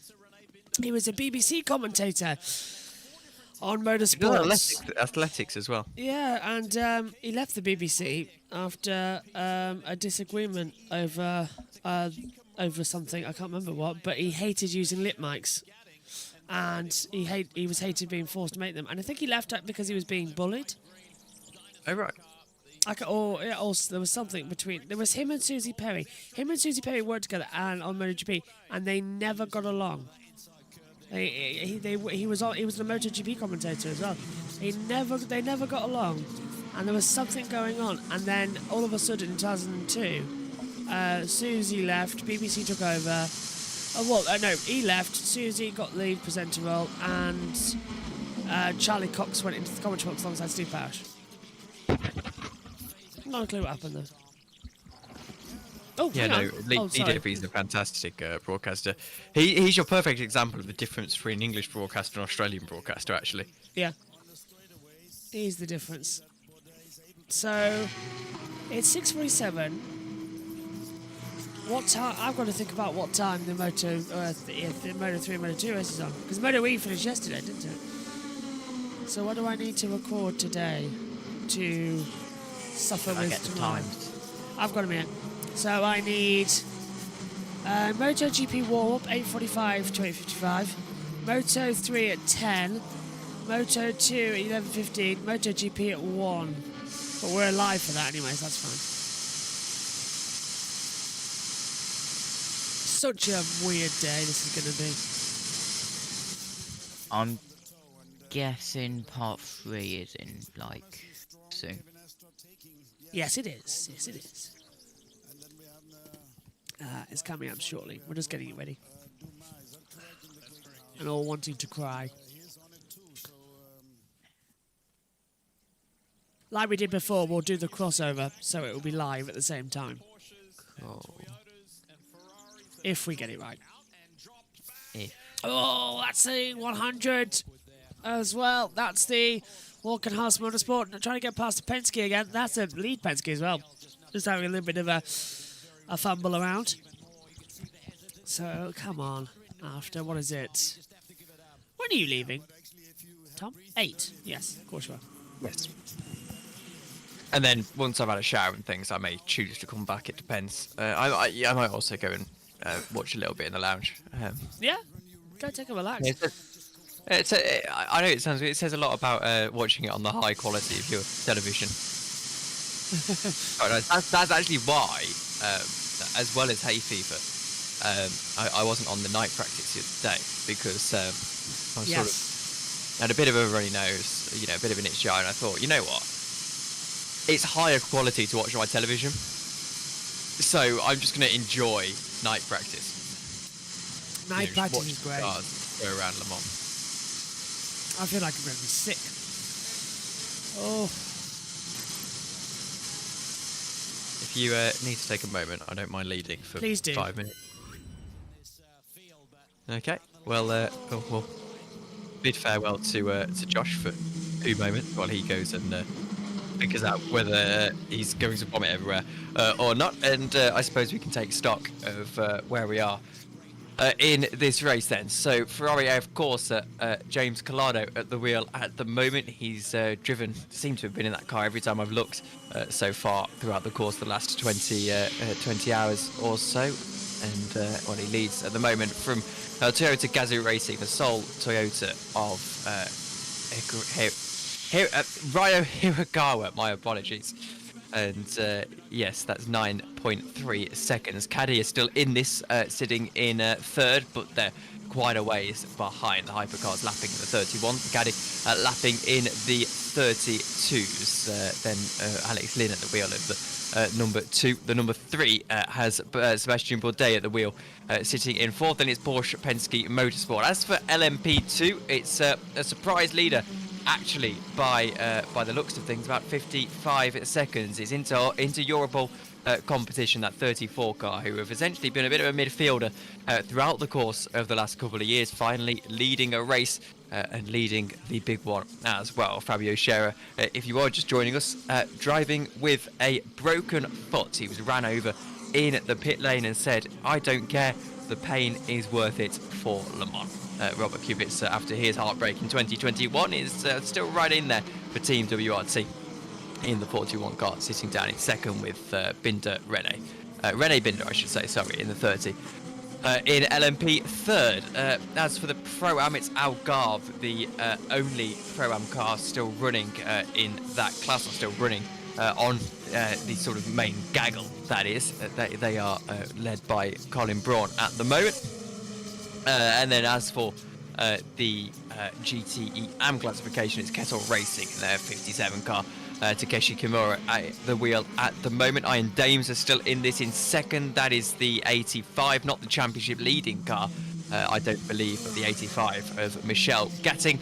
And then for those interesting, Rexy, the Project One AO car, is down the order a little bit in fifth at the moment. It's in third, actually. It's right there. The final part is starting in just a moment's time, so go over to the YouTube channel. You should be automatically redirected. 7 minutes until we get that underway, so you can go and wait along there. You should also be automatically redirected. We're just waiting for Josh to come back, but myself, Tom Dillon, is joined by another Josh, at least for the time being, and Josh T. We've got 8 hours and 6 minutes to go in this race, and what a fantastic race it has been so far. We've been, I said in the night, we've been promised this golden hypercar era being a couple of years away for the last 5 years now, and finally it is here.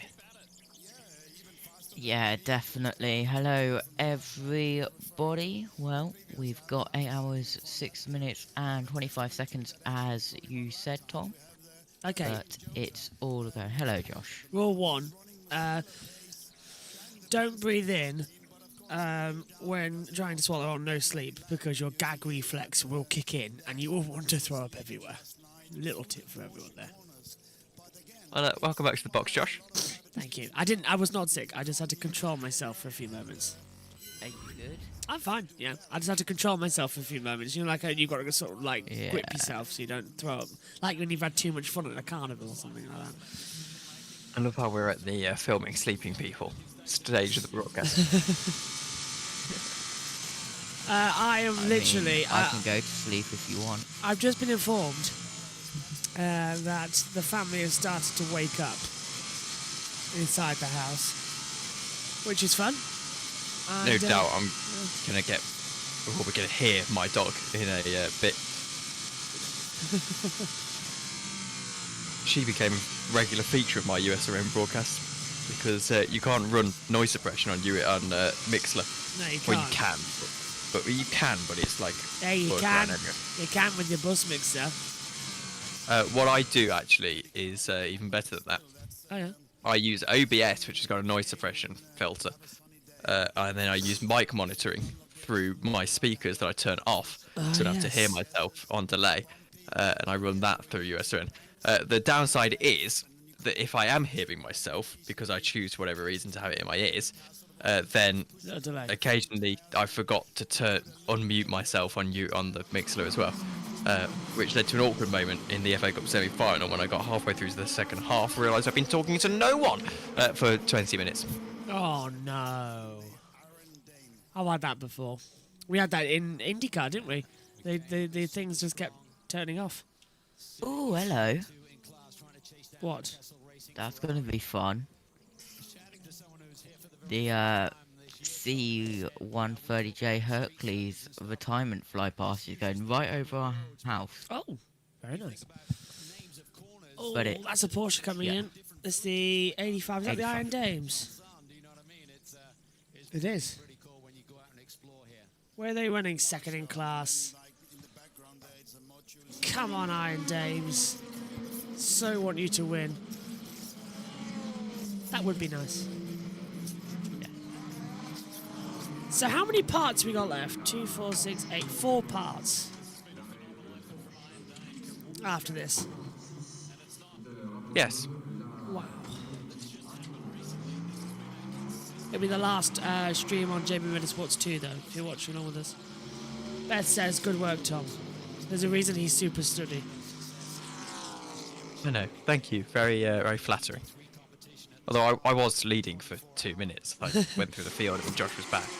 I mean, poor old Josh T isn't even going to finish his question. No, that's true. I cut him off. I'm used to it. It's the Murray Walker approach. Cut him off. Iron Dames, does they have a penalty? What's going on here? Oh, there they go. Oh, we're 3 minutes away from switching over, so that's going to be a lot of fun. Beth says, "Why don't you go get an hour's sleep, Josh?" Now, as much as I really do wish Josh the best, I think if he went to get an hour's sleep now, it wouldn't be an hour's sleep, given how tired he sounds. I wouldn't be back. And there comes a point when I physically can't be here anymore. So, yeah, otherwise I would literally be like, you know what, I can sort of get through it to the end of this race now, and you know, we'll we've deal got with it. we got MotoGP on Twitch to do as well because they banned us off the YouTube. So live coverage on Twitch, got to do that. That was such a, you know, now the box is less crowded, we can actually have a genuine conversation about it, which I have sort of wanted to do. Because, you know, I said last night, you know, I've always thought it would have been a case of, well, you know, we do what we do and it's really fun. But at the end of the day, these series have got very, very good legal teams. They could probably find something, and you know how copyright law works. Yeah. You know, you're allowed to do what you do, but we're just going to bully you into stop doing it anymore. I'm not doing this. Go on, go to you.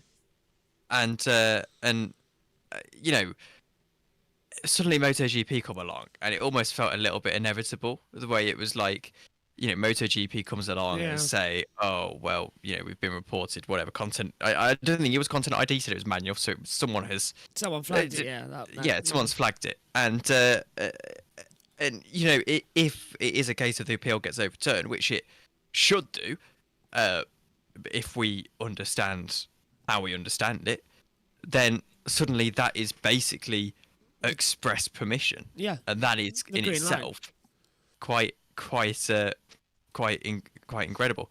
I mean, to be honest with you, my hope is that it's a case of it's nothing intentional in terms of MotoGP haven't literally sat down, watched your thing, gone, this is in violation, so we're going to flag it. Yeah.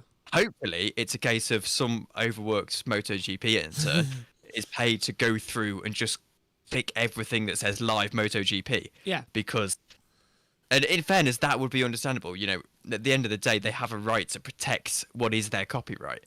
And, you know, if it is genuinely just a mistake, like, look, we didn't have time to go through and watch this, which is quite bad, but they've probably got to monitor a lot of illegal streams. You know, it's possible that we just slipped through the cracks and they mistook us for something we weren't. The really interesting thing I'm looking forward to, we've got to cut off in a few seconds anyway.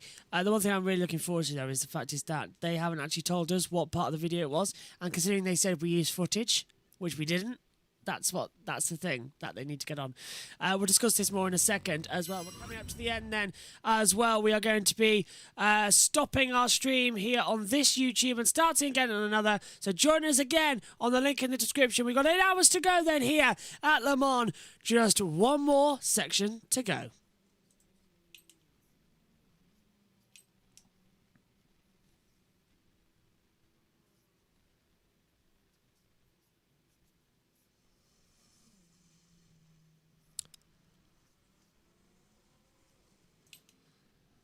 And you're back with us on YouTube as well with the coverage with 7 hours and 59 minutes to go. We're going to be moving over to our second stream now as well. We're just waiting for that to load up here on YouTube, which has always been the case to try and get it sorted because it's being